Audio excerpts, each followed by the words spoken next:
When this guy wakes up, he's shocked to realize that he's now a tree. Yeah, just a plain, useless tree. He can't move and can barely lift one of his branches. He just can't understand why the universe hates him so much. Usually people get reborn as handsome heroes with a harem of girls, yet he's now stuck as a stupid tree. What's worse, there are insects flying around him, annoying him as hell. He strikes down 2 annoying bees near him with his branch. As a result, a system triggers, notifying him about his double kill. More system windows pop up. One shows his name, Yuziu, and his body type, which is mutated willow tree. He has a longevity of 0.1 out of 20 years with 0.2 evolution points. The second window tells him about his ability, mutated branches, and explains how he can gain evolution points through eliminating other beings and absorbing sunlight every day. Our protagonist notes he will gain 0.1 points for eliminating a bee and 0.1 through daily sunlight. The next window explains he can use 0.1 points to strengthen his branches. However, our boy considers strengthening a bad idea until he starts feeling danger in the surroundings. Hence, Yuziu uses points to strengthen 3 out of his 50 branches. Unexpectedly, he can now move those 3 branches like arms. Our hero gets super excited, thinking he can fight any hurdle, and instantly attacks a nearby bee nest to gain more points. Half a month later, Yuziu has strengthened all 50 of his branches. Considering himself super strong, he forms a whirl of branches and unleashes Tornado Pierce, aiming at a huge rock ahead. Unfortunately, his branches do not touch the rock, but it shatters from the airwave his branches produce. Consequently, he decides to attack his enemies from a distance using this move. Having been a tree for half a month, our protagonist has grown taller much faster than normal trees. He can absorb energy through his roots, which makes him think that even without doing anything, he can become stronger. Plus, he has a special attribute called longevity. As a tree, he cannot get sick or tired. Even if he only has 20 years of longevity now, Yuziu believes that through his evolution points, he can become like the world tree. Yu is enjoying his life as a tree, having 0 worries about studying or food. As chicks start chirping from a nest on his branches, our hero recalls that the nest dropped onto him when he broke branches that were blocking the sunlight. He believes these are peregrine falcons. This species is a medium-sized, ferocious beast. An adult stands around 1 meter tall and possesses an air dive speed of 270 to 360 km per hour. You believe such speed would make any prey feel asphyxiated. Luckily, the world he lives in now is filled with mutated air, unlike the world he came from. Furthermore, because he lacks air battle abilities, our boy decides to tame the falcon chicks to use them to his advantage, which will make him more powerful. After losing his first life, our protagonist decides to do his best to survive in this world, no matter the cost. It turns out this world is filled with strong mutated animals like tempest wolves, large-size ants, and the spider queen.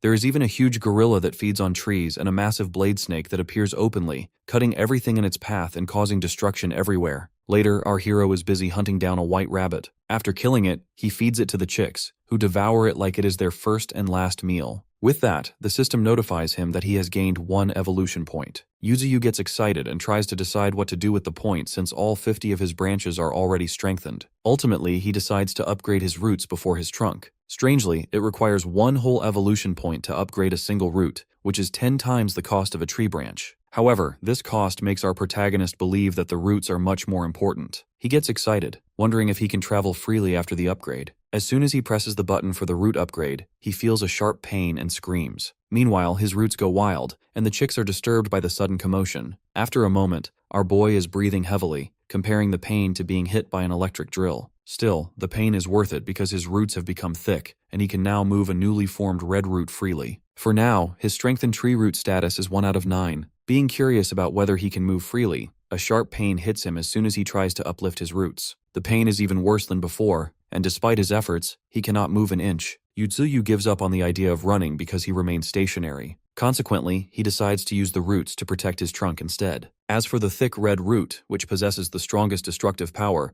our hero hides it underground. With all of his points utilized, he decides to obtain more, but his thoughts are interrupted as a blast erupts nearby. Observing the disturbance, our boy activates his battle mode. Yu finds an injured fox lying on the ground. After closely observing it, our hero sees it is still alive, but the wound is black, signifying that it has been poisoned. He initially thinks he can convert the creature into evolution points, but he cannot feed a poisoned carcass to the falcon chicks. Unexpectedly, a system window pops up revealing that his branch fluids contain medicinal properties capable of detoxifying wounds and stopping bleeding. However, using this fluid will cause that specific branch to lose its strengthening effect. Still, Yuziu chooses to use the fluid to heal the fox, planning to kill it afterward to gain points for himself and food for the chicks. He drops his branch fluid onto the fox, and eventually, the creature is completely healed as its energy recovers. Consequently, our boy's strengthened branches are reduced from 50 to 49. Our protagonist prepares to attack, but seeing the fox's sparkly eyes, Yuziu hesitates to eliminate it. Surprisingly, the fox starts rubbing against our hero, who yells at it to stop, insisting it is nothing more than an evolutionary point. Soon our protagonist melts due to the cuteness of the fox. He forgets about the points and holds the creature so they can rub against each other. Out of nowhere, the fox starts glowing, and the system notifies Yuziu that the red fox is evolving.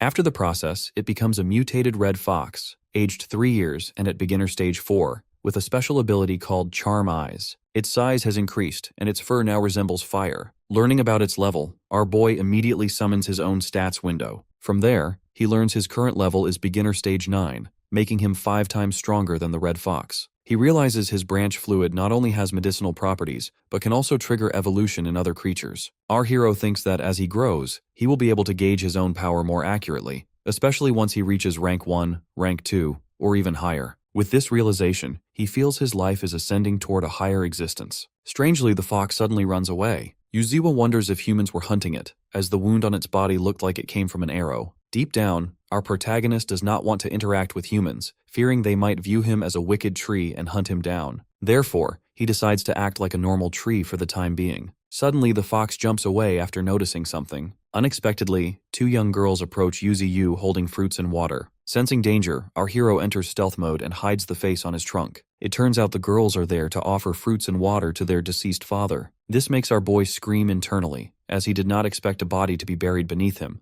though he feels something is wrong with the situation. As the girls finish offering prayers, the one with a ponytail starts eating the fruits, even when her sister tries to stop her. The ponytail girl insists their father would let her eat. Meanwhile, Yuziu just wants them to leave. In the next moment, the girl suggests they go take a shower, and our hero slowly opens his eyes to watch them depart. The girls reach a nearby river to take a bath. Yu is annoyed as he cannot see the sisters taking a bath because a tree in front of him is blocking his view. Determined to see the girls, our protagonist decides to change his position, but to his surprise, he feels a sharp pain throughout his body. He sobs, feeling quite powerless at this moment. Later, the girls finally head back after their bath. Although our boy does not want to see them again, the 2 girls turn back and decide to return in the future to visit their father. 1 week passes, and the canyons remain filled with many kinds of danger. Yuziu's peregrine falcons, now at beginner stage 3, are up against a mutated golden eagle. Together they unleash their bullet divine move, but unfortunately, it does not affect the eagle at all. The golden eagle screams at the falcons, causing them to lose their focus. Right then, the mutated fox bites the eagle. This also fails to affect the beast.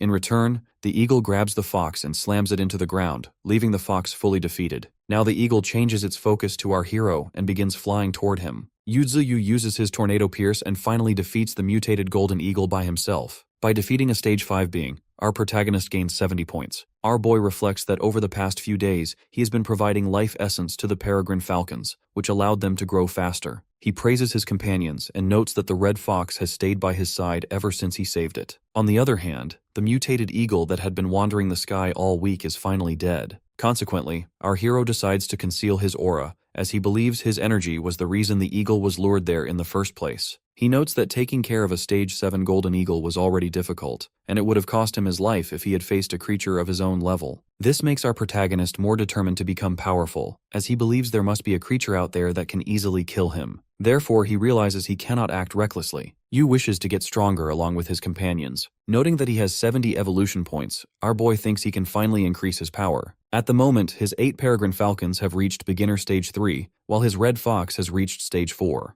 Our protagonist cannot wait to see what they will look like after evolving to the next stage. Before that, he feeds his life essence to everyone so they can grow a bit stronger. Out of nowhere, something huge attacks them from the sky. As a result, Yuziu's roots and branches are destroyed. Unfortunately, a gigantic snake appears right before them. It begins uprooting a nearby tree by spiraling its body around the trunk. Sadly, our hero is left with only 24 usable branches. He notes that he could not sense the enemy's presence, and realizes the snake must have concealed its aura. Instantly, he summons a stats window to see the snake's attributes. From there, he learns it is a stage 9 war axe snake. It possesses a strong fang blade that can penetrate steel plates, while its tail is like an axe that cuts through anything. Our boy freaks out upon learning it is at stage 10. With that, he calls for Xiao Hong, the red fox, who roars at the snake. She remembers it was the one who poisoned her previously. Meanwhile, the snake devours a tree similar to Yuziu before moving straight to strike our hero. Yuziu yells at his companions to hide behind him. Fortunately, at the right moment, our protagonist counters the snake's blade with his thick red roots. Even though he admits internally that this enemy is very strong, he does not give up since he is also a stage 9 being. As the snake begins attacking with its tail blade, our boy accumulates points to increase his strengthened tree roots to 3 out of 9. He shudders while grabbing the snake and, in that moment, strengthens all of his roots. Now, all 9 tree roots are strengthened. He decides to aim for the snake's belly to eliminate it for good. Even though the snake spits blood, the roots only succeed in creating a small crack on its scales. This pisses our hero off, as the snake can easily cut him while he feels relatively powerless against it. Still, he cannot give up and releases a strong killing intent. As Yuziu starts attacking with all his roots, the snake finally retreats. Meanwhile, our protagonist is super exhausted. His body starts cracking, and he genuinely thought he would die there. His companions reach him, clearly worried, but he reassures them that he is fine. However, deep down, he blames himself for the mess because he considers himself weak. Admitting that becoming strong in a short time is difficult, he believes the Warak snake will continue to grow fast. If he does nothing, he will surely die here one day. Sadly, his core is about to shatter because Yuziu forcefully strengthened his 8 tree roots all at once. Unexpectedly, a system window notifies him that he can now upgrade to the next rank, which requires 10 evolution points. It asks if he wishes to evolve or not. You get stunned, as it is exactly as he expected.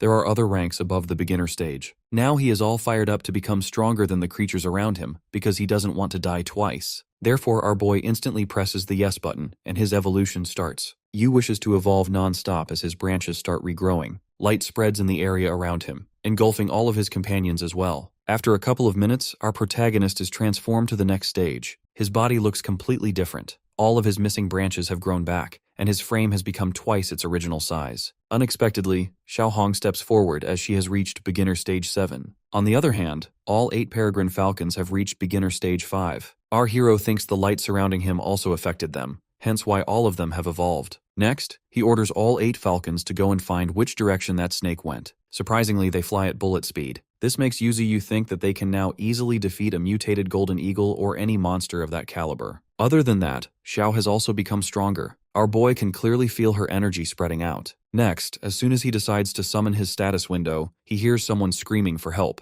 To his surprise, it is the 2 sisters who are running in pretty bad shape. Unfortunately, those 2 are being chased by many monsters. The girls run for their lives, completely unaware of why they are being pursued. On the other hand, our protagonist realizes all of these monsters are being lured by the spreading scent of his evolution. He goes into full fighting mode as he can't just let others eat him away. As the monsters get super close to the girls, a blast erupts. When the smoke settles, the sisters see Xiao standing over the body of one monster. Seeing her terrifying eyes, the sisters scream in terror. Next, as more monsters approach, Yu's falcons effortlessly take care of them as they return to his side. Meanwhile, the sisters stand observing everything with confusion. The monsters pause for a moment while our hero orders his companions to step back. He decides to teach those monsters a lesson by showing them who the real monster is. Yuziu starts moving his roots with killing intent. He orders his enemies to attack him simultaneously. However, our hero effortlessly counters them using his roots and branches because he wants all of them converted into his evolution points. A mutated hippo tries to attack Yuziu, but it is defeated instead, granting our hero 50 points.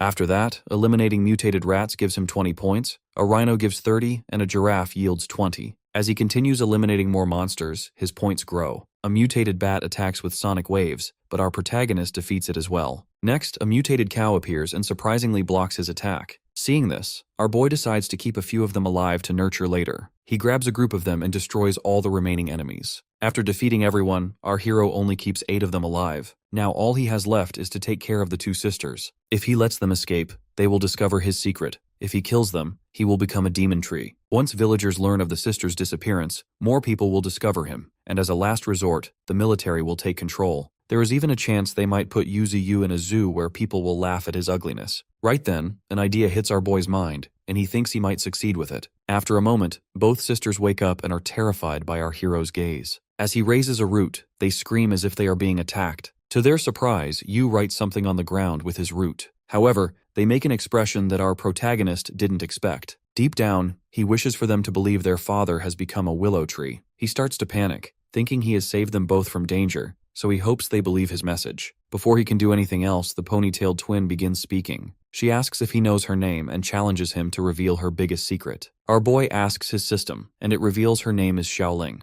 Her secret is that she likes enro from a neighboring village. Her sister's name is Xiaoqing, who has skipped school to take care of her sister and grandfather. Our hero writes down the secret, causing Ling to scream in embarrassment. She yells that she doesn't like him, then admits she only ever revealed that secret to her father. Afterward, Yuziu gives a hairpin to both of them, which he crafted from his branches when he was bored. He notes that people are quite attached to those who have passed away, and he believes it is fate that their father was buried beneath him. When their father was on his deathbed, he passed the responsibility of taking care of Ling and their grandfather to Qing. In the present, our protagonist places a branch on Qing's head. He thanks her for taking care of her family and apologizes for leaving everything on her shoulders. Our hero believes that things fuse over time and thinks that perhaps their father's soul fused with him. Later, Qing explains that the last 2 months have been unexpected. An airplane was attacked by a group of crows, leaving nothing behind. Additionally, the sea holds a black shadow that devoured an entire cruise ship. She has heard the air has changed, causing all living things to evolve. The East has named this air spiritual energy, while the West considers it magic. At first, Qing didn't believe the news reports,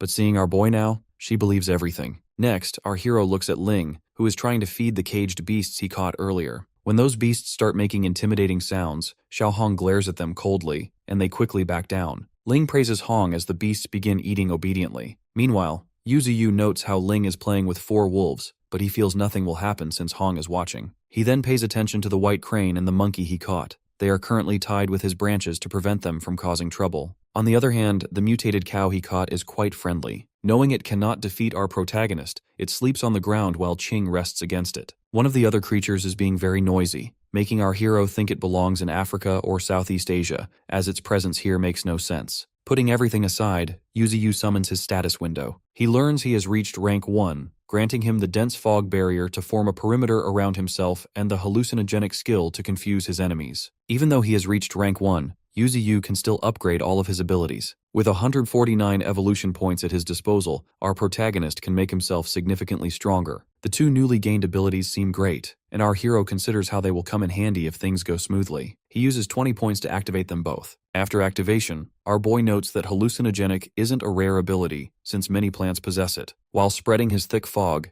Yu thinks he never imagined using these 2 abilities in tandem. Having reached rank 1, he decides to aim for even higher ranks going forward. Our hero believes it would be dangerous to lure stronger enemies while searching for the war axe snake. Therefore, he decides to ensure he no longer faces threats from surrounding monsters before eliminating the serpent for good. Within the mist, Ling is unable to find our boy, but he informs her that he is right behind her. He then orders Hong to take the sisters back to their hometown. Before they leave, Yuziu instructs them to keep his identity a secret, even from their grandfather. Later, on their way back, both sisters discuss how badly their day started and how well it is ending while riding atop the fox. On the other hand, our protagonist initiates his second round of enhancements through the system, spending evolution points to upgrade his branches, roots, and abilities. Blue energy courses through his form and causes the ground to tremble as his roots expand. With both hallucinogenic and dense fog abilities upgraded, a restless tension spreads among the beasts in the area, signaling the rise of a new overlord. By morning, our hero examines his strengthened form under the misty sun. In a nearby cage, the wolves grow agitated while reacting to the purple energy now radiating from his eyes. He observes the enhanced effects of his abilities on the animals, confirming that his fog can now disorient other creatures. Checking his system panel, Yuziu reviews his current skills and regrets that only 14 evolution points remain,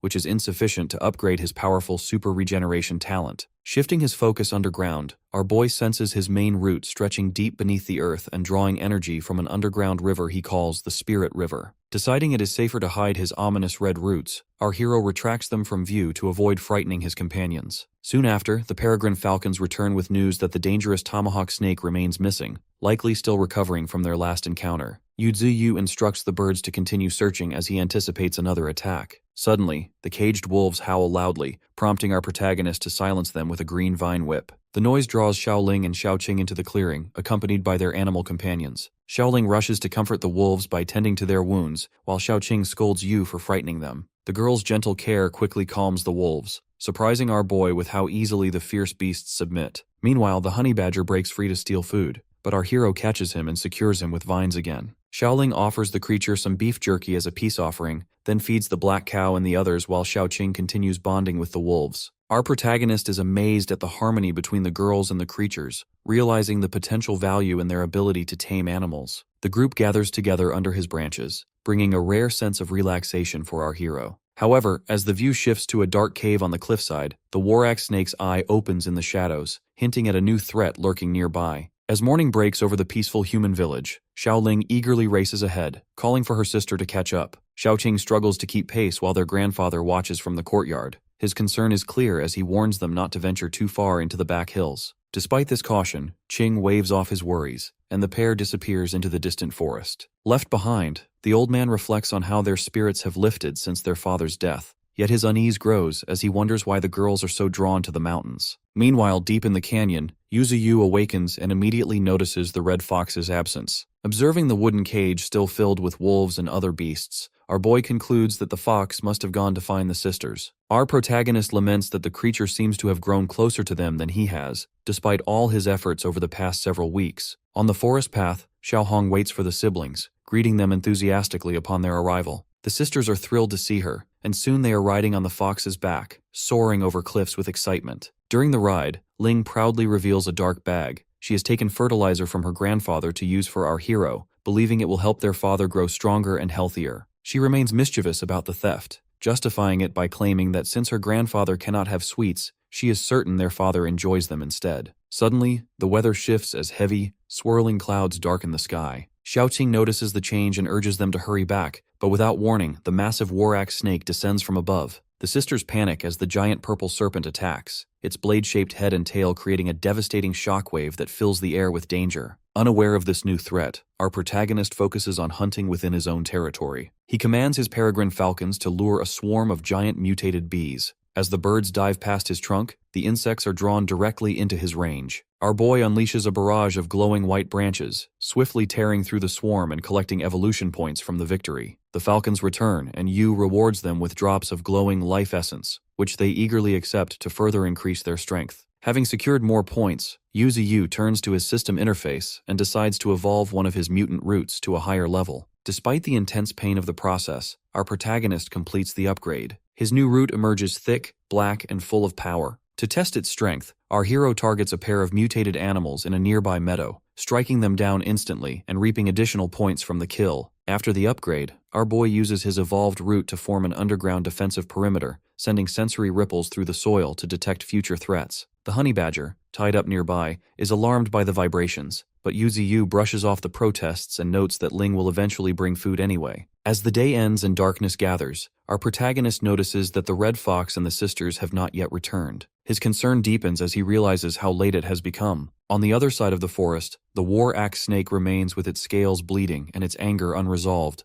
leaving the fate of the sisters uncertain. Growing increasingly unsettled, Yuziu worries for the missing sisters and promptly instructs Ada, the peregrine falcon, to lead a search. He sends the other beasts out with clear orders not to overlook any clues, but while he waits, our protagonist finds his attention drawn to the ground. There lies Xiaohong, collapsed and bleeding. Without hesitation, our boy channels life essence through his vines to stabilize her condition, only to quickly realize she is alone. Concerned, Yu anxiously asks about Xiaoqing and Xiaoling, but he receives no answer. Shifting his gaze toward the horizon, our hero spots a terrifying scene: the war-axe snake. Silhouetted against the setting sun, the massive creature stands upon the cliff holding Xiaoqing's limp, bloodied body in its tail. Reacting with panic and fury, our boy shouts for the snake to stop. As the beast tosses her body into the air, our protagonist extends a thick black root to catch her before she hits the ground. Realizing it is outmatched, the tomahawk snake immediately flees into the forest, leaving a cloud of dust in its wake. Although the snake gained considerable energy and a new appearance after devouring Yu's branches previously, it still finds itself unable to defeat the willow tree, forcing a hasty retreat. Afterward, our hero gently lays Xiaoqing on the ground. She remains motionless as Yuziu begins to infuse her with more life essence, hoping for any sign of recovery. The system repeatedly notifies him that her vital signals remain unchanged, yet our boy insists on continuing, pouring all his evolution points into the effort. The surrounding beasts, including the monkeys, wolves, and the honey badger,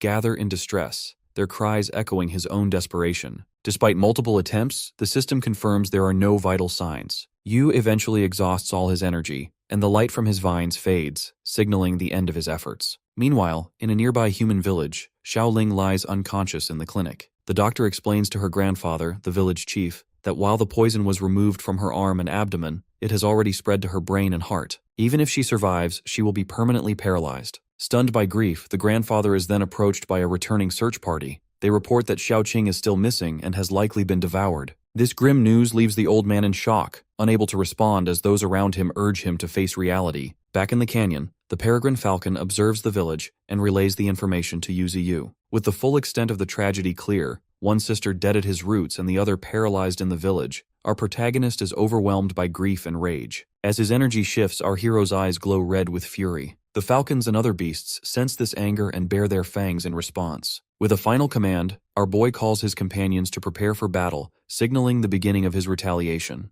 As the era of spiritual power dawns, a sweeping account of escalating global disasters centers near the Penghu archipelago, where 17 planes have crashed and 20 ships have vanished in only half a year. Dark clouds and swarms of mutated crows fill the sky while massive sea monsters emerge from the ocean to cause widespread destruction. Officials confirm that these powerful mutated crows and sea beasts have claimed the region as their territory, effectively turning Penghu into a dead zone where aircraft and ships become easy targets due to the noise they generate. As these mutant beasts grow stronger, their territorial instincts intensify, and the world officially enters the era of spiritual power. In a high-tech human command center, officers report rapidly increasing attacks by mutant beasts as spiritual power readings spike across multiple provinces. The leader orders the mapping of all regions exceeding 5,000 spiritual power, aware that beasts at this level can ignore conventional weapons. As the map fills with danger zones, a sudden alarm signals an even greater threat when spiritual power readings surge past 18,000. Feeling overwhelmed, the leader realizes that humanity is facing a true existential crisis. The story moves to a canyon battlefield where a white crane stands amid the chaos. The tomahawk snake, massive and unruly, dominates the area and crushes all opposition with ease. Nearby, a mutated black cow cowers in fear, while the honey badger recalls a moment of kindness from Xiaoling and launches a desperate attack on the serpent. Despite his determination, the badger is quickly knocked aside. Although mutant wolves join the fight, their bites cannot penetrate the snake's thick scales, and they are tossed aside by its violent thrashing. The tomahawk snake emerges unscathed, looming over the battlefield as the undisputed king. Suddenly, the red fox arrives while surrounded by intense flames, marking the fourth confrontation between the two creatures. Previous encounters flash through her mind, especially the moment she failed to save her sisters who were killed by the snake when it was weaker. Grief turns into resolve as she vows to risk everything for revenge, determined to use her newfound power to challenge her old enemy. The tomahawk snake, sensing the fox's growing strength and rage, prepares to end their rivalry. Its natural weapons, including diamond-hard armor, deadly fangs, an axe-like head and tail, and corrosive poison, are all brought to bear as the two apex predators face off. The red fox, though still outmatched in raw strength, charges forward with blazing speed while aiming straight for the serpent's head. Just as the clash peaks, a golden peregrine falcon dives from the sky and crashes into the snake, shattering part of its armored hide. The red fox immediately seizes this opening by launching a fiery attack at the exposed spot. More falcons descend to join the assault, combining their strength with the fox in a concerted effort to bring down the tomahawk snake as the battle for survival and vengeance reaches its climax. High above the canyon, 8 peregrine falcons gather as intense golden light enwraps their bodies. Acting in unison, they dive to form a concentrated spear aimed directly at the war axe snake. Feeling the immense pressure descending, the serpent bares its fangs to meet the attack while even the nearby red fox senses the overwhelming suppression. It becomes clear in this moment that the falcons are determined to sacrifice themselves. They burn their very life force to unleash their most powerful technique, bullet dive. This move channels their combined energy into a devastating strike. Though the friction and heat generated at such extreme speeds will surely inflict severe damage on both their enemy and themselves. As the attack commences, a memory surfaces of the falcons' past. They recall their mother being killed by predators, leaving them starving and alone to await death before the branches of Yuziu rescued them. Under the protection of our protagonist, they thrived and eventually came to see this guardian as a maternal figure. Their determination today is fueled by the recent loss of their sister, Xiaoqing, whose death reinforces a resolve to fight with everything they have. Our hero's avian protectors want only to ensure victory, even at the cost of their own lives. The golden spear tears through the sky and crashes into the war axe snake with massive force. This impact creates a powerful shockwave that sends the red fox skidding across the ground and scatters debris across the battlefield. As the concentrated energy drills into the snake's body, the creature writhes in agony. When the dust finally settles, the falcons are thrown from their formation, battered and bleeding. Some lie motionless while others struggle to move. Though heavily wounded, the snake remains alive and roars in anger, towering over the fallen birds, a nearby unconscious white crane, and the wolves sprawled across the devastated landscape.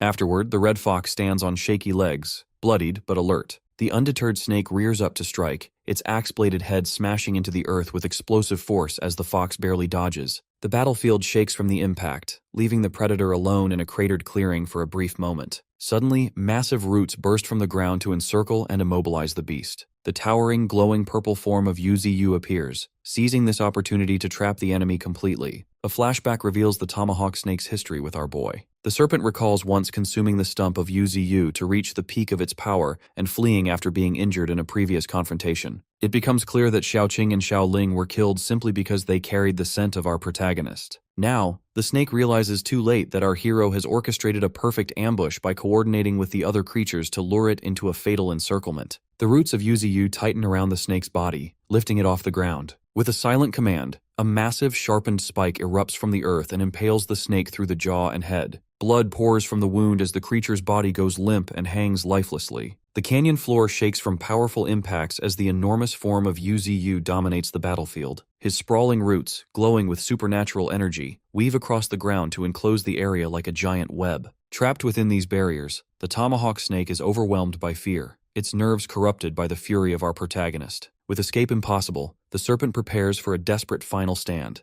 baring its fangs and thrashing against the tightening roots. On the trunk of our hero, a face pulsing with purple energy radiates anger while he mocks the creature's struggle. Without pause, Yuziu channels his rage into a brutal attack. Red energy explodes upward and crashes into the snake's body, shattering scales and drawing blood. Our boy demands retribution for Xiaoqing, launching spear after spear until the predator is pinned and battered, its jaw smashed amid a relentless barrage. The beast cries out in agony as a final surge of yellow and red power engulfs it, while brief memories of Xiaoqing and Xiaoling flash by to fuel the wrath of Yu. The conflict ends when the massive roots constrict around the tomahawk snake, crushing it completely. As the energy fills the air, the enraged screams of our protagonist echo through the canyon. A colossal spike bursts from the ground and drives through the corpse, ending the struggle in a cloud of dust and debris. When the haze settles, the snake lies broken and still in a crater from its fatal wounds, and a green system window confirms the kill, granting evolution points to Yuziu. As the battlefield calms, the face of our hero remains twisted with grief. Around him, the mutated black cow lies exhausted and steaming.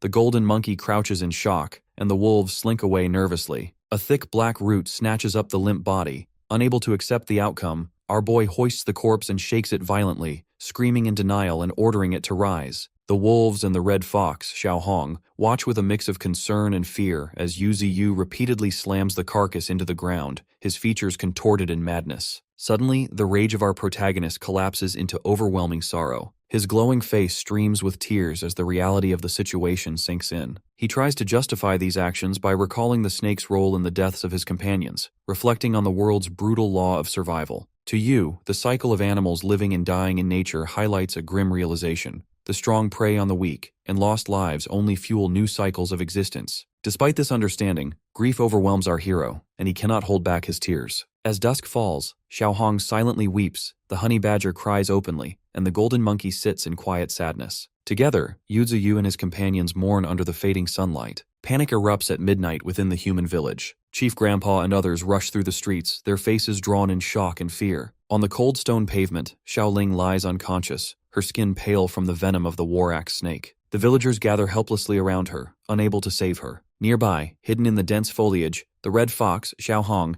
silently watches the scene with glowing red eyes. She was clearly the one who brought the body to the village, but after a moment of observation, she turns and disappears into the night. The perspective shifts to the canyon of Yuziu, where the night sky is clear. Our protagonist, towering over his territory, is surrounded by all his tamed beasts, the falcons, red fox, wolves, cow, badger, and monkey. Yu acknowledges their combined effort in avenging Xiaoqing and Xiaoling. As a reward, our boy produces a glowing drop of green liquid at the tip of his branch. The beasts are transfixed by its energy, and the honey badger, Ping 2, already eyes it hungrily. Our hero declares this liquid is what the tomahawk snake desperately sought and promises it will greatly benefit everyone. Yuziu tells his beasts to treat the drop as a farewell drink, assuring them that anyone is free to leave in the future. As the drop falls, the assembled beasts watch with anticipation. Upon landing, a blinding light engulfs them, and spiritual energy surges through their bodies to trigger a remarkable transformation. The mutant black cow evolves into a mutant bison, gaining new abilities and a more imposing form,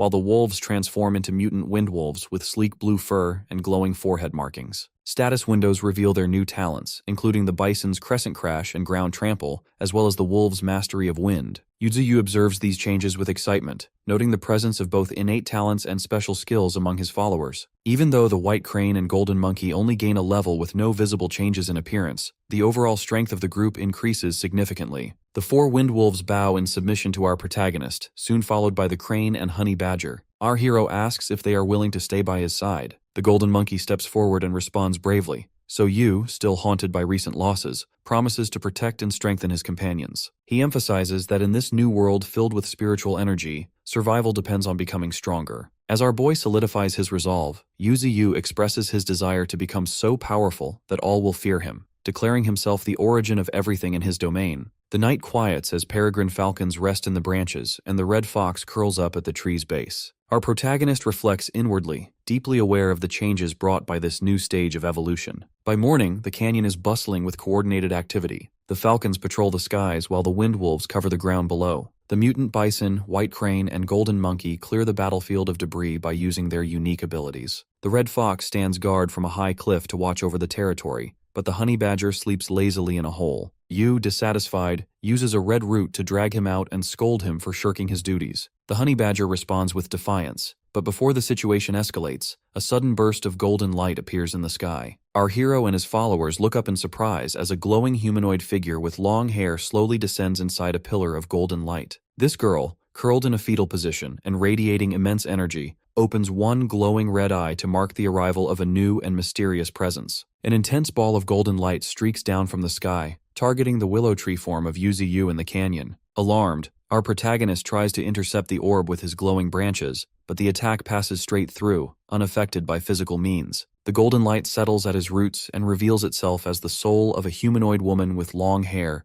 radiating golden energy. Yuziu recognizes her as Xiaoqing. He is shocked by her appearance at his base and struggles to process the situation while the soul curls up among his roots. As our hero questions what is happening, a system interface appears to clarify the situation. It explains that his mutated tree roots possess a unique ability to nourish souls. The system details the status of Xiaoqing as a mutated human soul with immunity to physical attacks and rare psychic abilities. These traits allow her to linger after death by connecting her consciousness to a body elsewhere. Yuziu reflects on ancient lore about soul-nourishing trees and recalls that certain sacred trees could preserve souls within their branches. Our boy realizes that while his power is currently less potent than those legends, he still offers similar protection. The soul of Xiaoqing slowly awakens, yet she is disoriented and unable to recall her identity or location. Yuziu reassures her, emphasizing her importance and promising to protect her this time. During this exchange, the honey badger Ping Tu watches shyly from behind a root. The creature reacts to the emotional atmosphere, though it cannot fully perceive the soul or its significance. Abruptly, Xiaoqing suffers a headache and begins hearing voices in her mind. These are accompanied by visions of villagers in distress calling out for someone named Xiaoling. She is confused by the flood of emotion and memories associated with these people. Meanwhile, our protagonist internally considers the possibility that she is regaining her memories. Yuziu speculates that Xiaoling, now in a coma, may be her twin, suggesting their souls could have merged or become intertwined after death. To help stabilize the spirit, our hero channels a beam of green life energy into her. The soul absorbs the energy, becoming brighter and gaining new clarity. Xiaoqing then projects a vision to him, showing a room in the human village where Xiaoling lies unconscious on a bed, surrounded by grieving villagers and the village head. Xiaoqing realizes her consciousness is currently inside Xiaoling, and she is able to exert some control over the body. This is demonstrated when the girl's fingers twitch, startling the onlookers. However, this effort quickly exhausts the soul and severs the connection. Our boy observes these effects and suggests that, if possible, Xiaoqing could continue living as Xiaoling to remain in the world. As this plan forms, the focus abruptly shifts to a dark, rainy cliffside. Two soldiers in military ponchos stand beside a jeep and discuss their next target within the Misty Mountain, hinting at new developments to come. Heavy rain falls on a misty mountain pass where two soldiers make their way through the downpour. The younger soldier checks a GPS map and suggests they head to a nearby village for shelter,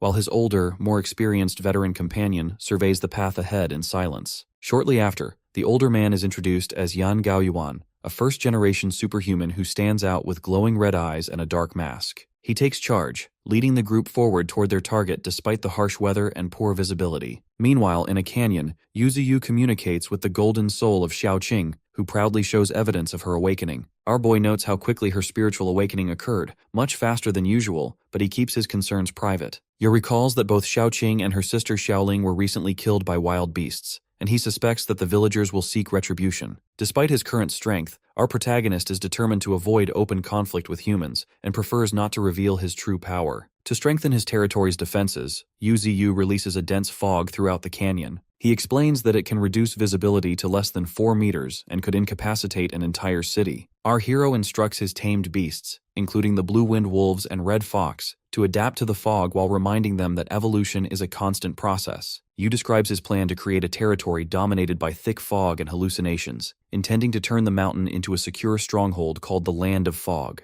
As rain begins to fall inside the canyon, Xiaoqing senses an unusual spiritual force and her eyes glow gold. Simultaneously, Yuziu senses the arrival of a powerful intruder. Outside the canyon, a military convoy struggles with the rough terrain, and the soldiers have difficulty seeing through the fog. The veteran officer orders some soldiers to stay with the vehicles while the rest move toward the village, emphasizing the necessity of bringing specialized weapons against mutant beasts. The men react nervously to the prospect of deploying these weapons because they are aware they are not facing ordinary threats. Yang Gaoyuan suddenly senses the sound of crying from the village ahead. He quickly offers to scout the area and launches himself forward with blinding speed, leaving behind a golden trail of energy that impresses the soldiers. Back in the canyon, our boy grows wary. Our protagonist detects that the newcomers are unlike those he has encountered before and wonders whether they have come for him or for another reason. Yuziu questions Xiaoqing, who is preoccupied as she struggles to control her form. She soon reveals that a remaining soul fragment is merging with her, and flashbacks of her and her sister's past appear. Yu realizes that Xiaoling's soul is still partially intact and offers Xiaoqing a drop of glowing life essence. Our hero instructs her to accept it and states that he needs her to accomplish something. In the next moments, the perspective moves to a house in the human village. Xiaoling lies unconscious in bed while Yan Gaoyuan stands nearby. The girl's grandpa anxiously asks if his granddaughter can be saved. Yan Gaoyuan stands over Xiaoling and explains that the villager's distress and her faint spiritual power drew him to the clinic. He quietly assesses her condition,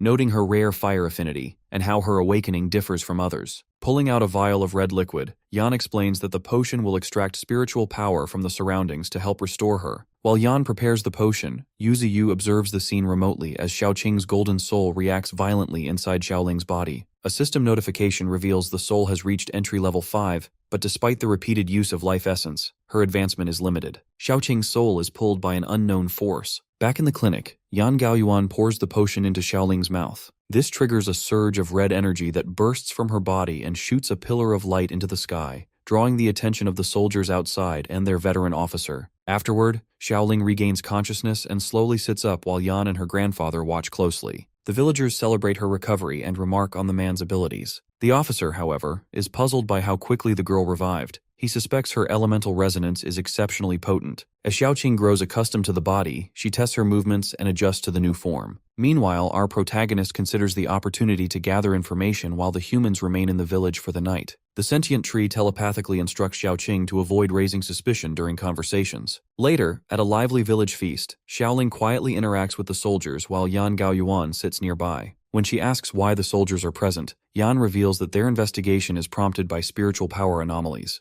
The area is considered a mutant beast hotspot according to their spirit satellite. He explains that the satellite cannot pinpoint exact sources, but it detects high concentrations of spiritual power to lead on-site investigations and confirm abnormality density. He also mentions a new measurement unit called the Spirit Bead. Our boy reacts with concern to the existence of the spirit satellite. Realizing humans can detect spiritual power with advanced technology, Yuziu urges Xiaoqing to gather more information about it. Yang Gaoyuan elaborates that while the satellite detects anomalies, it cannot accurately locate their origin. This allows our hero to feel some relief. He reasons that the humans likely detected his power during a previous confrontation in the area, but our protagonist believes his dense fog will obscure his presence. To remain undetected, Yuziu resolves to avoid significant spiritual outbursts. He suspects the soldiers carry locator devices, which prompts our boy to be more cautious. The next morning, Yan Gaoyuan informs the village chief that arrangements have been made for Xiaoling to receive further care. Because of her amnesia and inexperience, the chief reluctantly agrees, trusting the promise to seek help for her. As the soldiers prepare to depart, Xiaoling lingers behind her grandfather. The group soon enters the forest and moves through a thick, unnatural fog created by Yuziu. The soldiers quickly realize they are lost as they repeatedly circle the same marked tree trunk. They grow frustrated while the fog thickens. Despite their efforts, they cannot find an exit and become increasingly uneasy. On a nearby cliff, a pack of blue wind wolves and a honey badger wait in ambush while watching the disoriented soldiers below. Yang Gaoyuan and his squad wander through a dense, misty forest, quickly realizing they are lost and circling in confusion. He notes that the area's spiritual power has risen to a high level, making him wary of a powerful mutant beast lurking nearby. As he scans their surroundings, his intuition warns him of a dangerous creature, heightening his caution. Meanwhile, deep within the fog, our protagonist silently observes the humans. Yuziu is confident that the thick mist and hallucinogens will keep them trapped and disoriented. Our boy hopes they will retreat, but our hero also prepares for the possibility that they might push deeper into the territory. After hours of wandering, Yan Gaoyuan and his squad finally break free from the disorienting mist, only to push deeper into even thicker fog. Tension grows as the soldiers become more aware of the danger surrounding them, some voicing their fear as the atmosphere becomes increasingly oppressive. Suddenly, a piercing wolf howl cuts through the silence, putting the squad on high alert. The veteran officer warns everyone that facing wolves in such dense mist could be disastrous. Without much warning, a mutant windwolf with glowing red eyes bursts from the fog, moving with blinding speed. The soldiers instinctively open fire, but their bullets bounce off the wolf's resilient blue fur. The rounds do no harm and even ricochet dangerously. Yang Gaoyuan quickly reacts, leaping into the fray to kick the beast and free his trapped subordinate. He manages to pull the man away while momentarily forcing the creature to retreat. The windwolf quickly recovers, baring its fangs and unleashing gusts of energy. Yang Gaoyuan braces himself against the pressure, cursing the unnatural mist and suspecting a deeper consciousness at play. Before he can regroup, chaos erupts as Brother Ping Tu, the honey badger, charges into the fight surrounded by lightning energy. The soldiers fire at the new threat, but bullets and bombs fail to injure it. The honey badger bites a soldier, causing panic and disorder within the squad. Such mutant beasts possess immense spiritual power, which makes them nearly invulnerable to conventional weaponry, and a significant threat even to well-armed teams. Desperate as the squad's gunfire proves ineffective, the veteran officer, wounded and on the ground, prepares an armor-piercing round. He fires at the honey badger, resulting in a huge explosion of yellow energy and dust. The soldiers anxiously watch, hoping the powerful attack worked. When the smoke clears, the creature remains completely unharmed, revealing the futility of their efforts. At that moment, 3 more massive mutant windwolves emerge from the fog behind the honey badger to intensify the threat. Seeing their most powerful weapon fail and now facing several formidable beasts, the soldiers are overwhelmed with fear, realizing escape or victory seems impossible. Hovering above his beasts, our protagonist reveals his glowing purple face. Yuziu states that the humans have ignored his warnings and brought this on themselves. The wolves, honey badger, and a red fox gather, preparing for a final assault. As the beasts charge, Yan Gaoyuan moves to shield his injured men, unleashing his golden spiritual flame and demanding the others fall back. He stands firm with a resolve to protect his team while the mutant beasts managed by our hero converge on the battered squad. The human military squad withdraws after a fierce battle. The group is visibly battered, supporting their wounded while moving through the dense fog. Yang Gaoyuan, marked by frustration and exhaustion, expresses resentment over his encounter with the honey badger. He recalls how the beast relentlessly pursued him after being attacked. Despite his anger, he is convinced the honey badger will not survive the 2 armor-piercing bullets it suffered. As the squad regroups, the veteran officer glances back at his heavily bandaged men. He mourns the loss of 6 soldiers before the group disappears into the mist, their mood somber and defeated. Meanwhile, Yuziu observes the retreating humans from his territory. His energetic face glows with satisfaction as he acknowledges the success of driving the squad away. Our boy admits to himself that killing them all would have attracted even greater human attention. He hopes the presence of wild animals and the thick fog will delay any further intrusion. Our protagonist resolves to become stronger before facing humans again. This determination hardens as our hero makes a silent vow to evolve until humans can no longer threaten him. Turning his focus inward, Yuziu checks on Xiaoqing, whose soul hovers near his roots. He reaches out to her, and the focus shifts to a view inside a military jeep. Xiaoling, currently possessed by Xiaoqing, travels away with another team. She appears tired and uncertain about her new situation. Through their spiritual link, our protagonist explains that Xiaoling's accidental awakening of elemental power has led to her selection for the mystery sector. Our boy sees this as a valuable chance to influence human affairs from within. As the jeep moves along the sunny road, the soldiers are captivated by Xiaoling's presence, each lost in their own thoughts about her. Suddenly, she dozes off, amusing the soldiers as they joke about her sleepiness and possible new nicknames. Back at the canyon, Xiaoqing's soul form visibly weakens. She has maintained control over a human body for 15 hours. Yuziu assesses her condition and reassures her, promising to provide life essence to extend her control and promote her evolution. As hope returns to her face, a swirl of green energy surrounds her. Our hero notes the dual benefits of the essence, which nourishes her soul and hastens her development. At that moment, his attention is drawn to approaching movement. A pack of mutated windwolves arrives, gently carrying the unconscious honey badger. The creature is covered in blood and barely alive. Our protagonist examines the badger's grave injuries, recognizing that a direct infusion of life essence would overwhelm and kill him in his current state. Seeking another solution,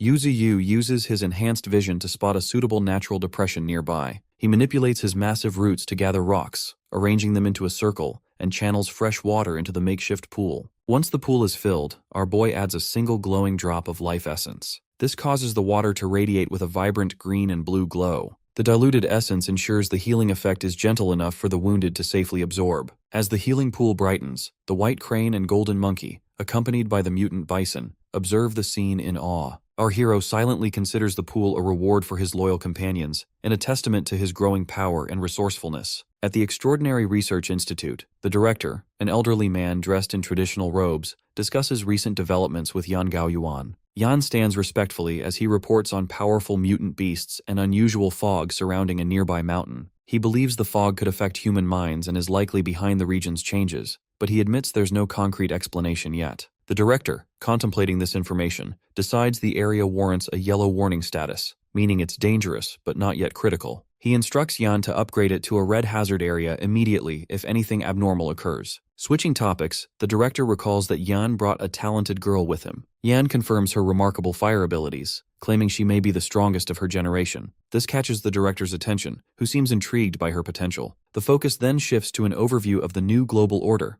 explaining how areas are now divided by danger zones. Cities are labeled green zones and considered safe, while most wilderness has become yellow zones, signaling the need for caution due to latent threats. Red zones are under constant surveillance and forceful suppression, while prohibited areas, like the Bermuda Triangle, are entirely off-limits and extraordinarily dangerous. These locations became especially treacherous after the recovery of Aura, making them inaccessible to all life. Back in the canyon, the focus moves to Yuziu's territory, where his mutant beasts interact. The mutant bison stomps, establishing its presence, while the red fox, surrounded by flames, easily sends a smaller creature flying. The beasts engage in playful arguments. The honey badger gets annoyed and storms off, while our protagonist observes the group's dynamics from a distance, noting the relative calm since no new threats have appeared. Soon after, the blue wind wolves return from a hunt, dragging wild boars as prey. Yu is pleased and quickly uses a purple root to secure the struggling animals, earning evolutionary points for each kill. Our hero notes that even the seemingly weaker beasts contribute to the territory's safety and food supply. Yuziu tosses the prey back to the wolves, who eat eagerly, while the red fox watches silently, preferring not to join the others. Noticing the fox's aloofness, our boy comments on its desire for elegance. He then observes the golden monkey, who is busy eating leaves and has awakened a rare absorption talent, allowing it to efficiently gain energy from what it consumes. The white crane drifts nearby as our protagonist reviews his own evolutionary options. Yu decides to spend his points enhancing his branches, gaining new capabilities such as releasing paralysis and stun toxins. Our hero tests these abilities on the honey badger, who is momentarily stunned but quickly recovers, unaffected by the toxins. Xiaoqing, in her soul form, appears and explains the honey badger's inherent resistance to poison, which Yuziu finds mildly frustrating but informative. Suddenly, our boy realizes Xiaoqing has returned. The perspective transitions to Xiaoqing inhabiting Xiaoling's body at a human facility, where she explains she's been kept under routine observation and is scheduled to take a test before being allowed into the Spiritual Power Research Institute. Our protagonist sees an opportunity, recognizing that Xiaoling's body has awakened fire abilities, while Xiaoqing's soul holds spiritual talent, indicating future strategic advantages through their dual roles. Yu hands Xiaoqing droplets of life essence and urges her to seize this break into human ranks, instructing her to eliminate any obstacles if necessary. She accepts, her expression turning serious. Soon after, Xiaoling, controlled by Xiaoqing, walks confidently toward the testing room at the Institute, with Yan Gaoyuan watching her enter, signaling the next phase of the mission. Inside, the main hall is crowded with young, newly awakened individuals from across the country. Yang Gaoyuan, standing with Xiaoling, explains that the Institute specializes in spiritual power and serves as both a research center and an academy for training supernatural humans. Afterward, the focus shifts to the busy hall filled with students, including Yan Lengling, a purple-haired girl who immediately looks down on others and insults Xiaoling. Suddenly, the director appears on a high balcony and calls for silence. He addresses the crowd, warning them that humanity's survival depends on their evolution. He urges the students to become stronger and take on the responsibility of leading the next generation, emphasizing that the institute exists to prepare them for this role. With his speech concluded, the students cheer, and the examiner steps forward to begin the first round of testing. The examiner, holding a clipboard, introduces a massive blue monolith covered in runes and explains it will measure each student's spiritual power. As students take turns, he calls out their scores. Most are low, causing disappointment and frustration among the group. He grows increasingly discouraged as he notes how much weaker these students are compared to the first generation. When Yan Lingling is called, she confidently approaches the monolith and triggers a surge of blue light, earning a score of 2,000. The examiner reacts with excitement, declaring her high class and noting the rarity of such a result. Male students in the crowd are impressed, and she revels in the attention. After several low scores, the examiner calls the final name. Xiaoling, currently possessed by Xiaoqing, approaches the monolith while Yan Lingling glares at her with open hostility. Meanwhile, Yan Gaoyuan and the director watch with interest from the observation room, quietly debating whether she can compare to Yan Lingling's extraordinary performance. Gao Yuan hints not to underestimate her due to her fire elemental nature, which piques the director's curiosity. Xiaoling calmly places her hand on the monolith. Instantly, a blinding golden column of light erupts, far brighter than anything seen so far, drawing the attention of everyone in the hall. The examiner, wide-eyed, reads as the score races past 5,000 and keeps climbing, eventually reaching 6,045.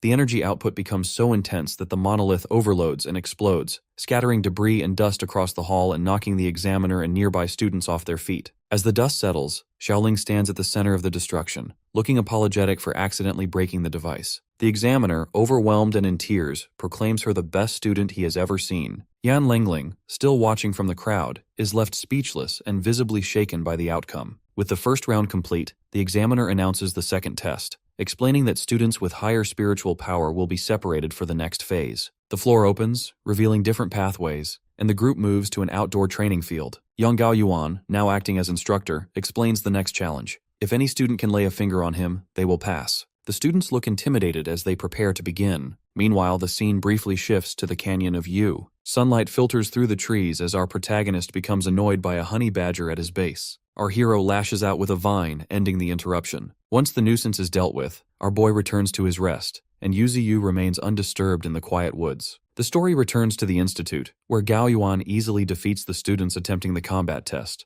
Bodies are strewn around the field as he criticizes their performance. Only Yan Lingling and Xiaoling remain standing. Yan Lingling appears furious and determined, while Xiaoling is crouched and ready for her turn. Yang Gaoyuan stands at the center of the arena, announcing that only 10 minutes remain in the round. Only Yan Lingling and Xiaoling are still standing. Battered and desperate, Lingling struggles to keep up while Xiaoling remains equally determined and refuses to give in. Gao Yuan, unfazed, taunts the two girls to work harder or face elimination. As the pressure mounts, Lingling's frustration grows. She attempts to power up, but it is Xiaoling who suddenly erupts with a massive pillar of golden fire, engulfing the area in intense energy. Using her flames to boost her speed, the girl charges at Yan Gaoyuan. He narrowly dodges her attacks, recognizing her rapid improvement and encouraging her to push her control further. The battle escalates as she unleashes a barrage of golden energy beams that slice through the air, forcing the man onto the defensive. The scene leaves Lingling shocked at abilities that far exceed a typical beginner's level, while the director and examiner watch in disbelief. As the relentless attacks continue, Gao Yuan is taken aback by the speed and aggression displayed by his student. Both Lingling and Xiaoling close the distance at blinding speed, and the girl ultimately smashes into Gao Yuan, creating a massive explosion of energy that sends him crashing to the floor. The round ends, leaving the observers in the control room visibly stunned. Lingling mocks the instructor, who quickly turns his attention to Xiaoling, now kneeling and bleeding on the ground.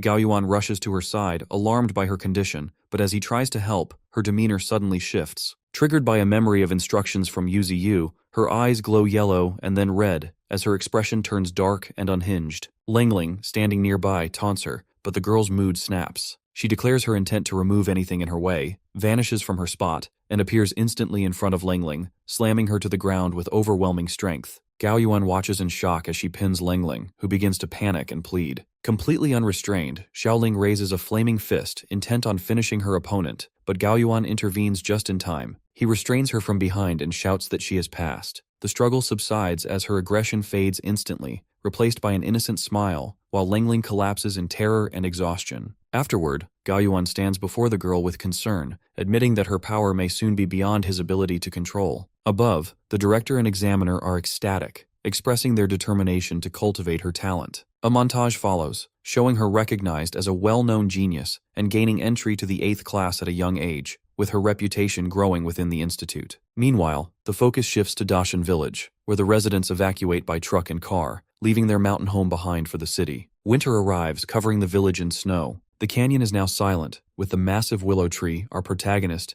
continuing to evolve its glowing branches. However, the sense of calm is temporary for Yuziu, as a new threat emerges. A massive shadowy beast with glowing blue eyes and huge tusks appears inside a dark cave, signaling that danger remains present for our hero despite the winter. Even as our boy grows, this presence ensures Yu is not yet safe. In the Northwest Territories, soldiers navigate a harsh landscape filled with glowing purple crystals. They reflect on the sacrifices made to secure a valuable spiritual stone mine until the earth suddenly trembles. A massive silver centipede, a segmented metallic beast with blazing purple eyes, bursts from underground and casts fear over the soldiers. Far away in a mist-covered canyon, Yuziu focuses on strengthening his branches. While channeling blue spiritual energy, our protagonist counts down to reaching the peak of the First Order. He considers the next step in his evolution, aware that elevating to the Second Order will make him nearly unbeatable except by nuclear force. However, our hero also recognizes that the resulting surge of spiritual power will inevitably draw human attention. For the first time,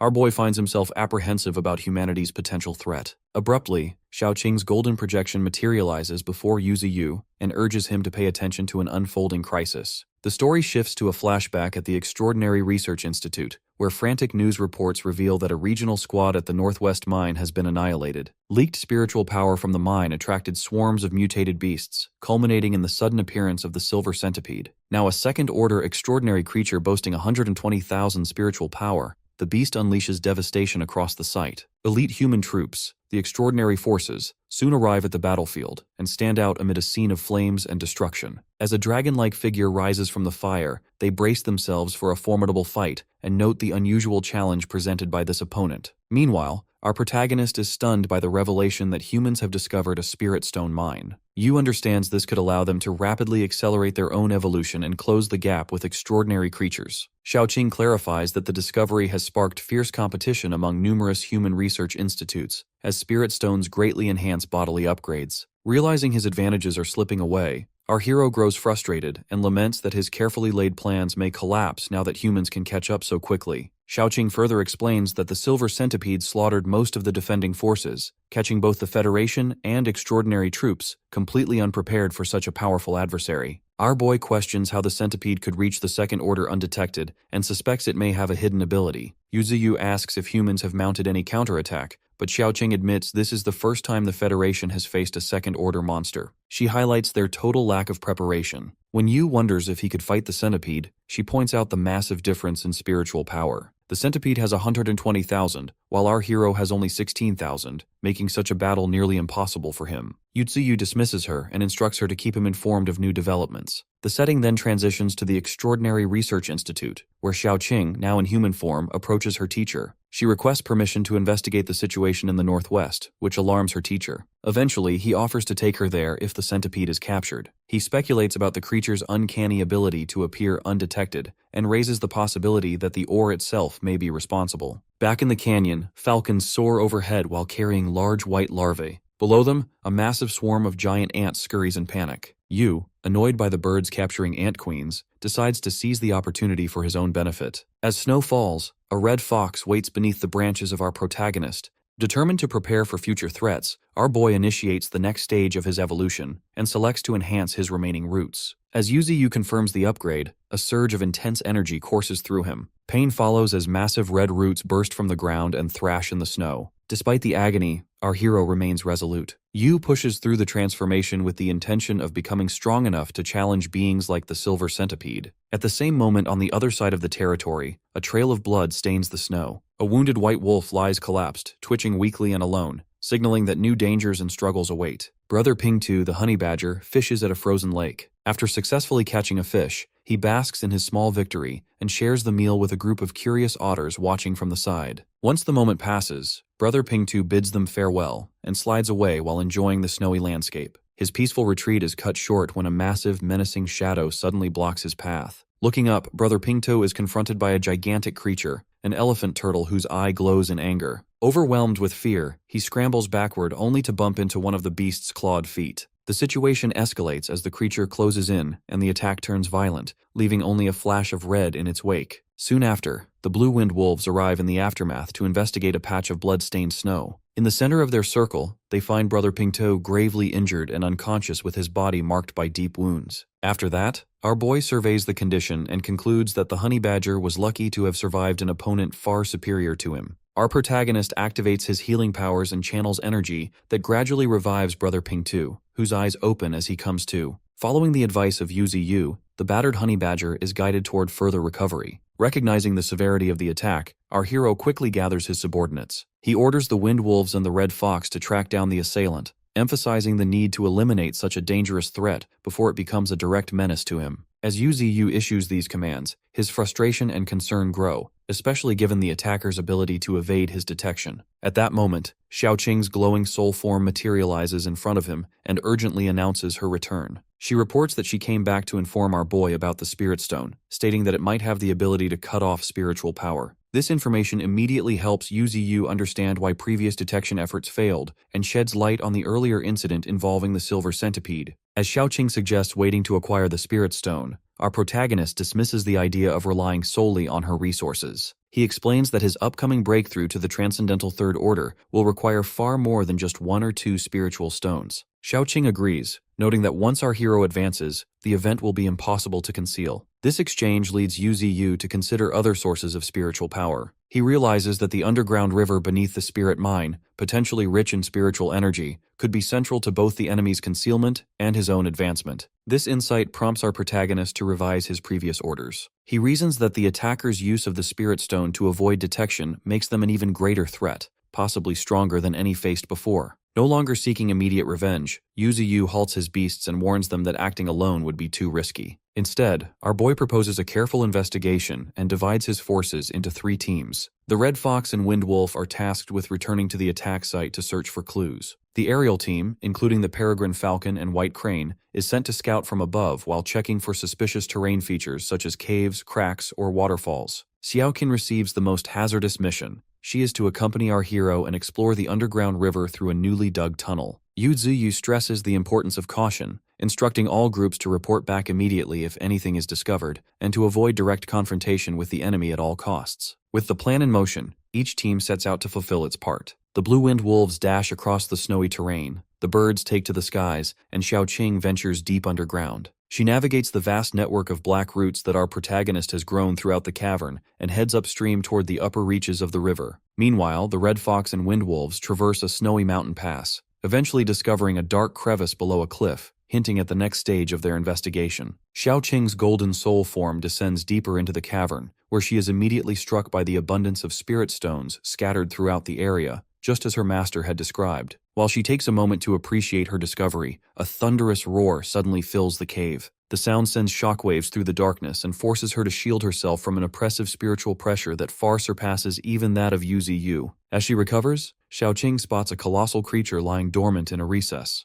the Earthstone Elephant Turtle. She immediately recognizes it as the beast that once injured Pingtu. The turtle's massive eye slowly opens and casts a terrifying yellow glow. Xiaoqin realizes that its spiritual power is overwhelming and considers how dangerous the creature could become if left unchecked. Nearby, she notices a striking red flower, bloodgrass, growing out of a luminous purple crystal close to the beast. Recognizing it as a companion to both the Spirit Stone and the Elephant Turtle, she understands its immense value, especially for the advancement of our protagonist. Our boy would benefit greatly from such a find. She reasons that the turtle's fierce protectiveness comes from the presence of this rare herb. Meanwhile, the behemoth begins to stir by scraping the stone floor with its claws and slamming its foot down, which causes debris to fly and the entire cavern to tremble. Xiaoqing barely dodges falling rocks as she realizes the beast is aware of her presence, likely due to its high cultivation. Away from the chaos, our hero senses the disturbance. While observing Brother Pingtu resting elsewhere, Yuziu suspects that Xiaoqing has provoked the formidable guardian. Xiaoqing, meanwhile, grows anxious as the turtle plants itself between her and the treasure, blocking all paths. Determined to act, she gathers her spiritual energy until her form shines with intense golden light. She prepares herself for confrontation,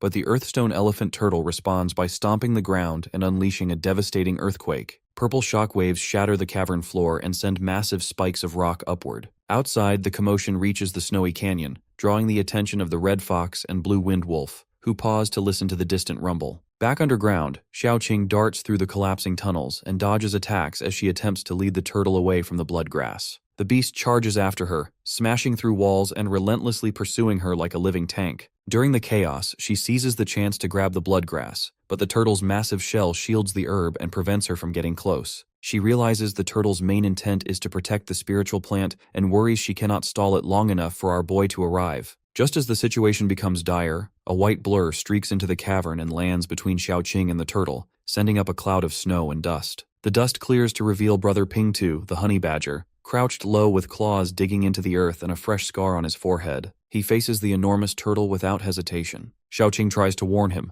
knowing the vast gap in their strength, but realizes he cannot hear her. Pingtu roars and launches himself forward, turning into a streak of yellow lightning. The turtle retaliates by summoning massive earth spikes to block his path, but Pingtu zigzags through the obstacles with remarkable speed and leaps directly at the beast's face. He bites down hard on the turtle's nose, tearing through the thick hide and drawing blood, which sends the monster thrashing in pain. The turtle quickly counters by slamming Pingtu with its massive claw, throwing him across the cavern and into the snow. Battered and bleeding, Pingtu lies in the snow while the turtle looms over him to prepare another strike. In this moment, a memory returns to the honey badger. He recalls the peaceful time spent sharing a meal with otters before the turtle attacked and shattered that tranquility. Fueled by this memory, Pingtu forces himself to rise. Though bloodied, he remains unwavering and bares his fangs at the towering adversary. The story continues with an introduction to the honey badger, highlighting its resilience and fearlessness. Immediately after, Pingtu stands surrounded by blue lightning as his fur shifts into a radiant white gold, signaling his evolution. Energy gathers until he bursts forward, cloaked in electricity, and crashes into the earthstone elephant turtle with immense force.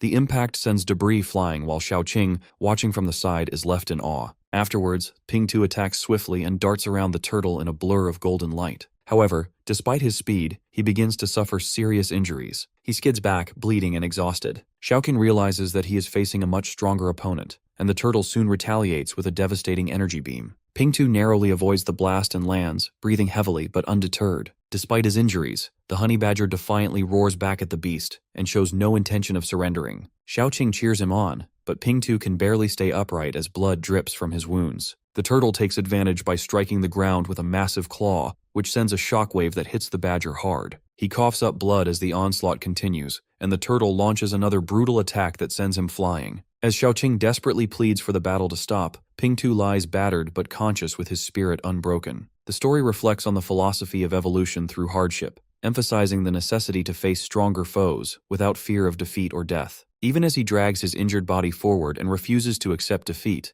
the honey badger charges one final time at the turtle, prepared to risk everything for his dignity. Suddenly, Xiaoqing senses a new presence. A massive black root crashes down from the cave ceiling, slamming into the turtle and sending Pingtu flying to safety. The badger collapses, unconscious and bleeding, while the glowing purple eye of Yuziu appears within the tangled roots. The roots quickly immobilize the injured badger, and Xiaoqing recognizes the arrival of our protagonist, whose energetic face becomes visible in the darkness. Our hero communicates with Xiaoqing and instructs her to help transfer his consciousness. After she connects with the root, the focus shifts above ground before returning to the cavern where the enormous roots of our boy lift and restrain the turtle. We can see the powerful dragon-like energy avatar of Yuziu towering over the subdued turtle, signaling that our protagonist has arrived to finish the fight. Deep inside the underground spirit mine, the massive black roots of Yuziu descend from the ceiling and encircle the earthstone elephant turtle while his purple energy avatar hovers above. Observing the beast, our boy confirms his suspicions about its mutation and elemental powers, noting that it used the mine to mask its presence.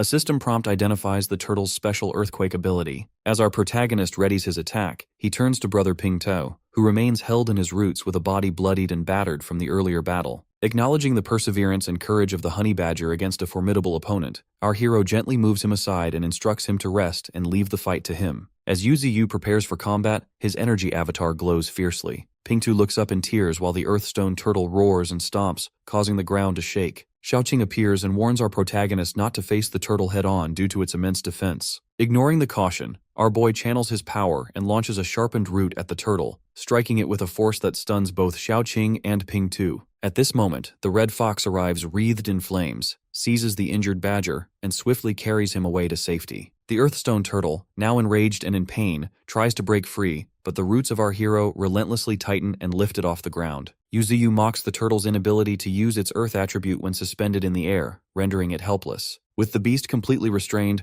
our protagonist gathers his energy for a finishing move. His roots morph into a colossal fist-like structure that crashes down on the turtle, shattering its shell and forcing it into a crater with a burst of blood. A system notice appears, confirming the turtle's death and awarding our boy significant evolution points. Pingto, still recovering, watches from a distance as calm returns to the cavern. After the battle, the focus shifts to the spirit mine itself. The cavern reveals its vast expanse of glowing purple crystals, with Xiaoqing and the blue wind wolves celebrating among the ores. The avatar of Yuziu, now visibly pleased, admires the abundance of spirit stones and claims the field for himself. Xiaoqing brings over a rare spiritual herb she retrieved from the turtle's lair, adding to the rewards. Our hero reacts with delight, then dons a miner's hat and pickaxe in preparation for the harvest. With the operation underway, our protagonist uses his roots to dig tunnels and small caves under the tree, allowing the animals to efficiently transport spirit stones back. The red fox and blue wind wolves, being the fastest, haul nets filled with crystals through the new network. Meanwhile, Yuziu expands the tunnel system and makes extra caves so Xiaoqing, the red fox, and the others can cultivate using the spirit stones. Inside one of the cozy, crystal-lit caves, Pingtu rests while the rest continue gathering resources. Our boy assesses the scale of the mine,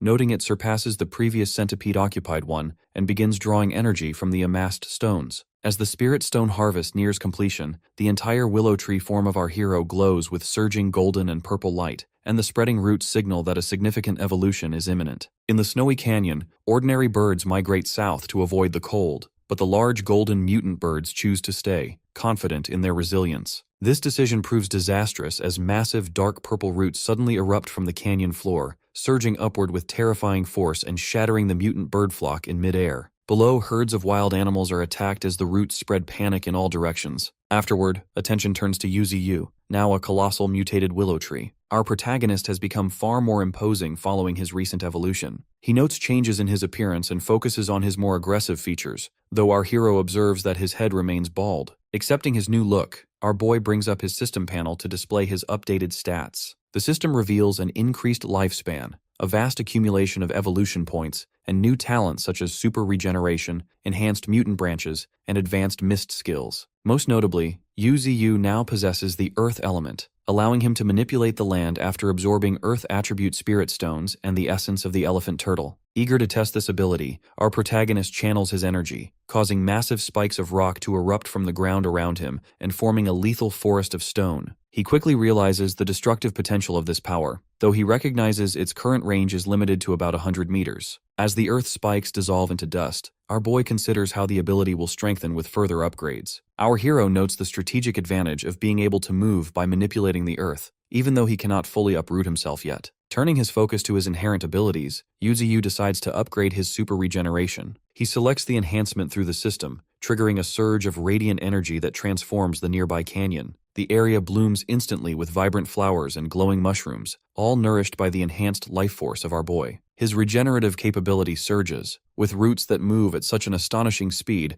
they forcefully knock a mutant bison backward. Next, the ethereal golden spirit of Xiaoqing appears to congratulate our hero on his breakthrough. She notes his tremendous growth, estimating his new height at nearly 20 meters taller. She remarks that the spiritual power of our protagonist now reaches 300,000, making him vastly superior to previous opponents like the silver centipede. Soon after, the peregrine falcon and the white crane return from reconnaissance to report a suspicious target. Yuziu acknowledges the news and summons them back while Xiaoqing translates the bird's urgent message. Nearby, the mutant bison approaches the roots of our protagonist and fixates on a glowing yellow rock flower. Sensing the desire of the beast, our boy drops the flower into its mouth. The bison immediately undergoes a dramatic transformation. Its eyes glow with golden light and lightning crackles around its body as it ascends to level 9. For the first time, the bison speaks, addressing Yuziu as God Tree. This reveals that spiritual consciousness awakens at this advanced stage. Our hero then observes the red fox, who is also close to reaching level 9. He realizes that with continued cultivation, his followers may also awaken their consciousness, promising greater strength for the entire group.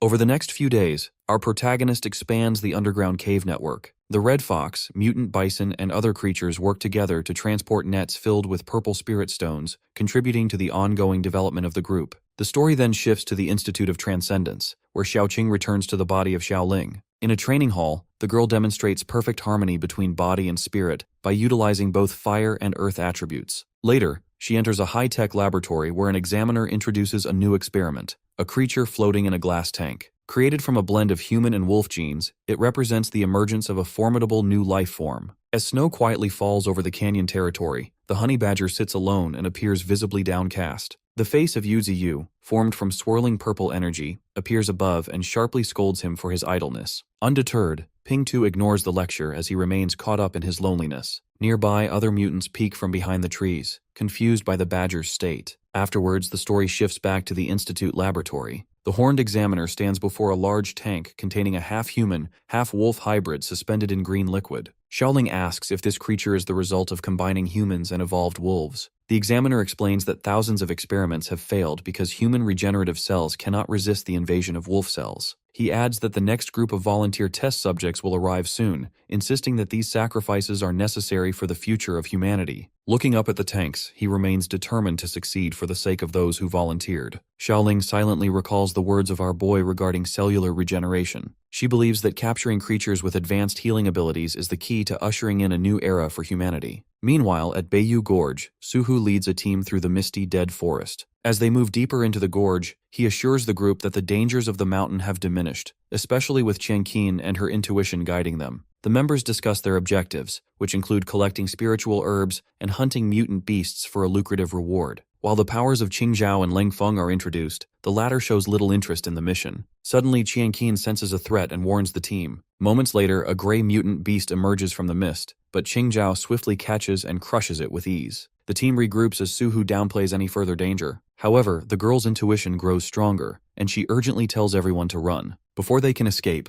a colossal white tiger with glowing blue eyes and razor-sharp claws appears behind Suhu. The squad freezes in terror as the tiger roars. Qingzhao attempts to fight back but is struck down by a powerful swipe, sending him flying as blood sprays the snow. Glasses Boy fires his handgun at the beast, but the bullets bounce off harmlessly. The tiger attacks him next and finishes him instantly. Leng Feng draws his katana and urges the others to escape to inform the military, but the tiger kills him with a brutal blow. Qianqin is knocked back by the impact and lands in the snow, realizing the entire squad is being wiped out. The white tiger sets its sights on Qianqin and opens its jaws to finish her. Suddenly, thick black roots controlled by our protagonist burst from the side. They slam into the tiger and wrap around its body to restrain it. The beast halts in shock, completely subdued by the overwhelming power of Yuziu. The massive black roots of Yuziu coil tightly around the white tiger, rendering it completely immobile as Qianqin, lying nearby, watches in shock and disbelief. The roots constrict further, and the tiger, wide-eyed and sweating, panics as it realizes escape is impossible. The scene briefly shifts to the surrounding misty mountains, highlighting the isolation of the clearing beneath the towering form of our hero. As the white tiger looks up, it sees the subordinates of our boy gathering. The honey badger stands with folded arms and a smug expression. The group fully surrounds the small defeated tiger, marking a clear display of dominance and unity among the followers of our protagonist. The spirit avatar of Yuziu appears above the tiger and produces a luminous green droplet that hovers, signifying the upgraded essence of life. As digital streams of green data flow in the background, our hero analyzes his new ability, realizing the enhanced essence now accelerates evolution and strengthens the bond between him and any creature it affects. Deciding to test this power, our protagonist instructs the droplet to fall onto the head of the tiger. The droplet absorbs quickly, and the fierce demeanor of the beast vanishes. Its pupils dilate as it transforms into a docile, kitten-like state, affectionately rubbing against the avatar of our boy and meowing. Yuziu, satisfied with the effectiveness of the enhanced essence, contemplates its potential on humans. Meanwhile, Qianqin, battered and lying on the ground, slowly regains consciousness. As she opens her eyes, she is confronted by the intimidating presence of the subordinates of our hero, all staring down at her. Panic and fear set in immediately. At the same time, she tries to get the attention of her mates, Leng Feng and Qingzhao, who are both still wrapped tightly in black roots and disoriented, muttering nonsense as they come to. Qianqin finds herself similarly restrained and despairs at the prospect of dying here, recognizing the terrifying tree demon looming above. A glowing blue tentacle from the avatar of our protagonist reaches out, gently lifting her face. Confused and frightened, she panics as a glowing droplet of essence of life falls onto her. The moment it makes contact, her eyes widen and she is thrust into a vision. She witnesses the destruction of the earth, overtaken by massive roots, with all living things, animals, birds, and even dragons, under the control of a towering world tree. The vision ends with the birth of a new land dominated entirely by the power of our boy. Returning to reality, Qianqin stares blankly at the avatar of Yuziu. Our hero immediately questions her about her abilities, and under the influence of the essence, she instinctively answers with sixth sense and intuition. Realizing the tree is speaking, she reacts with shock, but our protagonist moves forward with his plan, telling her she will stay and care for his pets. The power of the essence fully takes hold as a green leaf-shaped symbol glows in her eye, erasing her resistance and leaving her in a state of vacant obedience. Our boy, pleased with the results, tests the limits of his control. He commands Changqin to compliment him, which she does without hesitation. Emboldened, our hero tries to push her further with a humiliating order, but she struggles, her face turning red as she resists. Despite the grip of the essence, she manages to break free momentarily, expresses her anger, and refuses. Yuziu notes the limits of the influence and feels awkward about the situation. Our protagonist then shifts his attention to Leng Feng and Qing Zhao, who remain unconscious and bound. Our boy administers the green droplet to both, intending for them to teach his beasts about humans, deciding this task is better handled by them than by Xiaoqing. As a final measure, our hero commands his roots to weave together a house for the captives, noting their value in serving his growing community. Within Yuziu's territory, houses of roots are made for the newly captured humans where they will serve as their new prison. Shenkin protests, but the roots force her into the house, establishing the humans' new place of confinement. Afterwards, the spirit avatar of our protagonist, appearing as a glowing blue orb, floats above, visibly content with the completed tasks. Turning attention inward,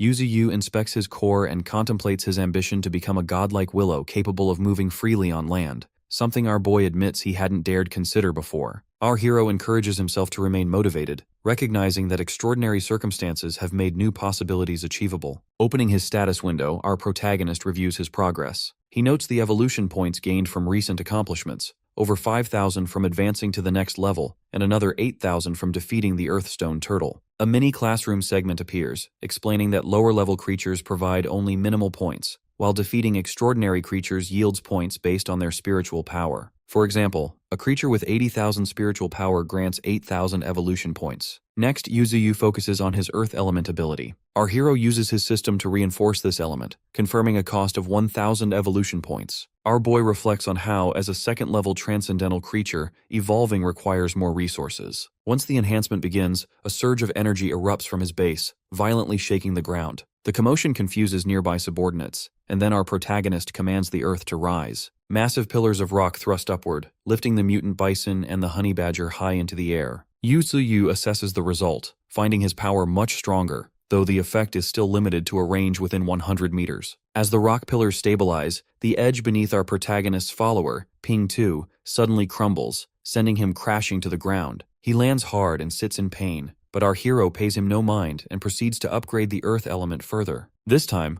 our boy spends 3,000 evolution points, causing an even larger burst of energy from the earth. Ping 2, now on a cliff edge, watches as a massive rock-armored tree root bursts from the ground like a spike. Yuziu observes that every tree root is now as strong as a turtle and can tear through the earth, creating earthquakes. Our protagonist considers that using all his roots at once could raise a wave of land hundreds of meters high, enough to engulf everything nearby. However, our hero also acknowledges the risk. Manipulating spiritual energy on this scale could damage his own body. He concludes that once he achieves complete control of the territory, our boy will be able to travel freely across the land. The scene then jumps to another continent, where a man looks through binoculars from his balcony in a sunny coastal city. He spots a massive wall of water rising on the horizon, and the tsunami soon crashes into the city, swallowing skyscrapers and flooding the streets. Inside an apartment, a mother clings to her child as the water bursts through their window. As the city is inundated, giant jaws appear from the waves, and mutated sea creatures, sharks, prehistoric fish, and monsters, emerge to attack the fleeing civilians. Among the chaos, a colossal red octopus wraps its tentacles around buildings, identified as a first-order transcendentalist. Soon after, a massive spotted golden eel rises from the ocean, its head reaching into the clouds, marked as a third-order transcendentalist. 5 hours later, the focus shifts to the White House, where papers fly across a chaotic office. The leader angrily questions his staff about the military's slow response and the destruction of Jinshan City. He demands a status update from Aaron, who stands before a screen displaying the golden eel. Aaron reports that the creature is a large basilisk of ancient origin,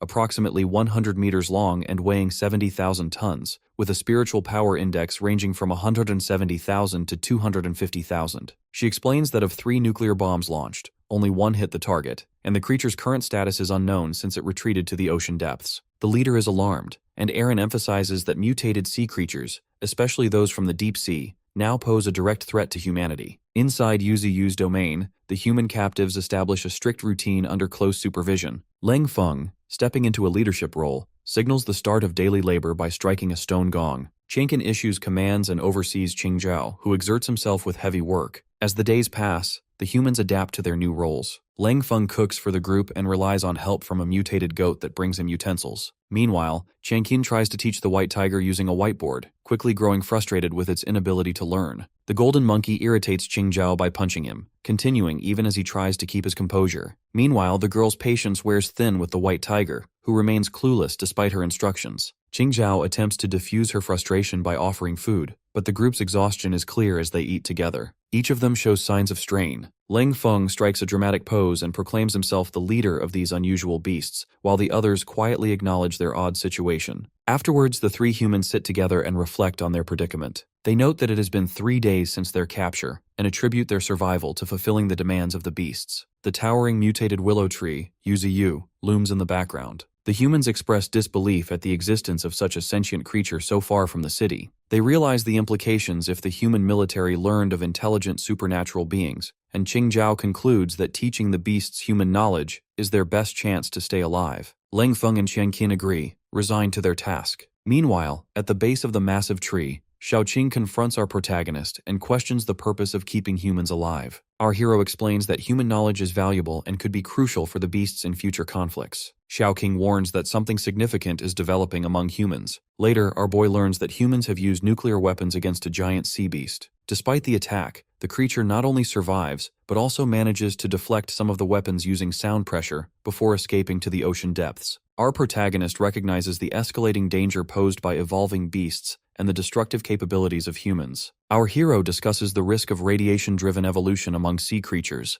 realizing this could threaten humanity further if such monsters become resistant to radiation. Determined to prepare, Yuziu instructs Shaoqing to pursue alliances and accelerate the construction of an underground kingdom. Afterwards, our protagonist shifts focus to strengthening his own ranks. Using his black roots, our boy captures several animals, including a boar and a large green crocodile. The animals are gathered into a designated pit as the humans observe from nearby, speculating about the purpose of this event. Our hero releases a drop of essence of life onto the mutant boar, causing it to transform, grow larger, and gain powerful abilities. A system window displays its new rank and skills, marking its successful evolution. Yuziu acknowledges that while the boar is not as strong as the top-tier beasts, it now stands among the stronger second-tier subordinates. Next, our protagonist bestows the essence of life on the green crocodile, prompting a dramatic transformation. The skin of the beast shifts to purple and red, ice spikes erupt from its back, and its size increases. Shaoqing recognizes the creature as the Emperor Crocodile, an ancient and ferocious beast. As the transformation completes, tension builds between the newly evolved crocodile and the red fox. Both face each other down while our hero observes, considering how these powerful subordinates will shape the future of his growing kingdom. The training ground is thrown into turmoil as the red fox, its 9 tails blazing with fire, launches itself at the ancient Emperor Crocodile. The crocodile stands its ground, shielded by thick purple armor and a burst of ice spikes and dust. Overhead, the other humans cling to a tree and anxiously watch the intense confrontation below. A digital status window identifies the rank and abilities of the red fox, highlighting its mastery over fire and its dangerous gaze that can daze opponents. The crocodile responds by smashing its claws into the ground and sending a shockwave of energy toward the fox. Our hero watches as the fox twists midair to evade the attack just as the ground shatters. The force of the strike distorts the air, and Xiao, observing from a distance, realizes the invisible assault is a sonic wave. The fox lands and immediately retaliates by biting down on the armored neck of the crocodile and digging in its claws. The beast thrashes, trying to shake its attacker off, but the fox refuses to let go. The struggle intensifies until the crocodile slams the fox into the ground, raising a dense cloud of dust. The humans shield their eyes while trying to follow the action. Within the dust, the crocodile clamps its jaws around the fox, but a sudden light glows from inside its grip. The fox, still defiant, breathes a concentrated blast of fire directly into the face of the crocodile. This causes a massive explosion that sends shockwaves and debris across the area, even reaching the spectators nearby. As the smoke settles, the ancient Emperor Crocodile emerges unharmed, dusting off its bone armor and appearing almost amused. Across from it, the red fox stands panting but clearly undeterred. The two apex beasts exchange looks and acknowledge each other's strength in silent recognition. Our protagonist analyzes the powerful performance of the crocodile and confirms its abilities are evenly matched with the fox. Another digital window outlines the formidable skills of the crocodile, including its bone armor, powerful bite, and sonic shock attacks. Once the battle concludes without a clear victor, Qingzhao expresses frustration, wanting to know who won. The scene transitions to the following day, where large wooden structures appear in the gorge. Our boy notes that the growing population has made food supplies a pressing issue,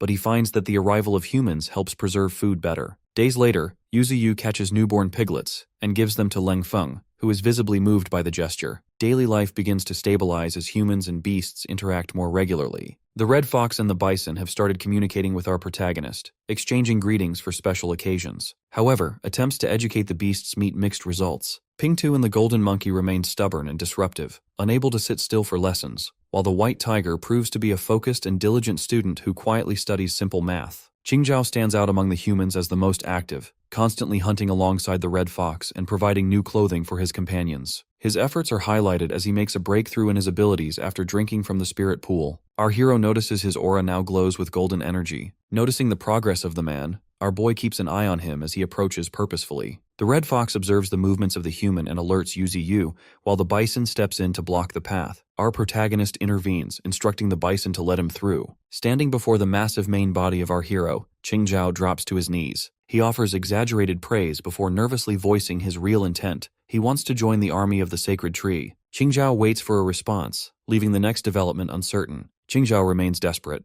openly asking for training to become stronger after awakening his physical talent. Our hero responds by radiating anger and outright rejecting him. Yuziu declares his distrust for any human willing to betray his own kind. The man accepts this harsh judgment, bows his head, and walks away defeated. As the human leaves, the golden soul avatar of Xiaoqing materializes beside our protagonist and questions his decision. She suggests that keeping humans around could help them interact with human society in the future. Our boy then pulls up a system interface to review the current strength of Ling Feng, Qianqin, and Qingzhao. While Yuziu acknowledges their progress, he maintains his suspicion, believing some people are naturally rebellious. He warns Xiaoqing that too much generosity will eventually lead to betrayal. As Qingzhao disappears into the distance, our protagonist decides that continued surveillance is necessary. Attention shifts to the development of the canyon. Our hero notes that the area is now well fortified and rich in resources, deciding it is best to keep a low profile. Xiaoqing updates him about the silver centipede, revealing it has been captured by humans for experiments. This news surprises our boy because of how quickly it happened. Xiaoqing expresses her plan to absorb the soul of the centipede in hopes of breaking through to the First Order. Our protagonist warns her about the risks of absorbing a Second Order spirit, but she insists she is ready. Our hero quietly observes her determination and recognizes her growth. The focus moves to the ancient Emperor Crocodile, who emerges suddenly and struggles to restrain his irritability since being captured by our boy. Meanwhile, a montage shows the beasts training and fighting. Our protagonist watches as Brother Pingtu advances to the peak of the 7th level. The golden ape and armored wild boar also reach the 7th level, while the hawks, except for the white crane at level 7, ascend to the 8th level. The wind wolf gathers a pack of 30 wild wolves to rapidly expand its influence. Next, the ancient Emperor Crocodile stands tall in the canyon with his purple armor shining. Yuziu ponders whether he should keep these strong beasts confined. Xiaoqing points out that if the crocodile is released, it will quickly become a dominant force. Our hero decides it is time to take the next step and assembles all the elite beasts under his tree. The three humans watch nervously from below, aware of the overwhelming power present. Yuziu addresses his generals, stating that those who have reached the peak must go out and train, but only those who have leveled up are allowed to leave. Our protagonist selects the Red Fox, Bull Demon, and Emperor Crocodile for this task. The White Tiger mistakenly believes it is included, but our boy quickly corrects him. Our hero assigns everyone ranks and new titles. The Red Fox is named Ninetails and made the leader, while the Bison becomes Bull Demon, second in rank. The White Tiger is assigned third, and the Emperor Crocodile is placed fourth due to his late arrival. Yuziu formally names them his 9 monsters and instructs them not to enter human cities. Some, like Bull Demon, hesitate to leave, but our protagonist insists they follow his command. With the new orders given, the selected beasts depart. Ninetails leads them while wreathed in fire, and the Emperor Crocodile solemnly bows and turns away. The scene shifts back to the human laboratory where Xiaoqing, occupying the body of Xiaoling, examines the silver centipede. It is now a mechanical creature suspended in wires and tubes. She remarks on its resilience and proposes that its soul would be better off empowering her. As she begins the absorption, the mechanical eye of the centipede glows purple, and the girl's eyes fill with energy. High above the canyon, the Red Fox surveys the world while the Emperor Crocodile emerges from the water below, shaking off droplets in preparation for his own journey. These two empowered beasts, granted strength by their master, set out separately to forge their own paths. Meanwhile, within the human settlement of the canyon, Changqing attempts to teach the white tiger by pointing to the character for tiger on the whiteboard. The tiger ignores the lesson and instead forms a heart with its paws to act cute, much to her frustration. Deep in the crystal mining caves, blue wind wolves hurry about with spirit stones on their backs. Nearby, Brother Pingtu dozes atop a pile of crystals and pays no attention to the activity around him. Suddenly, a dark shadow, the massive black root of Yuziu, approaches and startles the badger awake just before the root lashes out at him. Back in the canyon, our boy decides to test a new offensive move. He forms a glowing green blade at the tip of his branch and launches it forward, but it shatters against a stone formation. Finding it ineffective and draining, our hero invests evolutionary points to upgrade his willow blade skill. His branches glow more intensely as our protagonist tries again. This time, multiple branches release waves of crescent-shaped energy blades that slice cleanly through rock and split massive roots.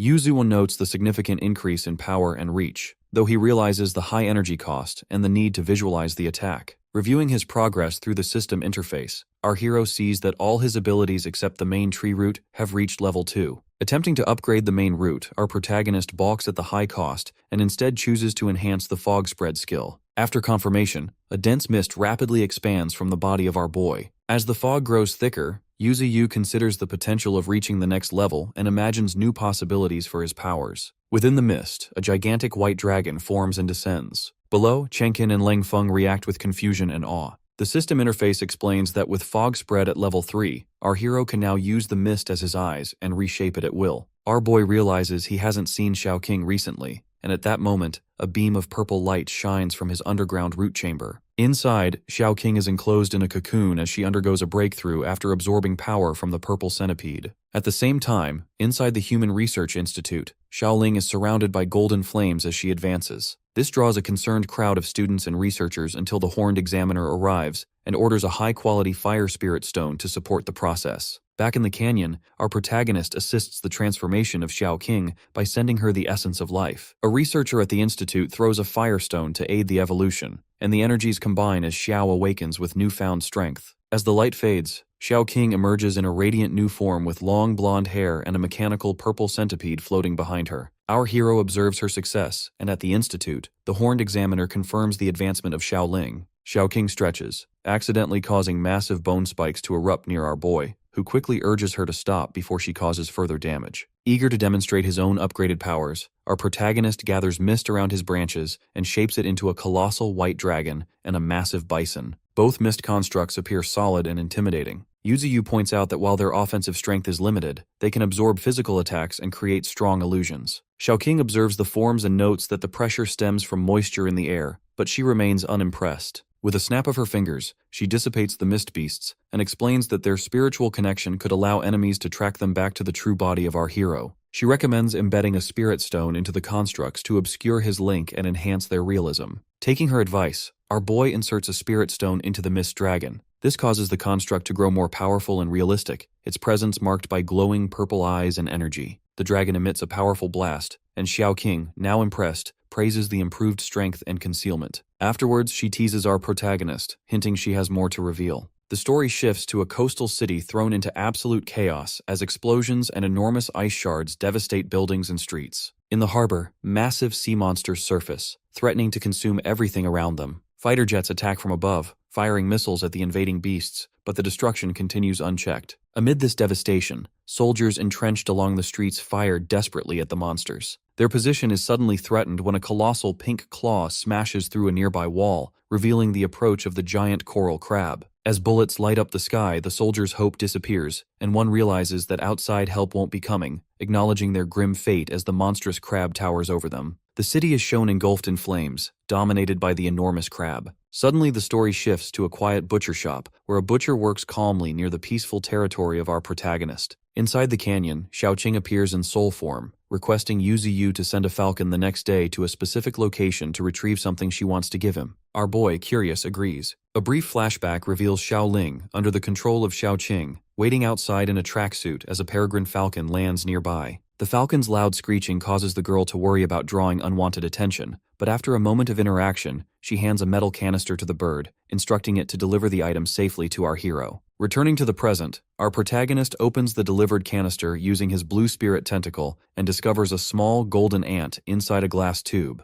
Reading the displayed system information, Yuziu sees that the ant is near death but has exceptional potential. It is a mutant with a lifespan of only 2 days and abilities far beyond those of normal ants, though many remain unawakened. Xiaoqing's soul form appears, excited, and explains that this ant is the result of sacrificing hundreds of millions of ants in experiments, and that it was only given to her because it had so little time left. Our hero recognizes the uniqueness of the creature, noting its special traits and the rarity of its existence. Our protagonist decides to help the ant, first diluting potent life essence with spiritual water to avoid harming it. He bathes the ant in this energy, reviving it and causing its single green eye to glow brightly as its vital signs stabilize. Satisfied, our boy then exposes the ant to undiluted life essence, triggering a rapid transformation. The ant's body cracks and expands, growing into a large armored insect with golden scales and sharp sickle-like legs. Testing its new form, the golden ant demonstrates tremendous speed, vanishing in a blur and racing around the spirit avatar of our protagonist, leaving trails of blue light. Xiaoqing comments on its increased agility and size and observes its impressive strength. The ant then kneels before our hero, expressing gratitude and pledging loyalty for being saved. Yuziu notes with surprise that the golden ant has already learned telepathy at a lower level than the white tiger, one of his earlier subordinates. The nearby white tiger, embarrassed and frustrated by this, tries to assert itself but is mocked by the ant, leading to a brief confrontation before the white tiger storms off in tears. Shenkin, in the background, reassures the white tiger, suggesting that sometimes greater intelligence leads to delayed abilities. Our hero formally appoints the golden ant as his 5th beast, instructing it to train in the underground cave and naming it Flash for its golden appearance. As this happens, Xiaoqing quietly recalls the traumatic past of Flash, who witnessed the deaths of countless companions in human laboratories and endured relentless experimentation. She worries that the pain and anger of Flash toward humans will only grow with its power. Our boy, however, consoles himself that the loyalty of the ant is assured as long as he remains its protector. Suddenly the scene shifts to the Emperor Crocodile, who is overtaken by pain as its armored body cracks and blood pours out, signaling the start of an unstable evolution. A pillar of white light erupts from the beast as our protagonist realizes the danger of evolving in such a vulnerable location. In a nearby city, the Spiritual Monitoring Bureau detects a surge of spiritual energy and issues a red alert. Operators identify the phenomenon as the emergence of a mutant beast at entry level 9, and urgent orders are given to the Air Force to respond. Back in the canyon, our hero remains occupied with his mist creation, while Qian Qing quickly drags Leng Feng and Qing Zhao to safety, warning them about the reappearance of the beast and urging them to take cover. Late at night, military helicopters sweep across a rugged riverbank, their bright searchlights exposing the landscape as they hunt for their target. Deep below, the Emperor Crocodile senses the disturbance and recognizes the presence of humans. The beast, immense and armored in purple scales and bone spikes, gazes up as it spots the light. Soldiers quickly identify the crocodile, but before they can act further, it coils its massive body and spins with violent force. The creature destroys a surveillance camera, immediately cutting the feed to static. Inside a command center, Erin rushes to make sense of the chaos. As she and her technician confirm that multiple camera feeds have failed, she realizes the enormity of their target. She concludes that ordinary fighter jets are no match for the crocodile and urgently orders the Air Force to launch an all-out assault, demanding the use of missiles to prevent the beast from escaping. Meanwhile, deep in the canyon beneath the towering sacred tree, Xiaoqing appears in her golden soul form and hurries toward the glowing blue orb representing our boy. She urgently reports that the movements of the Emperor Crocodile have been tracked by human forces, who are now sending dozens of combat aircraft and their extraordinary troops to the scene. Our hero grows visibly uneasy, questioning how the crocodile could have been discovered so easily. Our protagonist wonders if the Federation is reacting out of unusual fear or if there is more to the situation than he knows. Xiaoqing clarifies that the crocodile was exposed during its breakthrough, which led the authorities to immediately classify it as a top-level threat. As she begins to fade, ready to return to her physical body at the Human Institute, Yuziu cautions her. Our hero notes that the Emperor Crocodile hasn't seen her true form yet, so a confrontation may break out if they cross paths. Acting swiftly, our boy reaches out with his roots and telepathically commands his beasts to intervene. Our protagonist calls on the Peregrine Falcons, his first tamed and most powerful sky overlords, to intercept the helicopters and support the crocodile's escape. The Falcons soar through the clouds as the military continues its assault below, with helicopters firing on the crocodile. On the river, the Emperor Crocodile retaliates with a thunderous roar while baring its tusks. At a nearby military base, soldiers gather for a briefing and review a holographic map to plan their interception. Among them, Xiaoqing stands quietly in human form, remaining uncertain about the situation. Back at the command center, a subordinate questions whether it is necessary to go to such lengths against the giant crocodile. He suggests they could instead drive it into the restricted zone and let the extraordinary troops handle it later. Eren quickly rejects this idea, explaining that the Institute of Biology has just confirmed the crocodile possesses retro-ancient genes. This makes it far more dangerous than average mutants. She points to footage of other ancient creatures, like the giant moray eel that caused chaos in the Freedom Commonwealth a month ago, and the ancient crab from Sakura country that destroyed an entire coastal city. Eren stresses that if they allow the crocodile to escape now, it will only become stronger and cause even greater destruction in the future. Therefore, it must be stopped here and now. Returning to the battlefield, the Emperor Crocodile uses its massive tail to launch boulders with precise force, deliberately knocking them into the path of incoming missiles. This creates thick smoke and debris, severely limiting the pilot's visibility and disrupting their targeting systems. As the helicopters struggle to navigate the chaos, one pilot notes that, unlike previous giant beasts, this crocodile manages to avoid every direct hit. Observing these calculated evasive maneuvers and the sharp reactions of the creature, the pilots begin to realize that the Emperor Crocodile shows signs of advanced intelligence. The beast far surpasses anything they have faced before. As the crocodile attempts to flee toward the forest, Eren orders the helicopters to continue their attack by using bombs to pin it at the edge of a cliff. Trapped, the crocodile activates its atavistic power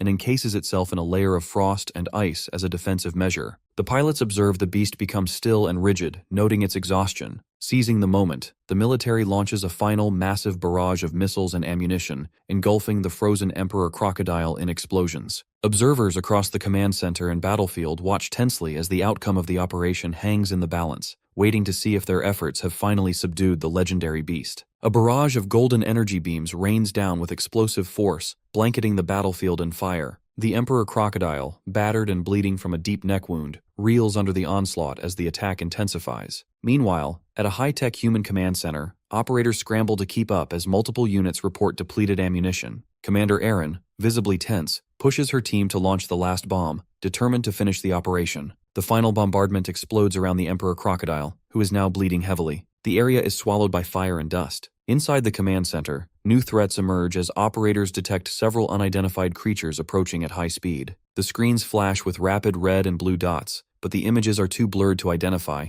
and the operators struggle to keep up. A brief glimpse of a golden-feathered peregrine falcon crosses the monitors, confirming the arrival of advanced predators. At the same time, pilots in the field receive urgent warnings of flying targets moving at 4.6 Mach. Before they can react, a yellow energy beam destroys a cockpit. Communication with all air units is abruptly lost. Eren, faced with blank screens and missing targets, realizes that the battle plan has failed. After regaining composure, she receives a captured image of the peregrine falcon. Operators explain that these birds, once apex predators, have now evolved to 9th-level strength and outclass the current Air Force. A flock of these falcons is shown flying toward the Bayou Gorge. On the ground at Bayou Gorge, the golden monkey, riding the white tiger, leads a group of mutant beasts to the battered Emperor Crocodile. The crocodile lies in a pool of blood, riddled with wounds, while the honey badger looks on anxiously. Our protagonist appears, acknowledging the severe injuries of the crocodile and noting that gunfire nearly killed him during his evolution. The golden ant reacts to the situation while our hero inspects the wounds. Yuziu notes the numerous holes left by armor-piercing projectiles and advises the Emperor Crocodile not to rely solely on his body to fight against such weapons in the future. Our boy explains that human ammunition, especially armor-piercing rounds, can inflict severe damage even on a first-order transcendent like the crocodile. Our hero also points out that the injuries are serious because these rounds are specifically designed to break through defenses, and our protagonist warns that continued exposure could be fatal. This moment underscores the vulnerability of even powerful mutant beasts to advanced human technology. He then presents our protagonist with a snake egg he rescued, admitting he couldn't save the mother who had awakened the ice element. The crocodile also offers up ice spirit grass found with the egg, suggesting that the egg itself may hold ice abilities. As our boy reflects on these gifts, a translucent blue snake emerges,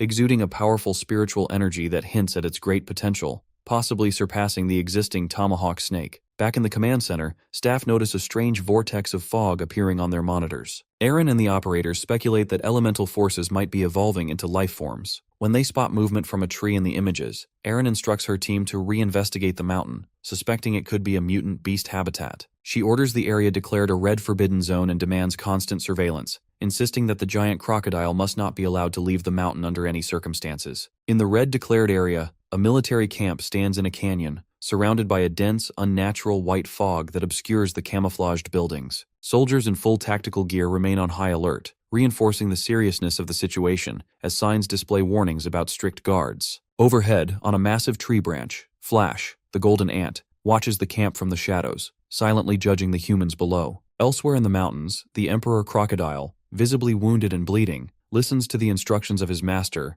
Yuziu. Our hero tells him to move to the center of the Misty Mountains, claim the land, and create a lake. Yuziu assures the crocodile that life essence will be granted to help form a spiritual lake when the time comes. The Emperor Crocodile agrees, then lies down to recover as the blue monkey and honey badger, Ping 2, stay close by. The crocodile reassures the smaller beasts that they can play together once he heals, prompting laughter and relief from the group. Meanwhile, at the sacred tree's core, our protagonist discusses the growing human threat with Xiaoqing. Xiao worries about the humans' awareness of the giant crocodile, but Yuziu remains calm, explaining that the humans have only just made this discovery and should be left alone for now. Our boy decides to use the fog beast to further conceal their presence, confident that the mountain's fog will prevent humans from causing harm. Shortly after, Xiaoqing reports that a small team of soldiers is preparing to enter the mountain. Our hero confirms he has already noticed their movements and has considered how to respond. As the soldiers move forward, one enters the thick fog and quickly becomes separated from his unit, causing his teammates to call out an alarm. Panic spreads among the remaining troops, who scramble to contact the camp.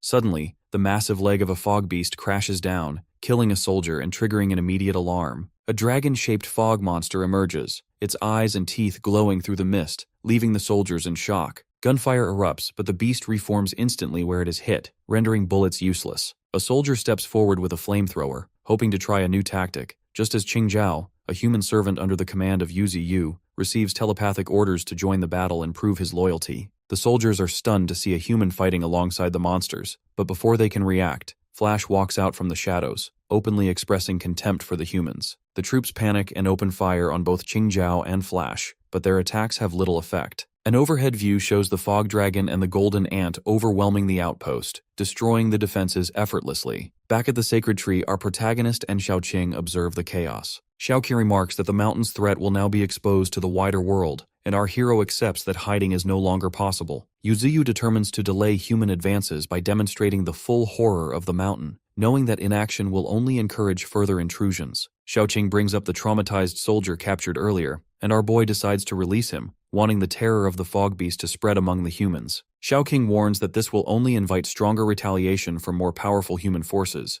but Yuziu, his spirit orb glowing menacingly, resolves to go to war if necessary. Following the battle, Flash stands atop a pile of human bodies beneath the crescent moon. The story explains that the Misty Mountains are now feared as a place where people become lost, and that both the giant crocodile and the fog beast are confirmed to exist within. The Emperor Crocodile, now submerged in a spiritual lake, receives 10 drops of life essence, transforming the site into a haven for the beasts. Afterwards, our protagonist tests his newly strengthened branches, noting the increased speed, strength, and ability to split and ensnare targets. Our hero is shocked by the rising cost for further evolution, realizing that advancing to higher tiers will require immense resources. With his spiritual power now at 490,000 and ranking above the second level, our boy acknowledges the urgency to evolve faster in response to the growing human threat. Yuziu summons the Emperor Crocodile and questions him about the river's dangers. The crocodile warns that the river is treacherous, suppresses spiritual power, and harbors even more powerful entities. The story hints at monsters of higher order within the depths. Meanwhile, in City Z, the released soldier is in a padded cell, suffering a complete mental breakdown and providing only vague warnings about the fog beast. Human leaders, realizing the gravity of their losses and the scale of the threat, mobilize their army, superhuman troops, and the Federation's 10 heroes for a decisive response. The leader, his eyes filled with anger, declares his personal command of the operation and vows to annihilate the mountain and its mutated beasts, no matter the cost. Deep within the waters of the North Canyon, Yuziu looks down upon the Emperor Crocodile. The crocodile immediately senses a transcendent presence and remains cautious, recognizing that these depths hold not just second-order but potentially third-order transcendence. This realization makes the river feel far more dangerous than it first appeared. Shifting his attention, the Emperor Crocodile looks up to the towering willow, suspecting that the god tree, Yuziu, has grand ambitions. In response, the consciousness of our protagonist pulses with intent. He plans to draw the powerful river into his own territory, viewing this as a critical step for his growth. Yuziu believes that controlling the river's flow directly into the sea will provide a significant strategic advantage for future conflicts against humans. As the determination of our boy intensifies, golden light floods the horizon, signaling the beginning of a new chapter for his followers. With the ambition clear, the Emperor Crocodile suggests conquering the nearby mountain range first and recommends sending the Honey Badger, Armored Boar, and 2 others for the mission. Our hero, aware that his own immense power might attract human attention, agrees with the plan. Yuziu decides it is best to let his subordinates train and grow stronger while he remains in the background to provide protection. He places the Emperor Crocodile in command, instructing him to capture any opponents with promising abilities and promising to deal personally with the most valuable prey. Before they leave, our protagonist gifts the crocodile some concentrated life essence to ensure nothing goes wrong. As the Emperor Crocodile rises from the river, his imposing figure gathers the Honey Badger, Armored Boar, and Orange Monkey, signaling the start of their expedition. Meanwhile, Yuziu shifts his focus underground, where he checks on the progress of the subterranean city under the supervision of Qingzhao. The servant reports significant advancements, noting that 3 floors are nearly connected thanks to the wind wolves and previously sent mutated mice, which greatly accelerated construction. New features include a central water source, multi-level walkways, and spirit stones that both illuminate and nurture the underground flora. Qingzhao suggests further expanding rooms and training slots, and asks to bring in a friend for help.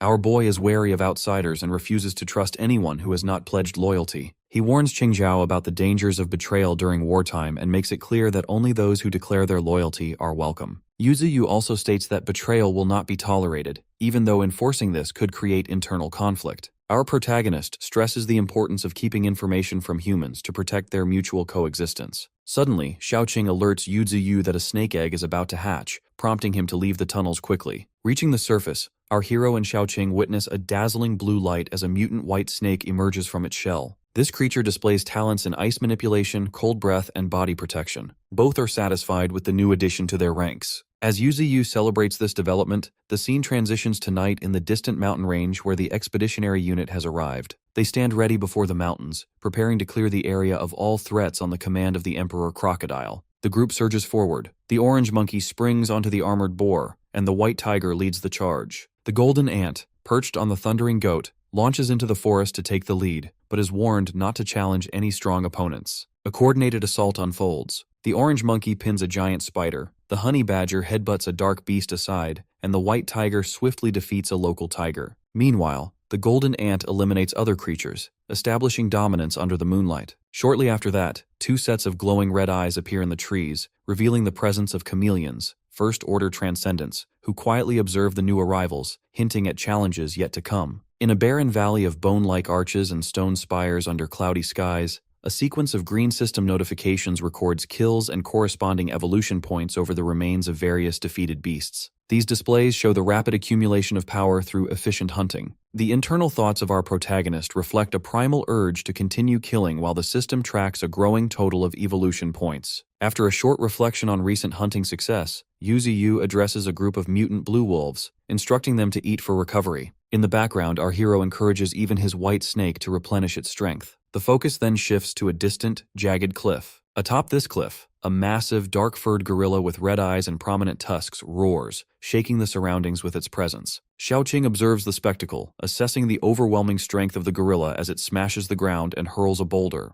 Responding to this show of power, Xiaoqing reveals her own might by summoning a giant segmented purple scorpion tail while preparing for confrontation. Back in the territory of our boy, the clearing of the battlefield finishes as Yuziu surveys the orderly ground. Without warning, the massive gorilla plummets from the sky, crashing into the grass and falling unconscious. Xiaoqing descends after it, landing lightly and presenting the gorilla as requested. She voices her concerns to our protagonist, emphasizing that primates differ from other beasts due to their intelligence and social nature. She explains that these traits make them harder to control and potentially unpredictable if not managed carefully. While Yuziu listens, he reflects on the risks, but also points out that, with proper guidance, the capacity of a primate for learning and adaptation might allow it to surpass other creatures in evolution. Our hero notes that if the gorilla absorbs human knowledge, it could quickly become an entirely new kind of species, which would be an advantage in a world already thrown into chaos. Our boy studies the destruction caused by the arrival of the gorilla, noting its size compared to other beasts. As the gorilla regains consciousness and roars up at the imposing eye of our protagonist,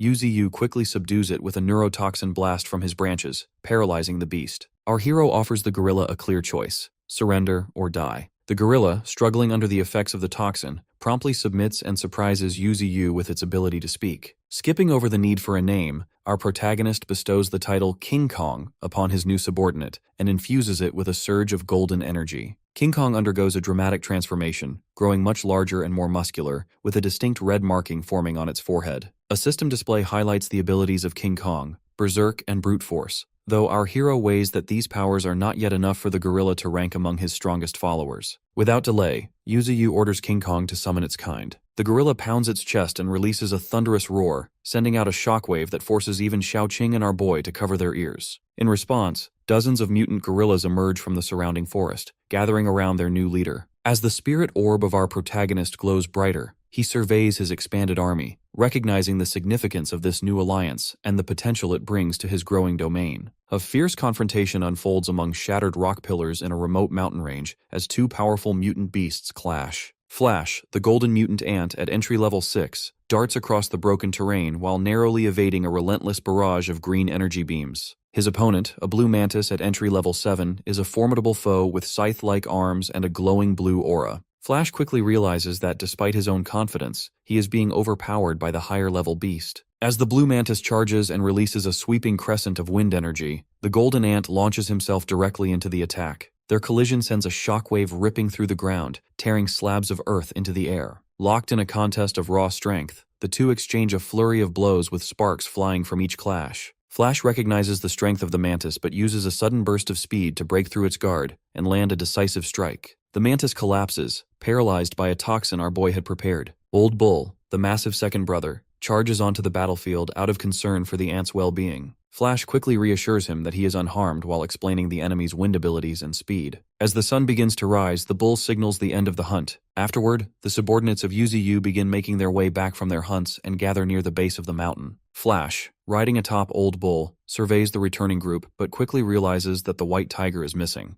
Old Bull points out that the tiger ran off immediately after capturing the blue mantis, likely hoping to bring the captive directly to the god tree to claim recognition first. As they look around, our hero also notices the Emperor Crocodile watching them from a distance, ready to provide backup if needed. Meanwhile, deep within the misty forest, our protagonist reflects on his cultivation. Yuziu notes his exhaustion from depleting spirit energy and counts the branches and evolutionary points still needing improvement. The white tiger soon arrives, howling and proudly dropping off the blue mantis, now evolved to entry level 8, at the base of the tree. Our hero inspects the captive's abilities, recognizing its wind power and mimicry as valuable traits, and commends the white tiger. The blue mantis is promptly sent by Yuziu to recover in the spirit pool. As it heals, the creature suddenly recovers and attempts to escape, but our boy swiftly subdues it with a thick root, forcing it back into the pool. Soon after, Old Bull approaches Yuziu with a serious expression and voices his growing concern about Nine Tails, who has been missing for half a month. He admits his worry and requests permission to search for him. Our protagonist responds by acknowledging the strength of Nine Tails and reassures the bull that,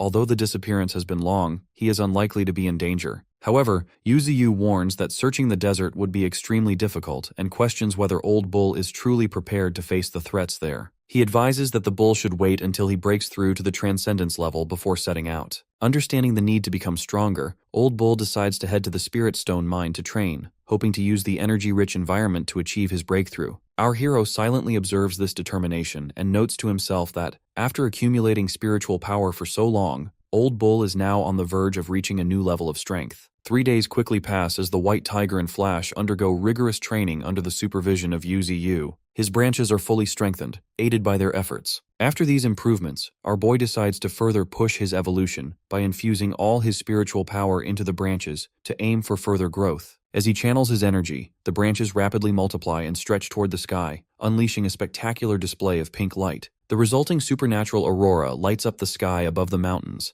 drawing the attention of both human explorers and beasts, who gaze up in awe and confusion. Qianqin, held captive among the humans, gazes upward in a trance and recognizes the spectacle as the aurora borealis. The scene broadens to reveal that the branches of Yuziu have multiplied and now glow with white light, stretching across the entire sky while pulsing with pink and blue energy. This brilliance leaves Qianqin overwhelmed by the beauty, while Leng Feng stands beside her, troubled by the overwhelming force above them. He worries aloud that if the branches were to fall, everything would be destroyed instantly. As the humans watch in awe and fear, Flash, the golden ant, approaches with a sense of pride. He declares that witnessing the power of our boy is an honor for the humans. Our protagonist's subordinate immediately reminds them of their precarious situation, stating that their survival hinges on their usefulness to Yuziu. Tension flares when Qingjiao questions the ant about his apparent hatred for humans, to which Flash responds with open contempt, making it clear that his feelings go far beyond simple dislike. Meanwhile, our hero internally reflects on the heavy spiritual toll exacted by his current display of power. He realizes that the rapid drainage of spiritual energy is unsustainable, causing him to withdraw the aurora and decide that this ability must be reserved only for life or death situations. As the supernatural light fades from the sky, attention shifts underground to the mining facility, where Qingjiao oversees a group of mutant gorillas laboring with logs and stones. Yuziu, projecting his consciousness through a black willow branch, commends Qingjiao for managing the gorillas effectively and instructs him to train them as a disciplined military unit.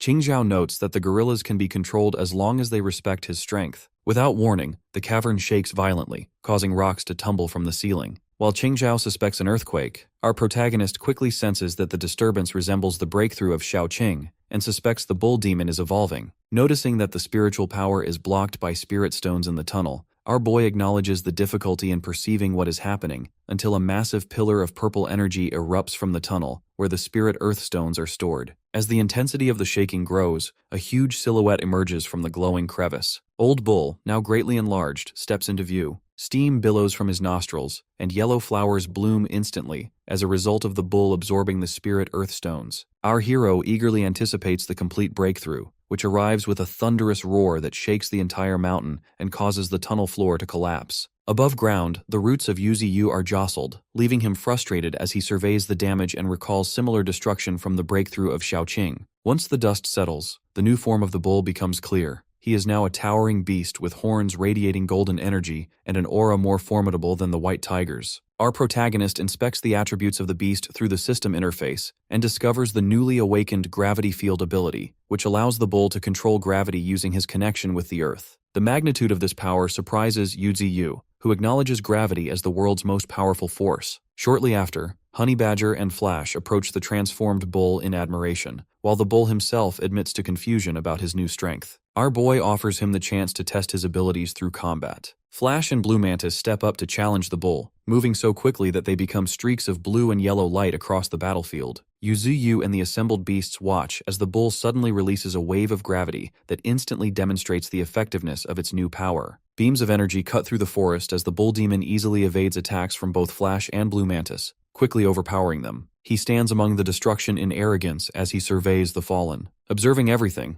Yuziu realizes internally that ordinary speed and sneak attacks have no effect on the bull demon and warns against any rash attempts. As the bull checks on his injured ally, Flash reports that his internal organs are crushed and his limbs are broken, though he tries to downplay the severity. At this moment, a pink mist known as the Rain of Vitality, summoned by our protagonist, envelops the wounded. This rain accelerates healing and deeply revives living beings. Our boy observes that while Flash seems stable, his internal injuries are severe. Without the Rain of Vitality, his recovery would take much longer. Soon after, Yuziu sits calmly. Addressing the bull demon, he acknowledges the recent breakthrough and advises him to refine his abilities, promising that his power will grow much stronger in the future. Our hero reminds the bull about the promised journey to find Ninetails, urging caution and instructing him to return immediately if Ninetails is found. The bull demon bows respectfully and receives final permission to depart before heading out. Afterward, the focus shifts to a military encampment at night, where soldiers patrol anxiously near heavy trucks. They discuss the threat posed by the crocodile and the presence of transcendental forces, anticipating an imminent operation to level the mountain. The story then transitions to the Transcendental Research Institute. Inside a damaged training room, Xiaoling stands amidst the wreckage, noticing the significant changes in her powers after entering the transcendental stage. She reflects on the fusion of her physical and spiritual abilities, which have dramatically enhanced her flames. An assistant arrives to escort her to the mentors, and as they leave, the extent of the destruction she caused to the super alloy walls is revealed, impressing the assistant. Xiaoling enters a massive hangar filled with scientists and soldiers. The professor and a group of staff greet her, while a tall, silver-haired man, Li Hao, observes her with interest. Internally, Li Hao is struck by the strength and appearance of the girl, noting the waves of spiritual power emanating from her. He introduces himself confidently, but Xiaoling admits she has never heard of him. The professor laughs loudly at this exchange, while the assistant quietly explains to Xiaoling that Li Hao is a top performer who recently broke through to the transcendental stage. He comes from a wealthy family and is already a major general due to his achievements. Li Hao, attempting to recover from the awkwardness, invites Xiaoling to join the 2nd Military District, stating that she must first be tested in a fight. The scientists and assistant cheer Xiaoling on, warning her that Li Hao specializes in thunder-based attacks. Among the crowd, Yan Lengling watches with a competitive attitude, eager for Li Hao to prove himself. As the match begins, Li Hao charges forward, his body sparking with blue electricity. Xiaoling calmly summons a fire butterfly,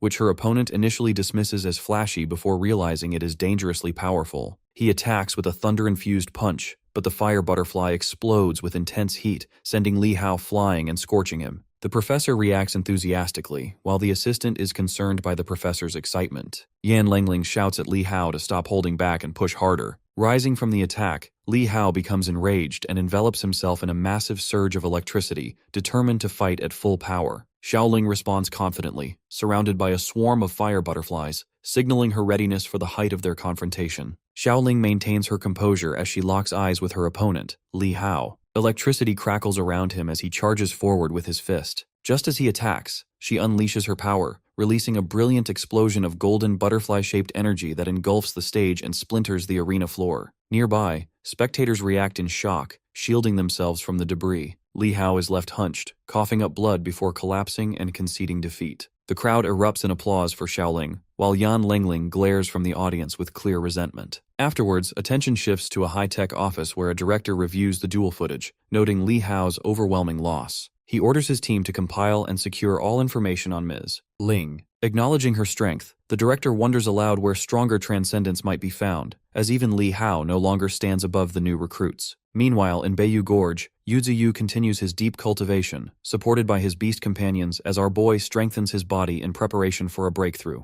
In a re-expanded underground cave, an ominous red aura begins to pulse, hidden by spirit stones that block detection from anyone except Qianqin. Gifted with intuition, she feels intermittent waves of unease and investigates the cave, immediately sensing the increased strength of the sinister energy. Suddenly, thick red vines erupt and ensnare her, dragging her into the darkness as she desperately calls for help. Within his peaceful domain, our protagonist is suddenly roused from cultivation by a faint, urgent cry that he instantly recognizes as Qianqin's voice. Alarmed, our hero quickly checks his surroundings, using his roots and senses to search all the usual places she might be, but finds no sign of her presence. Realizing that she has vanished without a trace, Yuziu blames the thick fog for hindering his perception and wonders if she might have left the mountains. To locate her, our boy activates his mist-sensing ability, sending waves of his spiritual energy through the gorge. This technique allows our protagonist to pinpoint her location deep within a cave hidden from ordinary senses. Extending his consciousness to the cavern's depths, Yuziu discovers Qianqin ensnared and immobilized by a mutant plant monster. Recognizing the plant as a mutated blood-colored specimen from the Spirit Stone mine, our hero enters the cave with a massive, black, serpent-like branch. Sensing the creature's intense hostility, our boy immediately attacks with overwhelming force,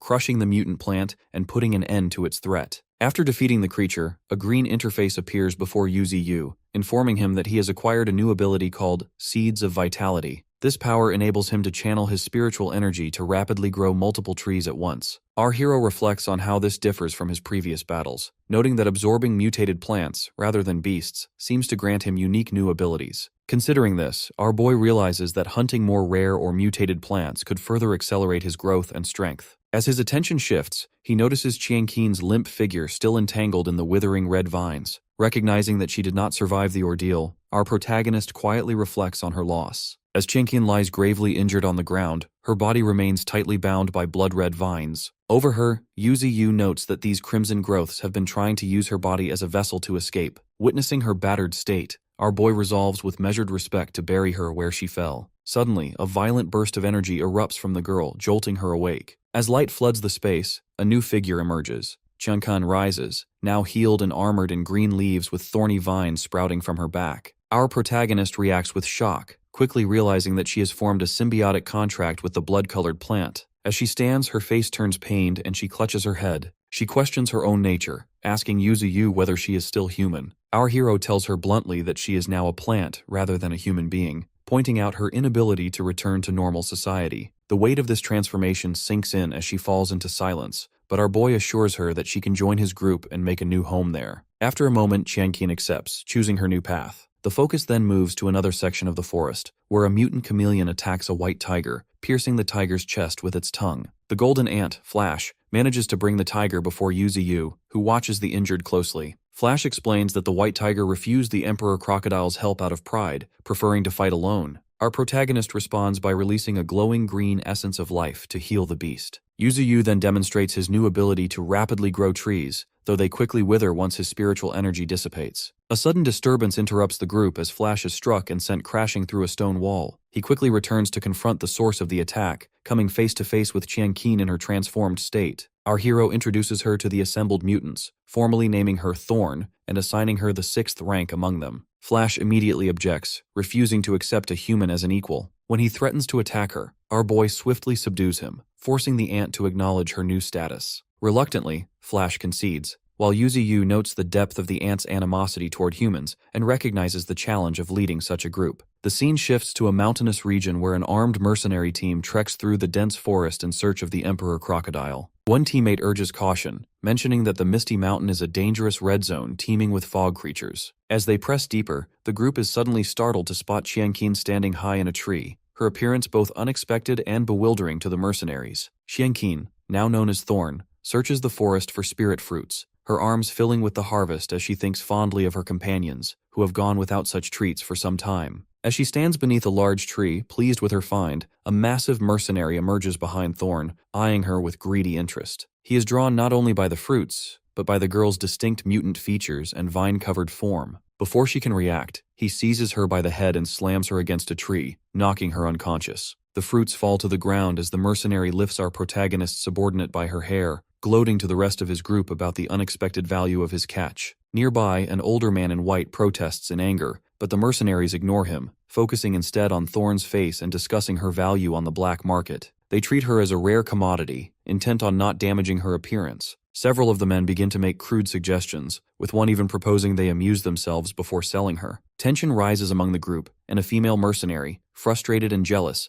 pushes through her companions and criticizes their behavior while focusing her spite on the captive. Approaching the unconscious Thorn, the female mercenary draws a dagger and threatens to mutilate her, intent on ruining her beauty. At that moment, the girl's body instinctively reacts. Her bloody vines ability erupts, sending thick, thorned vines whipping through the air. One vine wraps around the large mercenary's neck, lifting him off his feet, while others lash out, forcing the rest to retreat. The female mercenary, startled but observant, quickly recognizes that the mutation is recent and the powers unstable, urging her group to attack together. Suddenly, a golden flash tears into the clearing. Flash, the golden ant, arrives and immediately subdues one of the mercenaries, shocking the intruders with his ability to speak. The female mercenary quickly decides the fight is lost and abandons her team, leaving them behind as Flash accuses the group of trespassing in his master's territory. He vows that none of them will escape and transforms into a blur of motion, swiftly incapacitating the mercenaries with overwhelming force. The skirmish ends with the mercenaries broken and scattered across the ground. Thorn, regaining some awareness, sees the golden ant and recognizes his intervention. However, the situation turns again when Flash notices a small, blinking bomb attached to his body. It detonates in a violent explosion, leaving the ant badly injured and unable to move. The battered female mercenary staggers up, taunts Flash about the grenade's special design, and prepares to finish him off with a dagger. In the harsh, snowy landscape, the mercenary pins Flash to the ground, raising her blade with deadly intent. As she brings the dagger down, thick, red, vein-like roots suddenly burst from Qianqin's body. The roots impale the woman, throwing her backward.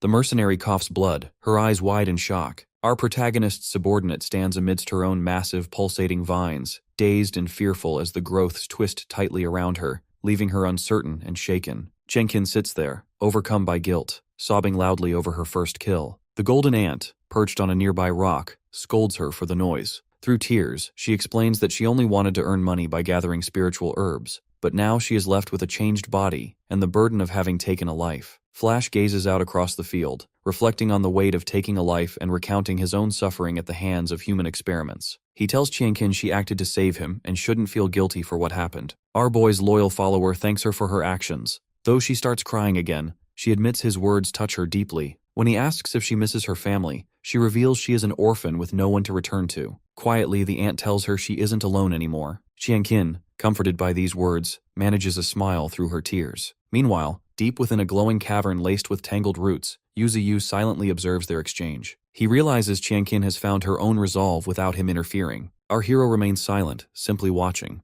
Soon, the story moves to a foggy forest where Leng Feng, accompanied by a large pink rabbit beast, questions if Qianqin is truly certain about her choices. With vines sprouting from her back, she insists he should prepare for what is to come. Leng Feng, frustrated, reminds her that he still has family waiting for him, making it clear he is not ready to accept her path. Next, beasts attack as the story explains that the spiritual recovery has ushered in a dark age. Inland cities are under daily siege, but the coastal regions face even greater destruction as sea beasts surge ashore, causing countless deaths. In a high-tech boardroom, the head of the China Federation assembles top officials to address the growing crisis. The director of the Inland Spiritual Power Bureau activates a hologram, showing the rapid and dangerous increase of spiritual power in the sea's depths. She explains that high concentrations of spiritual power are toxic, forcing deep-sea monsters into shallower waters. This, in turn, drives less powerful sea beasts toward coastal cities, making the global sea beast attacks unavoidable. General Zhao Jianjun questions how long this chaos will last, but the director warns that this is only the beginning. She presents another alarming graph, revealing that spiritual energy is now rising inland as well. The coming spiritual tide will trigger a second wave of mutations among land beasts, leaving inland cities vulnerable to wild animal attacks and unable to use heavy weapons for defense. The head of the Federation, after a brief pause, signals that he has something else to show. Far below the earth, the main route of Yuziu has reached depths of 10,000 meters. Our protagonist senses an impending catastrophe as Xiaoqing, in spirit form, joins him. They travel toward a massive, glowing core of energy beneath the ground, while our boy feels the power surging. Xiaoqing marvels at the density of spiritual power in the cavern, and our hero declares that a new cycle of evolution is starting. Back in the boardroom, officials are stunned by footage of the golden ant protecting Qianqin. They debate whether she is human or plant, and note the ant's ability to speak. The head of the Federation explains the footage came from a mercenary's eye device, and notes that other strange creatures, like the peregrine falcons and fog beasts, seem to be acting under someone's control, hinting at a hidden mastermind behind recent events. Meanwhile, at his domain, Yuziu inspects a glowing mechanical chip and recognizes it as a spirituality shield. He immediately suspects this device has been blocking his fog spread ability and grows wary of how advanced human technology has become. Realizing that continued deployment of these shields will prevent him from sensing life forms with his fog,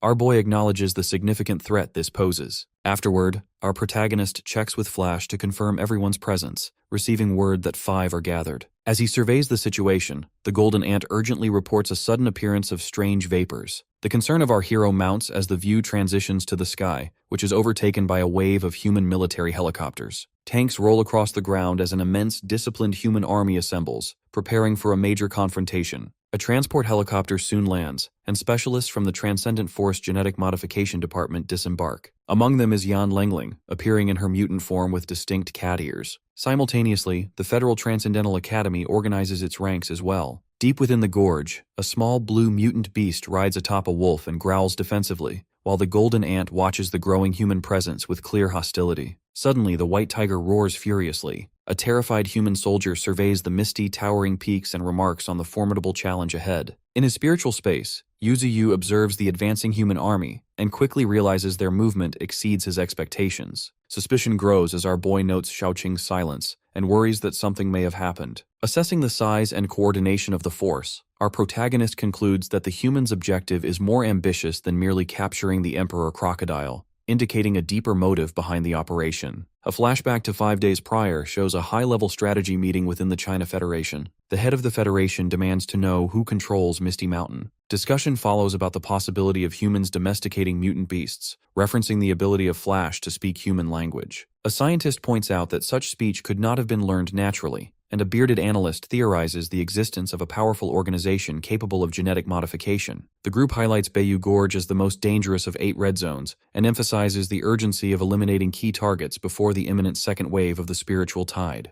The gray-haired commander presents the Bayou Gorge battle plan, timing the attack for 5 days later to strike before the beasts regain their spiritual power. Meanwhile, in a laboratory, robotic arms finish synthesizing a glowing yellow mutant elixir. The old horned scientist, pleased with the result, states that the elixir will enhance the fire control of the girl and prepares to deliver it to her. Suddenly, a shadowy manifestation of Yan Lengling appears behind him, causing visible anxiety as she questions his intentions and loyalty toward the safety of Ling. Back in the strategy room, debate erupts over the morality and scale of the upcoming battle. An official protests the use of certain technologies and the excessive deployment of troops, but the commander insists that failure will lead to uncontrollable consequences if the beasts evolve further after the spiritual tide. The bearded man notes that the battle plans remain classified for all but high-ranking officers. The commander then requests the inclusion of General Li, a formidable figure, to counter any human-level threats among the enemy. Following the meeting, the Federation constructs protective walls around neighboring cities, hoping to at least deter weaker beasts from breaking through. Attention then shifts to Z City People's Hospital, where Xiaoqing walks purposefully through the halls, her expression dark as a nurse hurries to catch up. Our protagonist's ally enters a hospital room where the old horned scientist lies gravely injured and on life support, surrounded by somber doctors. As she takes in the sight, the eyes of our hero's servant blaze intensely. The doctor ended up in the hospital because Lengling took in the elixir made from the inner crystal of the fire leopard. She went berserk as a pseudo-elementalist, and in that state, she attacked the doctor with her claws. Now in the present,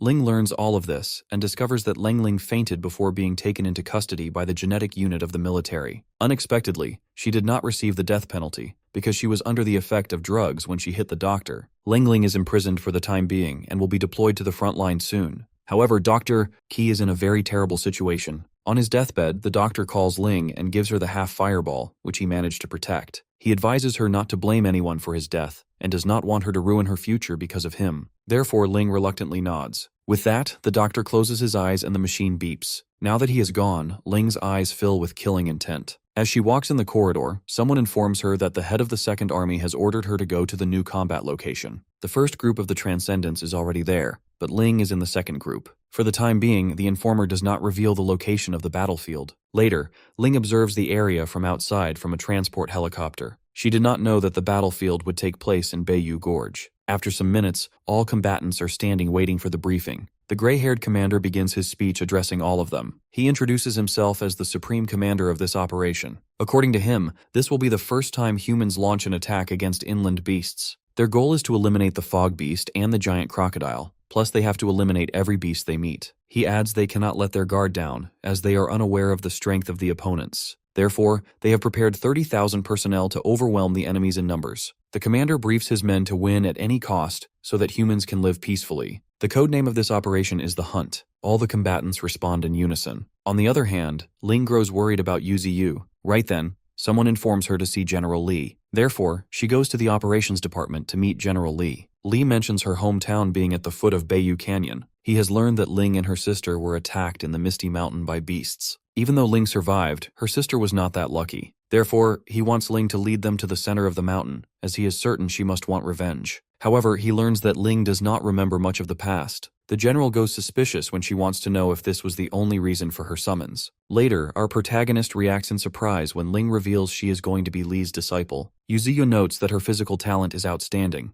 Therefore, anyone would like to take her as their disciple. Our hero believes the idea of her joining the general is good. After that, our boy gets to know that the army is attacking the mountain tomorrow. After a brief pause, Yuziu states there is always a solution for a problem. No living being wants to die, but unfortunately things do not work out as they wish. Our protagonist would like to stay neutral, however something like that is impossible. As the human army is almost ready to launch an attack, our hero on the other hand starts giving a briefing to his beast army. Yuziu announces they will be facing war soon. If they lose, then all of them will die. Even after winning, they will lose some companions. But those who survive will be able to live without any worry of humans in the future. Therefore, our boy wants them to prepare to die and fight with all they have. Yuziu considers tomorrow's battle a crucial one, which will determine their future. All beasts roar confidently, ready for the battle. On the other hand, Leng Feng thinks of running away with his little treasures in the midst of the chaos. The day of the battle arrives, and the human army stands ready to attack. Meanwhile, Ling grows worried seeing an overwhelming number of troops. Right then,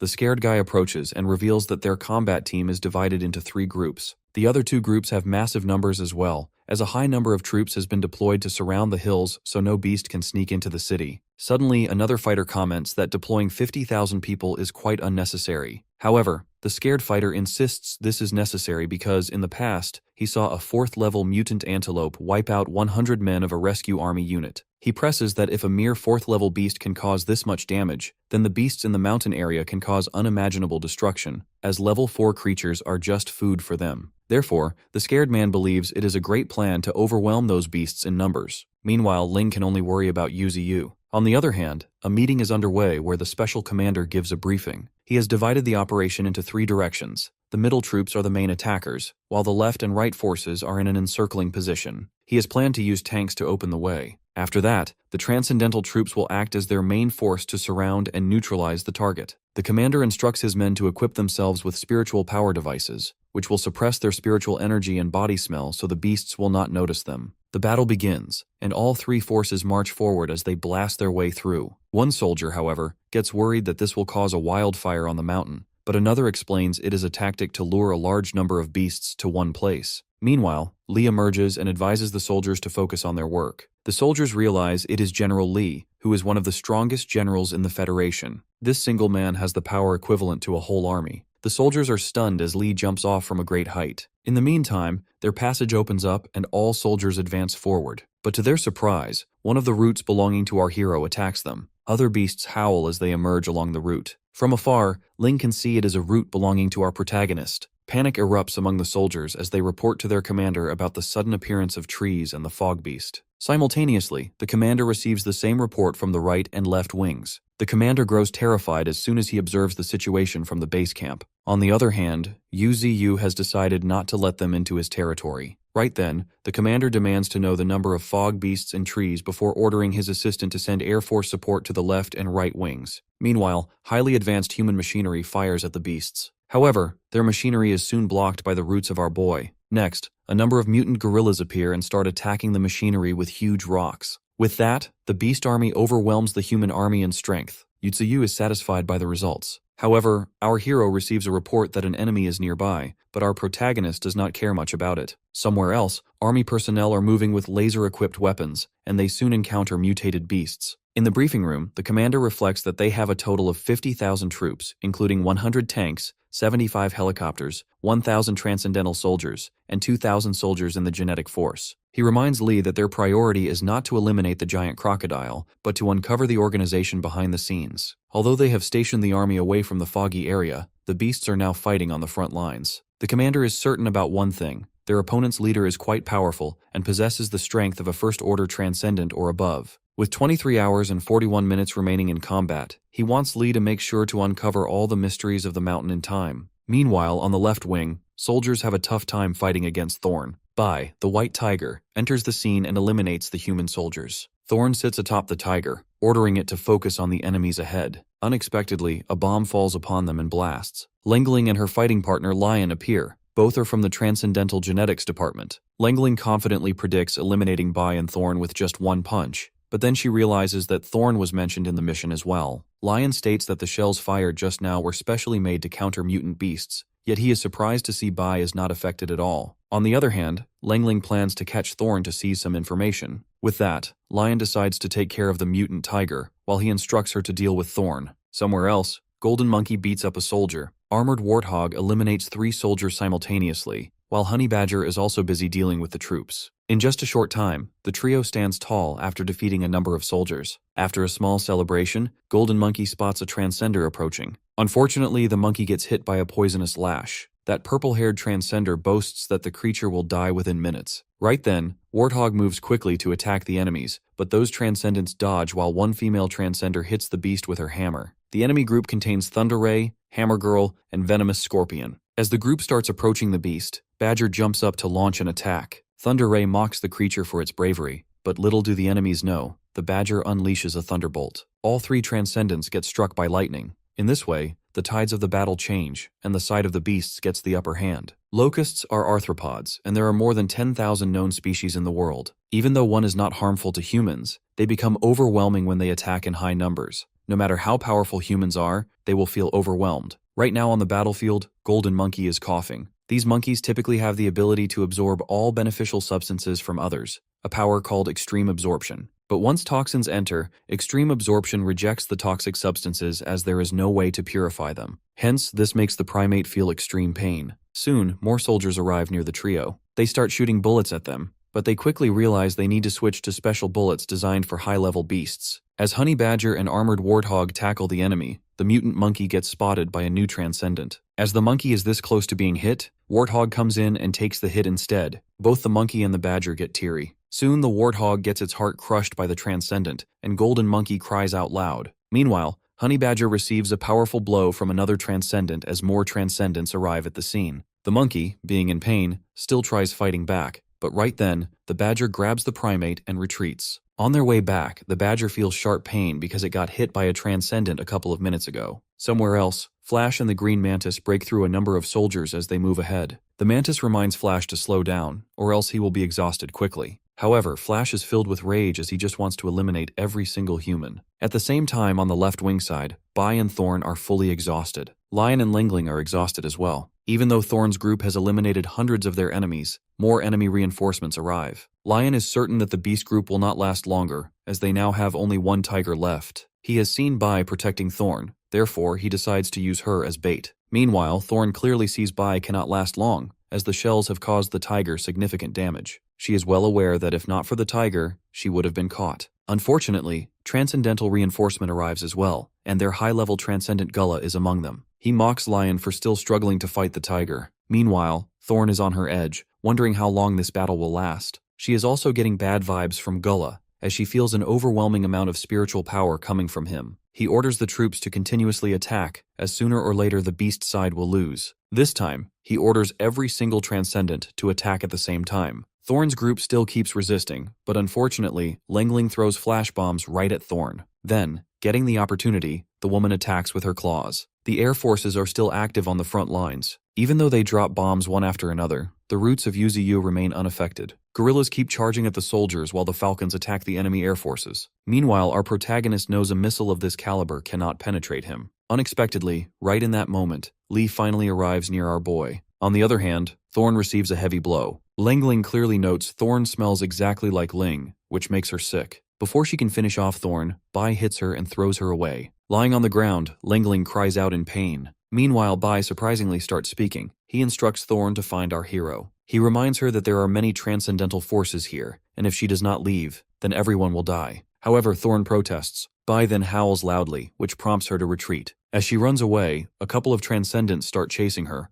but her comrades protect her as the enemies try attacking. As a result, the crane and the wolf receive heavy blows. As her comrades are fighting to their death, Thorn grits her teeth and pushes herself to move forward without looking back. Next, a Transcendent lands a heavy blow at the crane. The thing is, the crane never wanted to go and fight. It has no emotional attachment to those two girls. It does not understand why living beings who are dead need to be mourned like this. But in the end, the crane went and lost terribly. Cranes live in flocks consisting of several families. They were once an endangered species, but with the revival of spiritual energy, they have escaped extinction. After experiencing a terrible incident with the war axe snake, the creature started living under the protection of the willow tree. During that time, it was happy having a home. Gradually, it understood the determination of revenge after interacting with different creatures. The more it understood, the more painful it became, and it started feeling ashamed of its own powerlessness. Therefore, the creature made up its mind to go all out when the same type of crisis hit again. Unexpectedly, the crane starts talking, yelling that it will not let them pass. Meanwhile, Bai is also fighting those humans. Now, both Bai and the crane stand side by side opposite the human forces.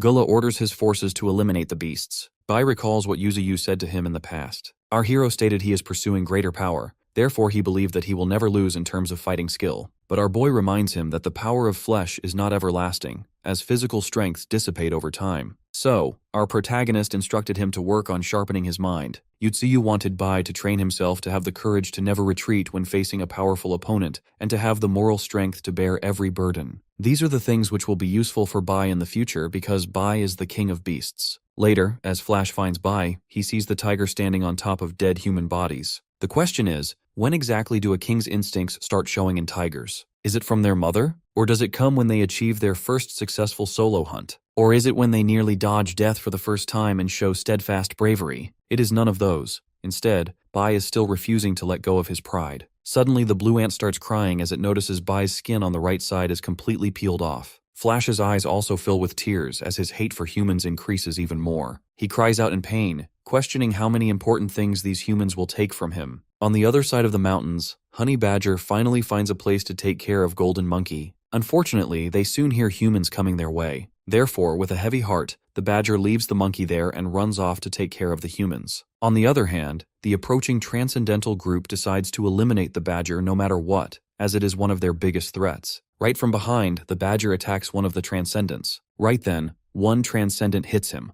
while another lands a heavy hammer on him, and the badger ends up hitting the ground. But as that big hammer girl lifts her weapon, she learns the badger has gone into the earth. As the Transcendents decide to find him, the badger comes out from the ground to hit one of them. Sadly, he feels a sharp pain. Soon the Transcendent that he hit lands a heavy blow on him. The blow is so powerful that the ground under them bursts open. As a result, the badger is in a very terrible state. That same Transcendent hits the badger continuously until he throws the creature away forcefully. Now the badger's body is trembling in pain and is covered with blood. Meanwhile, the Transcendents decide to finish him off so they can eliminate other beasts as well. On the other hand, the badger wishes to ask Ling for more meat because it was really delicious. Unfortunately, all 4 Transcendents hit him simultaneously. Taking his last breath, the badger takes a couple of bombs from his mouth. A huge explosion emerges as a result. That is how the badger, along with those 4 Transcendents, meets his end. Meanwhile, the Emperor Crocodile is on the move. After losing its life, the badger arrives in the afterlife where he finds Ling. Seeing her makes his eyes teary. He hugs her tightly and cries his heart out. After that, both of them go together, holding each other's hands. In reality, Golden Monkey finds the dead body of the badger. Nearby, a Transcendent calls for help. He curses the badger, wanting to skin the creature alive and vowing not to let the matter go even after the beast has died. The monkey immediately hits him hard. Hearing those disgusting words, the primate is in complete pain and rage. The Transcendent guy begs for mercy and swears he will not come back to this forest again. This only makes the monkey angrier and more pained.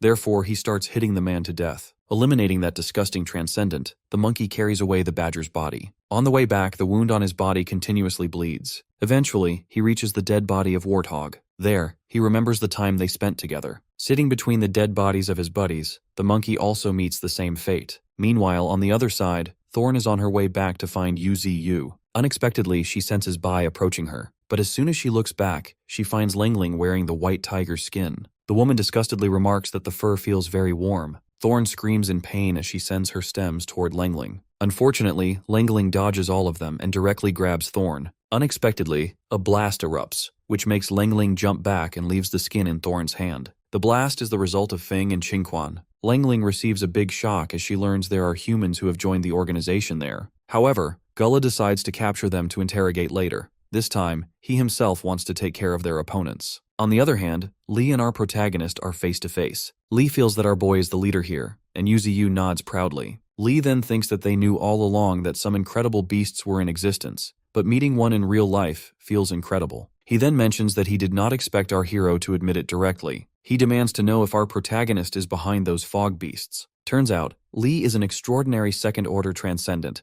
and his special ability is sword chi alchemy, which also helps him to consume his opponent's lifespan. Our boy nods as he reveals he is the one who created all of this, stating humans should not have come here. But Lee reminds Yuziu that it was the beasts who had taken away the places where humans lived. Therefore, they need to eliminate our hero to attain peace. Yuziu simply calls him arrogant. Seeing this as beyond negotiation, our protagonist suggests fighting. As soon as Lee tries attacking with his sword, our boy breaks the blade into pieces with a root. After that, Yuziu wraps his roots around Lee tightly. Before the war in a meeting, the special commander shows everyone the spot where the giant crocodile was last spotted. However, the area is now covered with fog. Then, he shows everyone a picture of the Misty Mountain before the spiritual energy revival. Everyone in the meeting clearly sees the gorge, and they suspect that it is the enemy hiding place. The special commander implies that this organization may not be controlled by humans after all. Next, he shows a picture taken by an observation drone, which was shot down by a fog beast immediately after. However, the picture includes the presence of some unidentified beasts. After restoring the image through technology, they see a mutated tree clearly in the picture. Everyone suspects the tree is evolving the beasts. The commander further reveals that in just half a year of spiritual energy revival, that tree beast has controlled various creatures and made the giant crocodile obedient. The commander suspects the strength of Yuziu will not be lower than a first-level transcendent. Furthermore, the tree has manipulated various beasts and evolved humans, and it has even learned the human language. However, they cannot be sure of this until General Lee goes to the enemy's location. One thing is for sure, this time they are not confronting a human, but newly awakened intelligent monsters. Now in the present, our boy throws Lee away with a hard hit. As a result, Lee is sitting with his knees down, missing his shades. After hitting him, our protagonist points a sharp root directly at his neck. Our hero then reminds him of his boastful statement about winning this place. However, now that he is kneeling, Yuziu clearly states that his intention is not fighting with humans. He offers Lee a chance to retreat, promising they will never invade human territory in return. But Lee does not trust his words. He gets up, revealing that the soldiers are equipped with spiritual power isolation devices, which isolate spiritual energy within a 5-meter radius. Hence, the spiritual power of the comrades of our boy has been cut off. They cannot perceive the fog emitting from Yuziu. Furthermore, all the beasts who were targeting human soldiers have been killed. From honey badger to white tiger, all of them are dead in this mountain. Lee claims only a large elephant remains, and the humans are a group of ants which will bite him to death. However, our protagonist is well aware that this war cannot be won without sacrifices, but that does not mean they are afraid of death. Meanwhile, on the front lines, the Falcons are slowing down as they destroy enemy air forces one after another. Plus, Qingquan is on the verge of death in Gulla's hand. Meanwhile, our boy reminds Lee that this world belongs to everyone, so they cannot give up just now. Surviving and fighting is the only thing they can do right now. In the meantime, Emperor Crocodile spots the dead bodies of the trio, which makes its eyes teary in pain. Our hero has decided to fight until the end, even if they face hatred. He directly asks Lee if this world only belongs to humans. Yuziu considers it a joke that humans have started a war, but when they are unable to eliminate him, they demand he stop without taking revenge. Our protagonist elaborates that they do not need anyone's approval to live where they want, as this world belongs to all living beings. Meanwhile, the giant crocodile roars heavily. Right then, Flash arrives to help the group of Thorn. With that, he has finally found the people who eliminated Bai. Every human enemy recognizes him as the Golden Ant. Meanwhile, Green Mantis also makes an entry by finishing off some human soldiers. Gulla is surprised to see another fast-moving intelligent beast. Seeing the situation change, Lengling tries to escape, but Flash goes after her. Unfortunately, Gulla counters him and Flash is thrown away. Green Mantis comes in to counter Gulla, but sadly gets its arm broken when Gulla unleashes his Bi-Shadow Impact ability. Flash, however, fills with rage and looks at Gulla with killing intent. Turns out, Gulla is an extraordinary genetic division level 1 transcendental. Flash, filled with hatred, lands a powerful blow on Gulla. As Gulla remains fully unaffected, Flash continuously tries to strike him, yet Gulla dodges every attack. Flash moves so fast that even Mantis cannot see him. Right then, Flash attacks his opponent with a powerful move, but to his surprise, that move does not even penetrate Gulla's skin. In return, the ant receives a strike directly. Mantis flies toward him in panic, but luckily Qingquan grabs Gulla from behind while Leng Feng lands a powerful blow from above. Unfortunately, Gulla's body converts into a number of bats, allowing him to escape. From behind, Thorn tells them to look for the bat with the red eyes. Therefore, Mantis strikes the red-eyed bat. Before the injured creature can fall to the ground, Flash grabs it and slams it hard into the earth. Qingquan wonders if they have won, but right then, a powerful explosive energy emits from the bat, which is actually Gulla's Shadow Impact ability. In the meantime, Qingquan pushes away Leng Feng and takes the hit instead. As the smoke fades away, Gulla transforms back into his original body, but he is injured heavily. The move he just used requires an incredible amount of energy. On the other hand, Qingquan is heavily injured and lies unconscious. Meanwhile, Flash is shocked to see Mantis lying there with only the left side of its body remaining.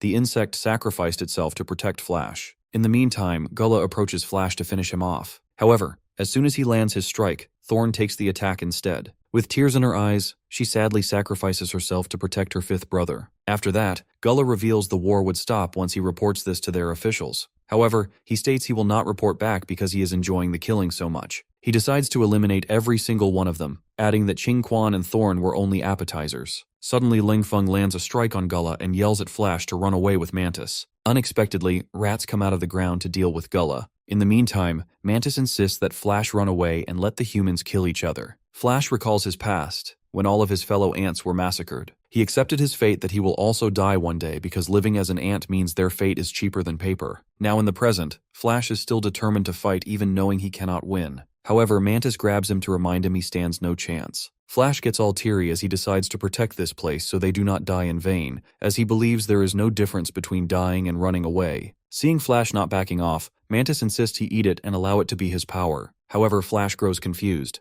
The insect explains that its mother ate its father before giving birth. That is how the father became the mother's strength. Flash protests as he does not want Mantis to suffer such a death. However, Mantis insists the decision is its own, choosing to increase the ant's strength and speed with its power. While crying, Flash still feels reluctant to do that because he does not want to lose yet one more friend. Meanwhile, Gulla strikes down a number of rats. With great internal pain, Feng aims to strike down Gulla. In the meantime, Mantis, while coughing blood, insists Flash move aside from his stubbornness. It gives a reminder that, coming all the way here, they have not found a single living comrade. All of them are dead. Mantis has always considered Flash its friend, and this is the fate it has chosen for itself. Hence, with no choice left, Flash does as the Mantis wants. Meanwhile, Feng receives a heavy blow as he chooses to protect a rat. Gula, however, only mocks him for protecting a mutant rat. After eliminating Feng, Gula goes for the rat. At that very moment, Flash makes his entrance with an upgraded body to block Gula's attack. Gula clearly notes the ant's body has changed, and the aura has become stronger as well. Now Flash is at entry level 9.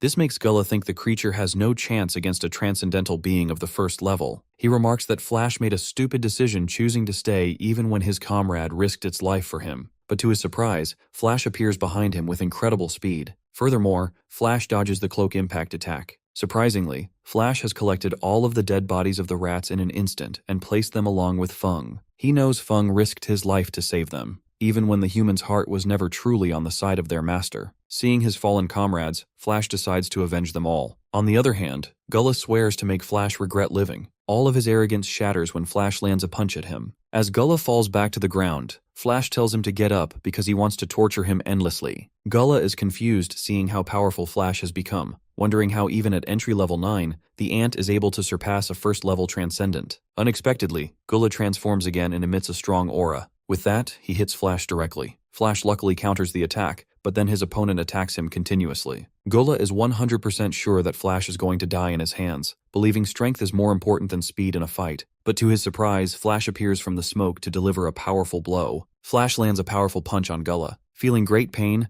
Gula emits a swirl of bats towards his opponent. Luckily, Flash dodges the attack, but the swirl ends in a massive explosion. It turns out this is Gula's special technique, a bomb made of bats. Knowing Flash will dodge anyway, Gula decides to annihilate the surrounding comrades with these explosives. Therefore, Flash decides to strike down every single bat. Gula believes our protagonist cannot handle the task, as there are more than 13,000 bats in the air. He sends the entire swarm toward him. With the help of Mantis's power, our hero begins sending the bats back one after another. As a result, they explode on Gula's side, causing him to fall. In midair, Flash delivers a heavy blow that sends Gula crashing forcefully into the ground. Before his opponent can react, our boy grabs Gula's head and delivers a powerful strike. The ground explodes as heavy smoke spreads through the area. In the next moment, Gula runs for his life, admitting he cannot keep up with Flash. He grows frantic, wondering how a mere entry-level 9 can match a first-level transcendent. In a rage, Gula tries to land a powerful blow, but he fails as Flash appears right behind him. He aimlessly tries to hit Flash, but he only receives a powerful punch in return. Finding a brief opportunity, he grabs Flash's arm and hits him hard. Receiving the blow, Flash recalls Yuziu reminding him that not everyone is bad. Our hero predicted that Flash would change his opinion of human beings in the future and become a true companion to them. Now in the present, Flash blocks Gula's powerful attack. He recalls how humans have eliminated his comrades, offended their master, and invaded their territory. To our protagonist, all of this is unforgivable. Full of hatred, Flash punches Gula right in the face and slams him into the dirt. The ground breaks apart as heavy smoke fills the area. Now Flash looks down at the fallen body of his opponent with nothing but pure hatred. Unfortunately, Flash's body explodes slightly. He figures out that his body is currently unable to control this much strength, as this power does not actually belong to him. As he continues walking, his form starts shattering. Reaching his fallen comrades, he announces that he has successfully avenged them. Even though it is late, he admits it was great knowing them, and they seem to feel better. Meanwhile, Flash's body begins disintegrating as he apologizes to his master for finally taking a rest. Somewhere else, Lingling runs for her life. Unexpectedly, she finds Ling, who is actually Qing, standing in her way. Ling watches her with pure hatred, while Lingling did not expect her to appear so suddenly. Deciding to kill her eventually, Lingling reveals to Ling that the situation is not good. She notes that the beasts and transcendentals are still fighting, so she instructs Ling to join the forces to give them a helping hand. As soon as Lingling tries to cross her, she receives a heavy blow from Ling. In anger, Lingling questions if she wants to die, but Ling reveals Lingling will be the one to perish. Lingling asks if she really means that, and Ling nods with clear killing intent. Noting she is serious, Lingling tries to calm her down by stating they should work together to eliminate the beasts instead of fighting each other. However, Ling is not on the same page. This prompts Lingling to explain that she was under the influence of a drug when she attacked the doctor. Ignoring the explanation, Ling lands a punch on her face. As a result, Lingling slams into the ground with a broken nose. With rage, Ling reveals that even though she promised Yuziu not to kill her, she will not stop the beating.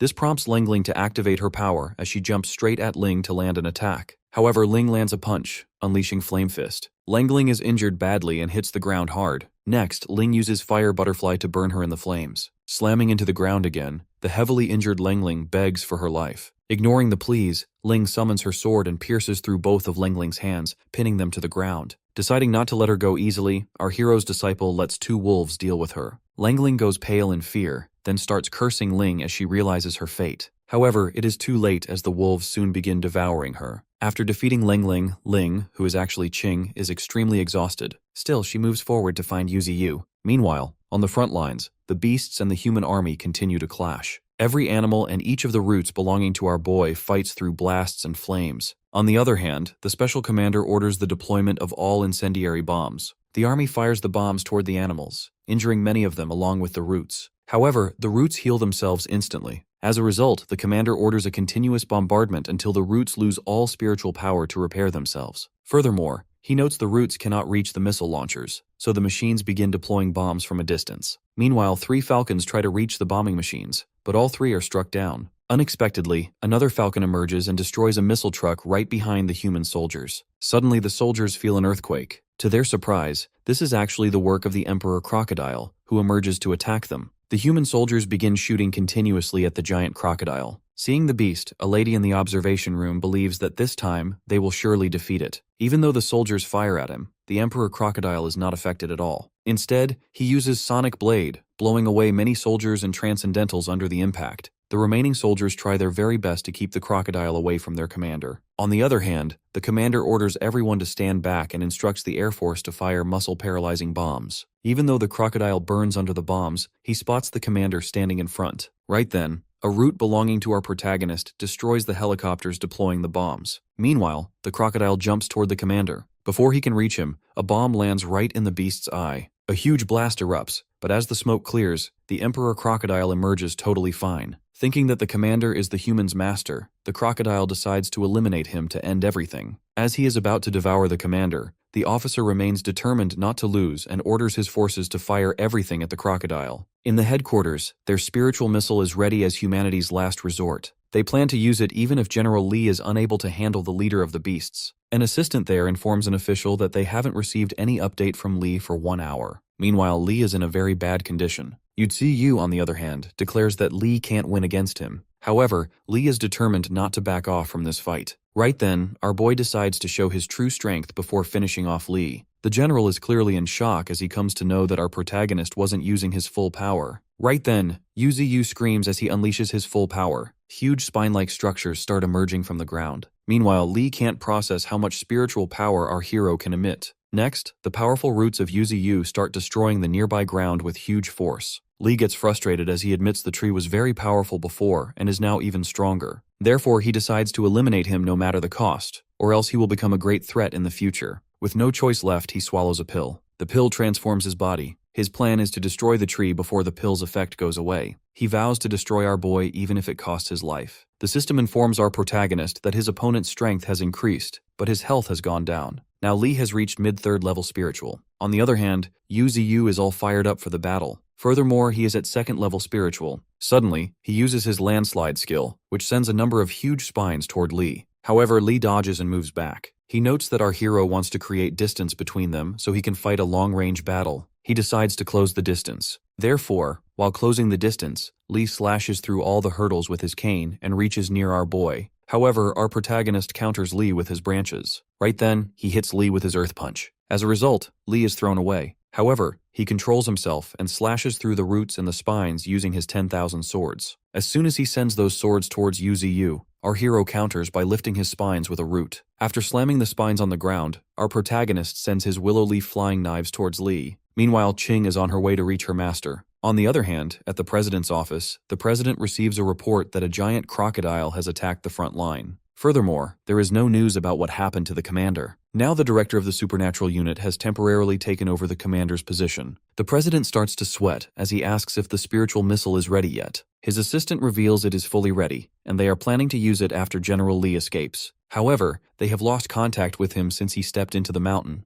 They only know that he is fighting against the opponent's leader. Back in the fight, Yuziu regenerates his damaged roots. This prompts Li to increase his power, because fighting like this makes no difference. Therefore, he plans to act fast and destroy the tree's core. He also increases his speed as he goes for the core of our boy. Plus, he has now reached Transcendent 3rd level. As soon as his cane reaches really close to the face of our hero, the ground beneath them breaks apart. When the smoke clears up, Lee gets shocked to find that our protagonist has countered his attack. Meanwhile, Yuziu wonders if this is truly the power of the 3rd level. Lee's strength is almost at the 3rd level, yet he was only able to crack the core of Yuziu. However, Lee is still determined to protect his people, so he decides to continue the fight. But our hero yells as he questions if his people deserve to die. Our protagonist asks if their lives are inferior to humans. Landing a blow on Lee, Yuziu reflects that humans have sent hunters and an army to eliminate them all to protect humanity. However, the beasts never invaded or destroyed any village or city. Our boy gets frustrated as he wonders if humans have a right to destroy them just because they are afraid of them. No one has given them the authority. Suddenly, General Lee receives a message through his transmission device. He is instructed to leave the area because the spiritual missiles are going to launch soon, as he has exceeded the time for the battle. He is advised to move 10 kilometers away.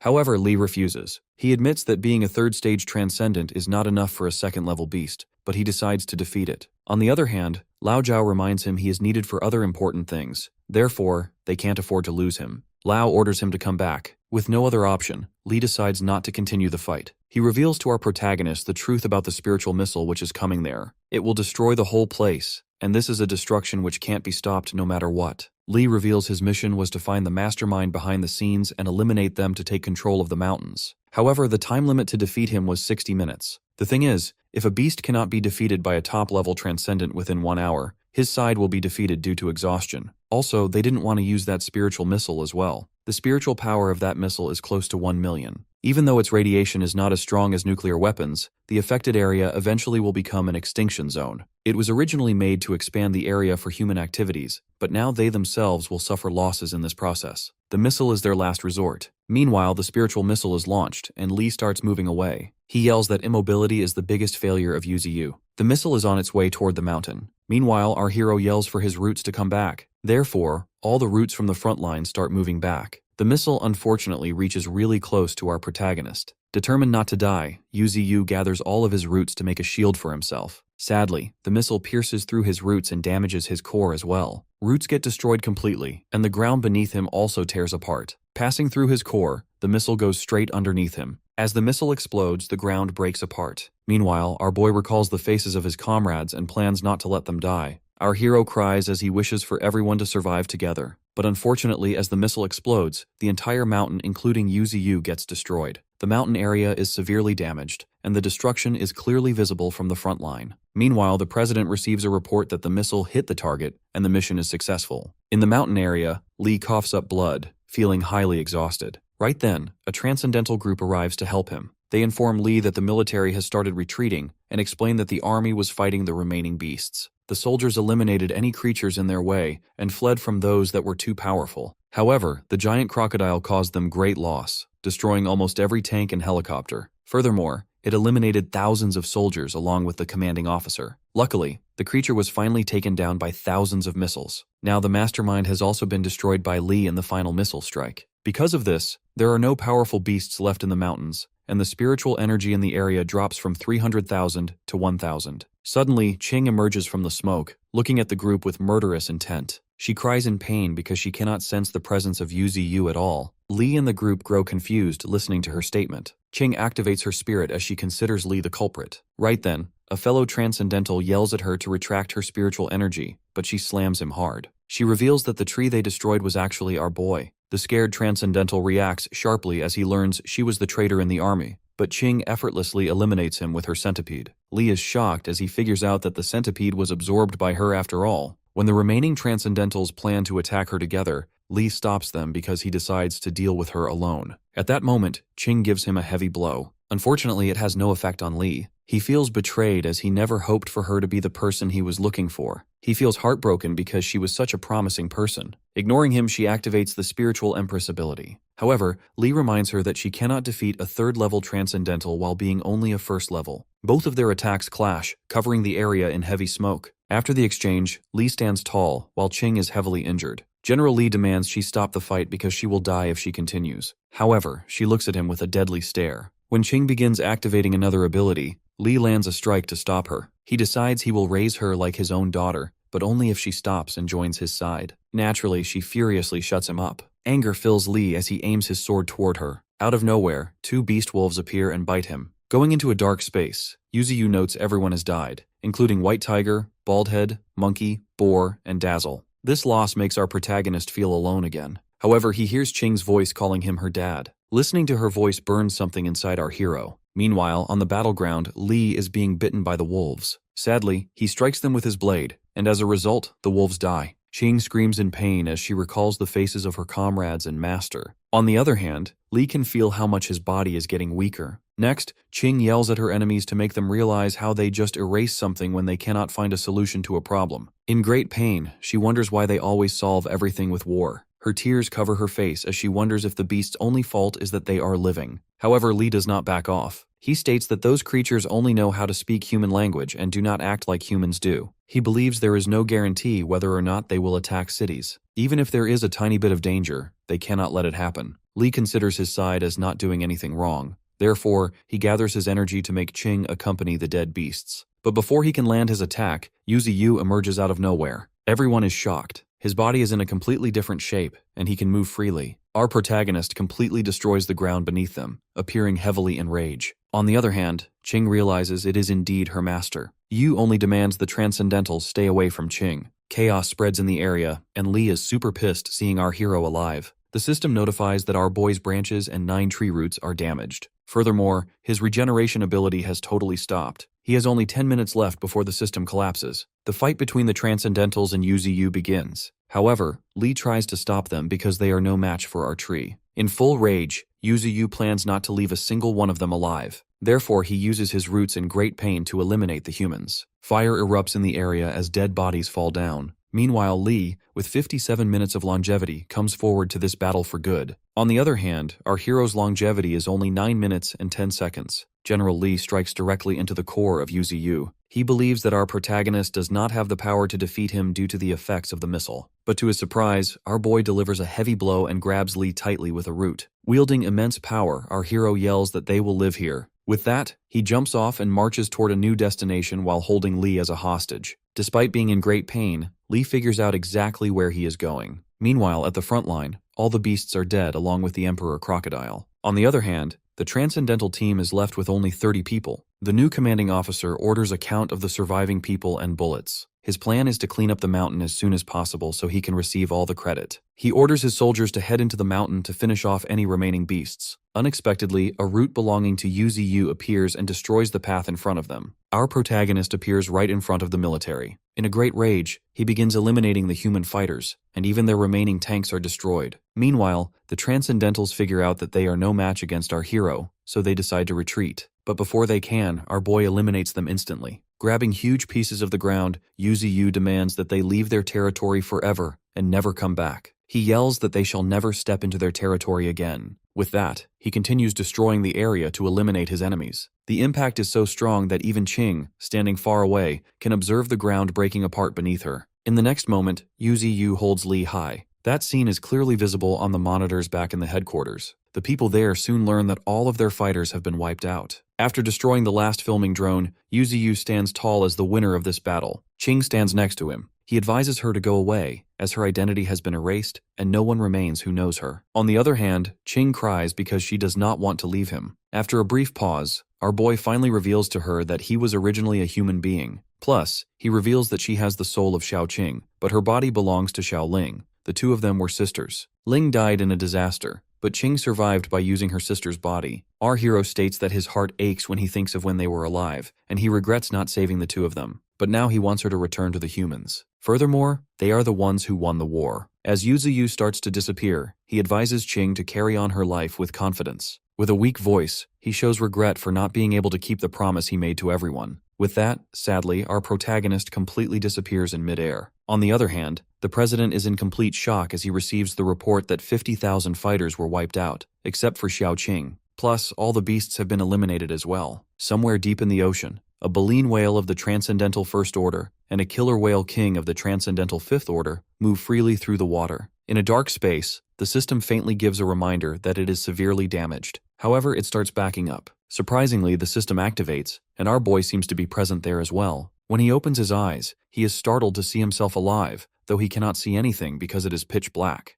Right then, the system informs him he is indeed dead, and it enters the settlement interface. Our hero realizes he is dead, but he does not know why his conscience still exists. He wonders if he is going to reincarnate again. The system informs him it is not over yet. He has died as Yuziu, but not as the willow tree. When our protagonist grows confused, the system, while rebooting, reveals that the world is going to end soon. He must be dead when the darkness falls to become a god. But our boy questions who will bring the darkness, and the system only reveals that there are much scarier beings than humans. Now the system decides to give our protagonist even greater strength. Someday, when the disaster hits, it will help him unconditionally. When the system asks about his willingness, our hero points out that he does not have any other option to refuse this. Then, he curiously asks about the identity of the system. However, the system only tells him to wait to find out at the right time. The system shapes itself into a human form as it starts the process. Soon, as Ching looks around her, she observes fragments of light. Then, our boy materializes near her as his roots spread around Ching.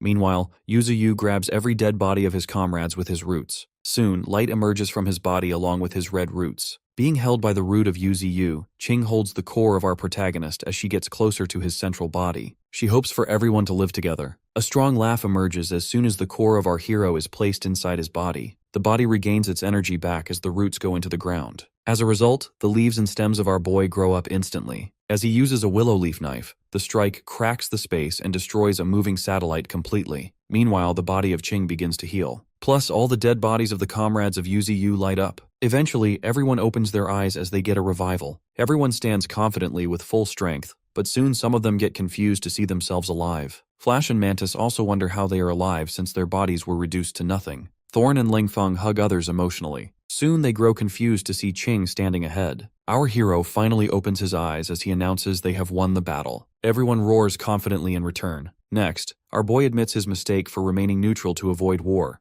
As a result, things went too far. But he decides to repay it to humans. Therefore, he announces they need to reassert their position. They should make it in a way that humans will never dare to step inside their territory again. The Emperor Crocodile asks what they should do. Our protagonist then states that the moment humans know he is alive, they will invade again. Therefore, he decides to gather more allies. Bieu Gorge is not enough, so they need to search the mountain ranges within 5 days. He orders the beasts to gather every kind of exotic creature regardless of whether they have good abilities or not. Plus, he wants those who refuse to submit to be killed. The beasts roar in return as he orders them to go find more allies. Baldhead reacts strangely but then hugs Ching along with the wolf. Yuziu recalls that they have already seen Xiaoqing and Xiaoling dead, therefore they are happy to see her alive again. He then instructs Ching to go back to the human side. As he needs her help, she acknowledges the request happily. The plan of our protagonist is to start spiritual recovery after 5 days. Meanwhile, Feng Ling and his partner blush as they find Ching beautiful. In the meantime, somewhere in a desert, the nine-tailed fox curses as she reflects on how much that desert king cobra wasted her time. However, the horned bull stops her from cursing. But Hong protests, as she believes they would have gone to their master already if it wasn't for that snake. Qingquan cries as he sees their homes being destroyed. However, Leng Feng is happy to be alive. Qingquan agrees, noting that being revived is an amazing feeling. Putting that aside, he asks Feng to help him reconstruct their place, but Feng walks away, claiming he has kids to take care of.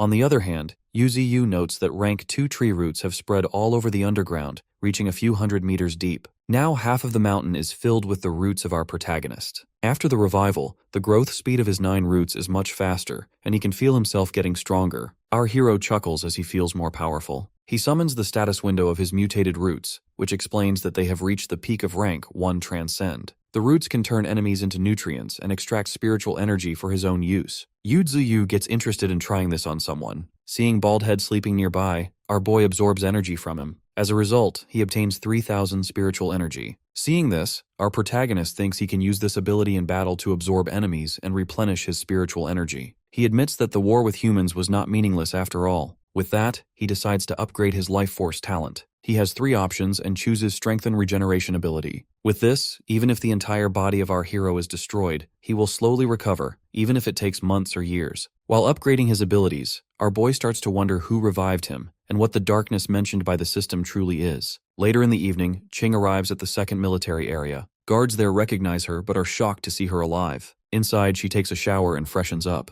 She recalls her master telling her to help him investigate General Li. He wants to know what their awakeners actually are. Therefore, she goes straight to the office of General Li after her shower. She does not find any useful information at first, but she soon finds a hidden door by using her mind perspective ability. She goes inside and surprisingly finds something she did not expect. Back in Beiyu Gorge, the spiritual field of Yuziu has spread to all places within a radius of several miles. This field only impacts those on the same level, but it can reduce the power of weaker opponents. The range will be even greater after it is upgraded. Suddenly, a holographic image of Qing appears as she contacts our protagonist. It looks like she has found the information he wanted. She has learned that General Li was awakened from a previous era and had the memory of a sword cultivator. Plus, he discovered an alchemy furnace and other items that do not belong to this era. She found this information in a book. When our hero asks what is recorded there, she explains that in the past era, Taoism manifested in this world. There were hundreds of ethnic groups who possessed supernatural power, but everything turned into chaos at the end of the era. Those with strong powers tried to change their lives, but they were suppressed so their souls would scatter, preventing them from being reborn. Furthermore, it was through the description of General Li that those people survived. However, she adds that it is nearly impossible for a truly talented person to reincarnate and return.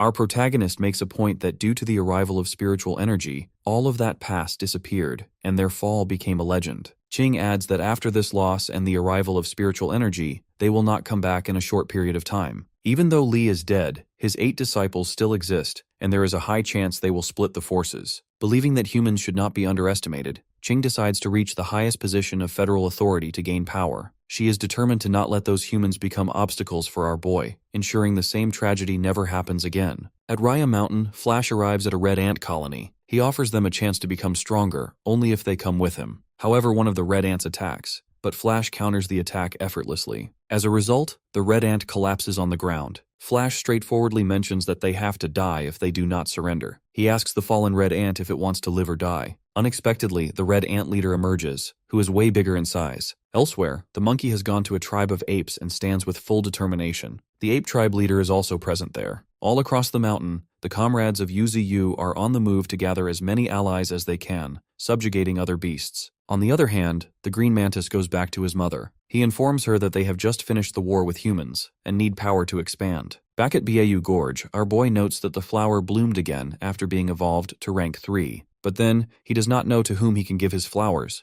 as the demon cow is not there. Suddenly, our protagonist gets an idea and calls Qingquan. When Qingquan responds, Yuziu gives him a flower to eat. Following the order, Qingquan eats it and starts waiting. Instantly, his body starts to transform. Golden energy engulfs him, but he screams loudly while feeling pain. Our hero explains that this elemental flower is able to transform his body into the purest elemental body. Noting that Qingquan has normal talent, Yuziu reflects that he can sublimate the value of the element flower the most. As the transformation completes, the body of Qingquan is filled with power. Plus, he is super buffed up as well. Feeling his power, he wishes he had it when he was fighting Gula. Seeing things have gone smoothly, our protagonist instructs Qingquan to get used to it, as they will rely on him in the future. Qingquan swears loyalty to our hero. After working on Qingquan, Yuziu decides to upgrade his own ability. He has 12,000 evolution points and utilizes 10,000 of them to upgrade his elemental control to level 3. With that, our boy cannot wait to make the humans tremble in fear. Finally, after 1 year, he can now freely move around. Thorn, sitting on his branch, congratulates him. However, she is concerned about using so much spiritual energy. She thinks it will draw humans again. However, it is the plan of our protagonist to make the humans know that he is still alive.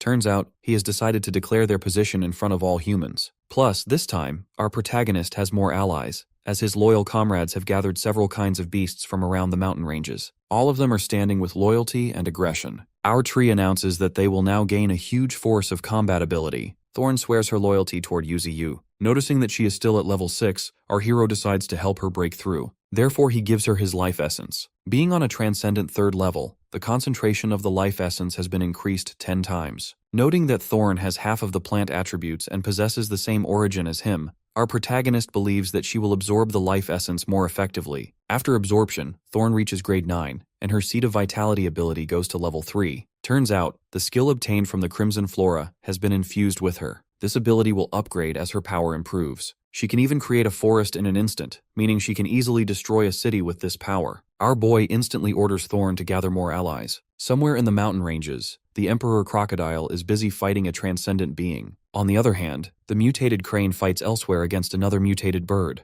Meanwhile, inside a huge cave, Qingquan feels the presence of a 2nd-level transcendent. He curses because he has found not just a transcendent, but a 2nd-level beast. He doubts that he will be able to subdue this. Therefore, he decides to inform our protagonist about this beast so he can handle it himself. However, as soon as he is about to leave by using his elementization ability, the second-level transcendent beast notices him. Hence, it blasts him out of the ground. It then wonders about his identity. In the meantime, somewhere else, Thorn uses her vines to subjugate huge beasts and orders the wolves to take them to our hero. Back in Byeyu Gorge, all captured beasts have undergone the purification process in the spirit pool. As a result, all of them have become powerful and can also discern friend from foe within the mountain range. However, a mutant hedgehog in the Transcendent First Order has caught the attention of our protagonist the most. It has the Lifeblood Spike technique, a one-hit kill ability that can pose a threat to lives. Noting how strong it is, Yuziu asks the hedgehog why he did not use the ability when he was being caught. The hedgehog states he can only use it once and they had too many teammates. When our boy asks if he wants to join, the hedgehog instantly nods and requests not to be killed. Our hero only wonders how such a powerful creature can be so timid. Suddenly, he feels a tremendous power approaching, which equals 300,000 spiritual power. Somewhere else, Qingquan is carrying a bag full of gems, and walking beside him is the mutated panda. The panda asks him one question after another about our boy, Nine-Tailed Fox, White Tiger, Thorn, and his fighting partners. Qingquan can only feel annoyed. However, he admits he cannot beat the panda. He wonders why he always meets opponents stronger than him. Right then, the panda stops as he notices our protagonist nearby. Our boy appears in his root form. He wonders how this panda cub can speak so clearly, and soon realizes he is the panda who escaped the zoo in the past. The panda chuckles, remarking how foolish they were that he escaped successfully. Then, he requests Yuziu to give him a proper name. Putting the topic aside to discuss later, our hero offers to let the panda climb on him so he can transport him to the main location. However, the panda insists he will roll there. Surprisingly, as he continues rolling, he keeps hitting rocks one after another. Later, the injured panda finally accepts the offer as they head back to their home base. Arriving at the main location, the panda finds it very beautiful. There, Yuziu, in his original form, welcomes the panda, who is the first second-order transcendent beast to arrive. The panda did not come empty-handed, as he offers a basket full of fire spirit stones to our boy as a gift. Our hero wonders where he obtained these stones, and the panda reveals he has an entire cave full of them. He plans to give all of them to our protagonist, as long as he is allowed to stay. Yuziu thinks this is a result of the panda being raised by humans, as he clearly knows how to offer gifts. In the next moment, he gives the panda a gift in return. It is actually monkey wine, which was discovered while taming a group of monkeys, and is now brewed by the golden monkey. A pleasant fragrance fills the air as soon as the panda opens the wine barrel. He immediately starts drinking the wine like water, finding the taste excellent. After looking at the panda's stats, our boy learns that he possesses both offensive and defensive capabilities. With his Spirit Devourer ability, the panda can devour 5 different elemental spirit stones and possesses elemental resistance. Observing how the panda is enjoying the wine and noting his desire to stay, our protagonist gives him a name, Alcohol Immortal. He also includes him as the 9th ranked among the 9 ferocious beasts. When Alcohol Immortal asks if the 9th rank is the most powerful, our protagonist nods and asks if he understands the expectations placed upon a 9th rank beast. The panda nods just as the golden monkey snatches the wine away. Now, in the Supreme Council of the Federation, a meeting is held to discuss a tide of spiritual energy arriving in 2 days. Many people will die as a result, and their continent will undergo major changes. They need to prepare for the Dark Ages, because this time, the tide will affect cities as well as mountains. Their priority is to keep the cities unaffected and return them to their original state. The president immediately orders the news of the spiritual energy wave to be spread, along with the spiritual evolution methods they have compiled. Jay realizes the president is talking about the ancient martial faction, but believes they are not ready to make a move yet. Other members add that those old immortals are enjoying the evolution brought by the spiritual energy, so they will not have time to disturb them. However, the president is highly concerned about what kind of future this world will hold. Back in Byeyu Gorge, our protagonist senses the emergence of spiritual energy. He has sealed the hole made by the spiritual missile, which has accelerated the speed of the spiritual energy wave. He predicts it might surge tonight. He announces to his beasts that the second wave of the spiritual energy tide will arrive soon. He can redirect it toward the canyon,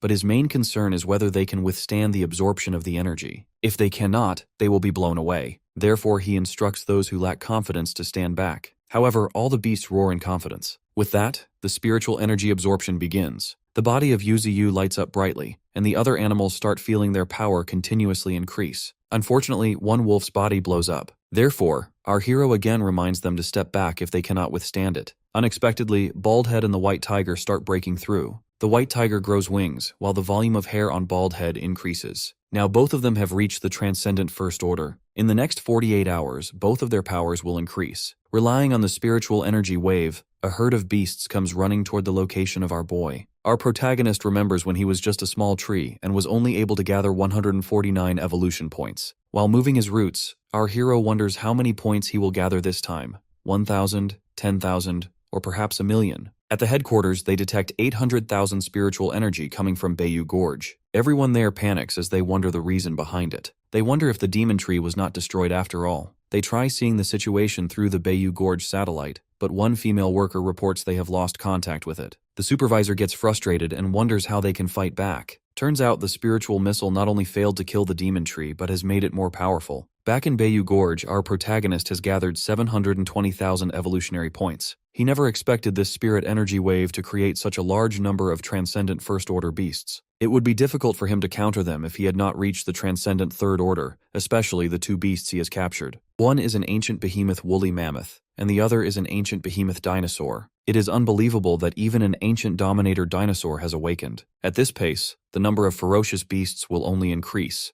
Our boy has also captured other transcendental creatures and enclosed them in his roots so they can evolve there. Surprisingly, the nine-tailed fox and the mutated cow finally return. The fox is at the transcendental first order and has also grown an extra tail. Yuziu reflects that with each advancement, one tail will be added along with an additional innate ability. Our protagonist wonders if this fox can be the inheritor of the ancient lineage. Meanwhile, the cow asks about the change of the terrain. As a result, they learn that the humans attacked them. The fox figures out how much humans are scared of them, and the cow feels a need to make their own country. With the fox and the cow, our boy now has two more generals. Plus, there is only one way to announce their existence to the humans. As time passes gradually, a loud bang occurs, and the whole world is enveloped in a colorful glow as the ground starts shaking. Everything, including land and marine creatures, comes to a standstill. The spiritual energy wave finally erupted. Humans also start getting affected. The minds that cannot bear the wave disintegrate into particles, but those who survive will get even more powerful. The spiritual energy rising from the mountains and forests starts getting more abundant.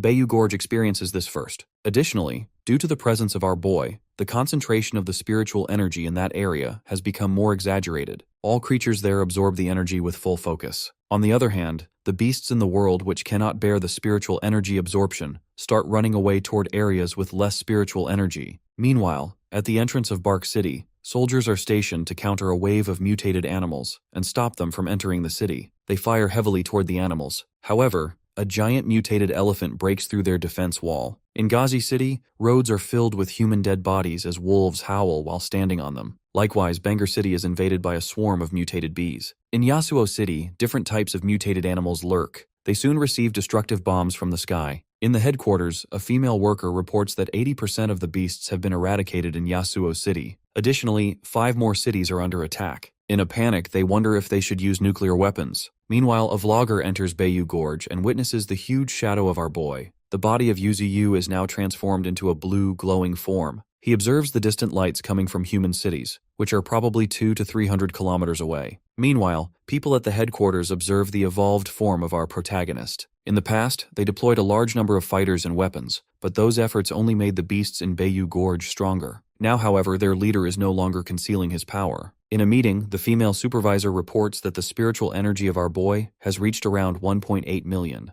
She remarks that even though the tree has killed many of their fighters, including General Lee, the ancient martial side is not reacting at all. He further adds that Yuziu is confidently showing off his power and no longer fears humans. Initially, they did not use nuclear weapons to avoid turning the area into a desolate wasteland, but they can no longer sit back and let this opportunity to invade the beasts pass. Consequently, Zhao decides to launch a nuclear weapon to completely destroy the 4 mountains. Back in Bayou Gorge, our hero decides to upgrade his own abilities, as everyone else has already become stronger. He opens the system and finds different abilities to upgrade, including mist control to conceal himself, illusion to confuse the senses, and crystallization to build strong defenses for battle. Additionally, there is the power of Earth's upheaval. Our protagonist upgrades his illusion ability to level 3 by using 30,000 evolution points. Through this ability, our boy can make his enemies perceive his mist beasts as even more terrifying. As he begins to think about what to upgrade next, he soon detects a bunch of missiles coming his way. He realizes they are nuclear missiles and orders his comrades to hide deep underground. After that, he uses willow-flying knives to counter the incoming missiles. The knives hit the targets and all of them blast in mid-air. The beasts underground can feel the impact.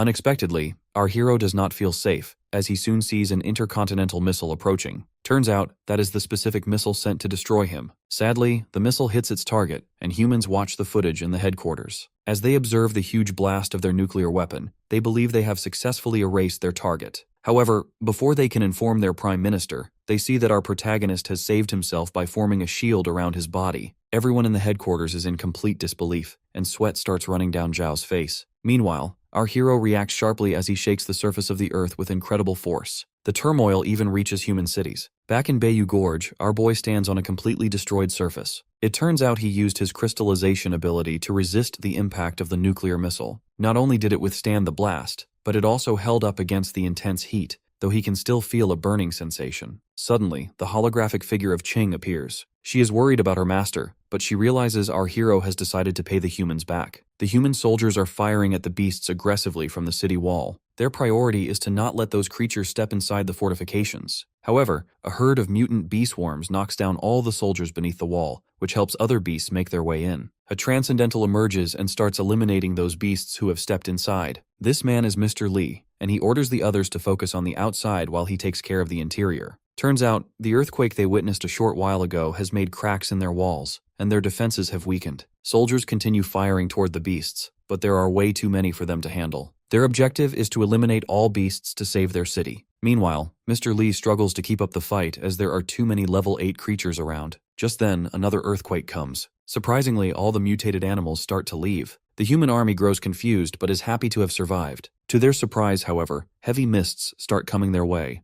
After a brief moment, the army of Yuziu emerges from the fog, and our boy also appears behind them. Mr. Li starts to panic, as this is totally different from the previous wave. He knows they cannot defeat these beasts. Therefore, he orders all the soldiers to retreat and save their lives however they can. Everyone realizes that the demon tree is here. Soon, the roots of our protagonist start spreading toward the city. The whole city gets surrounded by his roots. After that, he orders his army to capture all humans in the city. People start screaming in fear as the beasts spring into action. Some people are captured in spiderwebs, while others are surrounded by the flames of the nine-tailed fox. The whole city fills with the voices of humans begging for their lives. Meanwhile, a man living on the 90th floor believes he will be fine. To his surprise, one of the roots of our protagonist reaches him through the window. Turns out every single human has been captured from the buildings as well. On the other hand, Mr. Li, despite being injured, still continuously fires at the core of our hero. However, those bullets are nothing to our boy. He grabs Mr. Li, who still keeps yelling that humans will not let him get away with this. He swears they will surely defeat him, but our hero shuts his mouth by saying they have already tried that.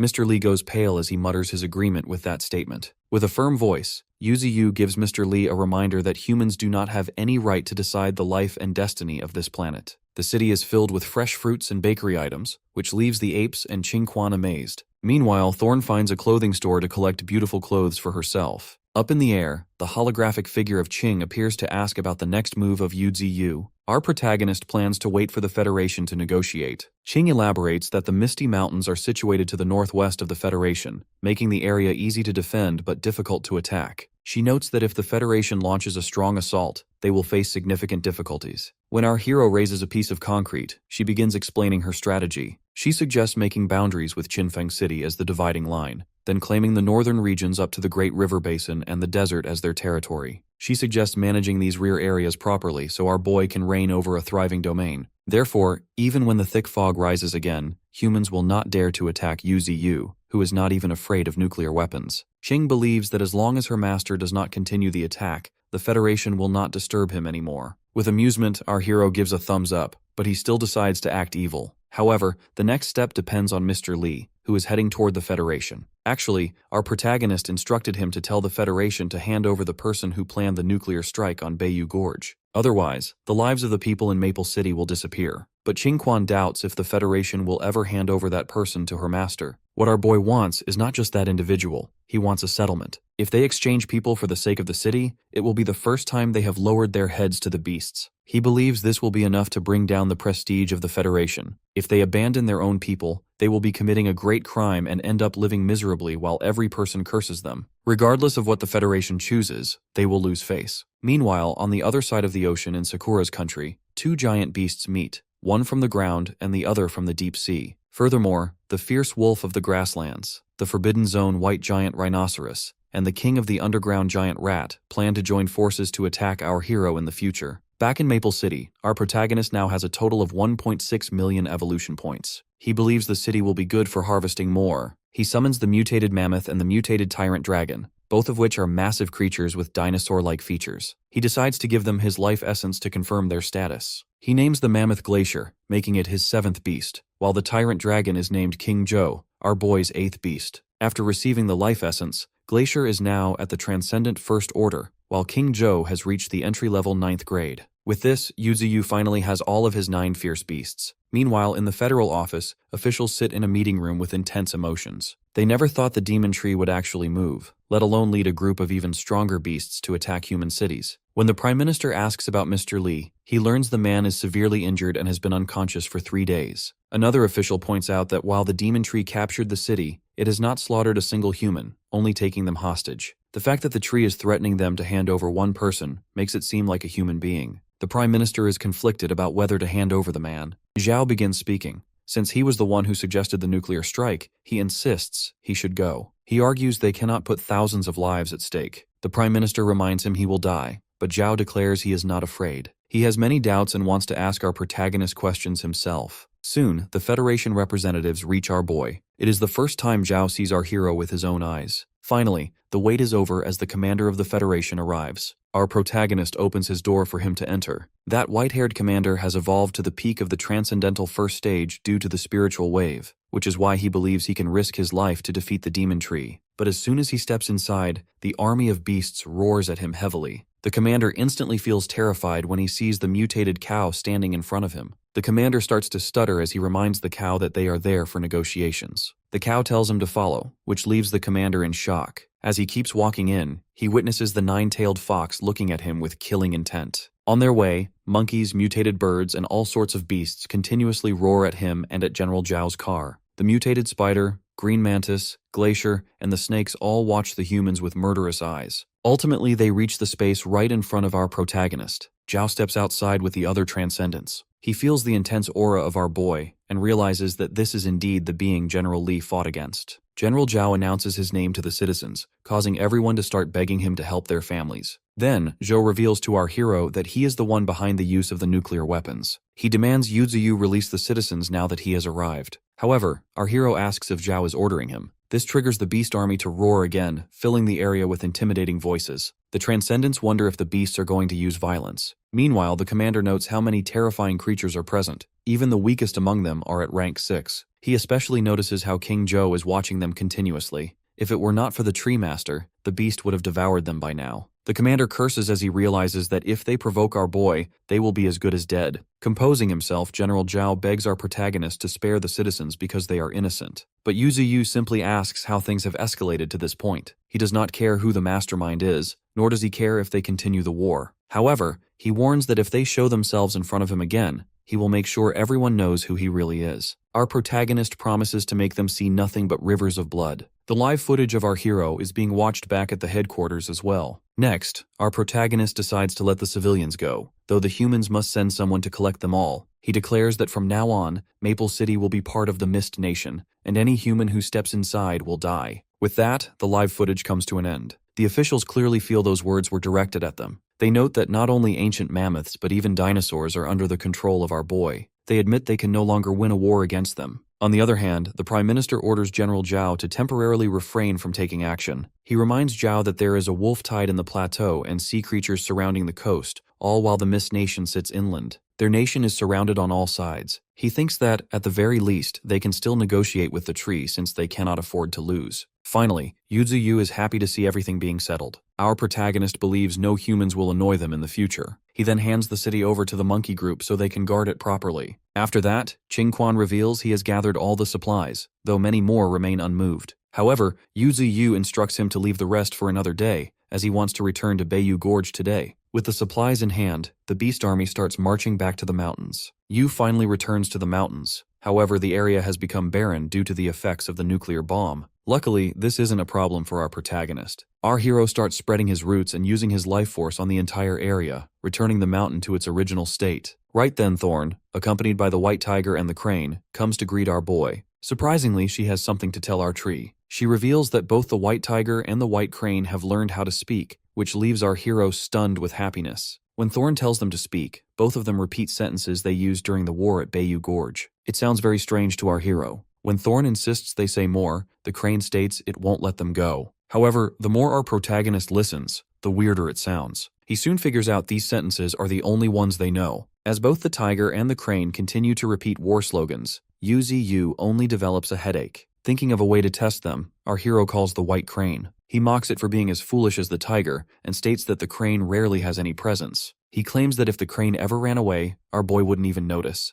Heartbroken, the crane flies away, yelling that it is going to die. Naturally, our protagonist simply doesn't want the creature to act on impulse. Later, our hero practices his willow leaf blade by striking spikes in the mountain area. He notes that the willow leaf blade at level 3 is very effective. It has a longer range and its power has increased significantly. Looking at his system window, he notes his hallucination has evolved into the illusion realm at level 3. This ability consumes spiritual power to create an illusory world. Furthermore, his level 3 spirit field now gathers 1,000,000 spiritual energies. By using them together, he can trap an enemy in an illusion while weakening their strength. With his current power, he can easily merge the entire mountain into the void. Right then, he realizes he has spirit stones and ice spirit stones from Maple City, although they are not available in great quantities. Combined with the firestones from the Raya Mountains where the pandas live, our hero has successfully collected 4 types of spirit stones. He predicts that beasts from the sea will eventually come to the land. Before that happens, he decides to become even stronger.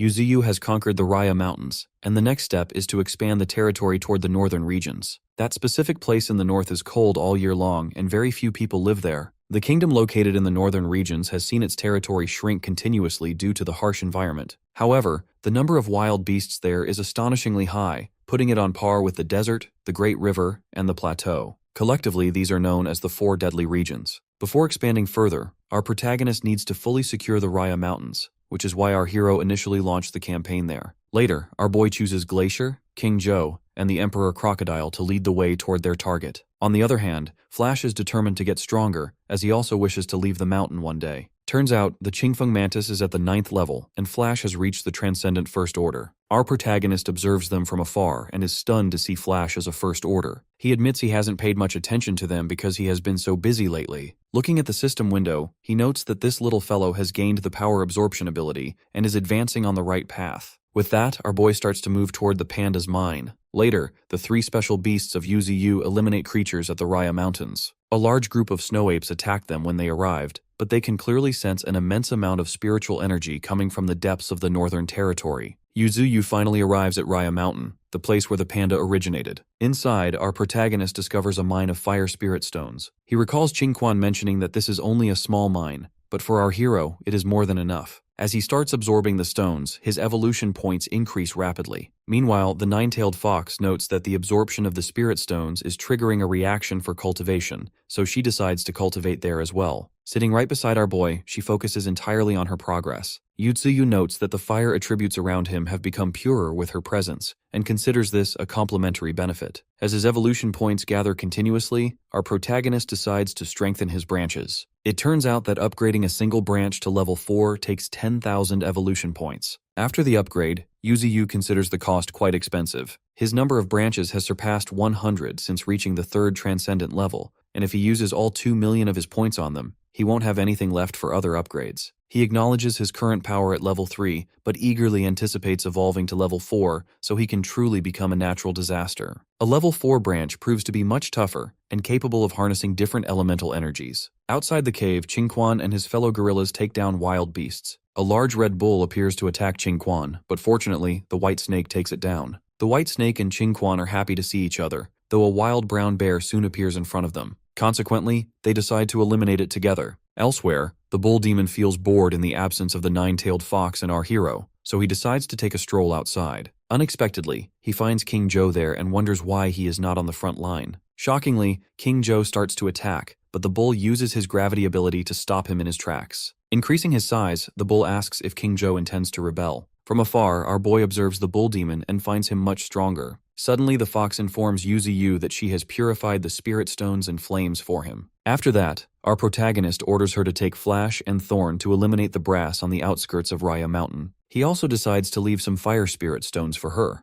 As she leaves, our hero feels lonely, like an old man. Back in the Bayou Gorge, the White Tiger, the Spider, and the Alcohol Immortal are bullying the three Vulture brothers. Right then, Yuziu appears in his root form and frees the vultures after beating the three bullies. Deciding to deal with them later, he leaves for other business. Somewhere in the mountain, Leng Feng is busy with his training. He recalls Qingquan informing him that their master has captured Maple City and will bring more supplies in the future. Leng Feng did not expect our protagonist to capture a city and reflects on the many necessities Qingquan has already brought him. He also learns that Linhai City, where his sister lives, has been invaded by a beast tide and is in very poor condition. In frustration, Leng Feng slams his fist into the ground. Suddenly, our hero appears before him in root form. He mentions the younger sister and reveals he has decided to go see her. Yu thinks that perhaps his sister is waiting for him. Therefore, he stretches himself out and makes a passage for Leng Feng to reach the city directly. He gives him two options to choose from. One is to come back after finding her, and the other is to explore the outside world on his behalf. With that,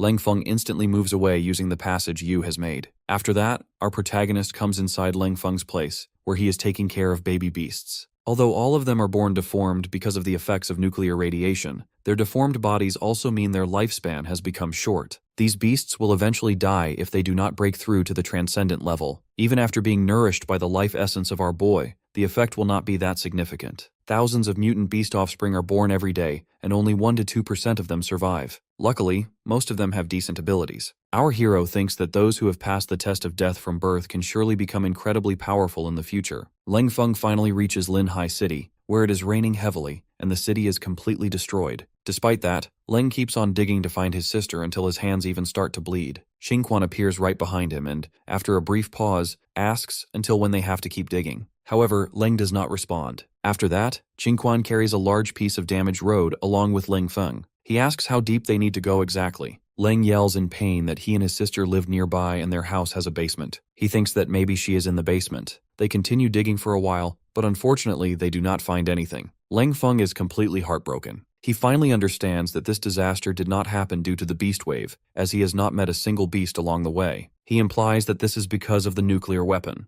However, Qingquan reminds him that Yuziu does not want him to hate his own kind. Even though their positions are different, our protagonist does not want him to make a wrong choice. Crying in pain under the rain, Leng Feng decides to join the army of our boy because he wants to avenge his sister. Meanwhile, in another city, a pink-haired girl in a transcendental uniform stands on a rooftop. Her friend approaches and asks about her thoughts. The pink-haired girl reveals she is thinking about her brother. To that, her friend reveals that according to Xiaoling, her brother is training in a certain place and will come back once he is finished. When her friend asks about Sister Ling consolidating her position in the 2nd Military Region, the pink-haired girl nods confidently. Soon, Leng Feng returns back to Bayou Gorge along with Qingquan. Seeing Leng Feng, all of his kid beasts start reacting and gather around him for hugs. Right then, Yuziu appears to ask about his plans for the future. Leng in response says he cannot bear to leave these little beasts behind. Plus, he finds the human world full of conflicts, so he prefers his current life. He finally addresses our hero as Divine Tree and kneels down to announce he will follow him from now on.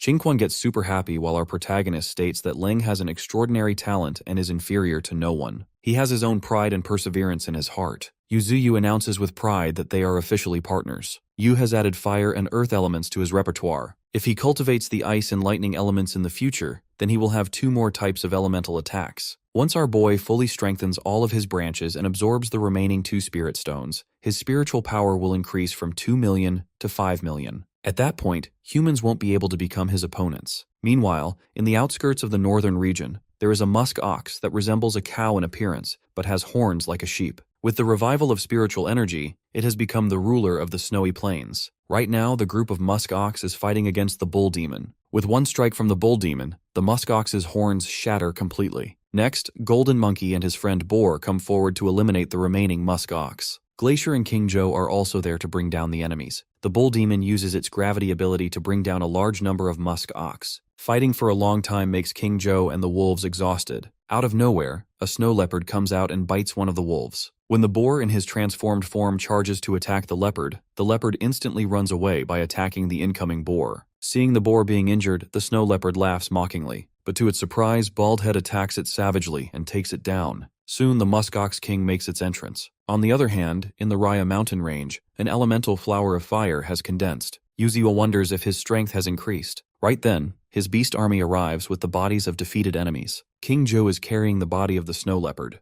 Turns out this leopard is a transcendent first order. Our protagonist notes it has incredible speed, which makes him wonder how it was caught. When he is curious to know who knocked it down, Glacier reveals it was Baldhead. After taking a pause, our hero notes that this snow leopard's abilities are really good, therefore he decides to take it in to train. Other than that, there is a musk ox of the first order, but its ability is not that good. So Yu decides to collect the rest as evolution points. Eventually, a month passes since the battle in the north. Any group that encountered the group under the bull demon fled in embarrassment. However, the group indeed suffered losses. Only 10 gray wolves remain from a total of 30, and only 7 wild boars remain. However, 2 wild boars and 3 gray wolves have advanced to the Transcendent First Order. Additionally, they have encountered a strong enemy, the Arctic Frost Bear, at the Transcendent Second rank. The army of our boy would have been completely annihilated if it weren't for the bull demon's gravity ability. Plus, Glacier and King Joe played a very important role in distracting the enemy so they could escape. Later, Glacier and the bull demon discuss what to do with the Arctic Frost Bear. Right then, the white snake arrives to inform them she has found the lair of that bear. It lives in an ice attribute spirit stone mine. Now Glacier understands why it is that powerful, as it can even freeze the ground in an instant. However, the bull demon admits they can no longer handle it. He believes the old mine should make an entrance. Within 10 days of the Red Fox joining the battle in the Raya Mountains,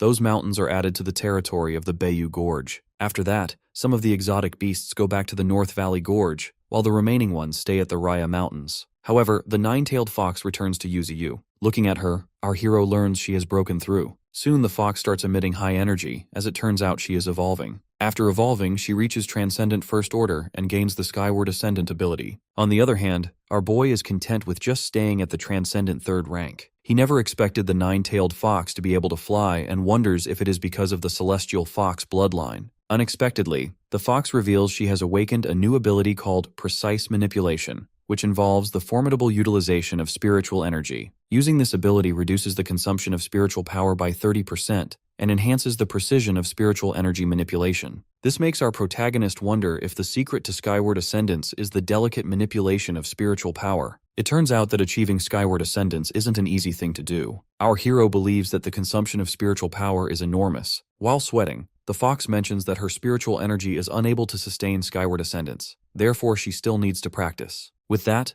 Yuziu offers her the Fire Spirit Flower to consume, which would increase her spiritual power to 400,000. However, the fox refuses to accept it. She suggests giving it to someone else if our boy only wants to increase her spiritual energy, but the divine tree doesn't have anyone else in mind for the gift. In other news, Xiaoqing has delivered important information that within a month after the spiritual energy tide, the beast tide destroyed countries surrounding the Federation. Baku and Ghazi nations have resorted to nationwide conscription to counter the beast tide. However, some countries have fallen under the control of the beasts, and the remaining ones are barely hanging on. In these times, the 10 Nations Alliance has been formed. They are about to gather in the Federation to discuss jointly attacking the Federation's alliance stronghold. Back in the Bayou Gorge, the group under the command of the Bull Demon finally returns. Though they look completely exhausted, our protagonist notes the number of beasts has decreased. Only 3 wolves remain, though the remaining 2 wild boars have advanced to the Transcendent First rank. Still, our boy believes that engaging in fierce battles is the best way to make them strong. Next, the Bull Demon informs you that they have returned because they discovered an ice attribute mine. Living inside is a Transcendent Second Order exotic beast. Our hero is stunned as he never expected a beast that strong to be present in the outskirts of the north. He predicts that there will be even stronger creatures in the deeper regions. Right then, Yu calls a falcon and orders it to summon the panda cub and the vulture. He then unleashes the Rain of Life. As a result, all of the injuries on his beasts are fully healed. Meanwhile, he observes that several beasts have undergone breakthroughs after fighting constantly. The remaining gray wolves at the 9th rank are showing signs of breaking through. However, seeing the bull demon, Yuziu orders it not to go to the next level yet. When the bull grows confused, our protagonist explains that he himself is about to break through, so the bull needs to stay here. Instead, the panda cub and the 9-tailed fox will set out tonight to seize the Spirit Stone mine.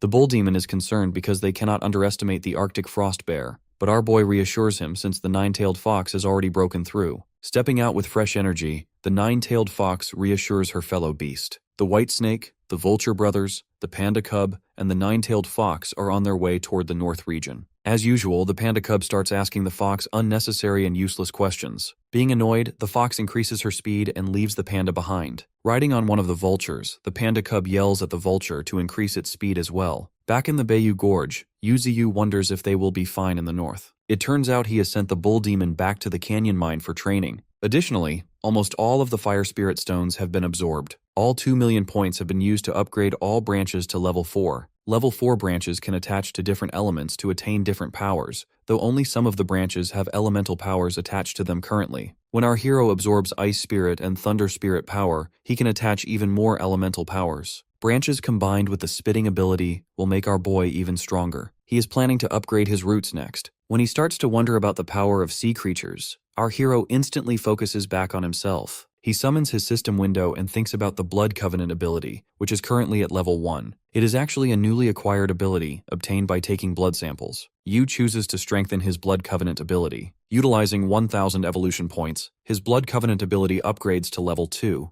As he still has 106,000 points, our protagonist continues strengthening the ability. With the next upgrade, Blood Covenant reaches level 3. Now our boy has the power to make others his devoted servants by utilizing blood as a conduit. In short, Yuziu can turn any person into his servant, just like a vampire. He believes he can control minds more effectively this way than with life essence. Next, he summons Qingquan to give him a mission. He explains that the 10 Nations Alliance and the Federation are going to meet at the border soon to discuss how to attack them. Therefore, he wants Qingquan to disturb the situation so their meeting can be delayed or stopped. Otherwise, the beast will be at a great disadvantage. As Qingquan is about to leave, the Divine Tree orders him to take a group of beasts with him as well. Plus, if he encounters any strong individuals, he can bring them back. After that, Qingquan goes straight to Leng Feng to ask for his help, as he needs to take reinforcements to the border. However, Leng Feng is confused and asks about his troops. To that, Qingquan reveals they were sent to the outskirts of the northern region to guard the place. When asked about the Ant Legion, Qingquan reveals they are responsible for underground construction and ore transportation. Leng Feng holds his head in frustration, then offers his mutant rats to provide help.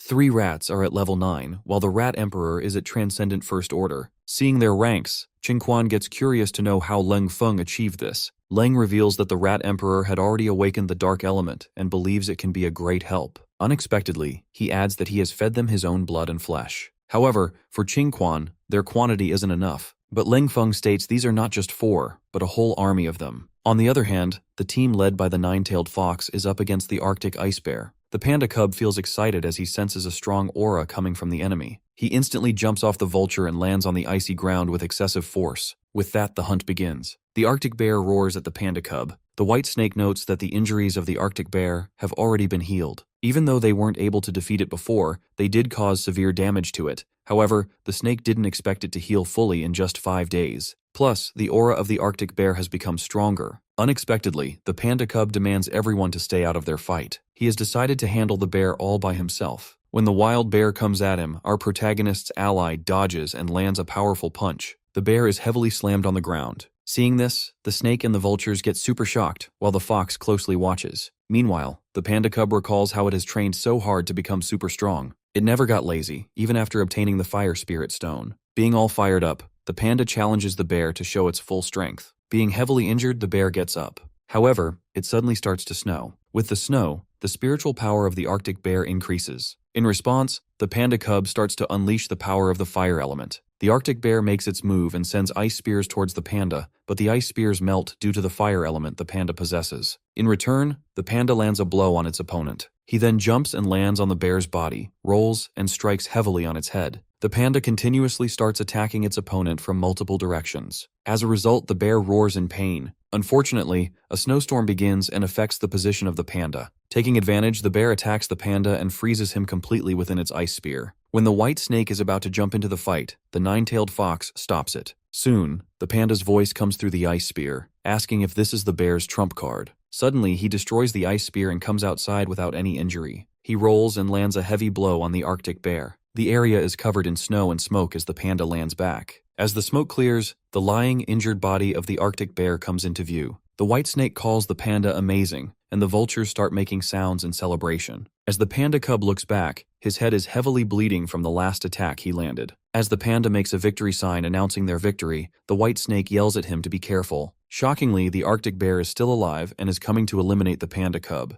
The vultures start creating noise, but fortunately, the nine-tailed fox steps in and counters the bear. The bear roars aggressively. However, the fox, calm as ever, uses her ignite ability and burns down the Arctic bear. Seeing the huge flames, the panda gets stunned. Soon the burnt body of the Arctic beast falls down, and the nine-tailed fox stands upon it. Seeing how powerful she is, the panda challenges her to a life-and-death showdown in the future. The scene shifts to Yan City. Falcon, a Transcendent Level 2, reaches the location. It turns out he has a message note from Yuziu to deliver to Qing. From the note, Qing learns that her master has sent Qing Quan to disturb the meeting. She feels grateful as she knows that in the envoy group, there is a very troublesome guy. After burning the note, she reflects that she has controlled over half of General Li's army now. However, 40% of the military power is still in the hands of Li Yuanhu in the envoy group. Soon her thoughts are disturbed by someone who appears in her office out of nowhere. That person informs her that Li Hao is here to see her again. The person who just appeared is actually from the genetic superhuman troop, Bloodsucking Clan. However, Qing tells him to tell Li Hao that she is out for practice. The genetic superhuman acknowledges her order. Unexpectedly, Qing asks this guy when he will refine his innate blood essence.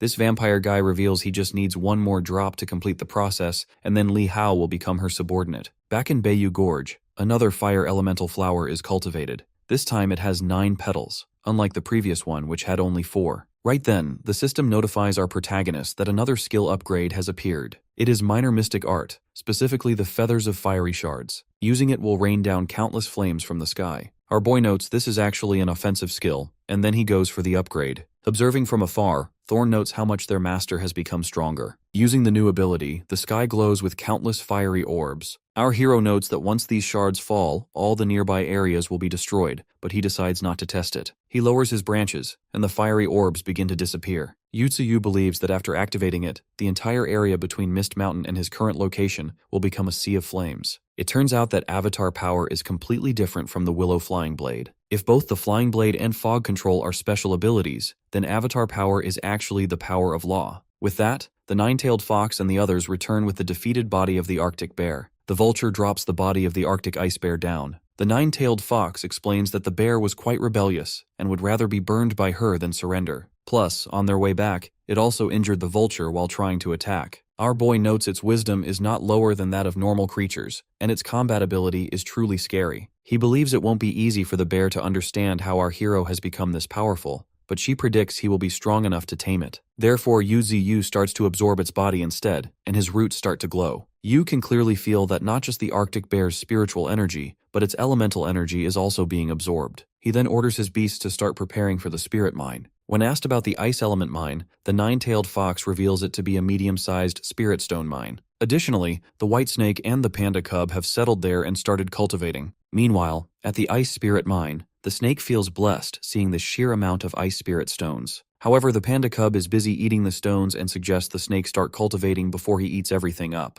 Back at Beiyu Gorge, our hero feels regretful for having too few ice attribute companions, which gives him the urge to capture more ice attribute beasts. Therefore, he asks the Arctic bear if it wants to follow him. When the bear protests, our boy, left with no choice, eliminates it instantly. As a result, he obtains 240,000 evolution points and gains the Arctic Ice Bear's ability. Our protagonist then remembers that his branches now have the ability to rob others of their powers. Now he has acquired a special ability, Ice Storm Level 1. Through this, he can change the weather and turn it into a severe winter. Our hero never expected to gain such a skill. It turns out this is another weather ability besides the fog ability. If he gains more weather powers, it will not only be good for the survival of his beasts, but also great for future fights. With that, he gets an itch to head to the north. Meanwhile, in the northern region of Shar City, the federal envoy group is on its way to the meeting. Inside a car sits a pretty scary transcendent. From the 10-country envoy group, there is a holy maiden of the Brahmanic holy religion, a transcendent rank 1. With her is Po Shu of the same religion, also a transcendent rank 1. The holy maiden asks Po Shu if the Federation is really as scary as the rumors say. Unexpectedly, Po Shu reveals that in this transcendent era, they are indeed behind the Federation. Soon the envoy group arrives, and a scary red-haired transcendent steps out of the car. He is actually General Li's second disciple, Li Yuanhu, who is a transcendent rank 1. Seeing him makes Po Shu and the holy maiden nervous. In an underground location, Qing Quan senses their arrival and instructs the army of rats to get ready for action. On the surface, Po Shu recognizes Li Yuanhu and can clearly feel the strong spiritual energy coming from him. On the other hand, Yuanhu also recognizes Po Shu and the holy maiden. He observes the people behind them, who are all at beginner rank 9, and admits that the envoy group from the 10 nations isn't as weak as he thought. He remarks that they have brought many experts, and Po Shu says the same to him. She adds that those who don't know why he has come might think he is there for war. Answering her, Yuanhu states that the people with him are there to help with tasks or prevent accidents. Meanwhile, Qing Quan is all set for an attack. Po-shu takes it as a joke, wondering why this place would be dangerous, and requests him to follow her. Both envoy groups start to walk, but as soon as someone steps on a crack in the surface, Qingquan receives the signal and instantly breaks the supportive pillars underneath. As a result, a massive section of the surface is destroyed and begins falling along with all the people from both envoy groups. Yuanhu is in extreme anger, believing this was done by the 10 countries, but Po-shu insists it was not them. They keep falling, and Yuanhu doesn't understand why there is such a huge pit. Just then, a large group of rats attacks them. The Holy Maiden realizes they are mutant rats, but it is too late for them to do anything. Meanwhile, at the bottom of the pit, Qingquan and the remaining mutant rats are all set to attack the humans. Rat tides are actually the most dreaded tide for humans, because they do not just arrive in large numbers. They devour humans alive and torture them to death. Po-shu orders her men to eliminate the rats and uses her wind blade to clear some of them out. Meanwhile, Yuanhu and the Holy Maiden are eliminating the rats as well. Seeing them in action from the shadows, Qingquan notes that these 3 individuals are the strongest. He decides not to underestimate them, thinking the Holy Maiden might be slightly weaker than the other 2, but still dangerous. The rest of the fighters are not worth his attention. Qingquan plans to strike the enemies alongside the 4 strongest mutant rats. After clearing her way, Po-shu looks up and wonders when this place became so hollow. Furthermore, there is no way out given the height, so she instructs Yuanhu to wipe out the rats and find an exit. However, she soon takes a hit as Qingquan pierces her body with his sand. Both the Holy Maiden and Yuanhu look toward her, which gives the Rat Emperor an opportunity to land an attack on Yuanhu. Luckily, Yuanhu does not sustain a heavy injury. Right then, a number of rats start swarming him. Qingquan orders the remaining rats to eliminate the rest of the humans immediately. Even when the humans beg for their lives, the rats kill them instantly. Soon, every single human is eliminated, leaving only the Holy Maiden behind. 3 days later, Qingquan brings her to the Raya Mountains. He explains to Yuziu that she is Aisia, one of the 3 holy maidens of the Brahmanic holy religion from the 10 Nations Alliance delegation. After getting the report, our boy lifts up her body. He reflects that the Brahmanic religion is extremely mysterious, and even the Federation fears it. Our hero notes that even in a coma, she is emitting terrifying spiritual energy. He then removes her veil and finds her extremely adorable. Finding her figure attractive as well, our protagonist decides to make her his loyal servant using his Blood Covenant ability. As soon as he uses the ability, the consciousness of our boy and Aisia enters her core space. By entering this core, one can fully understand Aisia and take absolute control of her, even to the extent of shattering her core space and taking everything, including her soul. In reality, the process is completed as a huge amount of pressure erupts. Soon Aisia opens her eyes, having reached the Transcendent First Order. She can heal, perform a snake walk, and possesses a technique for striking and killing like a snake. Strangely, she can even borrow her master's powers and provide evolution points to him. The Divine Tree is stunned to learn this. All the evolution points he has gained until now have been through slaughter and have been stained with blood, but now he has a servant who can provide points for him. When he calls her name, she responds immediately. Our hero orders her to hunt down a beast and bring it to him, and she acknowledges his command. As ordered, Aisia hunts down a beast. Instantly, the system notifies Yuziu that his servant has eliminated a level 6 mutant gray bear, and our protagonist indeed receives 12 evolution points. Although our boy notes he is only getting 1/5 of the evolution points, he thinks it is better than nothing. Still, he decides not to let her take action further, as he considers her more useful if sent back to the Brahmin Holy Temple. Our hero believes the Federation won't have enough resources to deal with him while the 10 Nations Alliance is going on. However, it might be challenging for her to handle the entire Holy Temple with her current Transcendent First Order power. If she is killed by a powerful psychic, it will harm the main body of Yuziu. Therefore, he decides to give her the Fire Elemental Flower and instructs her to absorb it in one shot, warning that if she fails, she will die. After acknowledging, she begins to absorb the flower. Soon her body glows with light, signaling that she has successfully absorbed it. With this, her powers are upgraded, though she remains at Transcendent First Order. According to our protagonist, she will soon break through and reach the Transcendent Second Order. He then instructs her to go to the spiritual pool in the Bayou Gorge to nurture herself, promising that he will soon give her his life essence. After that, our boy turns to Qingquan, praises his work, and instructs him to take Aisia with him. With that, they both start their journey towards Bayou Gorge. After a few days, our hero shockingly feels an earthquake, but he soon realizes it is the bull demon and wonders if it has finally broken through. Soon Yuziu sees the transformed form of the bull demon, which can now stand on just 2 feet and has finally reached Transcendent Second Order. When the bull demon calls its master, Yuziu is in complete shock to see it transformed into a humanoid form. In amazement, our protagonist asks how in the world the bull demon has done it. Our boy remarks it is becoming more and more like a demon and admits he also wants to become like it. However, the bull demon itself is not entirely sure how it happened, noting that during evolution, it simply wanted a more convenient physique. Meanwhile, our protagonist thinks that so-called demons are just another form of transcendent beings after evolution. In this transcendental era, there will surely be more beings like the bull demon. After acquiring a humanoid form, the bull demon wants a weapon, specifically an axe.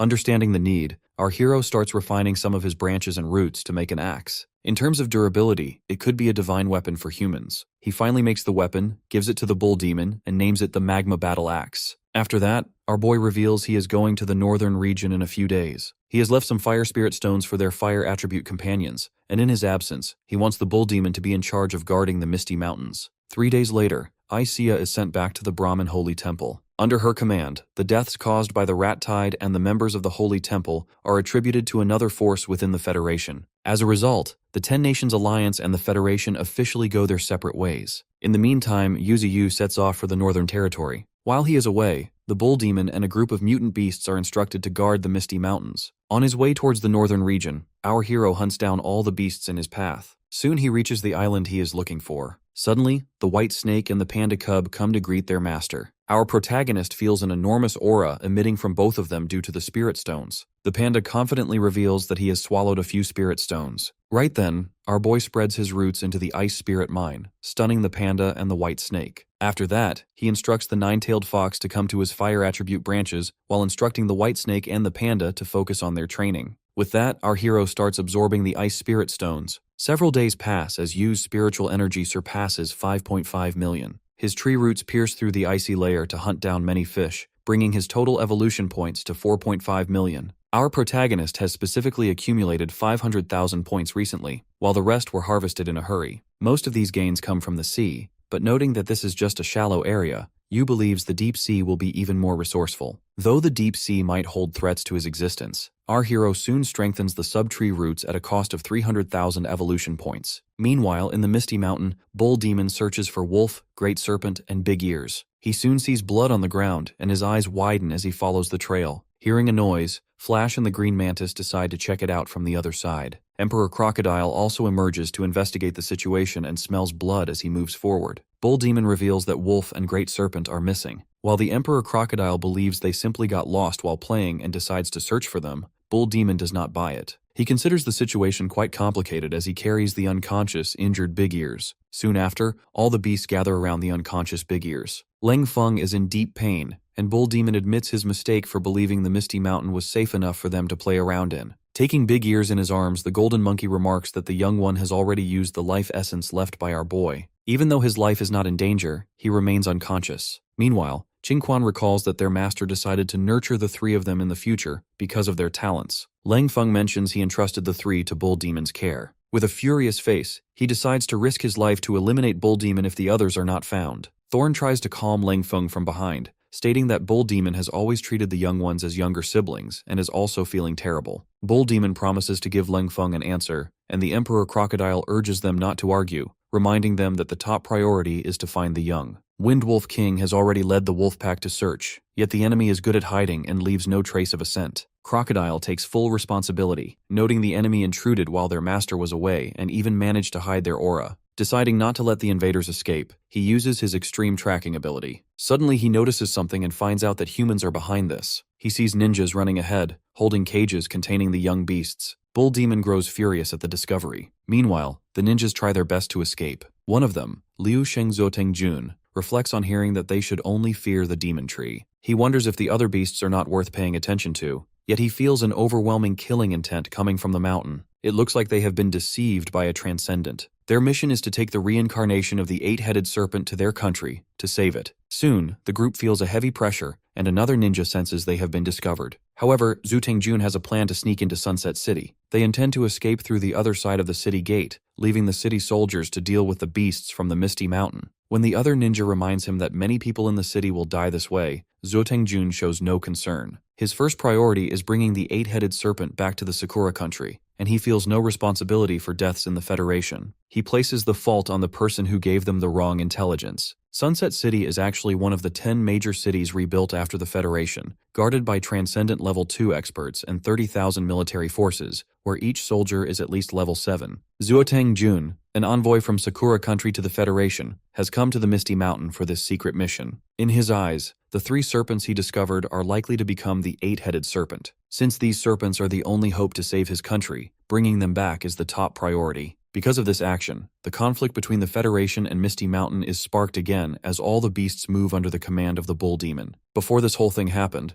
Zuoteng Jun learned from a transcendent human fighter that Bayou Gorge only has one beast with intelligence, and that is the Demon Tree. This fighter offered Zuoteng Jun a deal. He would give him the genetic modification data in return for capturing a beast from the Misty Mountain for research. With a sinister smile, the Transcendent insisted that Zuoteng Jun would be fine as long as he did not trigger Yuziu. Now in the present, a large wave of beasts is approaching the Sunset City walls. The soldiers activate the defense weapons, start moving the armored vehicles, and enter Phase 1 emergency. Heavy army machinery is on the move from all 4 districts. As the machines are set, soldiers on the walls take their positions. Red lasers are seen on the wall, and in front stands Ni Yuan, the level 2 Transcendent who gave Zuoteng Jun the wrong intelligence. Ni Yuan observes how those people from the Sakura country are useless, noting they have caused such a big commotion even after boasting about their hidden abilities. However, he considers this a win because he believes it will be worth it to research the reason behind the strength of the beasts from Bayou Gorge. Soon, all the major beasts from the mountain appear from the shadows. Seeing them freezes Ni Yuan completely. The one leading all the beasts is none other than Bull Demon. Seeing his humanoid form makes the soldiers more confused than ever. Bull Demon demands only one thing, which is to give them back their young ones, or else they will witness a massacre. Ni Yuan closely observes him and learns that the beasts are evolving toward becoming human, which makes him think the captives are even more important. Unexpectedly, he reveals they have nothing to do with this. Bull Demon goes crazy and lands a powerful attack on Ni Yuan.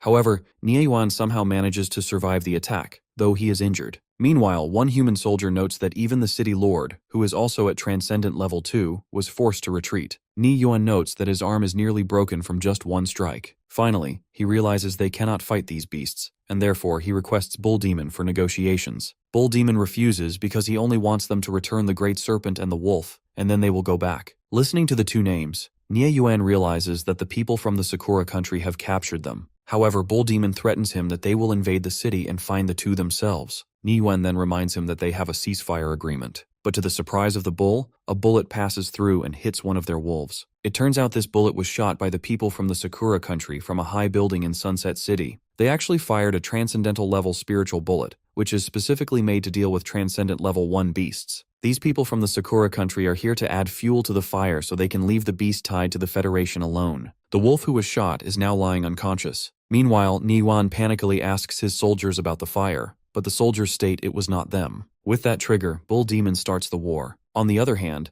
Zuoteng Jun is going back to his country, condoning the genetic modification plan data and prioritizing bringing the young beasts back to the Sakura country. The soldiers stationed in Sunset City are actually the most powerful legion composed entirely of transcendent warriors, with the weakest being at level 8. This is the Black Armor Corps, a new unit formed after the second spiritual energy revival. These soldiers finally open fire at the beasts, determined to fight until the end. Soon, a shower of bullets covers the entire area. On the other hand, the Bull Demon orders the vultures to attack. The 3 Vulture brothers unleash their Meteor Fire Feathers ability, setting the wall on fire. Next, the Bull Demon orders the beast to destroy the city wall. Mutated falcons fly straight into the structure and damage it severely, causing the wall to collapse. As one transcendent human fighter comes forward to eliminate a falcon, the White Tiger emerges and lands a heavy blow, forcefully slamming him into the ground. Meanwhile, Nai orders his soldiers to use all of their firepower on the beasts. This continues for a moment until King Zhou advances and climbs the wall. After reaching the top, he starts eliminating the human soldiers, leaving them to see nothing but hell. On the other side,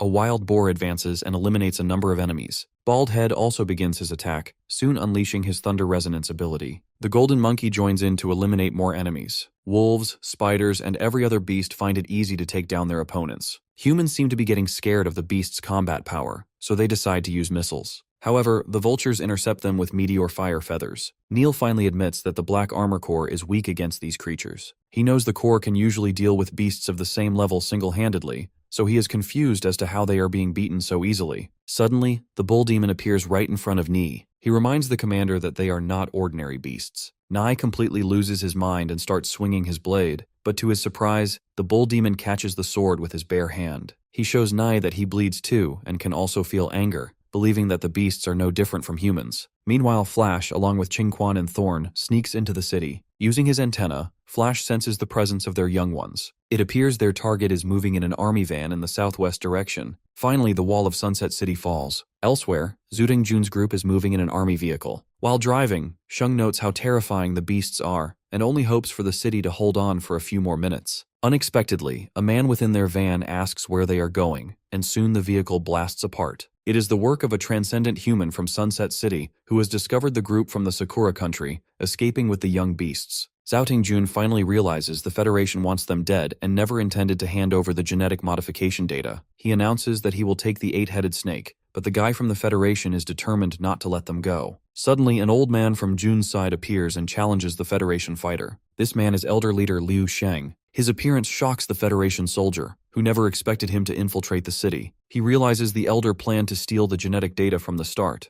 The Elder remarks that the Federation is not trustworthy at all. As more Federation fighters appear, a battle begins between them and the Sakura country. However, before anyone can land an attack, smoke erupts from a blast. Qingquan emerges from the haze, emitting a strong energy aura. At the same time, Thorn makes her entrance, having already eliminated a bunch of enemies with her vines. From behind, Flash appears and takes down the Federation captain instantly. Observing the situation, the Elder orders his men to take the young ones back to their country. However, the old man soon gets hit by Thorn, who warns him not to get in their way. At the same time, Qingquan takes care of the enemies from the Federation. Meanwhile, as Jun tries to escape with the young beasts, Flash approaches him. In the meantime, the Emperor Crocodile destroys the city wall completely and lets out a heavy roar. To stop the beast from breaking into the city, the Black Armor Corps starts firing cannons and deploying bombs. As the Emperor Crocodile is about to be hit by the barrage, King Zhou unleashes his flames, causing the missiles to blast in midair and burning the soldiers to death. On the other side, Ni and the Bull Demon continue their fight. Ni admits that this humanoid beast is too powerful, but he still refuses to lose. He unleashes his Desert Gale Strike, but the Bull Demon counters the attack with his gravity ability. Ni goes pale, never thinking a strike made with all of his spiritual energy could be stopped so easily. Raising his axe, the Bull Demon admits it is too late for the commander to go back. With a single strike, the Bull Demon eliminates Ni. Bull Demon stands tall as the Sunset City Lord, Nie Yuan, is defeated. A soldier with eyes filled with tears wonders why they have been beaten even though they are much stronger than before. At the same time, Bull Demon questions why Flash has not been able to find the young ones yet. Meanwhile, in a nearby forest, an injured Jun runs while holding the young beasts. He feels frustrated because the beasts are unbelievably strong, and he realizes he would have been dead if he hadn't used a secret technique to conceal his aura. Despite his injuries, he is determined to take the young creatures back home no matter what. Soon, Flash reaches a position right behind him but unexpectedly stops midway, which leaves Jun confused. It turns out that Qing is waiting for him up ahead. Realizing she is the Alliance's spirit maiden, Jun believes she is there to provide aid to Sunset City. He reaches out to her, mentioning that he is a messenger from Sakura country, and that beasts are chasing him. To his surprise, Qing grabs him instead and rescues the young beasts. Flash greets her as Big Sis, and hearing this, Jun suffers a massive shock. Afterward, Qing instructs Flash to tell Bull Demon to retreat, because reinforcements from the Federation will arrive soon. As for Jun, she decides to eliminate him for opposing the Misty Mountain. With that, he burns to death in her flames. Soon, a falcon informs Bull Demon that their young ones have been rescued, so he orders a retreat. Qingquan and Thorn also decide to pull back. Later,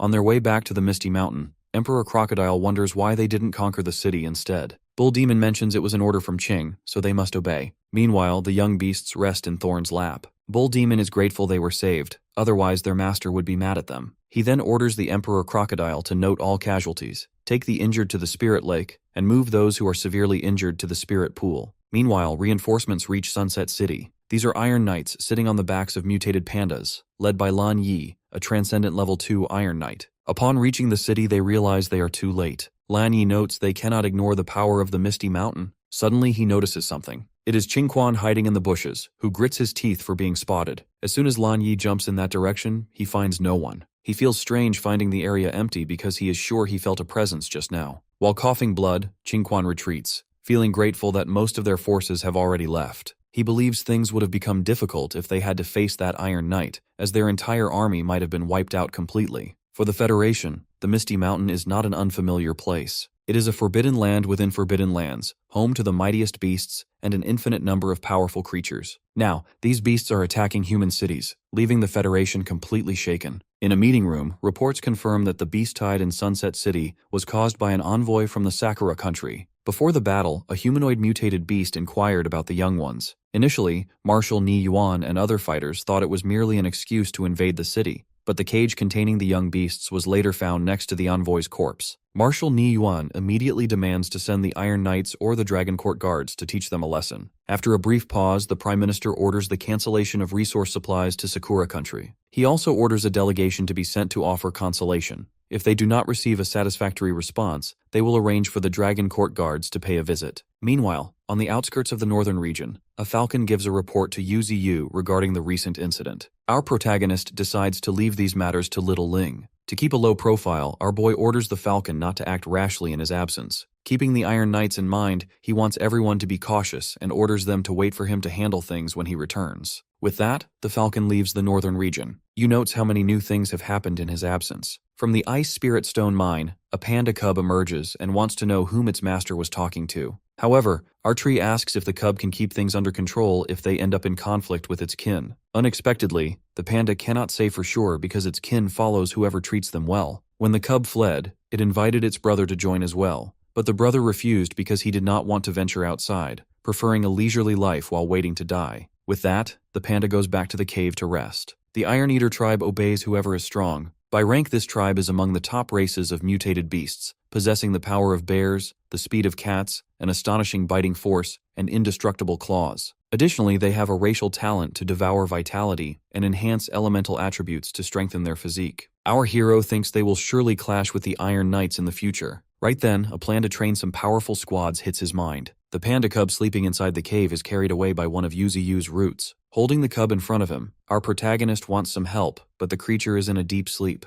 Therefore, our boy starts slapping the cub to wake it up. With a swollen face, the panda cub finally wakes up, admitting it had a good sleep and is feeling fresh. Yu wants it to find the Arctic bear's lair for him. The panda confidently leaves, excited to find more companions, but it trips and falls on the snow, ending up asleep again. Later that night, deep in the ocean, a transcendent first-tier sperm whale is eaten by a huge transcendent third-tier octopus. Back in the northern region, our hero looks at his stats. He is at the transcendent third-tier rank and has 4 million evolution points. His mutated branches are at level 4, while his roots and flying leaf blade are at level 3. Most of his abilities are at level 3, except for Blizzard and the Wood Dragon ability, which are at level 1. His crystallization and flaming feathers remain basic. Due to ice attribute minerals, his spiritual power has reached 6 million. Having 4 million points, Yuziu decides to upgrade his Blizzard and Wood Dragon abilities. After enhancing Blizzard to level 3, he doesn't feel any change at all. Our protagonist thinks the power that controls nature does not manifest in the main body. Next is the Wood Dragon ability. He hadn't paid much attention to it before because he wanted to prioritize skills with higher attack potential,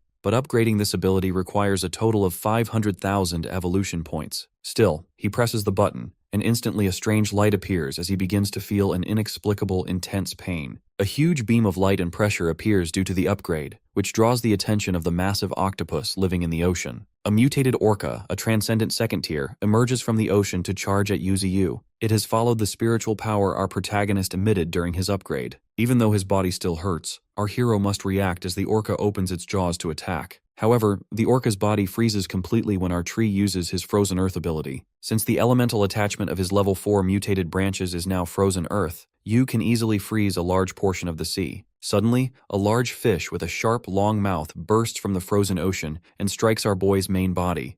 Our hero grabs it with his roots and eliminates it. Surprisingly, he gains 170,000 evolution points, which is the most he has ever received from a single source. Right then, he feels the presence of another beast in the water. A huge tentacle bursts out from the ocean belonging to the same massive octopus that devoured the sperm whale. The octopus roars terrifyingly, marking the first time Yuziu has clashed with an ocean overlord. He is curious to see whether land or ocean creatures are truly stronger. Meanwhile, at the headquarters of the Luo Kingdom, humans receive a warning that spiritual power has exceeded all known limits. They soon learn of 2 massive energy signatures near the coast. Sweat covers their faces as they watch live footage of the fight between Yu and the giant octopus. They wonder why the demon tree from the Federation has appeared there, but suddenly their screens go blank, forcing them to try and restore the feed. On the battlefield, the octopus uses its fatal suction and grabs our protagonist's body. Through this ability, the beast begins sucking out the spiritual energy of our boy. Our hero quickly counters with his dragon root, but unfortunately, it does not do much against the opponent. The octopus grabs our protagonist with its tentacles again, attempting to drag him into the sea. To To avoid being pulled under, Yu uses his flying leaf blade to cut through the tentacles and free himself. However, the octopus opens its massive mouth and begins trying to chew our hero whole. Luckily, Yu blasts the octopus back to free himself once more. Next, he unleashes his inferno-magnetic feathers. After wishing farewell, Yuziu's inferno-magnetic feathers hit the octopus continuously. This prompts the creature to retreat toward the ocean, but our protagonist does not want it to escape. He uses crystallization and grabs his opponent with his roots, but the octopus refuses to give up.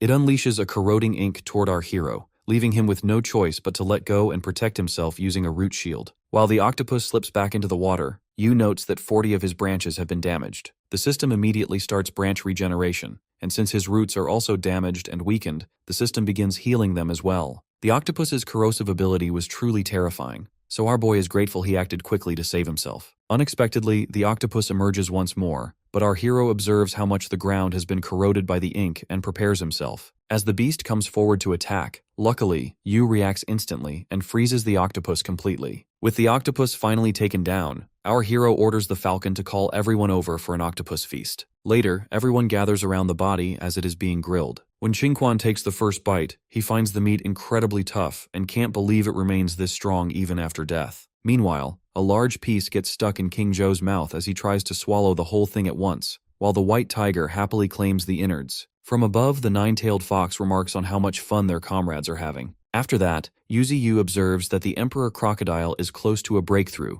though the crocodile admits its progress feels very slow. Next, our protagonist lifts the white tiger and reminds it that it is still only at the early stage of the First Order Transcendent level. Our boy tells the tiger not to be so playful, but the tiger reacts as if it is being praised. From below, Thorn notes they will soon support the entire world. Meanwhile, Qingquan realizes he is missing someone, not Leng Feng, but Hedgehog. Since everyone else is present, Qingquan announces that they should all enjoy themselves. On the other hand, the crane feels left out, noticing that no one seems bothered by its absence. Suddenly, our hero pulls out the 3 hearts of the octopus. All the animals start to drool as our tree notices how tempted they are by these prizes. The octopus has 9 brains and 3 hearts, and the 3rd heart, in particular, is a treasure that acts as an elixir of advancement for any beast. After dividing the 3 hearts into multiple pieces, Yuziu offers a piece to everyone, sharing the rare, heaven-sent treasure. After eating the heart pieces, Qingquan and the Emperor Crocodile start to evolve. The Emperor Crocodile turns blue, gains the ability to stand on 2 feet, and reaches the Transcendent Second Order. Qingquan also turns blue and reaches the Transcendent Second Order. It turns out that Qingquan is gradually surpassing the realm of humans.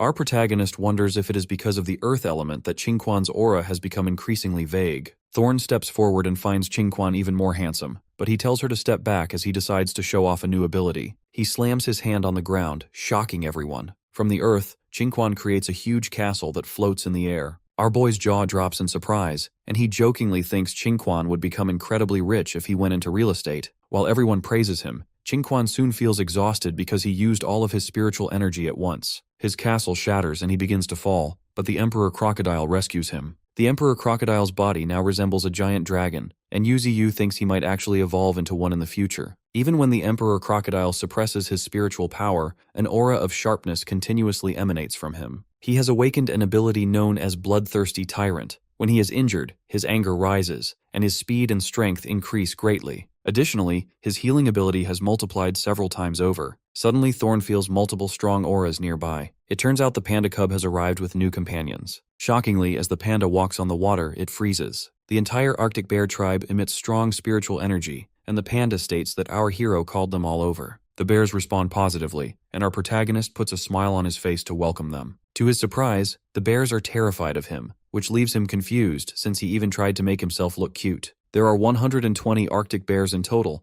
and 4 of them are Transcendent First Orders. Soon, our hero spots the leader, a Transcendent Second Order mutated Arctic bear. It possesses the Thunder Power ability, giving it thunder attributes. Although Big Bald is acceptable, he still cannot compare to this leader. Our boy wonders how the panda cub managed to bring them all here without using force, especially since the previous Arctic bear leader didn't give up even in death. The panda confidently declares that he made an alliance with them based on food and shelter. Our protagonist is proud and praises the cub sincerely. The Arctic bear leader roars, and the panda translates that they will be reliable allies. Both the leader and our hero shake hands to finalize the alliance. Next, the golden monkey arrives with a large barrel of wine, and Yuziu announces that they should celebrate the arrival of their new companions. He then gives a piece of the octopus heart to Qingquan to take to Leng Feng. Reflecting on his gains, our protagonist notes that killing a transcendent third-order beast was very profitable. He has gained 1.2 million evolution points and an additional 400,000 spiritual energy. He has also acquired a new skill called transference, which involves splitting his consciousness into a new plant. If done for too long, his consciousness will be forever trapped in that plant. Our hero thinks that if his consciousness is fixed on the other side, he might become multiple versions of himself. He instantly rejects the idea, considering it unsuitable for him right now. Somewhere far away, a 7-colored flower appears. The 7-colored flower emits energy as the water beneath it begins moving in a circular motion. It suddenly unleashes its power straight into the sky. In White Emperor City, City Lord Wang Hao, one of the 10 great geniuses, feels the aura of an extraordinary treasure. He immediately orders his staff to notify the Federation about this new discovery and commands them to gather manpower to make the first move. Later in Zhanhai City, a transcendent remarks on how lucky Wang Hao is since this kind of treasure only appears near his city. He adds that Wang Hao likely has no idea what stroke of luck he has stumbled upon. Suddenly he receives a punch from the city lord of Zhanhai,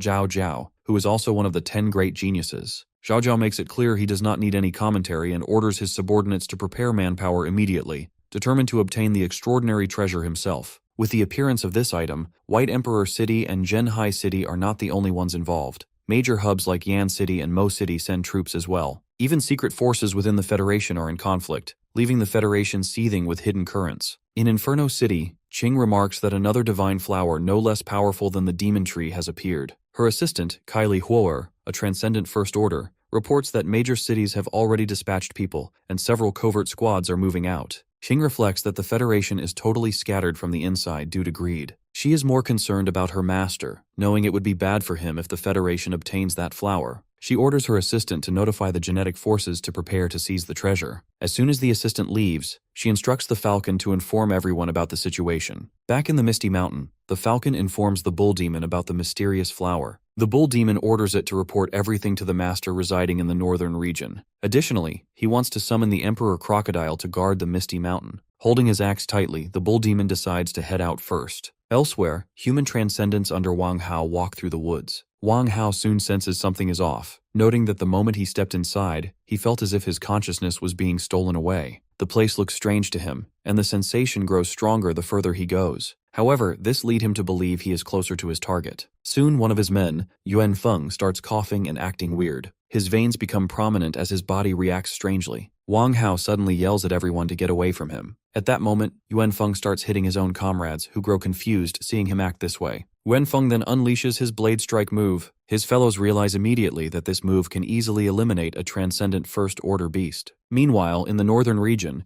Yuziu is busy upgrading his level 4 roots, which causes him agonizing pain. Soon, the Falcon appears to give our boy a report. Yuziu learns about the Divine Flower, which possesses powers no less than his own. Our protagonist predicts that the appearance of this divine flower will shake the entire existence of the Federation. Our hero thinks that the people fighting over this flower are taking a massive risk and realizes the Bull Demon, who is already set off, won't be enough to take the flower before it falls into human hands. Therefore, Yuziu summons the nine-tailed fox and tells him to snatch that flower. Zhao Zhao enters the forest with his fighters and finds Wang Hao sitting dejectedly on a log. From him, Zhao learns that those below Transcendent Second Order cannot proceed. This mysterious flower controls minds, and if a person's level is too low, they will die instantly. Zhao sneers, pointing out that Wang Hao must have eliminated his own comrades who were controlled by the flower. Wang Hao stands up and asks if he should go inside alone, or if Zhao intends to follow. Consequently, Zhao orders his men to stay behind and guard the area while he advances alone. Both Zhao and Wang Hao advance together. On their way, Zhao notices a group of cloaked figures waiting in the grass to take the flower. Zhao considers them nothing but a bunch of ants and believes they won't even know who killed them. However, Wang Hao points out that Zhao always underestimates others. Determined to obtain the flower, both men advance at full speed. From behind, the cloaked figures recognize the two and decide to follow them. They realize that as long as the duo clears the way, it won't be dangerous. In other parts of the forest, many different groups have arrived to take the divine flower. Soon, Wang Hao takes down a beast while Zhao takes care of the rest. It turns out these beasts are all being controlled by the flower.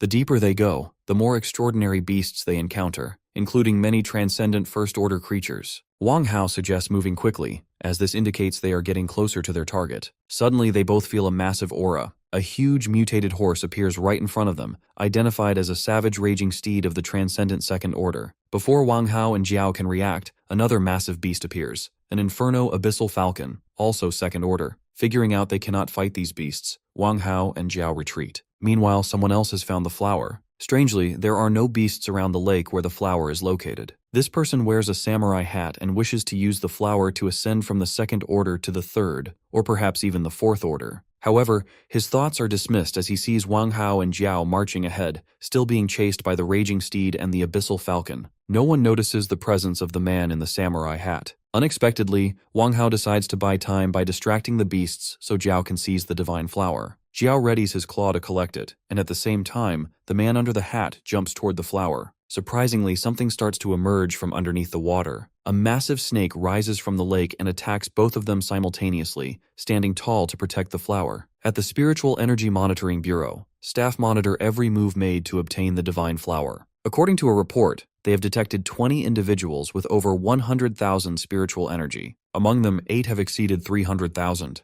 The supervisor orders the images of those 8 individuals to be frozen for identification. The group includes Wang Hao, Zhao, the man under the hat, Qing, the raging steed, the abyssal falcon, and the bull demon. Zooming in on the bull demon, the supervisor learns that even the Misty Mountain has joined the competition. She is equally stunned to see Qing joining the fray. Back in the forest, Wang Hao lands a strike on the abyssal falcon, causing it to crash to the ground. Meanwhile, the man with the hat and Zhao face off against the giant snake. However, Zhao leaves the snake to the other man and rushes to snatch the divine flower. Before he can take it, the bull demon makes its entry and forces Zhao to back off. Zhao instantly recognizes the creature as the bull demon of the Misty Mountain. Although he didn't expect to see it here, he decides to eliminate it and unleashes his innate ability, Hell Serpent. Unfortunately for him, as soon as the Hell Serpent nears the bull demon, the creature strikes with its axe and splits the serpent in two. Next, the bull demon unleashes gravitational force, but the Hell Serpent unexpectedly breaks through. In response, the bull demon uses Ignite and burns the serpent down.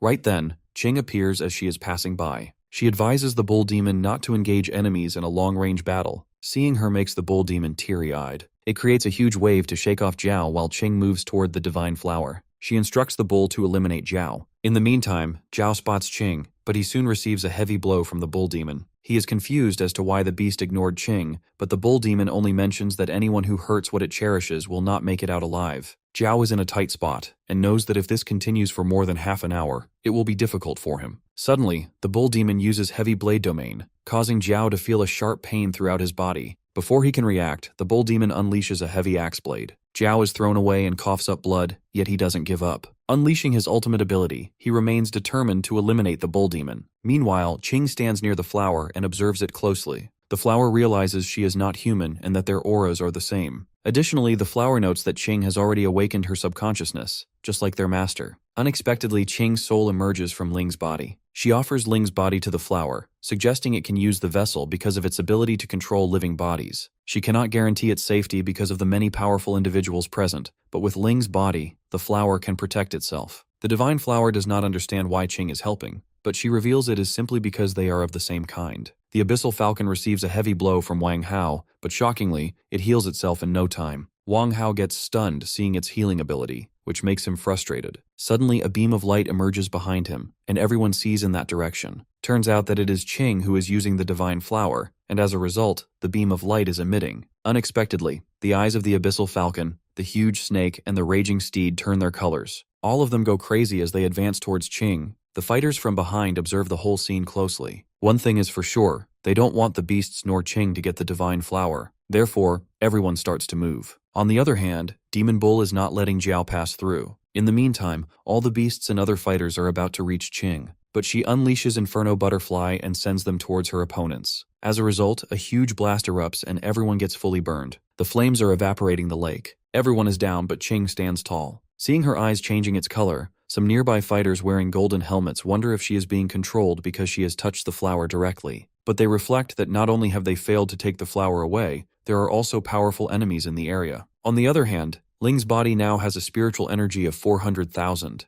Qing's soul reminds the now Ling to get used to the body. The divine flower in Ling's body notes she can get even stronger. Qing gets confused. Right then, our protagonist jumps off and unleashes a huge amount of spiritual energy. From afar, Wang Hao is shocked to see how much spiritual energy Ling is emitting. He finds it unexpectedly powerful. Zhao also gets a shock as he never expected her to be this strong. Standing on a fallen beast, our boy is now emitting 700,000 spiritual energy. The man in the hat gets frustrated because he would have eliminated the beasts, but now if he eliminates our hero, then the Federation won't let him go. Meanwhile, Ching is happy to see how the flower made Ling's body this powerful. But according to the flower, this body will turn back to normal because it has temporarily made it powerful. It further adds that there are way too many powerful individuals here who are looking for an opportunity. Plus, there are also a high number of powerful beasts who are coming this way from afar, and it will be difficult to leave here with just this body. Even if it escapes, the flower doesn't know where to go. Then Ching suggests the divine flower spirit to go to the Tianshan mountain, as humans don't dare to enter there because it's difficult for them to survive there. After a short pause, she also suggests going to the Misty Mountain.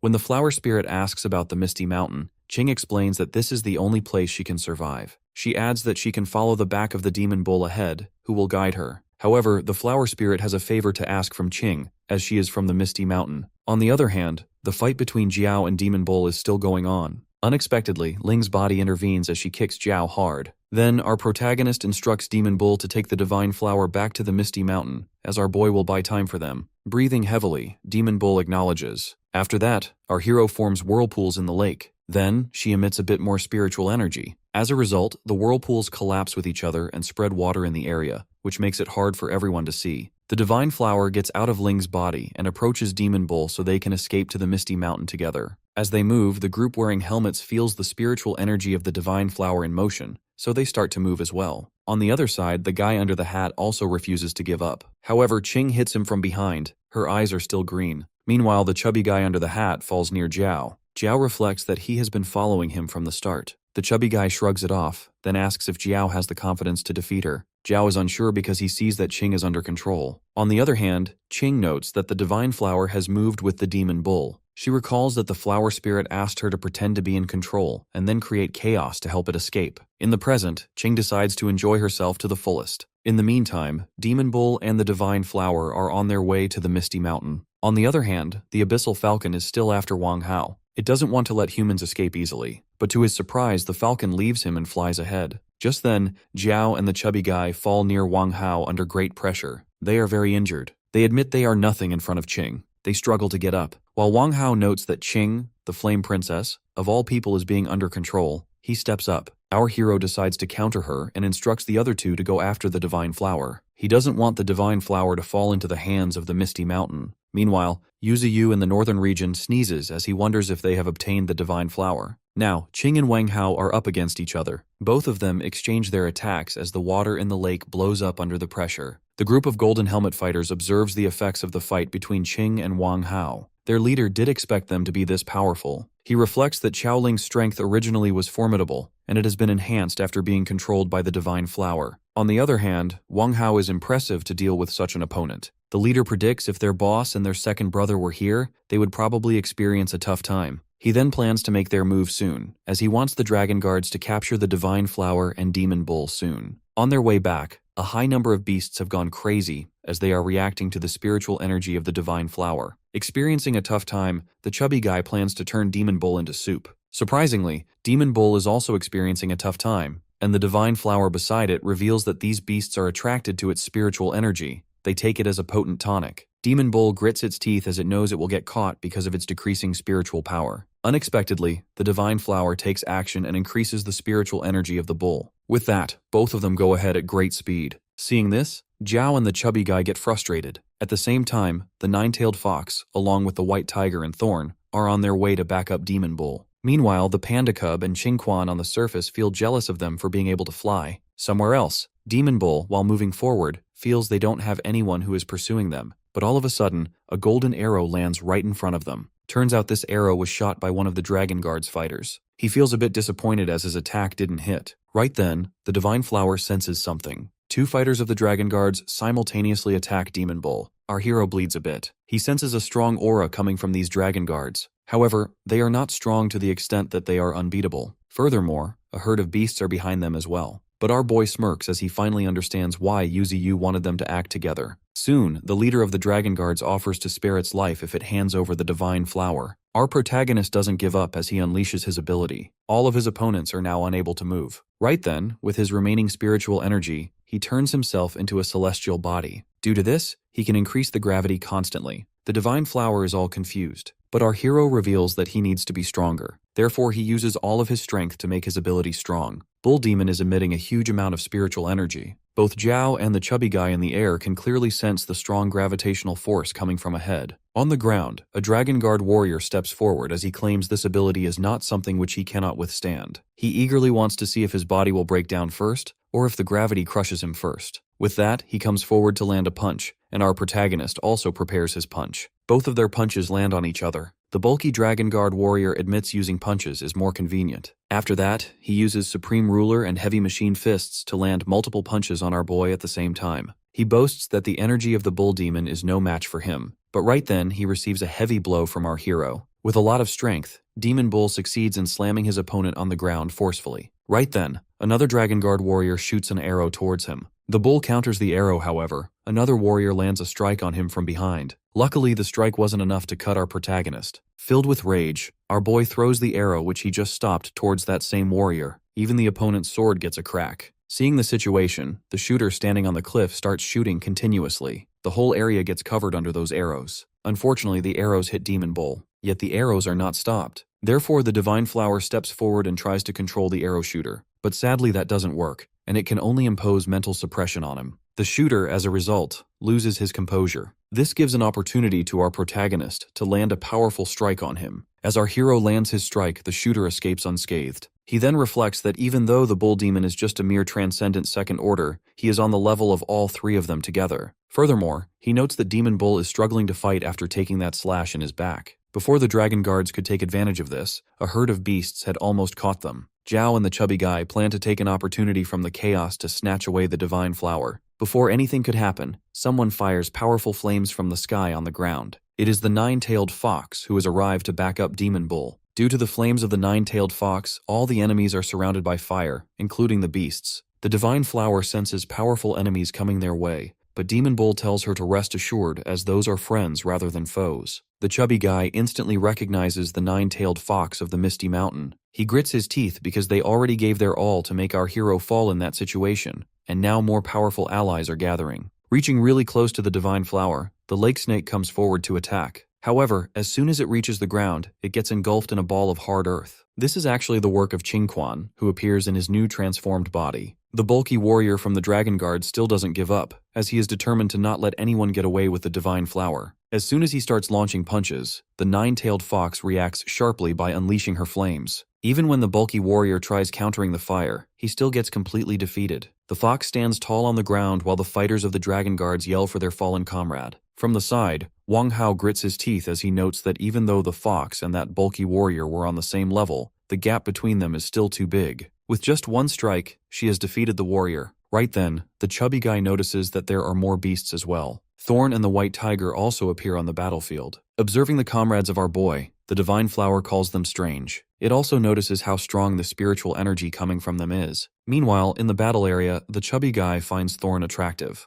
Noticing this, the white tiger charges towards the chubby guy. However, that guy has no idea why the tiger is attacking him. Unexpectedly, the tiger only says the words which it knows, which are totally unrelated to the situation. The chubby guy grows confused, but soon he gets blown away by the white tiger. On the other hand, Zhao charges toward Thorn with his hell serpents, and Thorn counters with her vines. Meanwhile, the nine-tailed fox is up against the blade warrior from the Dragon Guards. When the arrow shooter fires towards the fox, Qingquan makes a huge earth shield and blocks the attack. The shooter feels annoyed, but soon our protagonist approaches him and becomes his opponent. On the other hand, the panda cub is lying midway, wondering if they have finished their fighting. It reminds itself that relying only on themselves won't work. As everyone is busy fighting their own fights, the Divine Flower points out that there is no one left to protect them. Unexpectedly, the huge horse appears as well and charges towards them. Hence, she urges the Demon Bull to think of a way, but the bull insists on ignoring the horse. As soon as the horse is about to attack, the panda cub appears and lands a punch on it. The Divine Flower finds the panda cub handsome while the horse slams into a nearby wall. The panda cub confidently stands in front as he has finally reached the battlefield. Seeing this, the Divine Flower is absolutely in love with him. The panda cub jokingly remarks on how much the Demon Bull has been beaten up.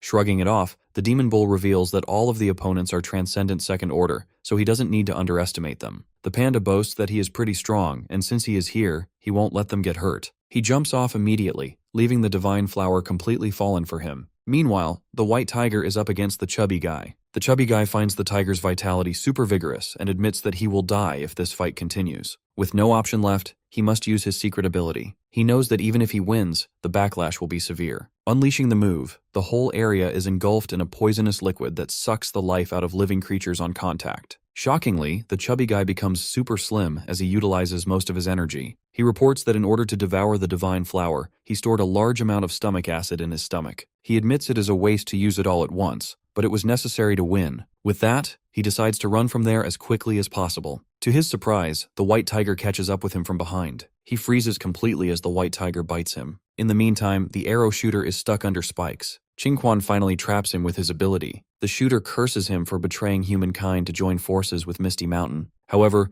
Qingquan has nothing to say on the matter. Right then, he crushes the arrow shooter in his sharp spikes. With the arrow shooter dead, only the blade user remains alive. Soon, he takes a heavy blow from the nine-tailed fox. She demands he not look down on her by looking away. After being hit, the blade user composes himself and uses his swordlight slash ability. Before the nine-tailed fox can dodge, the panda cub steps in and reveals that this kind of attack should not be dodged. Within an instant, he shatters the attack coming from the blade user. The blade user is in absolute confusion and soon, the panda cub attacks him. However, the blade user dodges. Observing the cub closely, the man is stunned to see him existing in the wild and wonders why he is so powerful. He thought they had already captured them all, and wonders if this is the one who escaped from the reserve. After thinking, the blade user asks if his name is Cheesy. The panda is stunned that the man knows his name. From this reaction, the blade user confirms it is really Cheesy. However, he never expected him to join Misty Mountain. He adds that his brother will be furious if he knows about this. By this, Cheesy realizes his brother has joined the Dragon Guards. Regardless, he doesn't need anyone's permission to join whoever he wants. The blade user offers him the chance to join them, but only if he cuts ties with the Misty Mountains. The blade user insists Cheesy join him, warning that he will otherwise face his big brother in the future. He is certain the panda wants to avoid that, but to his surprise, Cheesy refuses him straightforwardly. He refuses to betray Yuziu. While it is true that Cheesy does not want to fight his brother, he plans to protect him with his own life if anything goes wrong. Seeing this, the blade user grips his weapon, deciding to end everything with his strongest move. He is indifferent to his own death and only seeks to defeat his opponents ruthlessly. As he emits a powerful aura, the nine-tailed fox warns Cheesy to be careful. While unleashing this final attack, the blade user reveals that even if they dodge, the shockwaves will still affect them. He is confident that they are helpless whether they evade or take the hit head-on. The aura is so overwhelming that Cheesy doubts if the enemy is merely a transcendent second order. Finally, the blade user unleashes his move, the solitary swan heaven slicing technique. Before the strike can land, the King Arctic Bear arrives with a terrifying expression. Spotting the nine-tailed fox and the panda cub, the bear pauses. After a brief moment of silence, the Arctic Bear reveals he has just arrived and asks about the enemies. Meanwhile, on the other side of the battlefield, Thorn is up against Jiao. Jiao grits his teeth, realizing that everyone else has been defeated. He admits internally that he will die soon if the fight continues. In her fighting mode, Thorn wonders why he will not just die already. In the next moment, she pierces a vine through his body. Observing this, the Divine Flower notes that all of the Demon Bull's comrades have won their battles. Our hero states that this represents the true power of the Misty Mountains. Somewhere on a distant cliff, two foxes, one black and one white, feel grateful they did not involve themselves in the fight. They realize they would also be dead. The white fox admits that the Misty Mountains have become a force they cannot interfere with. She never expected that a member of the Fox clan would be serving under the command of the Divine Tree, nor that her strength would be so formidable. As they retreat, the black fox remarks that the nine-tailed fox's bloodline is extraordinary, as he can feel her aggressive aura even from this distance. The white fox then resolves to become just as powerful. Over by the lake, Qingling stands tall after defeating Wang Hao. Highly injured, Wang Hao asks if she has finally come back to her senses. He points out that being controlled by that divine flower is unlike her. She simply states it was a minor accident, but Wang Hao does not believe her. He reminds her that this accident almost cost everyone their lives, and that he sacrificed 50 years of spiritual power to save her. As he continues to list his sacrifices, Qingling only finds him noisy. Instead, she wonders if the demon bull and the others managed to escape. She walks away, leaving Wang Hao behind to see if there is still a chance to recover the divine flower. Now emaciated, Wang Hao demands she wait, believing she cannot leave him after everything, especially since he expects her to marry him. However, she still leaves. Alone, Wang Hao wonders where everyone else has gone. At the same time, Jiao is struck by Thorn's vine.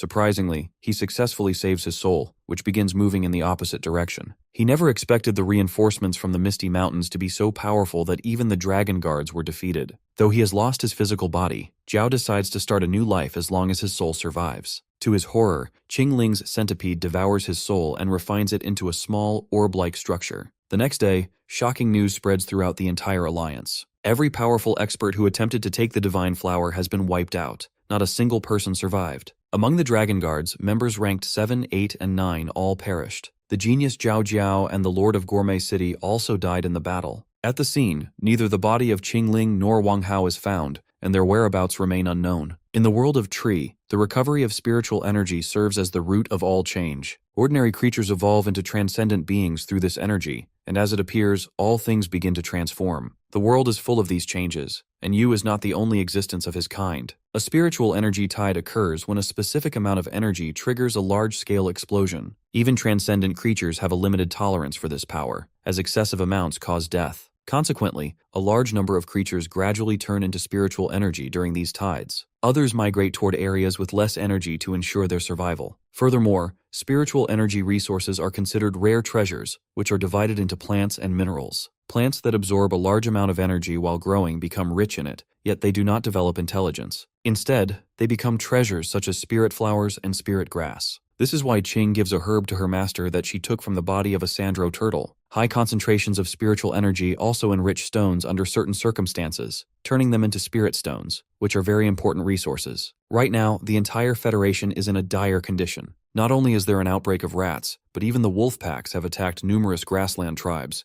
That death toll is 30,000. On the other hand, Qing and Wang Hao returned yesterday with deep injuries. Additionally, the investigation team discovered that in the Withered Wood Forest, there have been creatures with mutated beast characteristics that resemble humans. In the headquarters, the Prime Minister has learned that the genetic experiments on artificial life, which were banned before, have continued again under someone. After investigation, they have found that all the data from the Genetic Forces base has been stolen. Furthermore, all the experimental personnel have disappeared. The Prime Minister wonders if they are all dead. Next, he sees footage from Australia in which there is a huge ancient creature rampaging in cities across Australia. Around 100,000 people have lost their lives and the casualties are still rising. Due to this monster, the entire human population in Australia is barely hanging on. A reporter reports that the Coastal Defense Forces have sent them a message that an ancient creature is heading towards the Federation. In a month, it will reach the inland. All the original commanders are in a meeting to handle this matter. The Prime Minister asks about the level of that creature. The reporter adds that 2 months ago, the data they received indicated that it was on the Transcendent Third Order. But shockingly, latest data reveals that it has reached the Transcendent Fourth Order. The Prime Minister goes pale in shock. The reporter adds that this is the most powerful creature they have discovered by far. It is one of the mightiest beasts, and it could become even more powerful in a month. The Prime Minister starts sweating as he knows this creature is even more powerful than the creatures in the Misty Mountains. Therefore, he summons all available and retired officers, regardless of their rank, for a meeting. Also, he orders to schedule a national conference for the day after tomorrow. When the reporter asks about the matter regarding the Misty Mountain capturing of the Divine Flower, the Prime Minister dismisses it, as he decides to wait for a month for this, if the Federation manages to survive until then. Back in the northern region, the young beasts who are a bit abnormal play with Baldhead. One of the two-headed wolves sneezes and unleashes flames towards Baldhead. When Baldhead runs while being burned in flames, the other wolfhead, who has the ice attribute, blows and completely freezes him. Observing them, Yuziu notes that not everyone can play with these young ones. Our protagonist reflects that after the incident of kidnapping, he called them here for safety reasons. The two-headed wolf can enhance his power by absorbing ice and fire spirit stones. This wolf is actually a mutant Cyan wolf, two-headed wolf, first order. It possesses the breath of both ice and fire. On the other hand, the giant snake is actually a mutant green snake, three-headed snake, first order. Even if it loses one head, it can regenerate it completely. As the mutant green snake is proficient in aquatic combat, our boy thinks to keep it in the sea. Therefore, he immediately calls out Orca. Orca appears instantly from the sea. When this Orca was tamed last time, it joined with our hero, along with its whole clan. This is the first time our hero has teamed with sea creatures. Yuziu then leaves the cultivation of the snake to the Orca and instructs the Orca to take good care of it. Actually, this Orca looks fierce from the outside, but its voice is so sweet. Our boy, in his dragon root, leans towards the snake to instruct it to follow the Orca and reach the second order. After that, he will pick it up. As the Orca leaves with the snake, our protagonist looks forward to meeting it again. Now Yuziu carries the wolf and orders it to eat the ice spirit stones. It has to eat the stones, and it fully controls the ice elemental power. After that, he leaves Big Ears to the golden monkey. On the other hand, Bald Head finally frees itself from the ice. It then begins looking for the 3 young ones. Not finding them makes it go crazy. However, right then, our hero approaches it as he plans to personally train it. Bald Head is way behind the golden monkey and the boar. Our protagonist begins its training and notes that its progress isn't fast enough yet. He threatens it, saying if it continues like this, he will kill it himself. Seeing him giving strict training, the leopard and the green mantis find their master scary. Meanwhile, Yuziu continues the training non-stop. 5 days later, Bald Head became super bulky. Even though our boy found these days exhausting, he is happy to see the training paying off. Now anyone below First Order won't be a match for Bald Head. Suddenly the falcon appears, giving a report to its master. From it, our hero gets to know that his comrades are finally back. Meanwhile, Bald Head feels prideful as it can't wait to show the results of its special training. Now it has reached the peak of Transcendent First Order. But as soon as the whole group appears, who are all above Transcendent First Order peak except Thorn, Bald Head loses all of its confidence. Therefore it leaves quietly. In the meantime, Yuziu spots the Divine Flower. Seeing the Divine Flower, Yuziu opens the attribute panel because he wants to see how powerful she is. Surprisingly, the stats window emits a strong light so intense that even our hero struggles to open his eyes. Even the attribute panel is extraordinary. The Divine Flower is actually the Celestial Earth's enigmatic flower, Transcendent First Order. She possesses the power to freeze time, though it consumes 1 million spiritual energies in an instant. Reading about this, our protagonist notes that her abilities are related to time and feels envious of her for controlling such a force. However, the Divine Flower isn't able to say much. Realizing she might be overwhelmed, Yuziu reminds her that she doesn't need to be nervous, as nobody here has any ill intentions toward her. Other than the time-freezing ability, the Divine Flower possesses the flower's language ability. Through this, she can make both spirit flowers and spirit herbs follow her commands. Therefore, our protagonist wants her to help him cultivate these resources. To this, the Divine Flower states that with enough spiritual energy, they can mature in half a month. However, she also needs to absorb 1/5 of the spirit flowers and spirit herbs as food. Yuziu finds no problem with this arrangement. He then decides to leave the task of finding seeds for the spirit flowers and herbs to the 9-tailed fox. After that, Cheesy informs our hero that he is going back to the mountains because he wants to find some bamboo to eat. Our boy gives him permission and thanks him for his hard work. Before Cheesy can leave, the Divine Flower calls out to him. She states that she needs to stay here for some time before going to the Misty Mountains and requests that he wait for her. Our hero blushes seeing the two, while Thorns wonders if this is a confession. The Divine Flower finally confesses her feelings to Cheesy. However, he feels annoyed and doesn't understand what that has to do with him. He leaves, telling her not to bother him. The Divine Flower then tells everyone else that she just got dumped. Unfortunately, our protagonist believes that love always comes with bitterness. Somewhere in the ocean, the Federation has sent heavy machinery to eliminate the giant beast coming from Australia. As fighter jets fly above the giant, the creature observes them closely. More and more fighter jets fill the air. From the ship, the military spots their target. In the next moment, they open fire and the jets launch missiles toward the giant.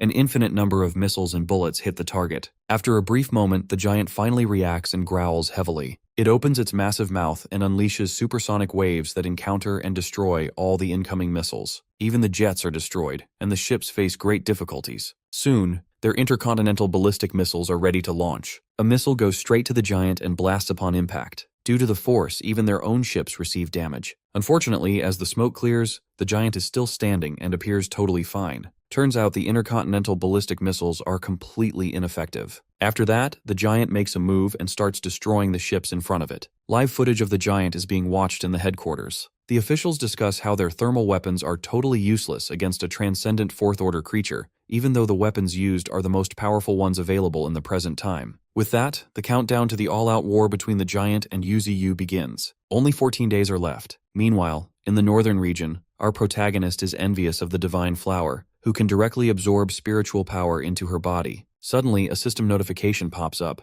According to the alert, an unidentified power is detected. It asks if he wants to use 100,000 evolution points to unlock it. Our hero immediately activates it. Surprisingly, he unlocks an innate ability. Through this, our boy can freeze time for 0.01 seconds. However, it will cost 1 million spiritual energy in an instant. At present, its application level is less than 1,000th. Yu is confused when he learns that he also has the power to control time. Beside him, the Divine Flower, who appears withered, reveals that she has transferred all her gathered spiritual energy into his body, allowing him to obtain this new ability. Our hero freaks out seeing her in such poor condition. However, she shrugs it off, saying she will be fine after resting a bit. Right then, our protagonist gives her his essence of life. Consuming that, she feels fresh as ever and wonders about the miraculous liquid she just consumed. Our hero boasts that he is very strong as well. Observing the stats of his new ability, he thinks that even though this power is quite useful, it is difficult to master as well. Noting the 1000th comprehension, he believes he can increase the duration in the future. As he is super excited, he instructs the divine flower to work continuously, and he promises to provide her with the essence of life in return.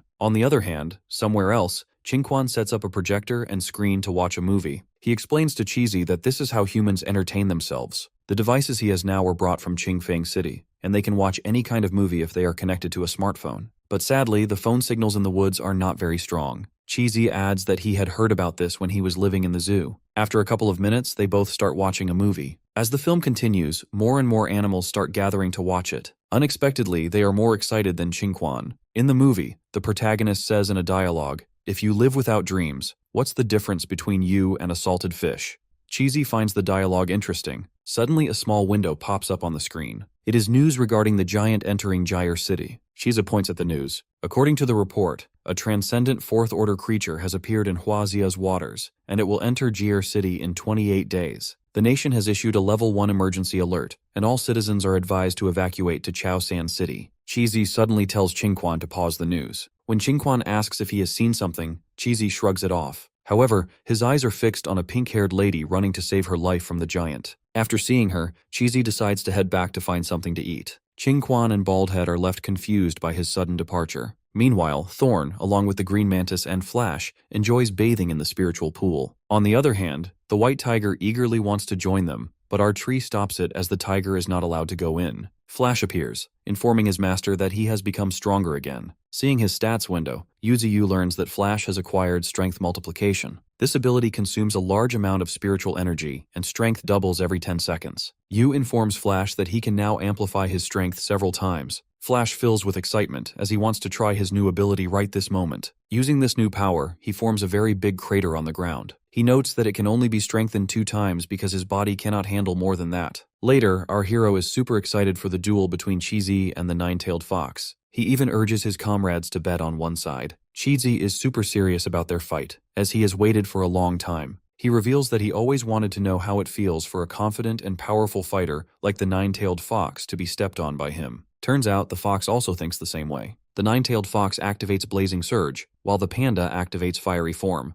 Both the nine-tailed fox and Chizi are emitting a great amount of spiritual energy. The fox takes the first move with great speed, appearing right behind Chizi. The panda uses petrification and a huge blast erupts. Yuziu covers himself and the others with his roots, sweating as he observes how strong those two have become. Nine-tailed struggles to push away Chizi. On the other hand, the panda is satisfied seeing how the fight is unfolding. With that, he delivers a powerful punch at the fox. As a result, Nine-tailed lands back forcefully. But as soon as the panda begins approaching her, the nine-tailed fox unleashes a large amount of spiritual energy. Chizi stops midway. From the flames, Nine-tailed emerges with a powerful aura. She unleashes her powerful flames to burn down her opponent, and as a result, a large part of the forest starts burning down. Observing the battle, our hero notes that both of them seem to want to kill each other. Meanwhile, Nine-tailed observes closely to see her opponent. Surprisingly, a fireball materializes in front of her. It is actually Chizi, who has used an ability known as Giant Fireball. This allows him to transform into a fireball, which devours everything. Chizi has hence absorbed all the flames. He and Nine-tailed see each other with killing intent. Right then, Yuziu, in his dragon root form, starts to move to stop them from fighting further, because they will eventually destroy the island. But to his surprise, as soon as he reaches them, Chizi admits his defeat. He admits that Nine-tailed is very strong. Our protagonist and the others are confused to see Chizi admitting defeat. Nine-tailed is also confused because she knows that the panda was the one who wanted to fight, yet he is stopping now. Chizi apologizes and states that he just wanted to know if he could win against a powerful opponent. Then he turns to our hero, revealing that he wants to discuss something in private. Later at night, Yuziu asks if he really thinks he can't win against Nine-tailed, but the panda only comments that she is quite strong. Then, he curiously asks how strong a transcendent fourth order is. He wants to know if his master can defeat it. Our tree gives a mixed answer. When Chizi asks how it feels to challenge someone who is stronger than themselves, our hero states that fear dominates most of the battle. If one is afraid of dying, then everything becomes meaningless. After letting out a small laugh, Chizi comments that even his powerful master is afraid of facing a powerful opponent. After a brief pause, our tree wonders if this is the thing he wanted to talk about. The panda shrugs it off casually. After that, our protagonist asks him why he always carries this flute. Cheesy reveals that during a spiritual energy tide, his friend dropped it in the zoo while trying to escape from the beasts. He always wanted to return this flute to her someday. After listening to this, Yuziu reveals that he doesn't like humans, as they are self-centered and ignorant. They always repeat the same mistakes over and over again, and you just can't trust them no matter what. However, he notes there are a few exceptions who are worth giving their life for, though that is really rare. After that, Cheesy remarks that he was raised by humans and sometimes feels that our hero is so much like a human himself. To him, the way his master talks or gives orders is all human-like. He remarks that not every human is bad, as the people he knows are good. Unexpectedly, he makes a bold statement, asking if he ever stands on the human side. Will our protagonist eliminate him? After thinking for a moment, Yuziu shakes his head. The reason is that they are friends, and he knows Cheesy won't harm them. Cheesy smiles faintly and then decides to play the flute. When he starts playing, our hero's eyes widen. The atmosphere becomes incredibly peaceful as fireflies start dancing in the air, and the other comrades find the music beautiful. Cheesy plays the flute for a while. Later, he walks away from his master. He wishes farewell to everyone in a low voice, but to his surprise, the nine-tailed fox appears suddenly in front of him. She gives him 2 small bottles of life essence, and reveals that their master gave them to him since he knew he was about to leave. The fox also wishes to have another duel in the future, since she doesn't count the last one as a real fight.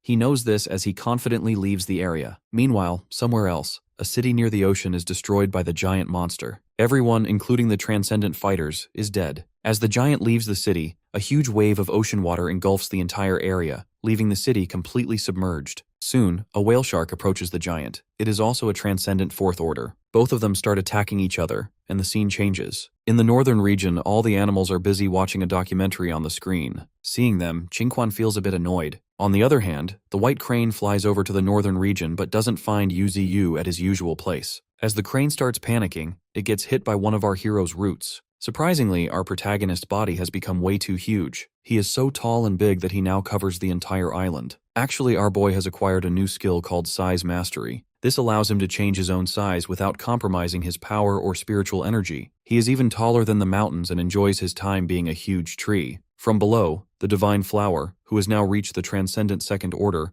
remarks on how much fun our hero is having. On the other hand, somewhere else, the giant has successfully devoured the Transcendent Fourth Order whale shark. After devouring it, the body of the giant transforms, and it has now reached the peak of the Transcendent Fourth Order. Chizi recalls his past when he was just a baby living inside a zoo. At that moment, a lion escaped from its cage and went straight for him. When the lion was about to eat him, a girl with pink hair stepped between them to protect Cheesy. At the same time, the lion was hit by a tranquilizer gun and went unconscious. Even though the pink-haired girl was scared to death, she managed to protect Cheesy. Now, in the present, he has finally reached Jier City. He prays for Xiaoai, the pink-haired girl, to survive. On the other hand, the giant is continuously moving forward. Eventually, a month passes. In the northern region, the white tiger comes to his master, and Yuziu realizes the beast has finally broken through. The white tiger has reached the Transcendent Second Order. Our hero finds it impressive and is super proud of him. However, the white tiger is still only able to use a couple of sentences. Flash comes in and boasts that he also evolved last month.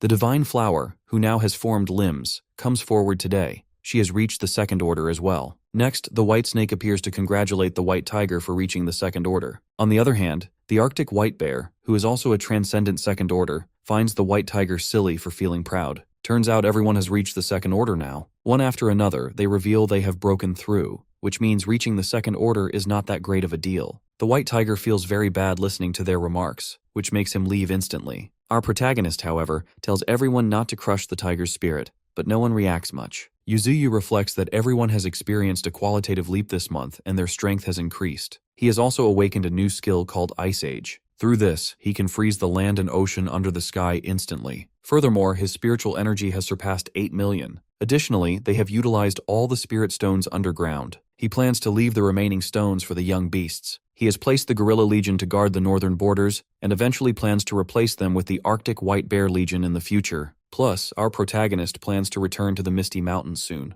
Then, our boy wonders about Cheesy and whether he has found his friend or not. Strangely, our hero is missing him despite the panda having annoyed him so much. He hopes that Cheesy is totally unharmed. However, the panda is now facing the giant on his own. He is literally bleeding, and so is the giant. Later in the northern region, everyone is busy watching something on the screen. They laugh because the program is super funny. Soon, Qingquan decides to watch cartoons, but Baldhead wishes to watch the animal world. As soon as Qingquan grabs his smartphone, he learns about Jir City being destroyed by the giant. Right then, he opens the news, and the screen lights up with live footage of the giant fighting someone. Upon watching closely, everyone realizes that the one the giant is about to devour is none other than Chi-Zi. Therefore, Qingquan immediately reports the whole thing to his master. From there, all the powerful comrades learn the news. Yuziu instantly orders everyone to return to the Misty Mountains. He calls everyone back because it is time for them to fight. With this, only 10 days are left until the final battle between our hero and the ancient creature occurs. In the past, when the beast tide reached Jir City, everyone ran for their lives. However, Xiao Ai ran in the opposite direction. Even when she was advised not to go there because of the presence of dangerous animals, she ignored the warnings, worried only about Chi-Zi. She knew the panda was still inside the zoo. Soon, a mutated lion reached the young Chi-Zi. It roared, making him feel scared, but before anything could go wrong, Xiao Ai jumped into the scene to buy time for him. The scene changes to the present, where the panda has just reached Jir City. He stands in front of the zoo and announces that he is back. Observing the city closely, he finds it incredibly quiet and surrounded by strange objects. There is no human in sight in the entire city. Perhaps people have run away or are hidden somewhere. Plus, the panda has not yet spotted the transcendent First Order giant. Suddenly, he hears a kid scream. The child gets up and finally finds something to eat, which makes him feel grateful even though he is in physical pain. Right then, Chi-Zi finds him. He wants to know the boy's identity and asks why he is in his house. However, the kid is scared to death, as he considers Chi-Zi to be a monster. Later, after getting an explanation, the kid calms down. He did not expect a panda to speak human language. While walking along, the kid reveals that this area is now a red zone.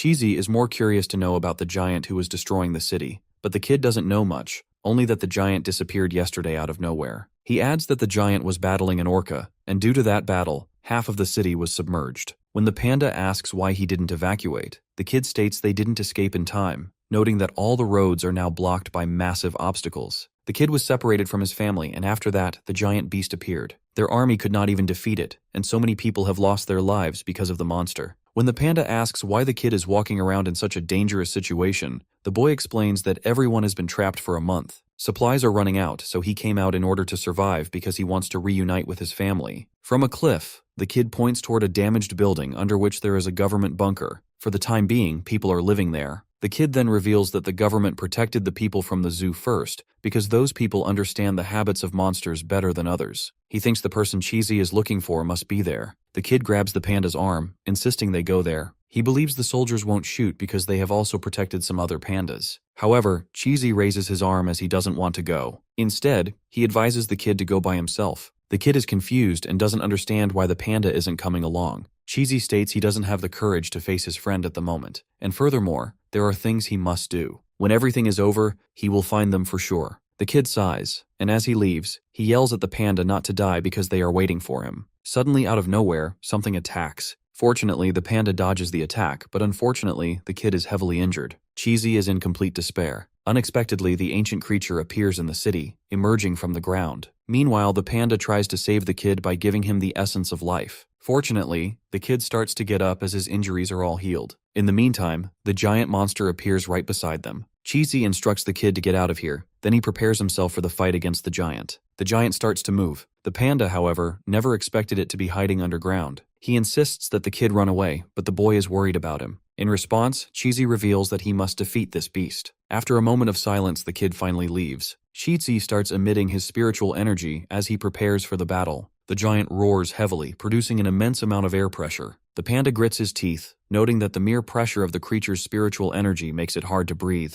He admits that it is even stronger than the divine tree. Its spiritual power is like an abyss, a never-ending force. Finding a transcendent fourth-order beast this powerful, our protagonist wonders if he really can defeat it. Suddenly, the giant attacks with its tentacle. Chi-Zi successfully dodges by jumping into the air. While airborne, he unleashes his petrification skill. However, before anything can happen, the giant lands a strike directly into the panda's body. Receiving such a heavy blow, he starts to bleed. In the next moment, he lands back on the ground, only to receive repeated attacks from the giant. Meanwhile, from a distance, a reporter and her cameraman try to record live footage of the battle without being spotted. As the camera starts rolling, the reporter begins her report. She states that the giant creature, which had been silent for a few days, has reappeared in the city and is now engaged in combat with another beast. She does not know the reason for the battle but predicts it must be a territorial dispute. When the camera finally captures our hero, the reporter realizes he is an iron-eating beast from the panda species. Simultaneously, the people in the government bunker watch the live footage. One man wonders if the government has sent another rescue team,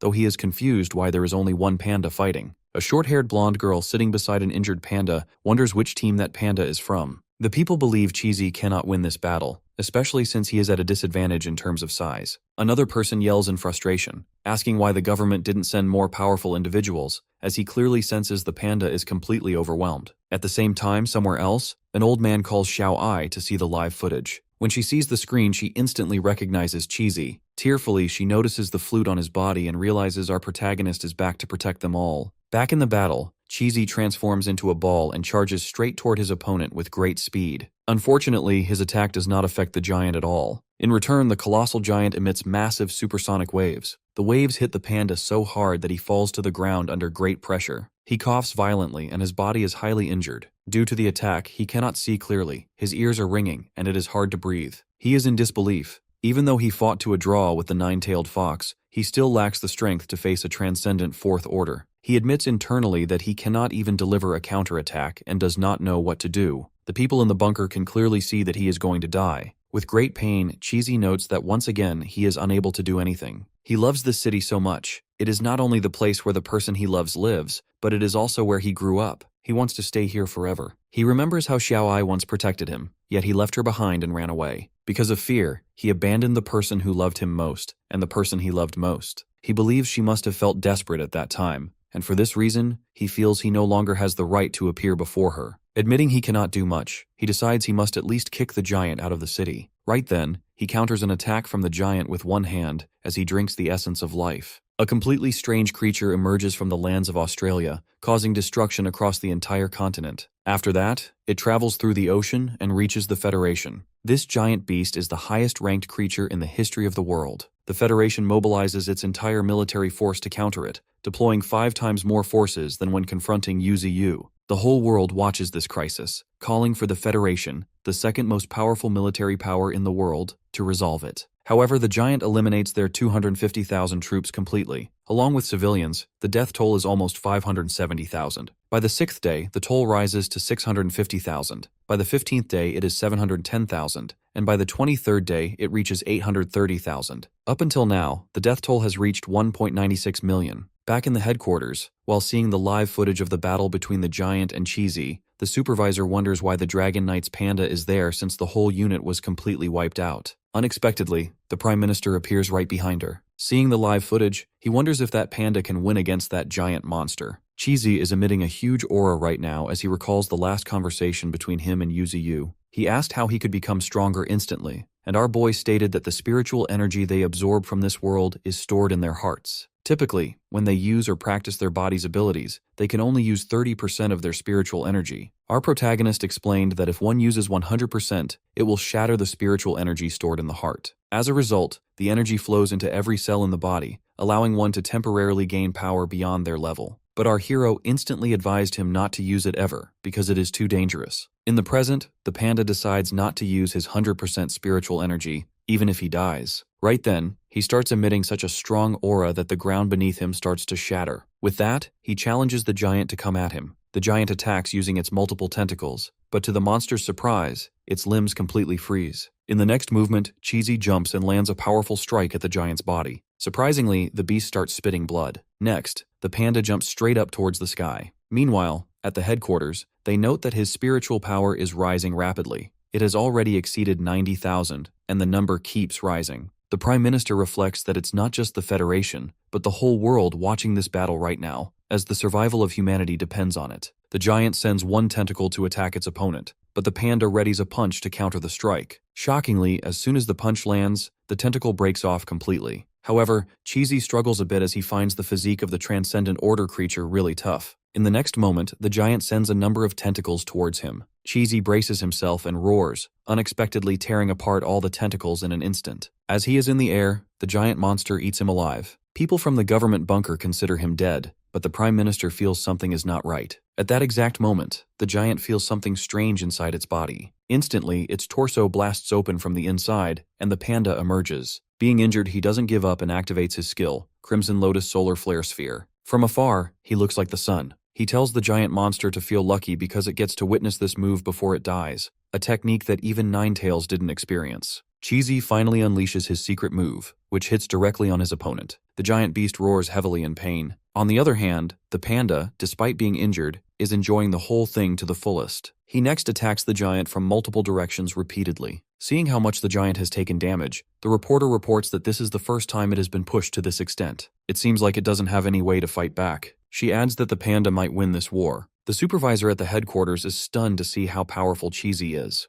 Meanwhile, the people from the government bunker all root for him to win this fight. Every single person around the world roots for him to win at all costs. Back in the battle, the panda is still hitting the giant monster. The panda gets back and tells his opponent that this city was once so beautiful and the beast cannot take over this place. Determined to make the giant leave this city, he again goes forward to land another powerful attack. The pressure is so high that everything gets affected under its impact. After the attack, smoke spreads through the entire area. The reporter gets worried about the cameraman and his camera. As soon as the smoke clears, the reporter is stunned. Meanwhile, all the excitement fades from the faces of the people in the government bunker. The same goes for Xiao and the old man. Unfortunately, the giant is holding Cheesy, who is in very bad shape. The people watching the live footage conclude he has been defeated. Now they don't know who could possibly defeat this giant monster. Meanwhile, the Prime Minister at the headquarters slams his fist as he curses. Back on the battlefield, the ancient creature slams Cheesy into the ground forcefully. The panda coughs as he is in a very poor condition. He wonders if he really cannot do anything. Furthermore, he doesn't even know how many bones he has broken. Additionally, the life essence gifted by Yuziu has been all used up. The panda wonders if this is how humans feel facing the divine tree. He feels absolute despair. On the other hand, the kid from earlier reaches the area near the reporter and the cameraman. The kid weeps as he begs the reporter to save the panda from dying. He says that Cheesy just wants to see his friend one more time. What the kid says gets recorded as well. As a result, Xiao learns the whole thing. Being tearful, she just yells at the panda from there to run away. In the battlefield, Cheesy's head fills with past voices which tell him to run away, or else he will die. He then gets up as he considers himself not to be the same old Cheesy. He wonders if Xiao is watching his battle. This time the fire inside him has not yet extinguished. Hence, he decides not to run away this time. He finally yells as he tells Xiao that this time he won't run away. During this spiritual energy tide, humanity launched a large-scale attack against different types of beings. However, at the present, right after 2 years of the spiritual energy tide, they are witnessing that a beast is fighting desperately to save them from a terrifying ancient creature. In the past, right after the incident of the lion escaping from its cage, Cheesy grew worried about Xiao being injured. However, she calmly revealed that it was just a small scratch she got from the lion. She added that it would heal soon. She then stated that when people protect something, they open their arms unconsciously, even if it means risking their lives. It is a sacrifice they are willing to make. She asked if Cheesy had something he wished to protect. Now, in the present, she is super sad as she cries uncontrollably, seeing Cheesy at the verge of death. At 5:30 p.m., the panda, Cheesy, was defeated. However, his life and death status is unknown. His sweet moments with Xiao come to mind as Cheesy stands lifelessly in front of the giant monster. Soon after, something materializes beneath him. That thing emerges out of the ground and takes him up to the level of the giant monster. The cameraman from a distance records the whole thing, and the people watching the live footage are in great shock. In the next moment, that giant ancient creature opens its mouth to devour Cheesy. Meanwhile, Xiao is in great pain as she shouts the panda's name. Sadly, the giant monster ends up eating the panda. In the north region, Yuziu watches the full live footage of their battle. Right then, Qing's soul appears as she has something to tell her master. She explains that Jir City is the place where the panda cub was born. Plus, there were around 8 people who raised him in the zoo, and the Xiao he mentioned is one of them. The list of people who have escaped the city does not include any of the zoo's employees, and they are not on the casualty list as well. Our boy then asks how much time it will take to reach Jir City. King reveals it will take a month. Our protagonist figures out that the panda also left exactly a month ago. Back in the headquarters, the Federation comes to learn that the panda who was fighting against the giant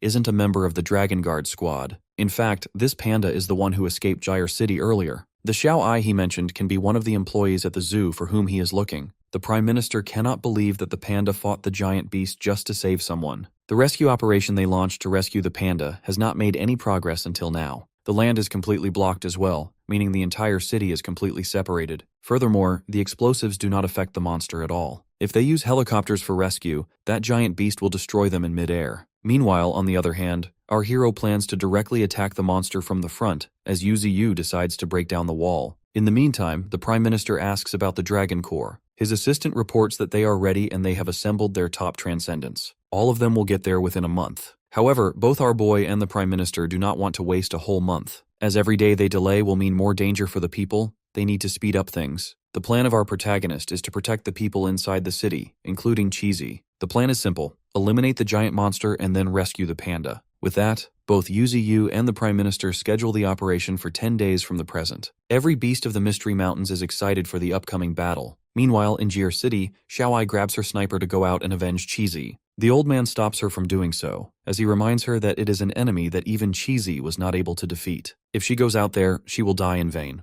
However, she protests, saying that she should not be afraid of death as the panda was not afraid to die. She insists on going even if she does not defeat the enemy, but she is determined that she will shoot at it before dying. She chooses to die rather than do nothing at all. Unexpectedly, the ground starts to shake heavily. The people nearby feel they are having an earthquake. However, the ground is shaking because the giant ancient creature is on the move while roaring heavily. It roars continuously as something like a green liquid substance comes out from its mouth. It spits the green liquid out instantly, and the poisonous liquid substance falls on a nearby building. Soon, the giant ancient creature begins changing its shape. The reporter nearby reports that it has transformed into a pupa. Back in the headquarters, the assistant of the Prime Minister reports that they have chosen a name for this ancient beast derived from its place of origin and its behavior. The giant ancient beast is now known as Destructive Beast Australith. The Prime Minister reads the details of Australith, who was born in Australia and came here through destruction. Soon, someone comes in and reports that footage has just come from Jir City, in which Australith has wrapped itself like a pupa. Seeing the footage, the Prime Minister figures out that it is evolving. If they do not kill it soon, the whole world will be destroyed.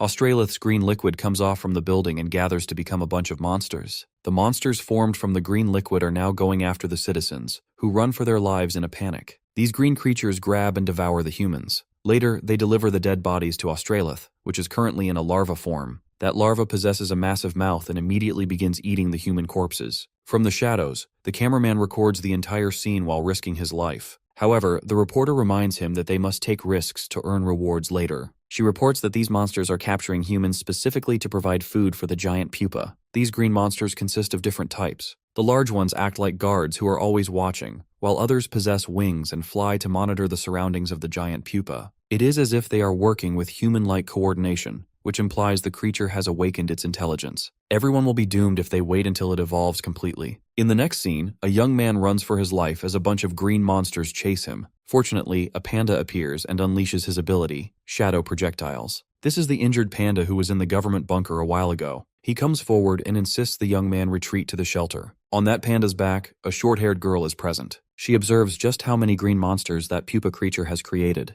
3 days have passed since the battle between the monster and Cheesy, and the light around the giant is getting brighter and brighter. Soon, a swarm of green beasts surrounds her and the injured panda. The panda calls the short-haired girl, Xiaozi, as he suggests they retreat. Therefore, both of them fall back. Back in the shelter, the people call Xiaozi their captain and ask for updates on the situation outside, or if she has found any food. Unexpectedly, she throws a big sack on the ground. Unfortunately, it is very difficult to find food now. Right then, Xiaoai calls for her, and later, the two of them sit together. According to Xiaozi, the city outside is completely filled with those green monsters. If they do not find a way out soon, they will either be eaten or starved to death. Furthermore, the signals are completely jammed, causing them to lose all contact with the outside world. Even the arrival of a rescue team led by Yuziu is unknown. However, Xiaoai wants to survive, as she cannot let the sacrifice of our boy be in vain. Suddenly, an alarm rings out. While many do not know why it is happening, one man insists everyone look outside. A high number of green monsters are heading toward their shelter.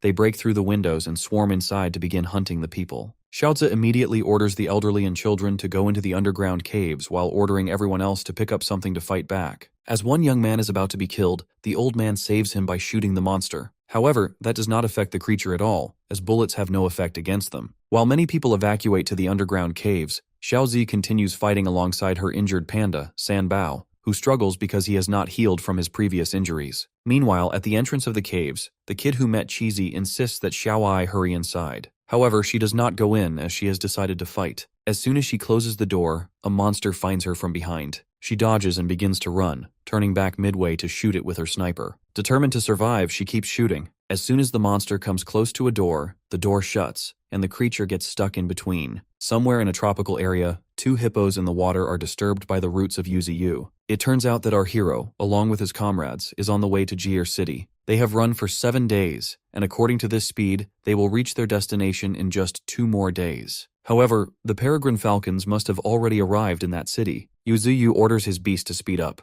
On the other hand, in Gyre City, the falcons have already arrived near the larva monster. Upon observing it closely, the falcons are stunned. Simultaneously, a group of Transcendents known as the Dragon Team has also arrived at their destination. The captain of the United Team observes the pupa monster, and right then, one of his comrades reports that it even has many beasts to protect it and provide it with food. Learning that it needs protection, the United Team captain remarks that this giant monster doesn't have any ability to protect itself at the moment. Therefore, he believes this is the only chance for it to be eliminated. He feels that if they don't do it now, humanity will be destroyed. At the headquarters, a man reports to the Prime Minister that the Super Being team has reached Gyre City. Very heavily armed troops have stopped outside the city, as they cannot enter at the moment. Additionally, according to the report they have received, Qing is going towards Gyre City with many troops. The man reports that Wang Hao, Xiaoya from Song City, and Yin City's Han Du are also going towards the city leading their teams. All of them will arrive there tomorrow. The Prime Minister notes that this time it is a nationwide battle. Right then, his assistant informs him that she has received a message from the Spirit Energy Bureau. Unfortunately, according to the message, a creature with 4 million spirit energy is coming towards Gyre City, and that creature is none other than the Misty Mountains Demon Tree. The Prime Minister receives a huge shock and is under great stress. Meanwhile, in Gyre City, a member of the United Team has been captured by one of the green monsters, but in fact, he is just pretending to be caught. His name is Bai Jue, a Transcendent Rank 2. He is slowly reaching the pupa monster. The United Team observes that its outer layer is so hard they cannot destroy it, but since it needs to eat, they plan to attack it from the inside. Specifically, Bai Jue carries many energy bombs. When the monster is about to devour him, he will use his ability to escape. At that moment, Hong Ying, who specializes in stealth, will detonate the monster. Initially, the plan was to let Bai Jue detonate the explosives himself, but it was deemed too risky because he might have been caught in the explosion. The revised plan is that when he completes the mission, they will counter the beasts from the left side to let him escape, and then Hong Ying will detonate the pupa. As soon as the pupa monster opens its mouth to devour Bai Jue, he reacts while his team members observe that the giant is about to eat him. Bai Jue gets up and throws the explosives into its mouth. The giant monster closes its mouth while Ju dodges and starts running in the opposite direction. As soon as he escapes, his captain leads the entire team to help him evacuate. Reaching the vicinity of the monsters, they open fire and shoot spirit energy bullets towards them. Meanwhile, Jue is entirely concentrated on getting out of there. When he escapes, Hong Ying presses the button to detonate the bombs, but unfortunately, the explosives inside the giant monster do not react at all. In the meantime, a green monster spots her from behind. As Ju turns towards her while running, wondering what she is doing, a green monster comes at him from the front. Fortunately, he dodges the attack by jumping instantly. With his clan whip ability, he eliminates that green monster. However, our protagonist would note that he is not out of danger yet, because he is soon encountered by a red monster. That monster has awakened its intelligence to some extent. The Transcendents continue to fight monsters. The bombs still have not activated, and the number of monsters is increasing rapidly. They are stunned when they see a Transcendent First-Order beast among them. Soon, a green monster eats Hong Ying. However, one hand hangs outside in which she carries the detonator. Unfortunately, everyone is busy fighting the Transcendent First-Order beast. In the meantime, their leader tries to grab the detonator. As soon as he is almost getting his hand on it, the red monster appears and throws Bai Ju onto the leader with great pressure. The leader skates back while holding Ju. It turns out the red beast is a Transcendent Second-Order Shadow Beast. Ju is in very poor condition. Meanwhile, the leader feels hopeless seeing the new arrival. Right then, he gets surrounded by a group of shadow beasts. He tries to threaten them while taking out the detonator. He plans to die there together as he presses the detonator. Fortunately, this time the explosives react, and the pupa monster explodes from the inside. Along with it, a number of shadow monsters also burn down. Luckily, the leader succeeds in surviving. However, all of his comrades have died. Out of nowhere, the Transcendent Second-Order Beast appears beside the leader. Unexpectedly, it leans down toward the place of the pupa monster. Through some strange energy, something starts to form within the smoke. Unfortunately, the form which has emerged is none other than Australith, a Transcendent Fourth-Order Peak form. The leader is in total disbelief as he wonders how it has happened. Australith devours him while he wonders what they can do to defeat this monster. On the other hand, outside the city walls, the Federation forces try to destroy the city walls, but they struggle. Right then, someone reports to the commander that they have detected a gap in the southern wall. The commander wonders why it has suddenly appeared, but he immediately plans to head inside through that gap. In the meantime, many shadow monsters are gathered around a shelter within the city. From inside the shelter, people block the doors and windows to not let the monsters in. It turns out those monsters have surrounded them for 2 days, and the people are too exhausted to hold on further. At this place, they will eventually be eaten or starved to death. Xiaozi, Xiao-Ai, and the old man are exhausted as well. Every single one of them has reached their limits. Unfortunately, out of nowhere, the shadow monsters break through the walls. The people inside are determined not to let them break in. However, just then, there is something very terrifying. Xiao-Ai and Xiaozi are there along with Sanbao. Too many shadow beasts have come in. If this continues, they will all die. Out of nowhere, the ground starts to shake heavily. Surprisingly, after this earthquake, all the shadow monsters start to leave. However, some beasts come in and start eliminating those shadow beasts. The tremors have completely stopped. Unexpectedly, the roots of Yuziu appear, which are growing out from the ground. These beasts are none other than our boy and his army. Yu and his comrades stand before the refugees. All of them recognize our hero, yet they wonder why the group has come here. The people start to panic, believing the newcomers will devour them and that they are truly going to die this time. Standing in front of Xiao-Ai, Yuziu asks if she is Xiao-Ai and if she is the person the panda was so desperate to protect. After a brief pause, she realizes he is a friend of Cheesy. She curiously asks if they are here to save him. Yu nods and adds that he will protect all of them because the panda wanted to do so as well. Following this, Qingquan places a large box filled with food supplies in front of the people. This food was brought from Qingfeng City and is enough for everyone to eat today. When they ask about tomorrow, our protagonist states they will be rescued by then. He then orders half of his comrades to stay and protect the people, while the rest follow him to deal with Australith. Meanwhile, Australith is surrounded by its shadow beasts. It feels a powerful energy approaching, but it also feels hungry. Australith has now reached the Transcendent Fourth Order with a spiritual energy of 13 million.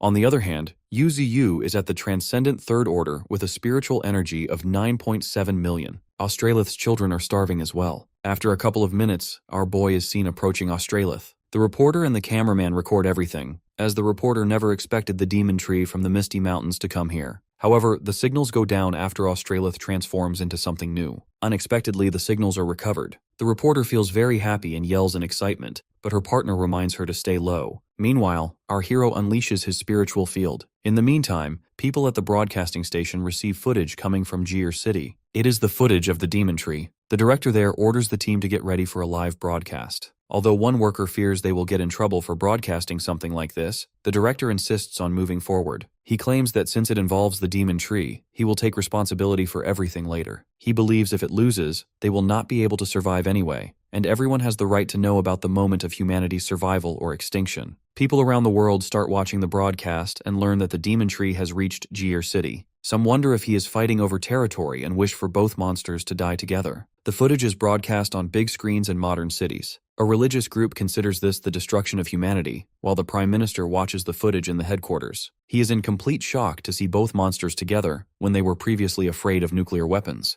In Jir City, Yuziu and Australith finally stand face to face. Ninetails senses something wrong. She can feel a wave of spiritual energy emitting from Australith, but cannot sense its life essence. Our protagonist senses it as well and remarks that it is constantly emitting a very unsettling aura. Surprisingly, Australith reveals that it has been waiting for him. It explains that the moment it swallowed the panda, it sensed an unprecedented power within him. That aura was the same as the aura emitting from our hero. Fortunately, Cheesy is alive in Australith's stomach. It did not kill him so it could sense the presence of Yuziu through him. The reason behind this was to find our boy and devour him as well. Yuziu thanks Australith for revealing this and furiously says that now he knows how to rescue the panda. With that, the battle between them begins. As Australith orders its minions to charge, our protagonist also orders his comrades to charge ahead. The beasts from both sides collide with each other. The Arctic Bear uses his ability, Thunderous Might, while Demon Bull uses his axe to attack the enemies. On the other hand, the Emperor Crocodile utilizes his supersonic waves. When a herd of shadow beasts charges at Ninetails, the fox uses her Inferno Blast ability to burn down her enemies before transforming her body. Elsewhere, Yuziu is up against Australith, but unfortunately our protagonist is unable to penetrate its defenses. However, when Australith attacks, it easily pierces through the body of our hero. The giant monster uses its tentacles to strike him, while also damaging any comrades who get in its way. Yuziu looks at his friends, worrying that their fight will catch them in the crossfire. Soon, his opponent closes the distance and eats our boy. It laughs, considering the fight won. Right then, our protagonist appears from the other side. It turns out he used his hallucination skill to confuse Australith. Grabbing the opportunity, Yuziu hits the giant with his root, causing Australith to fall hard onto the ground. The two powerful entities eventually reach Australith's nest, where an overwhelming number of eggs reside. According to Australith, its offspring will hatch soon. after which all living beings in this world will become their food. It claims the order of the food chain will change, and the sole purpose of this world's existence will be to serve them. Australith realizes our hero has dragged it to this location so his comrades would not be affected by its spiritual energy. However, it is certain that its minions will eliminate his comrades soon, especially since it has subordinates who have reached the transcendent second order. Australith plans to devour Yuziu himself. In return, our boy reminds the creature that his subordinates are not weak enough to be defeated. Furthermore, he did not drag the beast this far because he was afraid of it harming his comrades. The truth is that while confronting a transcendent fourth order with his full power, Yuziu cannot guarantee their safety during the monster's elimination. Unexpectedly, our protagonist transforms himself into a humanoid form. He has been searching thoughtfully for the most effective combat stance, and the form he takes now is the best choice for this battle. Our hero is determined not to let Australith reach the pinnacle of the world, and he plans to eliminate all of its descendants before they can even hatch. Suddenly, a huge blast erupts, leaving half of the city under fire. Although the giant beast survives, its eggs are destroyed. Yuziu never expected it to have emotions, but it appears the creature can feel anger as well. Australith is in a rage, seeking to eliminate our boy. Right then, something bursts out onto the battlefield. Meanwhile, the reporter narrates that the battle has finally begun. Out of nowhere, a shadow beast approaches them, but just as it is about to eliminate the crew, Sanbao lands a strike on it. Back in the shelter, more shadow beasts appear. The beasts of the Misty Mountains start counting them while the people scream in fear and run for their lives. Unfortunately, some humans are eaten by the monsters. As the crowd tries to evacuate from the opposite side, they find a giant white monkey sitting in their way. They believe they are going to die there, but to their surprise, the giant monkey starts attacking the shadow beasts. With its assault, a large number of shadow beasts are eliminated. Right then, more monkeys appear and begin counting the beasts. The refugees are in a state of confusion, wondering if these creatures are here to rescue them. However, some think the monsters are simply fighting over them as food. The giant monkey then asks if there are people present who worked at the zoo, which makes the refugees even more perplexed. Later, the monkey informs its master that all the humans in the area have been located. Its master then orders the city to evacuate. Meanwhile, a giant boar forgets about the mission until another boar reminds it that their objective is to protect the humans and rescue the zoo staff. Hearing this, some people doubt if the creatures can really protect them. Somewhere else, a group of flying insects transports people to a safe place. Qingquan stands observing the city and receives a report from Thorn that all surviving humans have been located. Qingquan gives the order to get them out of the city instantly, as the rest of the plan depends on Yuziu and the 9 great beasts. They have a total of 7 teams working in different parts of the city. These include the Qingquan Squad, the Ant Queen's team, the Praying Mantis Green team, Ninetails, and the Combat team, the Wild Boar King's group, the Monkey King's team, and our boy fighting the giant beast. Elsewhere, Ninetails receives a heavy blow from the red beast. She is injured and covered in blood. On the other hand, the other great beasts also struggle against an overwhelming number of shadow beasts, yet they continue to fight. In the meantime, the hedgehog and the spider are almost eaten by a large shadow beast, but the flying white tiger rescues them. That giant shadow beast receives a heavy blow from Flash. After eliminating it, our protagonist knows that these monsters are very different from humans. They don't have emotions or fear, and all of them attack without caring for their own lives. Soon, one of the Vulture brothers receives a heavy blow from a flying shadow beast. Demon Bull, standing on the ground, is exhausted from fighting non-stop and wonders how much longer the battle will last. Right then, a falcon arrives and informs him that there are no humans left in the area. Now they can go all out without holding back. Therefore, the Emperor Crocodile unleashes his Echo Wave, maximum firepower ability. Demon Bull uses gravitational force to eliminate the enemies. Similarly, the White Snake uses its Glacial Flow Icebound Domain ability, while King Joe uses his Inferno Ray Beam to blast the foes. Meanwhile, Ninetails reflects on how our hero took this task on his own, thinking that the others wouldn't be able to help him. She is determined to teach Yuziu a lesson once everything is over. Ninetails transforms her body, deciding to teach this red beast the same lesson she has planned for our protagonist. With that, she uses her Flame Body ability and forms a huge orb of flames around her. Ninetails forms a massive fire orb. In the meantime, a helicopter from the broadcasting department reaches the skies above the city. The cameraman inside remarks that no one will attack them, as everyone else is busy fighting. While holding his camera, the cameraman notices something that leaves him in a state of shock. Meanwhile, on the battlefield, Glacier uses rapid collision against the enemies while the Arctic Bears unleash their 100-clap roar. Flash uses his strength amplification skill to deliver a triple strike against a herd of shadow beasts. Vultures and falcons do their best to eliminate as many monsters as they can. Elsewhere, the hedgehog, the spider, and the white tiger form a team to counter the growing number of enemies. A reporter notes that these are the most powerful beasts from the Misty Mountains. The broadcasting crew is shocked to see the shadow beasts attacking each other, but in reality, those creatures are under the control of the Divine Flower. She is in great pain because they have injured her partner. In the meantime, the broadcasting department announces that the reporters from Gear City are back online, having been rescued by the surviving members of the Iron Knights. In the live footage, a reporter explains that while it seems unbelievable, all citizens are currently being protected and escorted out of the city by the monsters. These creatures are actively blocking the shadow beasts from killing humans. The people are being shielded by the very monsters they once feared. In the headquarters, the Prime Minister is stunned by this update. He and his officials take a brief pause to discuss the situation. They note that the demon tree is only at the Transcendent Third Order, while Australith is at the Fourth Order. There is a huge gap between their strengths. They realize that while protecting lives is important, it will be meaningless if they do not defeat Australith. They begin to formulate a contingency plan in case the demon tree, the most powerful monster on their side, fails. Unexpectedly, the Prime Minister asks about the spiritual missiles. An official reports that they are ready and are far more powerful than the ones used against the demon tree in the past. They created this weapon by gathering the spiritual energy of all the nation's transcendent beings, though they currently possess only one missile. The Prime Minister's actual plan is to fire the spiritual missile directly at Australith the moment Yuziu is defeated.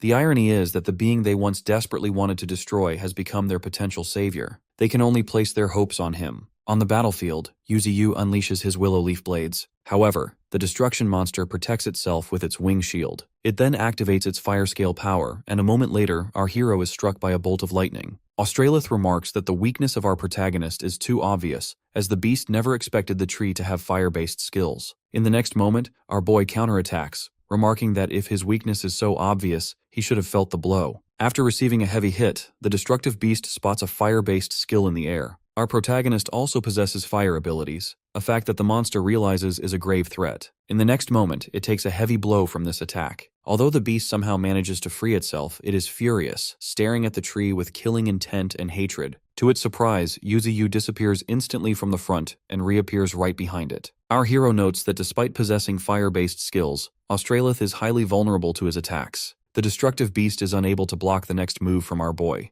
Yuziu pierces through the creature with his sharp, spike-like root, causing Australith to cough up blood. Through this attack, our protagonist finally reaches Cheesy, who is trapped inside an orb. His opponent tries to strike back with scale powder, but our hero counters it and sends his opponent reeling. Now that Australith is completely exhausted, Yuziu has successfully saved the panda. Yu has rescued the panda, who remains in a dormant state. Deciding to talk to him later, our hero throws the orb away with great force. As it flies through the air, Ninetails spots it and informs everyone that Cheesy has been found. Demon Bull catches the orb with the help of his anti-gravity ability, and the fox then orders them to take the panda away from the battlefield. The white snake carries the orb and tries to evacuate, but she is unfortunately blocked by a swarm of shadow beasts. Suddenly, a beam of light strikes the monsters. It turns out the panda has awakened and defeated the shadow beast himself. Though he is still in a very poor state, he soon realizes his friends have come to save him. Overwhelmed with emotion, he asks why they have come all this way. Ninetails reveals that he was being eaten and that their master saved him. The panda is shocked to learn that our boy has come here as well. The fox states that it is not just their master, but everyone has come to protect what is precious to him. Unexpectedly, Ninetails hits Cheesy with her tail. Everyone is stunned, reminding her that he is already severely injured. However, she is furious with him and demands to know why he didn't call for help. The panda struggles to explain, but cutting him off, the fox yells, asking why he thought of fighting alone. She asks if he doesn't trust them,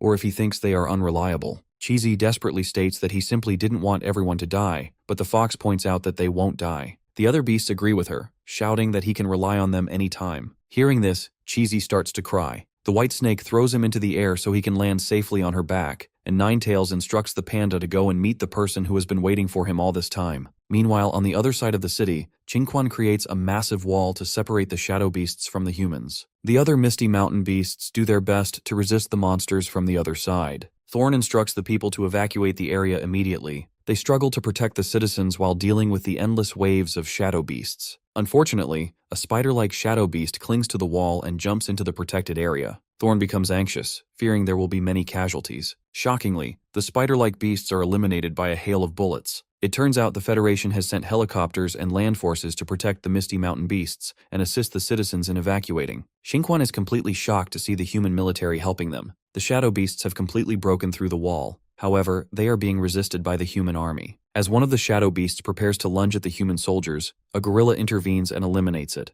Other shadow beasts go after the civilians, including the kid from earlier. Xiaoai fires a bullet right through the monster behind the child. Right then, her old man tells her to be careful as a monster is about to devour her. Unexpectedly, Cheesy leaps in and eliminates that monster with a single bite. Xiaoai feels like she is dreaming, but she soon realizes that it really is Cheesy. Everyone else is stunned to see him. In the meantime, the White Snake arrives to help deal with the shadow beasts alongside Qingquan. The snake has come to reinforce the line, and Qingquan is straightforward about being glad to have him there. Meanwhile, the human army does its best to prevent those shadow beasts from closing in on the civilians. Soon, their captain orders them to cut off the shadow beasts' reinforcements. Next, the captain orders the team to prepare the RPGs. They open fire on the spider-like shadow beasts. In the chaos, an RPG is fired toward a larger shadow beast, but unexpectedly, the creature swallows the projectile. It then launches that same RPG back toward the civilians. Unfortunately, Qingquan is too far away to block it in time. Before anything can go wrong, the white crane sweeps in and grabs the RPG with its foot. Everyone is stunned.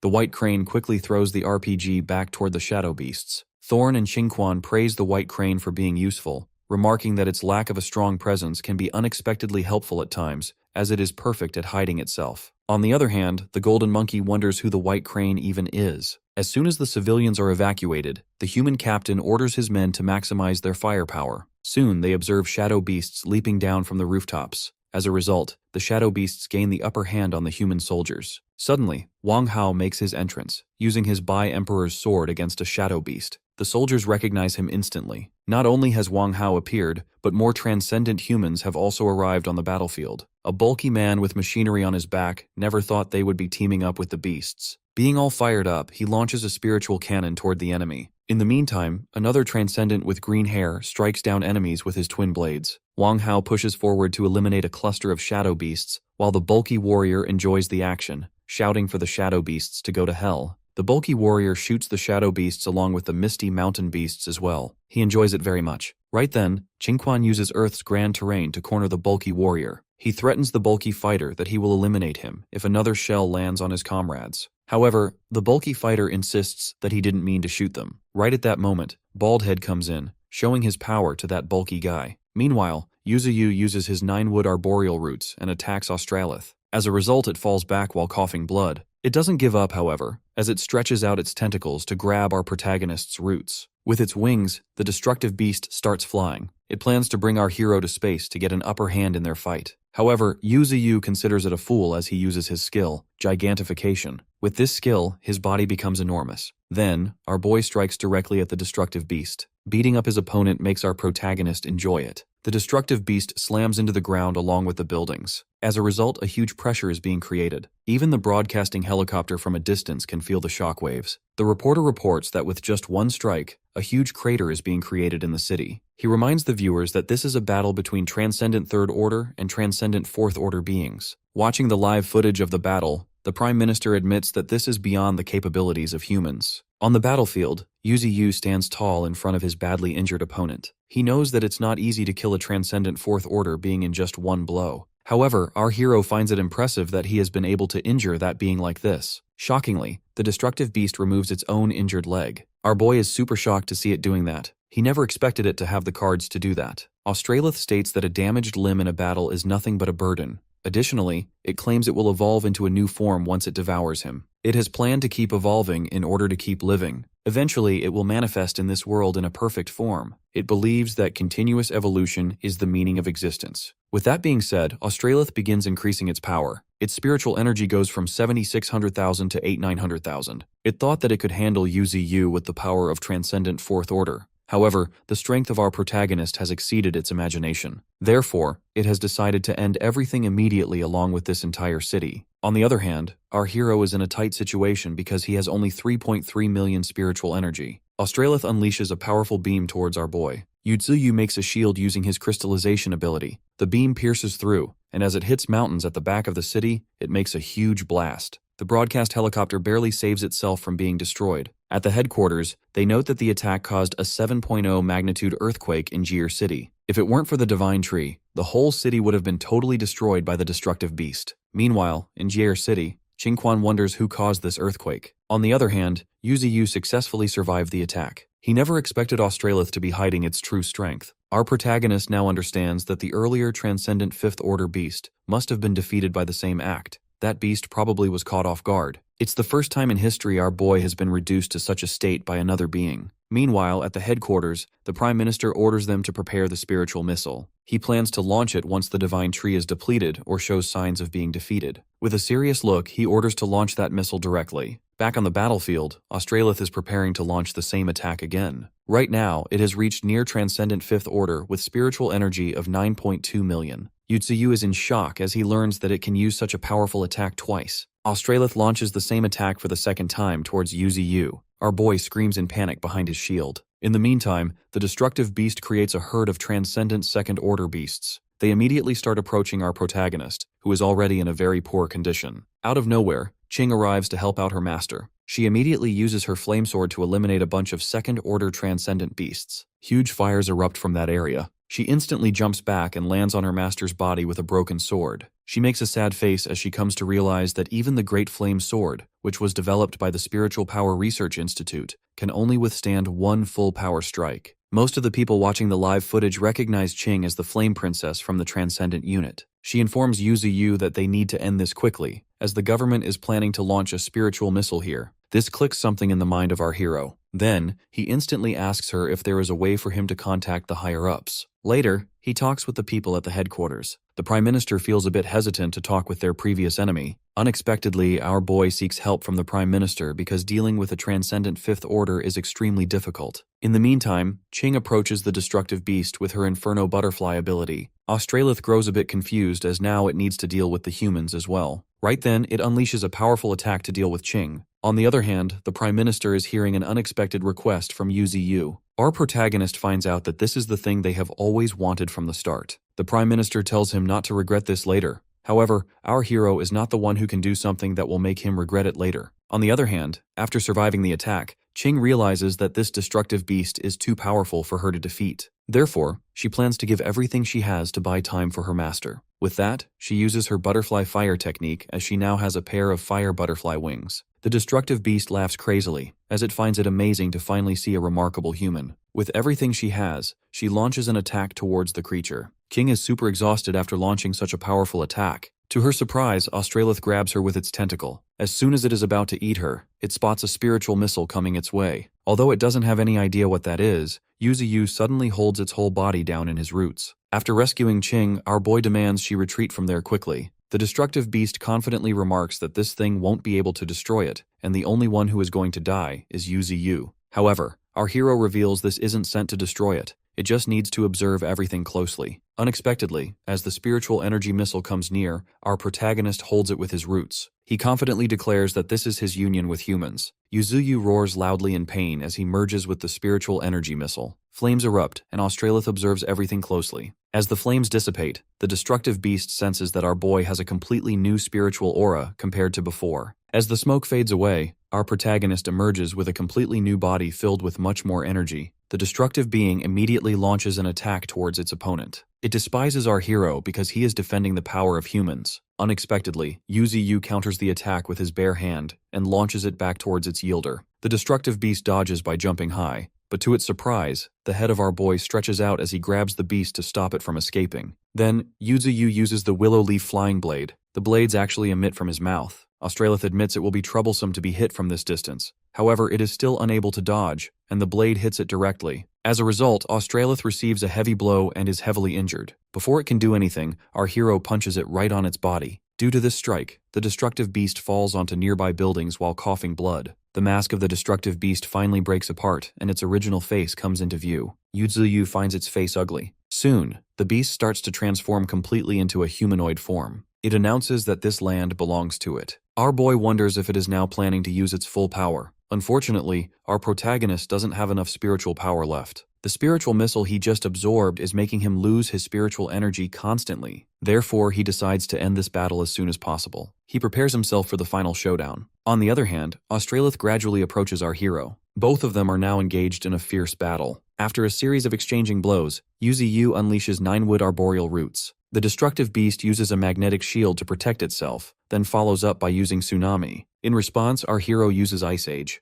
The whole area turns into ice. Next, the enemy beast uses sound waves to attack our boy. After taking this attack, Yuziu uses the earth element to attack his opponent with a huge spike-like structure. the destructive beast receives a heavy blow. Right after that, our protagonist throws a couple of huge buildings at his opponent. Cheesy watches the destruction from a distance with a worried look. Australith is exhausted and does not know why Yuziu is protecting the humans in this city. It points out that our hero must have become this powerful by eliminating other beings as well. However, our boy makes it clear that everything he has done up until now was never meant for the humans. He is doing this because this is what his comrade wants. Since the beast has harmed that comrade, our protagonist must take revenge. Australith mocks Yuziu for doing all of this just because of that comrade, calling the reason a stupid thing. It laughs crazily and calls our hero arrogant for coming all this way for such a reason. It plans to make him regret challenging it with such an ignorant attitude. With that, it creates a huge orb full of destruction. Seeing that huge destructive orb structure, Ninetails orders everyone to retreat. Meanwhile, Ching is worried about her master. On the other hand, the cameraman from the helicopter wonders if they can fly a bit closer. However, the pilot insists they will melt down if they get any closer. People from all around the world are watching the live footage of the battle, which has finally come to its final stage. All of them wonder if humanity will survive or not. That orb is emitting a lot of pressure in its surroundings. Australith is about to throw that big orb towards our boy, as it declares that this will be the final attack. It wants our protagonist to disappear and die. With that being said, the destructive beast finally releases that orb towards our hero. Yuziu, being in a tight spot, plans to block this attack no matter what. He grabs that orb to block it, but unfortunately, his regeneration is unable to keep up with the destruction. The reporter from the helicopter notes that the divine tree has blocked the attack. Meanwhile, at the headquarters, people don't want our boy to lose because he is filled with their spiritual energy. People around the world cheer for our hero to defeat the enemy. Everyone has put their hopes in him. On the battlefield, Yuziu is still hanging on as he is blocking the attack. Australith gets frustrated as it wonders why it can't defeat him. Under the pressure, the ground beneath our protagonist starts to shatter. With great determination, our boy says that he won't lose, he won't die, and that they will defeat it and continue their lives. After that, our hero plans to leave this place with everyone for good. He shouts while laughing crazily that he won't let his enemy win.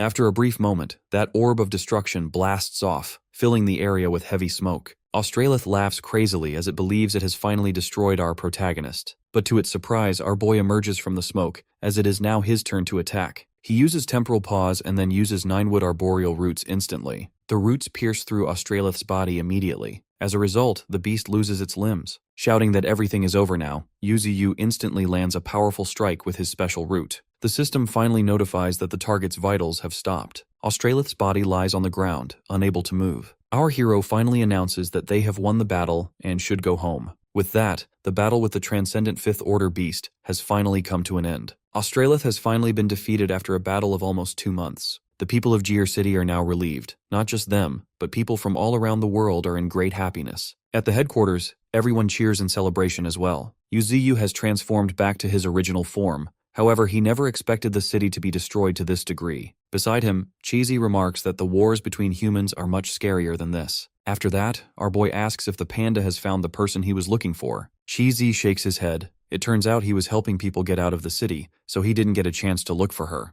Right then, Ninetails arrives. Unexpectedly, she has something regretful that she needs to tell Cheesy. The panda goes pale as he comes to know that Xiao Ai was helping the citizens to retreat, and in the middle of that, a shadow beast attacked her. No one can blame Qingquan and his team for this, because the situation was so chaotic, and there were many humans to protect as well. Later, Cheesy reads on our hero in dragon root form. The panda doesn't know what to say upon seeing her tomb. Yuziu suggests he should gather some courage and bid his farewell. Xiao Ai was strong, so she wouldn't want a sad ending. Cheesy understands and remarks that behaving otherwise would be how a coward acts. In the next scene, the panda is standing in front of her tomb, which is surrounded by lots of flowers. Cheesy admits that he owes everyone so much for their kindness. He then tells Xiao Ai that he has become so much stronger and hence won't be in danger anymore. He never expected them to meet like this, and this is probably the last time they are meeting as the time has come to part ways. Cheesy decides not to cry again and to live bravely instead, because he knows that time never stops for anyone. Crying is useless. They can only grow by moving forward. All of these things he has learned after receiving her protection.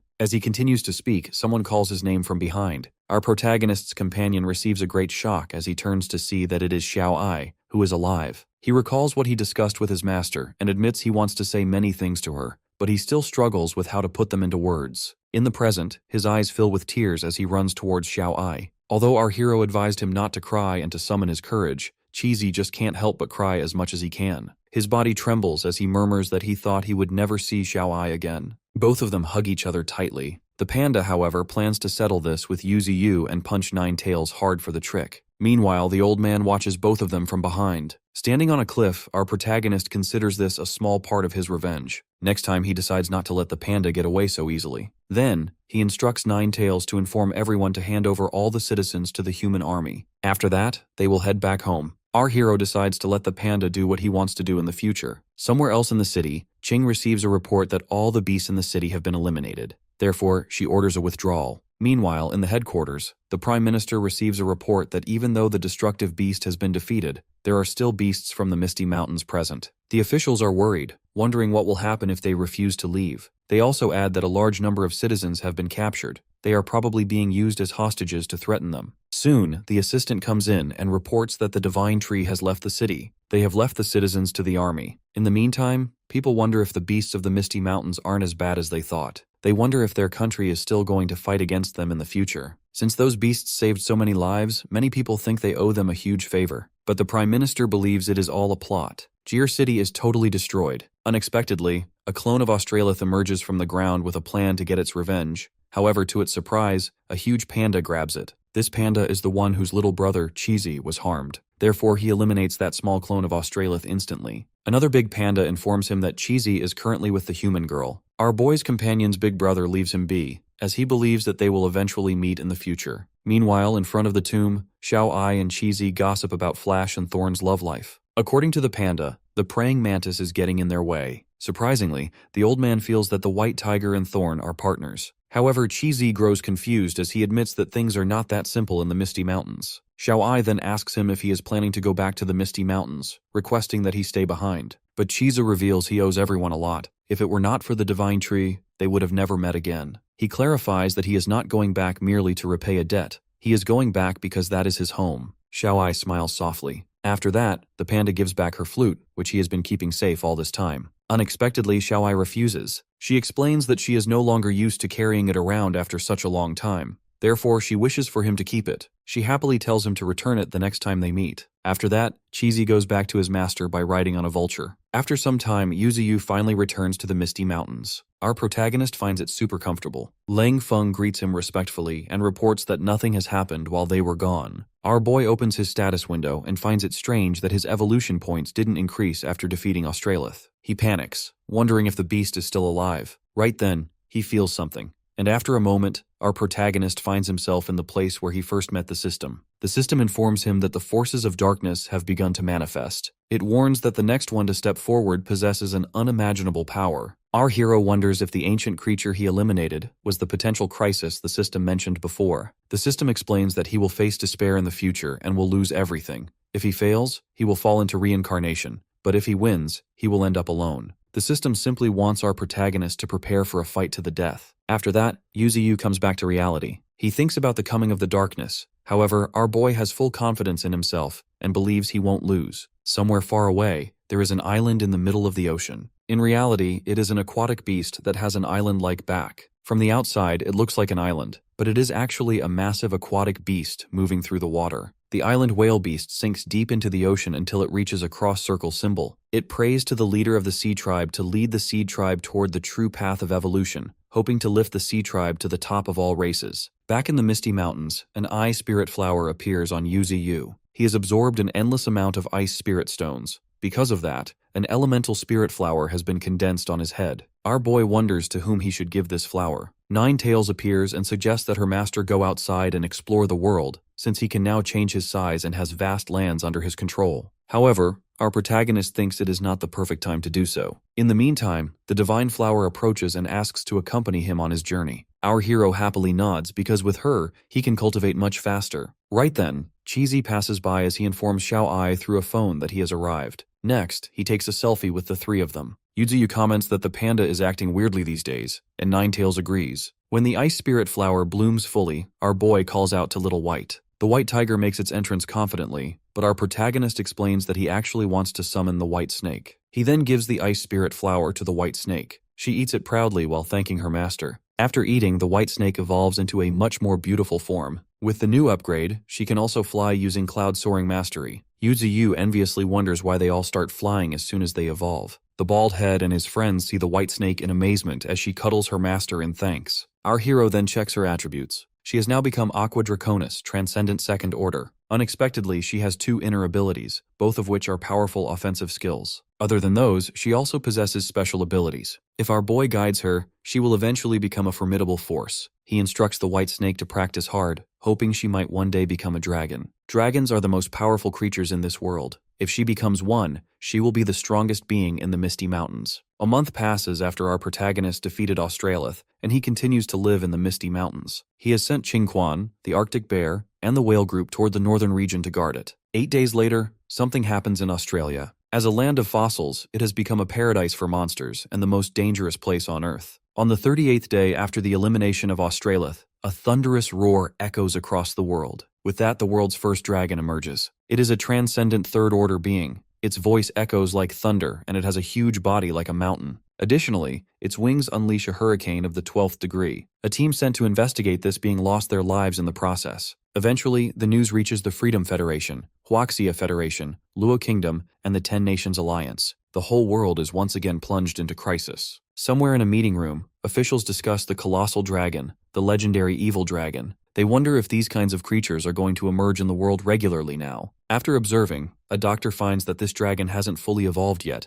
as its arms are not fully grown. It is only a sub-dragon level species. An official asks about the difference between a sub-dragon and a colossal dragon, and the doctor states that their strengths are vastly different. Colossal dragons are fully evolved creatures, while sub-dragons have just achieved a breakthrough. In simple words, if they want to eliminate it, they need to do it now before it evolves completely. If it evolves, they will witness a more brutal battle than the one the Huaxia Federation had with Australith. The doctor reveals that if they successfully secure the body of this dragon, it will help with their research on evolution. Slaying this dragon has become a necessity. Back in the Misty Mountains, our hero receives a letter from Qing. He learns that a sub-dragon has appeared in Australia and that Qing has already been summoned to address the issue. Our protagonist believes that after the event with Australith, all countries should work together. If any of them act solely, they will have to bear the consequences. However, he shrugs it off, but decides to instruct the whale to keep an eye on this. Then, our boy thinks about the possibility of the sub-dragon joining his army. Meanwhile, the Federation has prepared its special forces, including Qing, to tackle the dragon. Yuziu has assembled the army of the Misty Mountains. He orders each group to stand ready for the upcoming battle, then he summons Ling Feng. Our hero confirms with him that the earlier news was accurate. Feng knows this and adds that this information has been verified through the sacrifice of thousands of rats. There is a medium-sized fire attribute spirit stone mine in the abandoned town of the Western Wasteland. Our protagonist notes how much the tribe has sacrificed this time, as they have also sustained serious injuries. Therefore, he assures Ling Feng that his contributions will not go unnoticed. Wondering what kind of place the Western Wasteland is, Yuziu decides to go and take a look for himself. He recalls what the system said to him about the darkness engulfing the world soon, and how he might fall into despair after losing everything. However, our boy confidently decides not to fall into despair and to continue evolving until he stands at the top of the world. The Western Wasteland, also known as the Western Desert, was once a vast desert from the ancient era. Since the arrival of the Transcendent Era, it has transformed into a fierce and unforgiving land. After some time, our hero finally reaches this desert along with his army. Flash, after observing the sand closely, remarks that its color is a bit off. The praying mantis,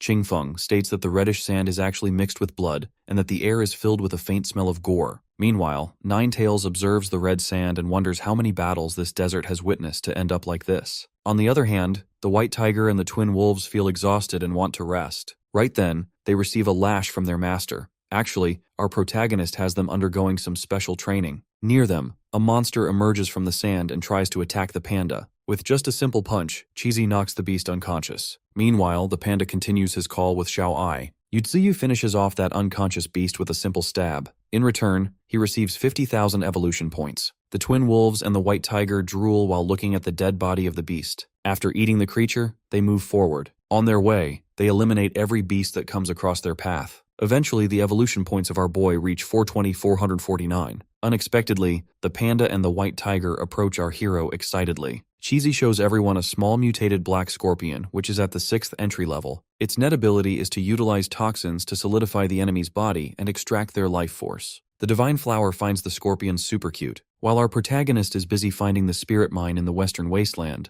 the human forces are up against the dragon on the other side of the continent. When the dragon unleashes its power, the earth splits in half. The human fighters struggle to defeat this monster. The Iron Knight group is also there to fight, and Qing uses her butterfly flames in the battle. She knows how powerful this subdragon species is. Therefore, she decides to use her full power. Right then, a blonde-haired female knight instructs everyone to step aside. She is actually from the Sunstead Empire. With her sword, she unleashes the Knight Defense ability, which can block all physical impacts. When the dragon attacks them, her shield prevents the attack from passing through. In the meantime, a group of different beasts stands nearby, observing the scene. Under the command of the blonde-haired fighter, many knights charge forward. The forces of the Federation join them to beat the dragon. From a distance, a group of beasts watches everything closely. After attacking countless times, the dragon finally falls down. It is bleeding and is already on its last breath. Therefore, everyone tries to attack it simultaneously. But to everyone's surprise, a strong sense of oppression fills the air. Everyone starts to panic, wondering if the aura is coming from that dragon. Ching, however, doesn't think it is coming from the beast. As they look back, they see an army of creatures looking at them,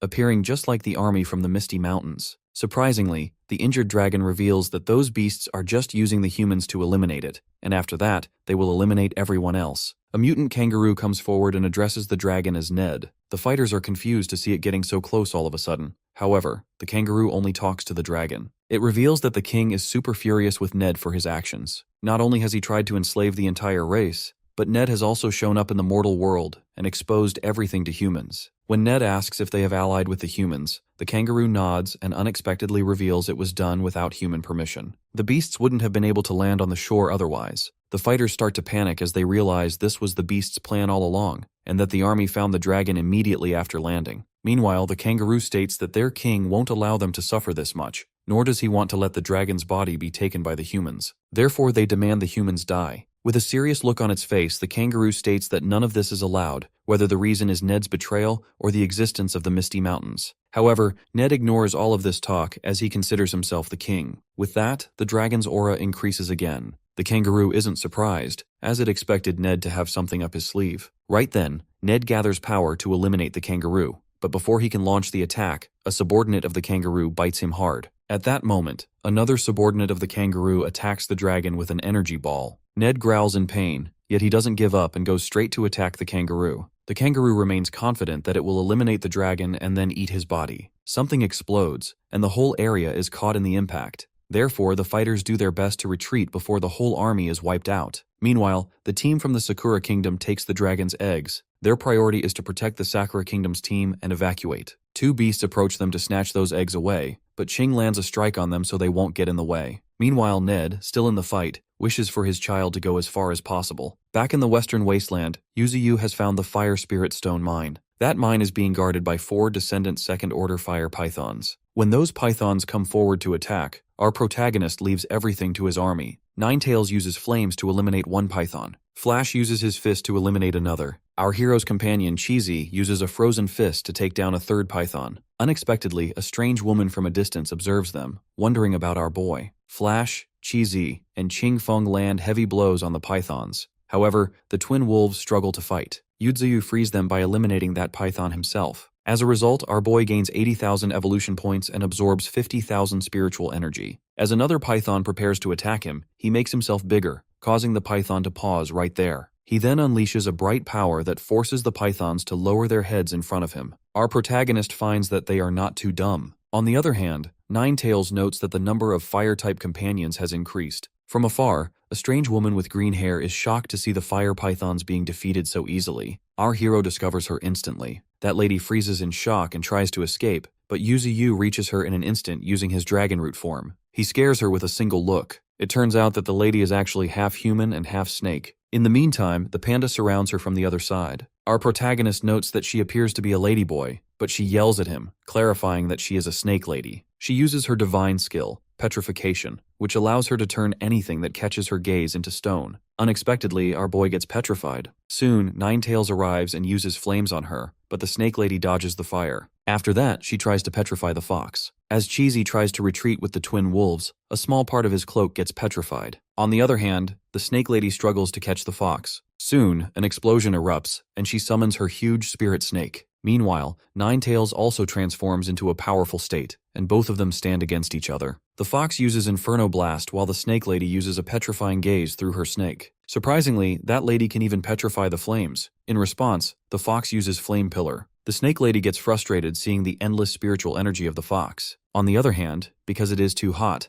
the panda and the twin wolves retreat from the area. Meanwhile, our protagonist knows that Ninetail's strength has increased quite a bit. The whole area is engulfed by flame pillars. With no other option left, the Snake Lady decides to retreat by taking advantage of the smoke. Suddenly, the roots of our protagonist capture her instantly. To the surprise of Yuziu, the lady has fainted from pure fear. Yuziu has successfully taken control of the Fire Spirit Stone mine. These stones are much better than those found in the pandas area. Even Ninetails, who typically hates cultivating, is quietly absorbing them. As our boy starts looking for something else, he sees the Snake Lady being very friendly with Cheesy while looking at the phone Xiao Ai gave him. The panda plays a song on his phone, and the Snake Lady feels captivated by it. Our protagonist admits that Cheesy is quite good at socializing. The Snake Lady is from the Snakeman race and is at Transcendent Second Order. Our hero is intrigued to see her possessing a mini-divine skill. As she is a new comrade, our boy prepares a gift for her. She gets super excited and wishes for a phone. However, Yuziu states that he has much more valuable things to give than a device. The Snake Lady makes a sad face, insisting she wants a phone.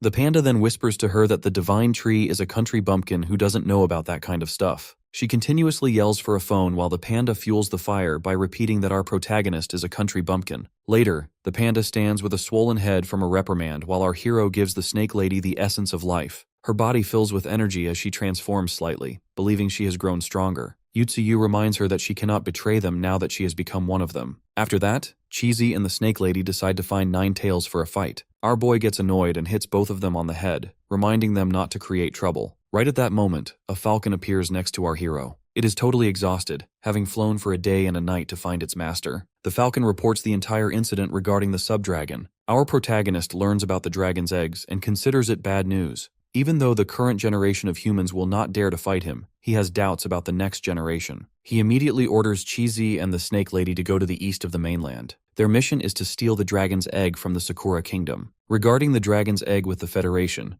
Yuziu cannot send Ninetails because she is in the middle of a breakthrough. He orders Flash and the others to stay back and protect her, deciding to personally negotiate with the Federation himself. It turns out the humans have obtained 4 dragon eggs in total. One was taken by the Night King from the Midnight Sun Empire, one by the Federation, one by the Sakura Kingdom, and the last by the Huaxia Federation. Between the east and the west, both sides secured 2 eggs each. Back in the Misty Mountains, Bull Demon and Emperor Crocodile receive this news as well. It is not good news for them that humans have obtained Transcendent Third Order dragon eggs. The existing alliance between humans and pandas is already a headache. If humans succeed in working with dragons in the future, it will become a massive problem. Somewhere else, a huge ship belonging to the Huaxia Federation forces returns from the battle. Many Transcendent fighters are present to welcome them. One fighter never expected them to actually obtain an egg, and predicts they won't be threatened by the beasts of the Misty Mountains once the dragon grows up. Right then, he receives a report that the ship has gone silent. Before the captain can react, a huge blast erupts on the vessel. They see Ching fighting a beast with an egg in her hand. Soon, 2 monsters emerge from the ocean, both being Transcendent Second Order beasts. The Iron Knight leader on the ship notes that these creatures have come all the way here without making a move earlier. They plan to snatch the egg just as the ship reaches the shore. These are beasts from Australia. When the leader of the Iron Knights wants to know why they didn't do anything earlier, the kangaroo reveals that they have planned to say something to the king of this land. That is why there was a need to follow them all the way until the end. Then the kangaroo apologizes for its rude behavior. But the leader doesn't have any plan to let them get to the shore. In the meantime,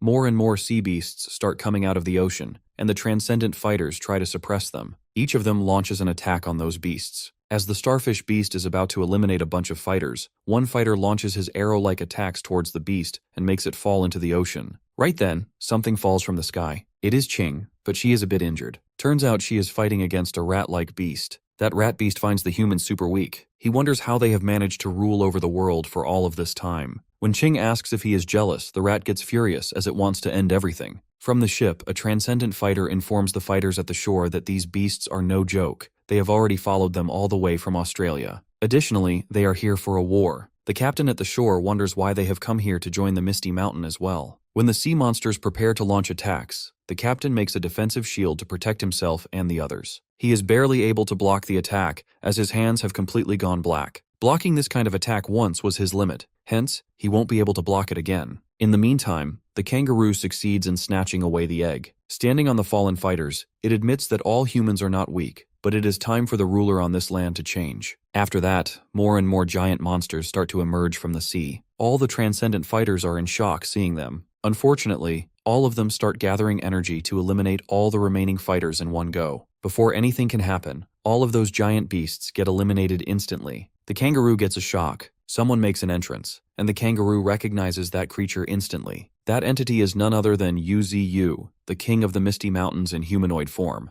The transcendent fighters recognize the demon tree, but they wonder why he has become so small. Actually, the thing is, the main body of our boy is residing somewhere else, while his big root has made its way all the way to the shore. There, Yuziu is present in a small form through his root. Our protagonist demands to know who the kangaroo is. The kangaroo mentions that it is from Australia, and its king has always wished to meet Yuziu. Our hero goes all confused. Why does its king want to meet him? The kangaroo reveals that its king wants to work together with Yuziu so that they can take over the entire continent. All the transcendent fighters start to panic. The kangaroo then adds that they will create a world that will belong to them. It offers our boy a chance to join them so that they can eliminate the human race together. However, Yuziu doesn't seem like he wants to join them at all. As Yuziu rejects their forces, the kangaroo declares they are enemies from now on. Consequently, its army of beasts unleashes an attack toward the shore. The captain of the transcendent fighters considers this to be their end. However, these attacks are nothing against our boy. Our hero single-handedly counters all the strikes at once, while the transcendent fighters barely stand still under the pressure. Next, Yuziu grabs all the enemy beasts with his roots, intending for them to die. He crushes every single one of them. After that, he successfully snatches away the dragon's egg. Unexpectedly, the kangaroo is somehow still alive. Being severely injured, it tries to land a strike on our protagonist, but Yu counters the attack. The kangaroo finds it impressive that it almost died at the hands of our hero. In response, Yuziu mentions he should be the one saying that,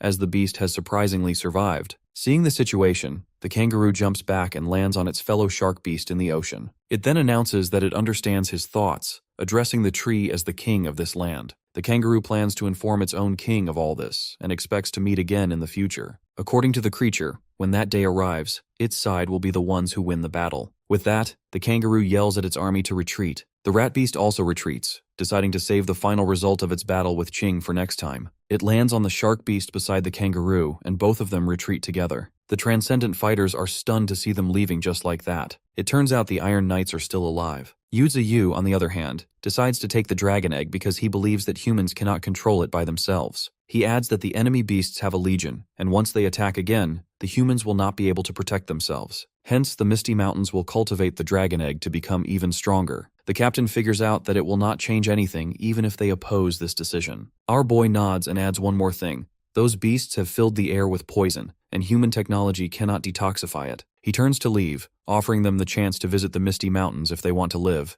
though he notes the treatment will not be free. Meanwhile, on another battlefield, the Snake Lady eliminates a giant monster. It turns out these creatures have also appeared from the sea out of nowhere. Everyone else on the battlefield is dead, as they have all been killed. Another giant monster, while coughing blood, demands to know the identities of the lady and the panda. It reminds them that its king will not let them go. The panda asks about this king, then reveals that the king has already died. The panda is happy to find the egg, even though it was damaged in the battle, believing his master will do something about it. Somewhere in Australia, the kangaroo informs its leader that the negotiations were useless. However, the king strikes the thought off, as he believes that sooner or later, the continent will be destroyed. He has prepared a decent plan for that. Behind him stands an army of beasts that look just like Australith. Back in the western wasteland, Ninetales is finally breaking through. From a distance, Flash and the Divine Flower observe the beam of light emitting from her. Attracted to her spiritual energy, a herd of monsters starts coming toward her, but Flash and the Divine Flower stay on guard, fully prepared for a fight. In a distant place, a strange being in a cloak stands holding a staff, observing the scene. Flash, along with the rest of his comrades, starts charging toward the upcoming beast wave.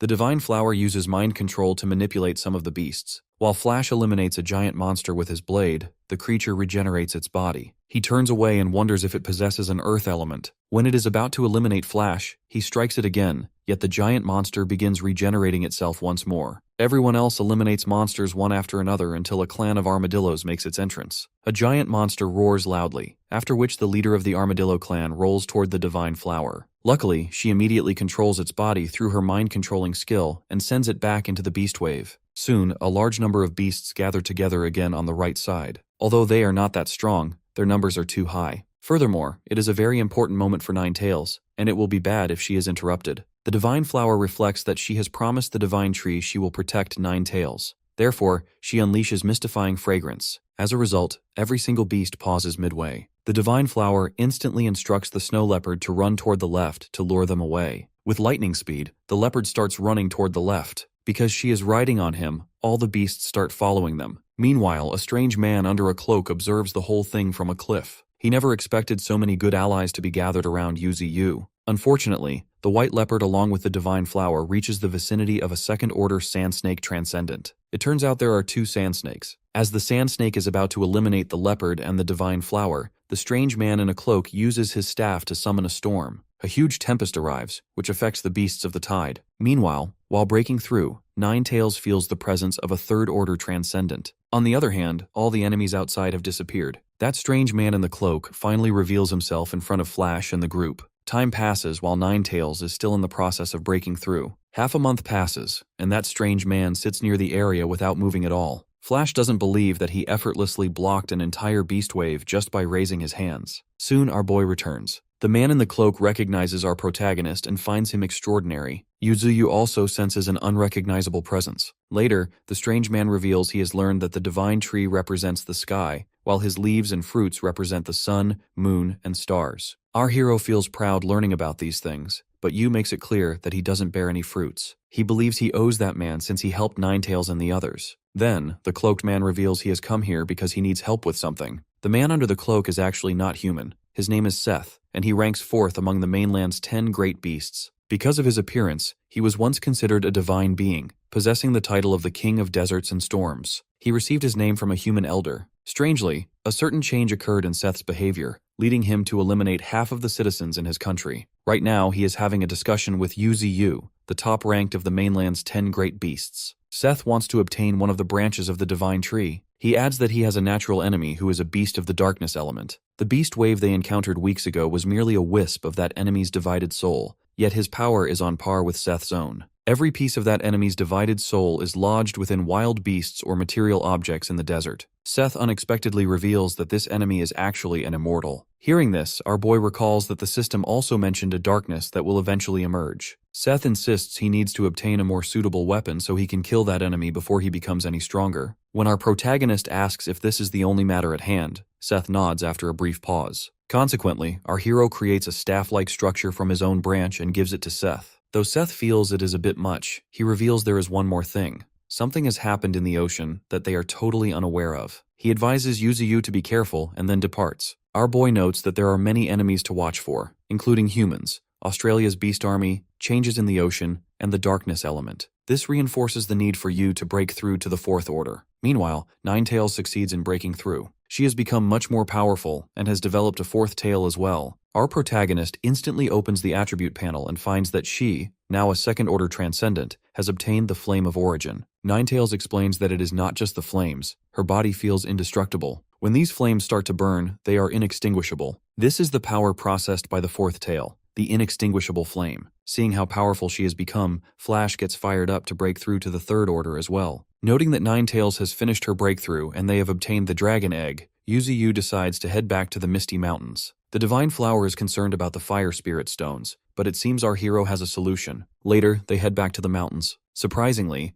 Ninetales airlifts the huge Fire Spirit Stone all by herself, while Yu and the other beasts sit on the stone carefree. As soon as they reach the Misty Mountains, our protagonist instructs Ninetales to bring the stone to the desired position. Suddenly, Cheesy waves and welcomes our hero home. Later, the Divine Tree holds both dragon eggs. Yuziu never expected Australia's beast army to chase them all the way there, and he is sure the other two dragon eggs must have run into obstructions as well. Holding the damaged egg, our boy can feel tremendous spiritual energy emitting from it, yet he can feel no vitality. He thinks it must be stillborn. However, they still have the other one and must ensure nothing happens to it. Meanwhile, the Federation has discovered a viral infection in a man caused by poison spread by Australia's beast army. Unfortunately, the doctors do not have the medical equipment to cope with this virus, leading them to wonder if they need to ask our protagonist for help. Suddenly, a nurse yells at Ching to stop her from moving around. She walks with a trembling body, sweating and feeling weak. Ching comments that they won't be able to save the victims themselves, so she instructs them to prepare for a journey to the Misty Mountains. The Divine Flower also breaks through. She transforms into a human form,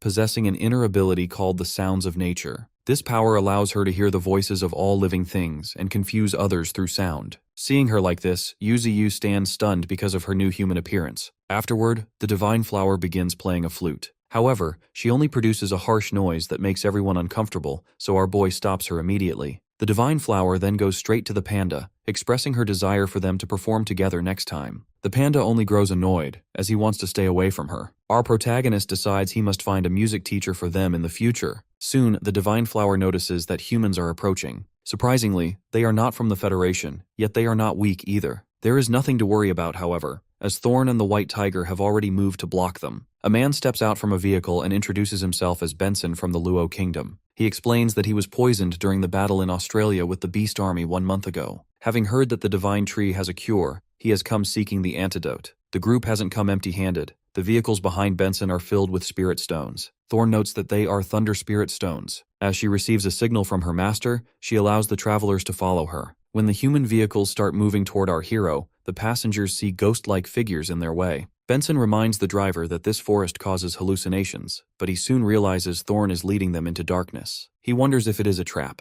They soon find that Thorn and the White Tiger have abandoned them. They have no option other than to keep going, because even if they retreat, the poison will claim their lives. As they push further into the darkness, they eventually find a way out. Outside, Thorn and the White Tiger wait for them near a set of stairs. The humans exit their vehicles, and the Divine Flower instructs them to come up. Benson goes upstairs carrying the Thunder Spirit Stones. According to the Divine Flower, they will receive what they want once they offer their gifts into the Spirit Stone Maelstrom. Benson throws the stones in, and the roots of Yuziu grab them. This makes Benson wonder if he is standing at a sacrificial altar. An immense amount of spiritual energy emits from the stones, but it is actually the essence of life. With that, the trade succeeds. Our boy gives Benson his life essence, which not only cures the poison, but also makes his body stronger. Benson feels that he is about to break through to a new level. He grows greedy for more drops of life essence to accelerate his progress, so he offers another trade to our protagonist. Yuziu expected this from a greedy human. Even though the poison is cured, the man is still not satisfied. The Divine Flower explains to Benson that everyone has only one chance and that he should leave. When Benson shows reluctance, she explains he can sign the Blood Pact to receive more life essence.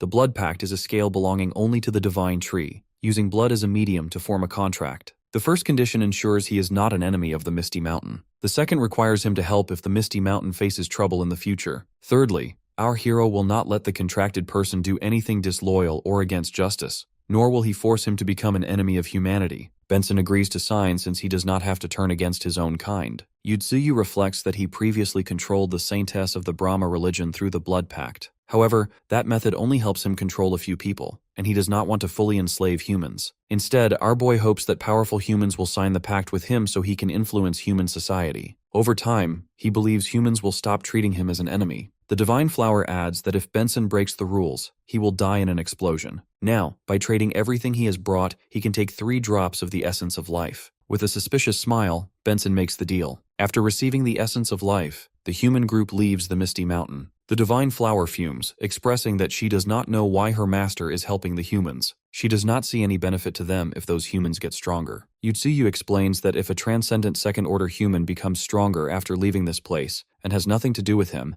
then humans will not believe him. He asks if he only came to cure the poison, then how did he become so much stronger? Our protagonist notes that humans are a very contradictory race, who are always suspicious of each other and filled with distrust. If everyone thinks that one is a bad person, then it will be useless no matter how much good they do. Humans are not stupid as well. It is just that they are more interested in maximizing their own benefits. Eventually, humans will slowly push Benson out and make him come back to the Misty Mountain. But our boy is not interested in those results alone. He wants Benson to become an independent monarch controlling a region. This will be the same for all the humans who come to the Misty Mountain in the future. Before the battle between them and the darkness arrives, our hero decides to borrow the strength of more races. Unexpectedly, the Divine Flower points out that his manner just now was so similar to humans. To cover this up, Yuziu states it is because he is just spending too much time with Thorn. He changes the subject by saying he is going to look at the items he just got. Turns out there is a huge number of Thunder Spirit Stones that our protagonist has acquired. He believes that it was not a bad deal to give 4 drops of the essence of life to trade for 8 truckloads of Thunder Spirit Stones. More importantly, he got the Thunder Spirit Herb, which is a spirit flower formed by the Spirit Stones. This flower is the same spirit flower that Thorn absorbed previously. Furthermore, our boy has left behind 100 drops of essence of life on the sacrificial altar. If any humans come in the future, they will be handled by the Divine Flower. Then our hero reflects that he needs to break through to the 4th Transcendent Order. Suddenly he watches Baldhead eating away at the Thunder Spirit Stones. After that,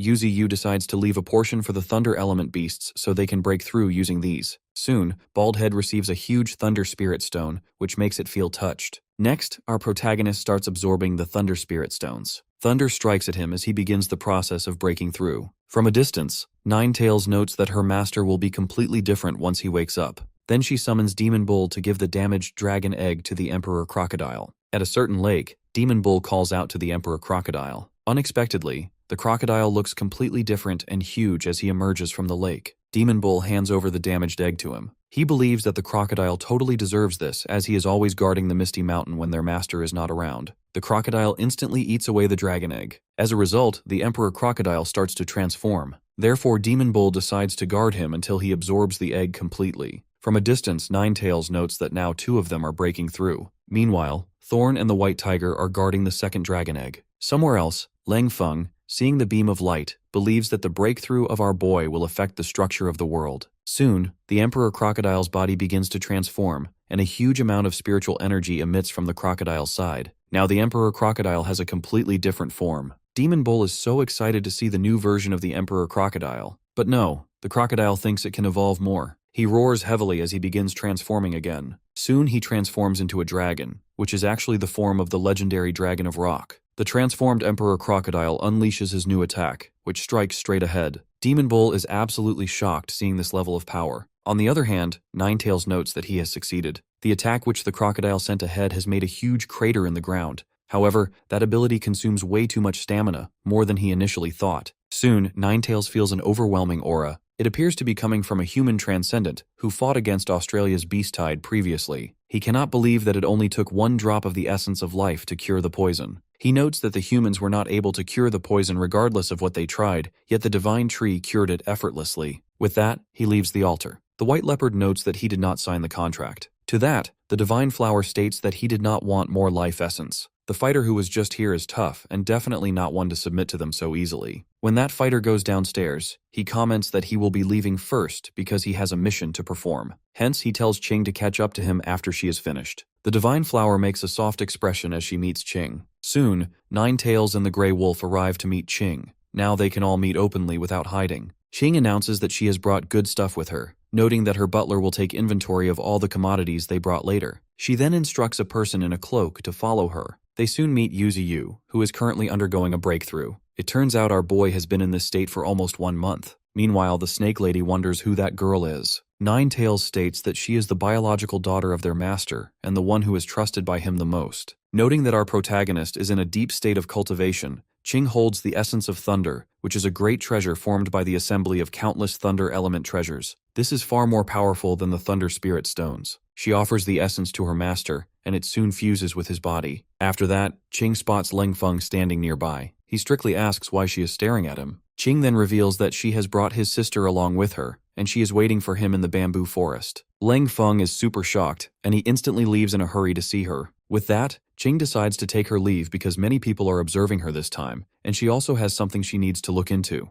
Our hero reacts by giving her a willow leaf. That leaf will protect her life once if she encounters any danger in the future, and she thanks him wholeheartedly. Meanwhile, somewhere else, that Benson guy is being countered by his own people. They believe that he has betrayed the human race. However, those people can clearly see that he has broken through his limits, which they relate to the Misty Mountain. One of his officials points out that if this strength is purely due to the curing of the poison, then why did the people from the Federation not get stronger? Therefore, they cannot trust Benson. In response, Benson shows them the essence of life which he acquired by trading for the cure. All the people grow confused seeing the essence of life. Benson offers it to them, telling them to take it and not bother him afterward. As soon as he throws 2 bottles of the essence at them, everyone starts competing with each other to get their hands on the essence of life. In the meantime, Benson leaves with a sly smile. On their way back to the Federation, Ching receives a report that Benson has exposed the essence of life to the public, which he obtained from the Divine Tree. With their cooperation, Benson has broken off from the Luo Kingdom's echelon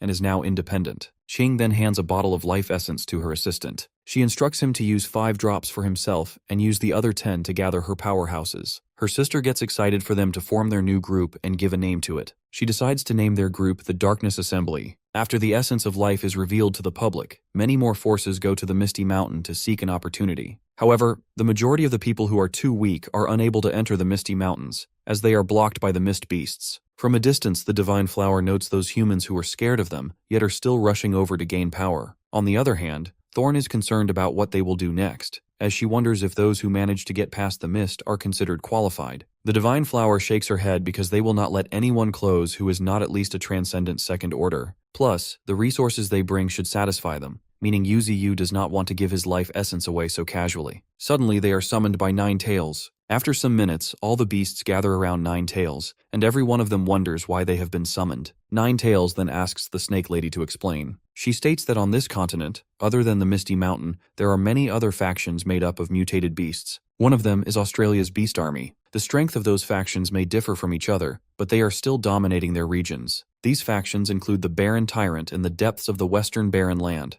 the Black and White Duo Foxes of the Green Mound, the Black Crow who is the ruler of the skies of the Northern Ocean, the Blood Wolf of the Savannah, and the Arctic Kings in the depths of the Northern Territory. The White Leopard points out that it was living in the Northern Territory for a long time, but has never heard of the Arctic Kings. The Snake Lady reveals that it is because of our protagonist that they do not dare to reveal themselves. Among the factions, the only one that can go up against them is Australia's Beast Army. There is a possibility that they might be stronger than the Misty Mountain. Nine Tails explains that the reason everyone is gathered here is so everyone knows about these factions, especially Australia's Beast Army, which is about to declare war against them. Therefore, they need to prepare and start talking to other factions. They cannot just sit doing nothing and wait for an attack. She insists that they cannot continue living under the protection of our boy forever. Understanding the situation, Glacier wants to know what they should do. A peregrine falcon reveals that it has discovered the Green Mound under the Fox tribe is going through a war where a high number of mutated beasts are eliminating each other. Nine Tails states that as they still do not know why they are killing each other, she is still thinking if they should help them or not. Demon Bull adds a point that fighting between these beasts is not always for territory or resources. He thinks there is a possibility of a treasure involved. Thorn reflects that it would be amazing if the Fox tribe of the Green Mound joined hands with them. However, the beasts of the Green Mound are pretty dangerous, and that way they will also get involved in their war. Unexpectedly, Flash comes forward as he decides to willingly go. He is confident he can deal with the issue clearly, whether it is for territorial rights or the ownership of a treasure. He believes he cannot forever live under the protection of our hero, which is why he wants to go. King Joe comes in as well, as it is bored of living peacefully. It has an itch for a battle and wants to make the enemy's bodies into tiny pieces. Meanwhile, Thorn comes forward as she wants to look after Flash, as he can be too rash at times. Listening to this, Ching Feng comes forward as well, yelling that he and Flash are actual partners. The White Tiger comes forward and wishes to go with them as well, using only the limited words he knows. Nine Tails simply asks if everyone knows the consequences of going out, and everyone nods confidently in unison. Looking at their resolute gazes, Nine Tails tells them to make a promise. They need to come back alive at any cost. With the whole team departing, Demon Bull shows his concerns from behind. However, Nine Tails is super relaxed because she expected this day to come. Plus, she believes they do not need to worry as Thorn is with them. Then she instructs Demon Bull to send those out. Demon Bull thinks internally that their big sister seems calm on the outside, but she is still worried about them. Even though their destination is a small mountain nest, it will be bad if a red demon appears there. On the other hand, the spider and the hedgehog console the White Tiger, who did not get permission to go because he cannot differentiate between friend and enemy. Now Demon Bull informs the gorilla tribe to finally make a move. Somewhere in an ocean, a group of aquatic beasts gathers in front of an island-sized whale. That whale announces that it does not have much time before it falls into a deep sleep. It hopes to see the glory of the sea tribe once it opens its eyes. It then instructs its beasts to do everything they can to take over the continents regardless of any sacrifices. With this, the island whale instructs them to declare war. Somewhere in a city, Ching's assistant and another woman monitor the progress of their powerhouse. It is the first time they have modified a powerhouse of the Transcendent Second Order. They are observing a warrior that they have roped in with the essence of life. This man has already gone through genetic modification to become powerful. The research they have used to modify him comes from high-grade teams within the Darkness Assembly. King's assistant does not want this project to fail. Suddenly, the energy of their powerhouse fluctuates as his cell fusion begins overloading. If this goes on, he will surely die. After a burst of immense energy, the powerhouse somehow manages to survive. Now his body has become super light, and his strength has improved as well. Suddenly, someone comes in and attacks him from the sky. He wonders if it is an enemy. However, it is none other than Ching, who has come there to spar with him. Both of them fight on par with each other. Seeing this, the pink-haired girl is shocked, as she did not expect him to be that strong after fusing with the genes of the blood-colored Skywolf. Meanwhile, the powerhouse skids back in defense. Standing above, Ching is greeted by both her assistant and the pink-haired girl. Observing how powerful that powerhouse has become, Ching orders him to follow her from now on. She then gives him her demonic sword, crafted from the bones of a transcendent second-order mutated blood wolf. The powerhouse gladly accepts the gift. Later, Ching receives a report that the Misty Mountain is selecting only one person to trade every 3 days. The top people of each country have realized that the Misty Mountain is taking precautions and preventing powerful entities from entering. However, Ching is not feeling worried at all. She comments that the Federation is not suitable for their development. Therefore, she has planned to move the Darkness Assembly to a small country near the border. Within 6 months, the scale of the Darkness Assembly will be expanded many times compared to the present. In the meantime, Yuziu has finally opened his eyes. He instantly asks how many days he has been cultivating. Ninetails states it has been 1 month and 30 days. Our boy reflects that he will be breaking through to the Transcendent Fourth Order soon,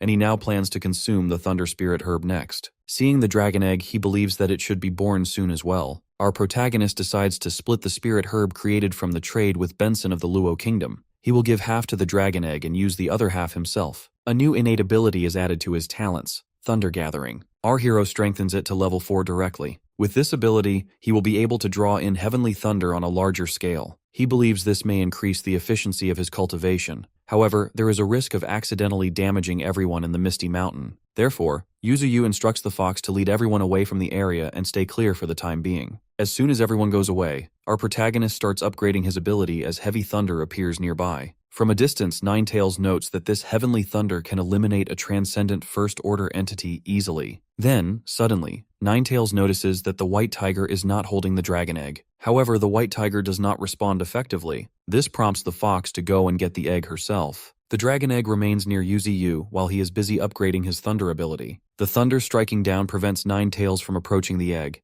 and she fears that if this continues, the dragon egg will be damaged. Unexpectedly, our protagonist tells the fox that she does not need to worry. He explains that it is good for the egg to borrow the power of the thunder to cleanse its bloodline. With this, it can become a true dragon and will be breaking out of its shell soon. Meanwhile, in the Green Mound, a powerful tiger from the tiger tribe named Fourth King Bawang, a transcendent second order, is busy eliminating beasts. He demands that the fox tribe hand over the spirit flower, claiming it hurts him to eliminate any more of their lives. The black fox states that the spirit flower is the greatest treasure of the fox tribe and they cannot give it to anyone. Consequently, the tiger tribe moves forward with killing intent. The fox tribe refuses to give up, and both tribes begin their fight against each other. Unfortunately, Bawang deals a heavy blow to the black fox. Seeking revenge, the white fox comes forward, but it also receives a heavy blow from Bawang. Now the tiger laughs crazily as he plans to eliminate both of them to settle everything. The rest of the tigers are busy dominating the remaining foxes. Bawang points out that they cannot win with their small bodies, because a fight between beasts depends on sharp claws and teeth. He squeezes the black fox's body while remarking that the main factor deciding the winner is the difference in their sizes. Before anything can go wrong, Bawang receives a strike out of nowhere. It is Flash, who has come to help the fox tribe. Our hero's subordinate repeats Bawang's words, mocking the idea that size is the main factor, and challenges him to win against his own tiny body. Bawang is in an absolute rage, believing the fox tribe has outside support. Noting the golden light coming from Flash, the black fox realizes that this is the golden ant from the Misty Mountain. As a couple of tigers prepare to attack Flash, Thorn comes in and takes care of them. When a tiger from behind tries to hurt her, King Joe smashes him under his foot. Now the three of them stand against Bawang. The black fox wonders why the beasts from the Misty Mountain have appeared here. Right then, Ching Feng states that they are here to expand their team. In trade, they will ensure no enemy invades their territory. Flash gives the leader tiger 2 choices: join them or die. Bawang chooses a third option, declaring that all of them will die there. He uses his immense spiritual energy as he closes in on Flash and his group. The white fox informs the group that the tiger's physical body is very strong and they cannot be careless. Flash uses a triple strike as a counterattack. Unexpectedly, the gorilla tribe has also arrived. Seeing the situation, their leader believes they do not need to do anything yet. Surprisingly, Bawang is eliminated by Flash in just a single blow. However, it is not over yet. Somewhere underground, another tiger named Hu Wang, who is at the peak of the Transcendent Second Order,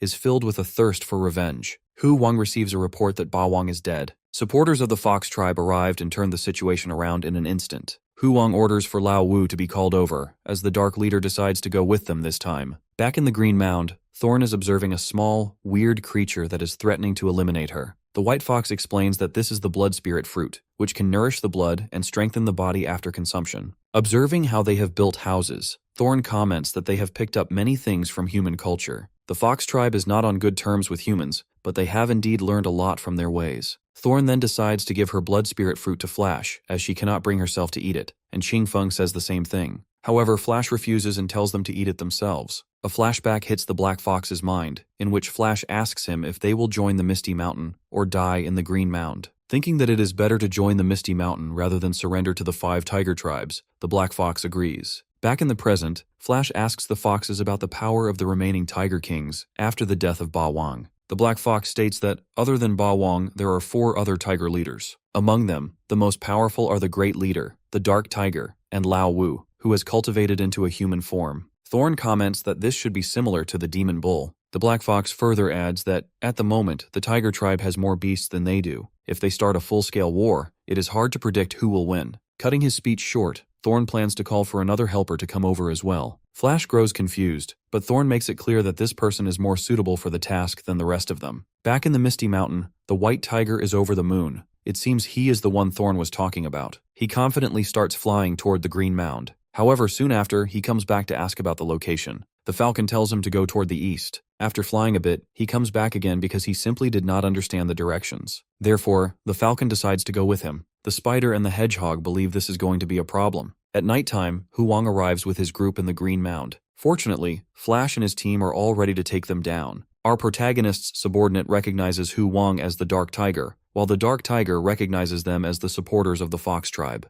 The White Fox points at the 3 tigers beside the Dark Tiger. One is the second leader, the Blood Tiger King, who is cruel and bloodthirsty. Another is the third king, Mao Wang. On the other hand, the most terrifying 5th king is nameless. Without their intelligence, the Fox tribe would never have known of his existence. Hu Wang yells that they only managed to eliminate Ba Wang because they invited a group of supporters. Planning to not let them escape this time, Hu Wang unleashes supersonic waves, a tiger roar, toward them. But King Zhou counters the attack with his own supersonic waves. Next, Hu Wang orders his tribe to kill all the foxes. The foxes do not give up on their territory, as they would never allow the tiger tribe to destroy their peace. With that, the fight between the foxes and the tigers begins. Qingfeng is also busy eliminating enemies when he is encountered by Mao Wang. Thorn saves him by countering Mao Wang's attack, and now the both of them face each other. On the other hand, Flash uses his single strike after increasing his strength to counter the 5th Tiger King. In the meantime, the Black and White Foxes are up against the 2nd Tiger King, the Blood Tiger. King Zhou, meanwhile, is up against Hu Wang, who increases his spiritual energy from 10,000 to 50,000.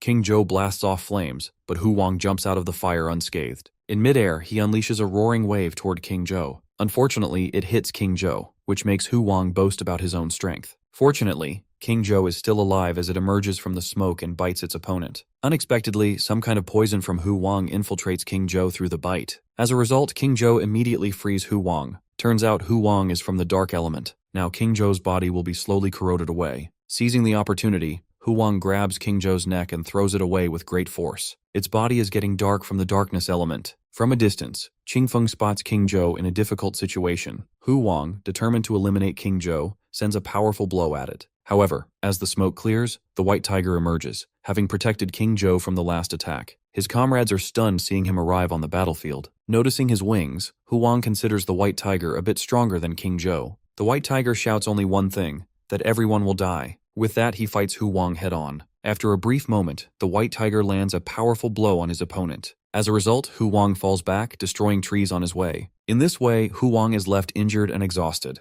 He is in a great anger to be injured like that. But before he can do anything, the White Tiger disappears from ahead. The next moment, he appears above him and unleashes a powerful attack on his opponent. Seeing how much destruction his attack has made, a fox is shocked to see how powerful that White Tiger from Misty Mountain is. That blow makes a deep and huge crater in the ground. Shockingly, Hu Wang comes out of this alive, but he has been heavily injured. With that, he uses his special ability, Shadow Tiger, which allows him to make a shadow clone of himself possessing 70% of the main body's power. Hu Wang is confident that the White Tiger will not be able to handle 2 of him. In exchange, the White Tiger only yells that everyone will die. Hu Wang is pretty sure the tiger must be fully aware that his power is inadequate to tackle him now. On the other hand, the nameless tiger has received heavy blows from the golden ant and is injured badly, but still, he wants to eliminate Flash no matter what. Our protagonist's subordinate, Flash, comments that even though the tiger is strong, he himself is stronger. Then, our boy's loyal ant uses his triple strike after increasing his strength, striking at his opponent from multiple directions. The Black and White Fox succeed in defeating the 2nd Tiger King. On the other hand, the 3rd Tiger King is being toyed with by Thorn, as she expresses a wish to become his master. Xingfeng also stands tall atop the body of his fallen opponent. Now only the battle on the side of the White Tiger remains. Hu Wang unleashes a double roaring sphere, which hits the White Tiger directly. Before Hu Wang can celebrate his victory, the White Tiger emerges from the smoke. This shocks Hu Wang, because his strongest attack was only able to dirty the beast's fur. Our hero's tiger furiously shouts that everyone will die. Hu Wang now realizes the full meaning of this statement. It does not mean they themselves will die, but rather everyone fighting against them. As the White Tiger closes in to land a powerful blow, Hu Wang admits he saw through their power from the beginning. The White Tiger is not only powerful but very smart as well. Considering him extraordinary, Hu Wang receives the final blow. As the smoke lifts, Hu Wang is seen lying on the ground while the White Tiger stands tall before him. When the White Tiger prepares to eliminate his opponent for good, Hu Wang's comrades beg him not to kill their big brother. Thorn then gives them two options. One is to join them, and the other is to be killed. The Tiger tribe leaders decide to join as long as their big brother is not harmed. However, Hu Wang gets up with his weakened body, insisting he hasn't lost yet because he does not want them to take his comrades away. His brother insists they cannot win. 2 days later, the White Tiger, the Tiger tribes, and the treasurer of the Fox tribe leave the Green Mound.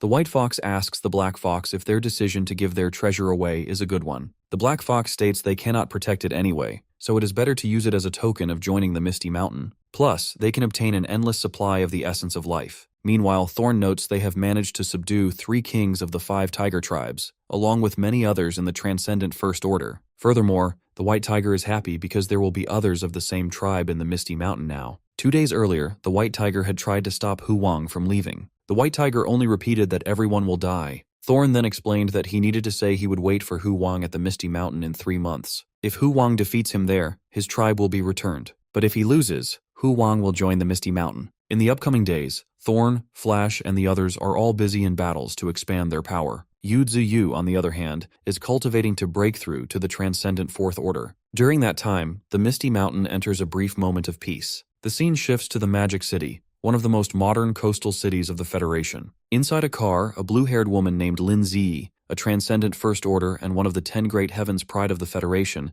sits observing the waves. She notices how unusual the sea is today. After getting permission from her teacher sitting beside her, she vanishes from the car to take a look at the ocean. Her teacher, who wears glasses, has never seen Lin in such a hurry and hopes everything is fine. After vanishing, Lin teleports to the coast. As soon as she opens her eyes, she finds herself in front of a massive scale of sea beasts. One of the beasts shoots its spike-like horn toward the mountains, and that spike blasts off instantly. Lin moves her focus from the monsters to the destructive power of the attack. In the meantime, a monster discovers her. The giant sea monster opens its mouth to devour Lin. Luckily, she teleports back to the car just in time. Seeing her breathing heavily, her teacher asks if she is all right. Lin then yells that they need to leave this city as soon as possible, or else they will not make it out in time. Soon after, the civilians of the city are advised to evacuate immediately as a top-level alert is announced. A large-scale invasion is coming from the coast. In the Spirit Energy Monitoring Bureau, officials discover that a few transcendent third-order sea beasts are approaching. The total spiritual energy is calculated at up to 4 million. Soon, they notice another development that makes the bureau chief turn pale. It is not just them. Magic City is also under attack. The 7 Nations Alliance, the Luo Kingdom, coastal nations, and locations all over the world are being besieged by sea beasts. It appears the sea is declaring war against the land. In the northern region, Qingquan also receives the report regarding the crisis. The orca advises him to stay away from the coast, or they will be affected as well. It wants them to return to the Misty Mountain. Actually, the invasion by the sea beasts has been launched by a few kings in the deep sea. Hence, all sea beasts have been summoned for the attack, including the orca itself. Qingquan understands the situation and advises the orca to be careful. With that, Qingquan starts heading back while riding the Arctic bear. Australia's beast army is also going out to counter the sea beasts. In front of them stand the King of the Seven Seas, the Flood Dragon King, a transcendent Third Order Peak, the Vermilion Monarch, and the Azure Sea Serpent, both transcendent Third Order. The Flood Dragon King describes himself as one of the 7 kings of the deep sea. He demands that Australia's beast army give up and hand over their land to them. The kangaroo reveals that while he was worried about the deep sea, he did not expect such a massive invasion of the continent. He calls them reptiles of the deep sea, believing they will regret this later. Back in the city, a doctor wants to know about the situation, but his assistant informs him that they have not been able to establish a communication line yet. Both of them are standing in front of a giant dragon who hasn't reacted at all until now. The doctor believes this dragon will be their only hope for dealing with the sea beasts, as they have lost all coastal cities within just half a day. The doctor actually has an ability to communicate with mutant beasts. He believes that if they are somehow able to control this dragon, there will be hope for them. Shockingly, the dragon starts to speak. He gives them his answer, stating that he cannot defeat those beasts easily and that humans are fated to be destroyed. But the doctor does not believe that humanity will fall. According to him, the number of sea beasts and their energy levels are not at a stage where they have no chance of winning. The dragon in front of them is perfectly created from their research. Its bones are made of metal fibers, and its cells act as an electromagnetic coil, allowing it to create a large number of electromagnetic fields. Its body is something beyond human limitations. The doctor then shows the dragon an egg, stating that as long as it helps them in this crisis, the egg will not only replenish its expended energy, but also allow it to become much stronger. However, he reminds the dragon that it cannot destroy their country after chasing away the sea creatures. In the Luo Kingdom, sea beasts have already entered and are destroying the city. The same is happening in the Huaxia Federation, though at least the continental fighters there are trying to counter the monsters. However, they still struggle because the number of sea beasts increases with every passing moment. On the other hand, Inferno City is already underwater, and sea beasts roam freely. Meanwhile, a transcendent fighter spots a huge amount of mist rising from the heart of the city. Another fighter corrects him, saying it is not mist but steam. Actually, the steam is coming from the seawater, which is boiling.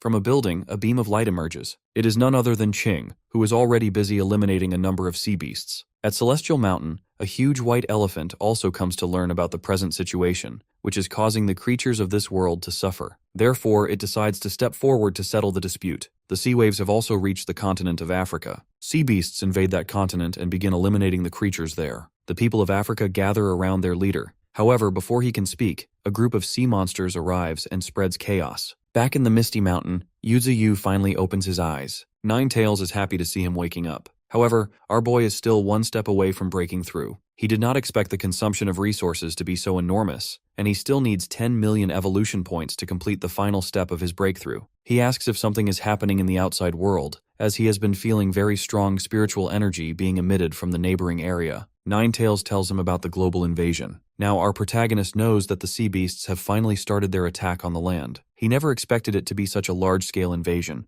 but our hero has a plan. He has now found the opportunity to gain more evolution points. Plus, by helping humans in this crisis, his prestige in the human heart will rise. This way, he will kill many birds with one stone. He then orders Ninetails to take some land beast with her to subdue sea beasts to expand the Misty Mountain army. For himself, our boy decides to meet these deep-sea creatures personally. Back in Magic City, sea beasts swim freely under the water. Meanwhile, some of them are attacking Lin. She uses Space Slash and succeeds in eliminating one monster, but unfortunately, she has almost used up all of her strength. She no longer has the energy to escape. However, she believes that luring the sea monsters to her position will give others time to flee. Soon, a huge monster appears right behind her, preparing to eat her. To her surprise, the huge monster receives a heavy blow and falls to the ground forcefully. It is actually the work of the huge white elephant from Celestial Mountain. This is the White Jade Elephant, a transcendent third order. Lin is stunned to see a white giant elephant floating in the sky. The elephant gathers energy and launches another attack toward the fallen giant monster.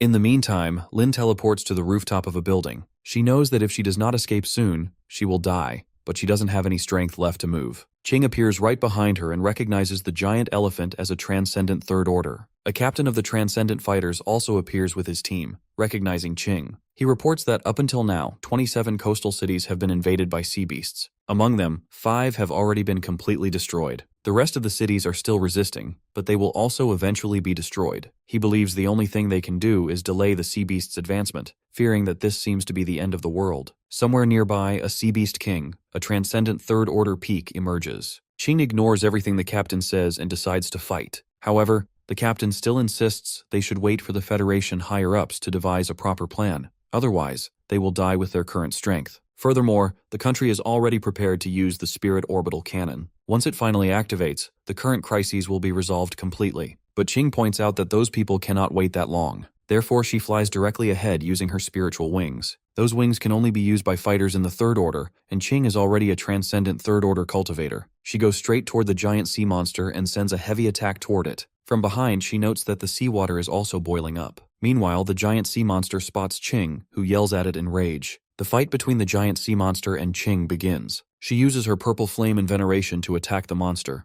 The beast roars heavily in pain. However, after the attack, as the smoke lifts, the giant monster is totally fine. Because its body is so massive, the scope of Qing's attack is not enough to cause lasting damage. Suddenly, the white jade elephant arrives and saves Qing from the giant sea monster's counterattack. He returns to her side and asks if she is all right, but Qing is only concerned about his identity. The elephant plans to explain this later, but he assures her that he is not their enemy. Their talk is cut short when the giant sea monster unleashes its attack in the form of a light beam toward them. Both Qing and the elephant are caught in the blast and are soon hit by that attack. Fortunately, the elephant survives, but he is in very bad shape. He is confused as to how that sea monster knows his skill. Qing, on the other hand, has protected herself with a defense shield. She points out that the creature's appearance has become similar to the elephant's. Not only that, her own flames have also appeared on its body. The jade elephant then realizes that their opponent's ability must be absorbing the attacks of other creatures. This is not good at all. The giant sea monster roars heavily with confidence. In another place, sea beasts devour humans one after another. The humans try their best to save themselves. As soon as one monster is about to devour a mother and her child, mist monsters come in and save her. Actually, Yuziu has sent a number of mist monsters to take care of the sea beasts. All the humans there recognize the divine tree, as they believe our protagonist has come to save them. All of them start to cheer for our boy. On Yuziu's way here, our hero has seen how bad the invasions of the sea beasts nearby are. If the situation goes further, it will get even worse. Back in the Magic City, that giant sea monster launches an endless amount of thorns toward Qing, who protects herself with a shield. On the other hand, the white elephant goes near the sea monster and stomps on it heavily, causing fluid to burst from its mouth. In the meantime, Qing closes the distance and unleashes her purple flame sword.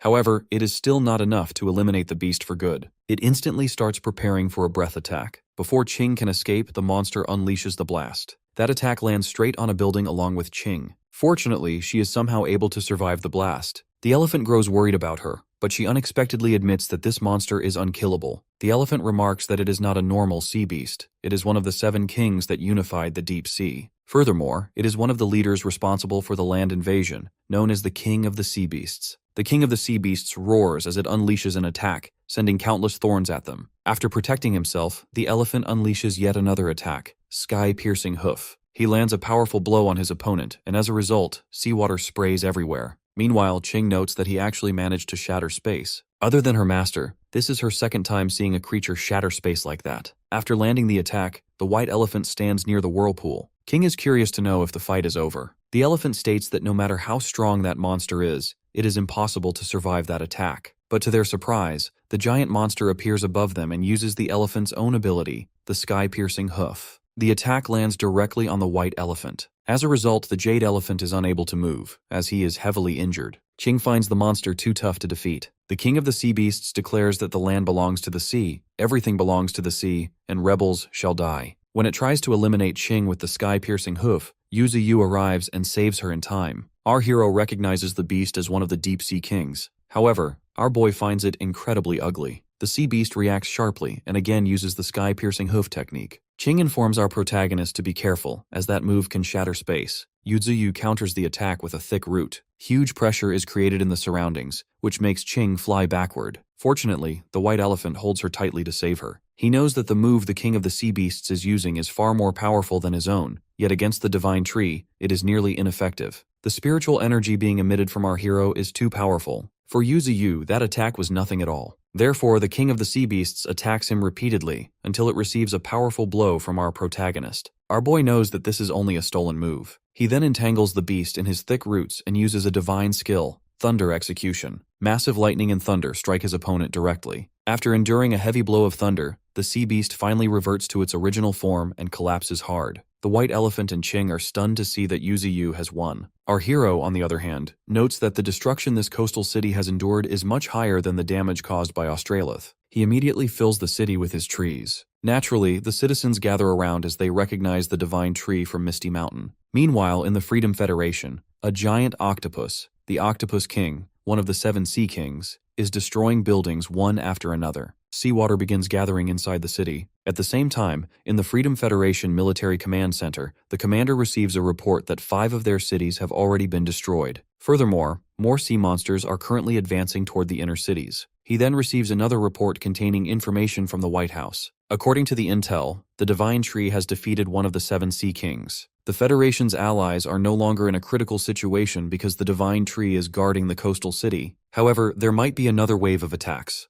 The commander knows that unlike those protected by our boy, they do not have such a powerful mutated beast to defend them. Given the situation, they are unsure of their chances of victory. Soon, a doctor enters and reveals they still have a chance to win because they have sent their dragon toward the battlefield. That dragon now stands in front of the Octopus King. The doctor says the battle is just beginning. Meanwhile, in Africa, the Twin King, another king of the Seven Seas and a transcendent third-order peak, is up against an African fighter who is likely the leader of his people. On the other hand, in Australia, another sea king is up against a kangaroo. The kangaroo yells to his army that their priority is to prevent the sea beasts from invading their territory. The Sea King points out that he is also a creature who evolved from the seas. In the middle of the battle, the Sea King suddenly senses that the spiritual energy of the king of the sea beasts has disappeared, making him wonder if his peer has been defeated. He starts to sweat, wondering if there is a powerful being on land who can challenge the seven seas. Back in the Magic City, Lin wanders through the forest created by our protagonist. She admits that humans are indeed far inferior when facing him. From behind, a strange kid asks if her ability is teleportation. She turns and wonders why a child is there. Shockingly, the kid is actually Yuziu in human form. Lin receives a massive shock. Later, our hero in his child form brings Lin to his main body where Ching is waiting. She also gets a shock seeing him as a child.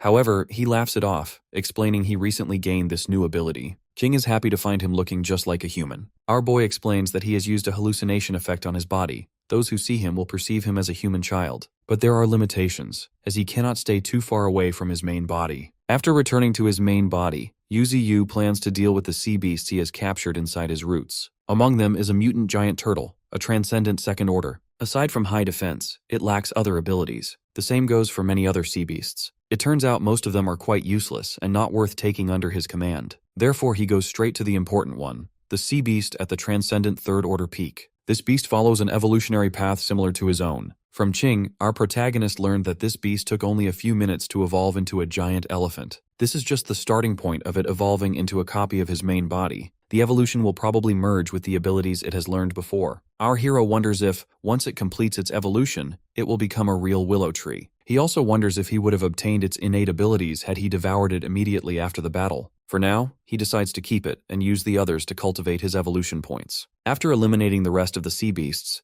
Yuziu is ready to activate his fourth order evolution. For the fourth order evolution, Yuziu spends 10 million evolution points. Then our boy leaves his protection to Ching while he breaks through. With that, the process of breaking through begins. Right then, the white elephant appears as he finds that Ching's master is about to break through. He finds the spiritual energy emitting from our protagonist truly mesmerizing. Meanwhile, Ching notes that the white elephant can change his size freely, which is quite amazing. Then she asks him about his identity. The white elephant reveals that he is from Tianshan, just an ordinary being who fights corruption. At the same time, in the western region, Seth is on his journey. He wonders if our hero would break through soon. Meanwhile, at the Tianyu mountain, a bird feels the energy fluctuating due to Yuziu. At the same time, in the northern region, beings there also feel the change in the atmosphere. Deep in the sea, the huge island whale opens its eyes. It also feels the change, and figures out that this is an energy wave coming from someone who is breaking through for the fourth order. However, it believes that there shouldn't be anyone to reach at the fourth order so quickly. Due to this, it plans to act fast as well. From afar, the humans observe how big our divine tree has become,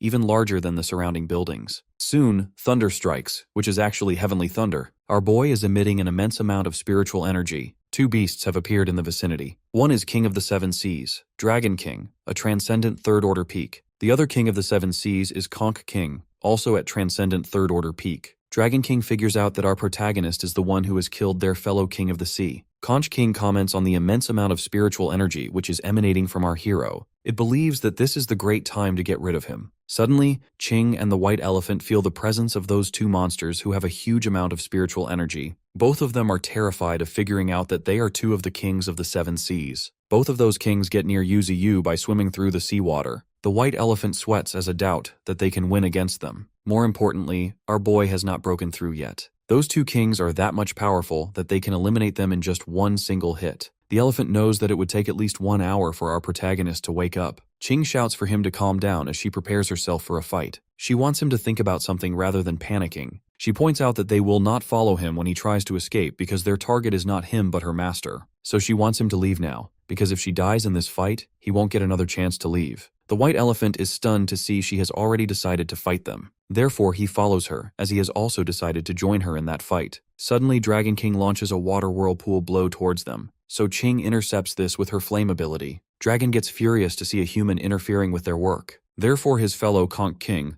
unleashes a poison-like liquid towards Ching to help out his fellow. However, Ching emerges through this and attacks Conch using Spiritual Flame Sword. Unfortunately, the Conch King has the strongest defense among all creatures. But still, Ching manages to damage him a bit. Right then, Dragon King appears behind her as he unleashes his decisive blow. Fortunately, the white elephant comes in and protects Ching by landing a blow on Dragon King. The elephant doesn't want a girl to fight alone. Officials from all around the world are gathered in a world conference. Everyone is pointing out important matters. Some say that they should give up on all the coastal cities, head to the inner lands, and prepare to counterattack. Others argue that the inner lands are not enough to accommodate this many people, adding that the lack of resources will cause internal conflicts. Someone points out that it is necessary to sacrifice some of the citizens because they believe they just need to ensure the continuation of human civilization. Some people get offended by this statement, as they point out that it will be in vain if they sacrifice their citizens only to be killed by those sea monsters anyway. Another participant adds that this is not a time to talk about ethics. The Prime Minister of the Federation is also present in the conference, but he is just taking in their remarks. Back in the Magic City, the chief from the Monitoring Bureau comes to know about the 2 transcendent sea monsters that have appeared in the city. She wonders why the Divine Tree has chosen this time to break through. She also thinks that the Deep Sea King is afraid of Yuziu getting stronger, which is why he has chosen this time to attack him. The whole world is being invaded by the sea monsters right now, and yet humans cannot do anything against them. Then, the chief gets a report that they have captured the image of a human among the sea monsters. When they open the image, they learn that it is none other than their flame princess, Xiaoling.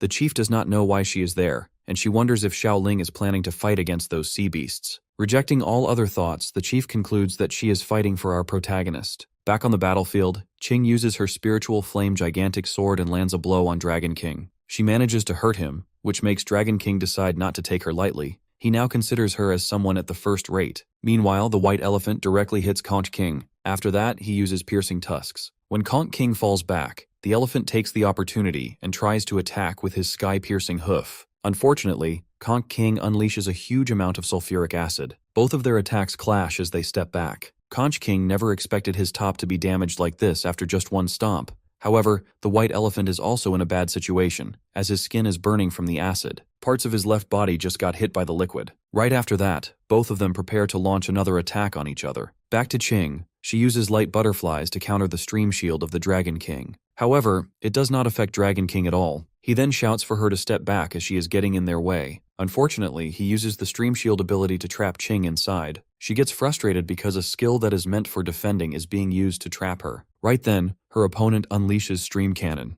At first, Ching dodges all the attacks, but soon she realizes that those cannons are using the stream shield to bounce back. She is affected by those cannons even though she uses her own shield to protect herself. Leaving Ching busy with the cannons, Dragon King approaches our hero, as he plans to finish this in one breath. Before he can fire his cannon, Ching appears and lands a heavy blow on him. His eyes get damaged while she herself is breathing heavily. Now Dragon King is in an absolute rage as he goes toward Ching to eliminate her for good. He shouts for Conch King to use that skill. Listening to this, the white elephant grows confused as he wonders if they have an even stronger skill to use. Both kings combine their skills to make a brand new technique. Turns out, this is their most powerful combination skill. The kings want to explode Ching and our boy into pieces. Those kings together make a huge orb filled with destructive power and launch it toward Ching and our hero. Transcendent human beings from the Federation are fighting against sea monsters. Meanwhile, in the Spiritual Energy Research Institute, the chief notes that the advancement of the sea beasts toward the coastal cities has slowed down. The transcendents in those cities are continuing to hold them back, but this is just slowing the speed of their invasion. This will continue until they deal with the Sea Kings. The Transcendent leader eliminates one big sea monster, but more and more come out as there is no end to it. Suddenly, all of them start to feel an immense and terrifying spiritual energy, and the sea monsters also feel the same thing. The team leader feels that it is coming from the direction where Ching is. He wonders what kind of monster she is facing at the moment. Back in the Magic City, the kings are about to launch their most powerful attack. If that goes off, Ching and the white elephant won't be able to block it. This attack will not only eliminate the Divine Tree but also destroy all the cities along with the humans. Therefore, the elephant wants Ching to use her full power without holding anything back. But Ching already knows it and doesn't want anyone to dictate it to her. In the meantime, the kings launch their ultimate skill, Twin Stream Cannon. Both Ching and the white elephant develop a huge shield around them so they can counter the incoming attack. Sadly, their shields start to break while Qing starts losing her blood in the process. On the other hand, both kings shout as loud as they can so they succeed in destroying everything. A huge blast erupts as a result. As soon as the smoke is clear, we see that Yuziu is completely alright, standing in between,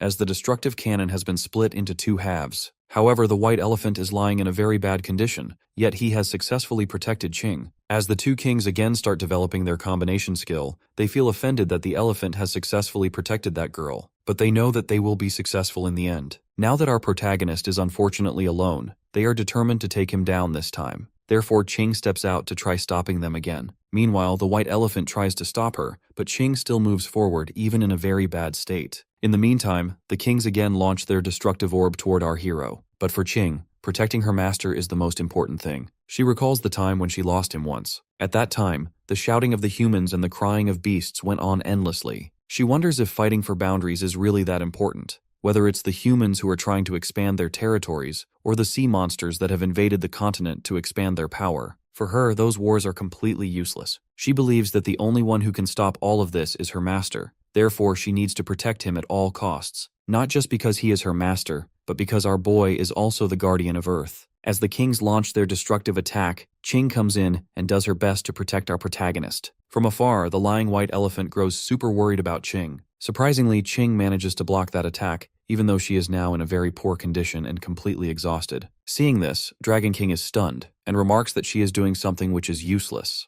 But Qing mutters that it is not useless at all. She starts falling down, as she believes she has bought enough time. As she falls, the white elephant runs to catch her. But unexpectedly, our hero's root catches her safely. It looks like Yuziu has completed the process of breaking through.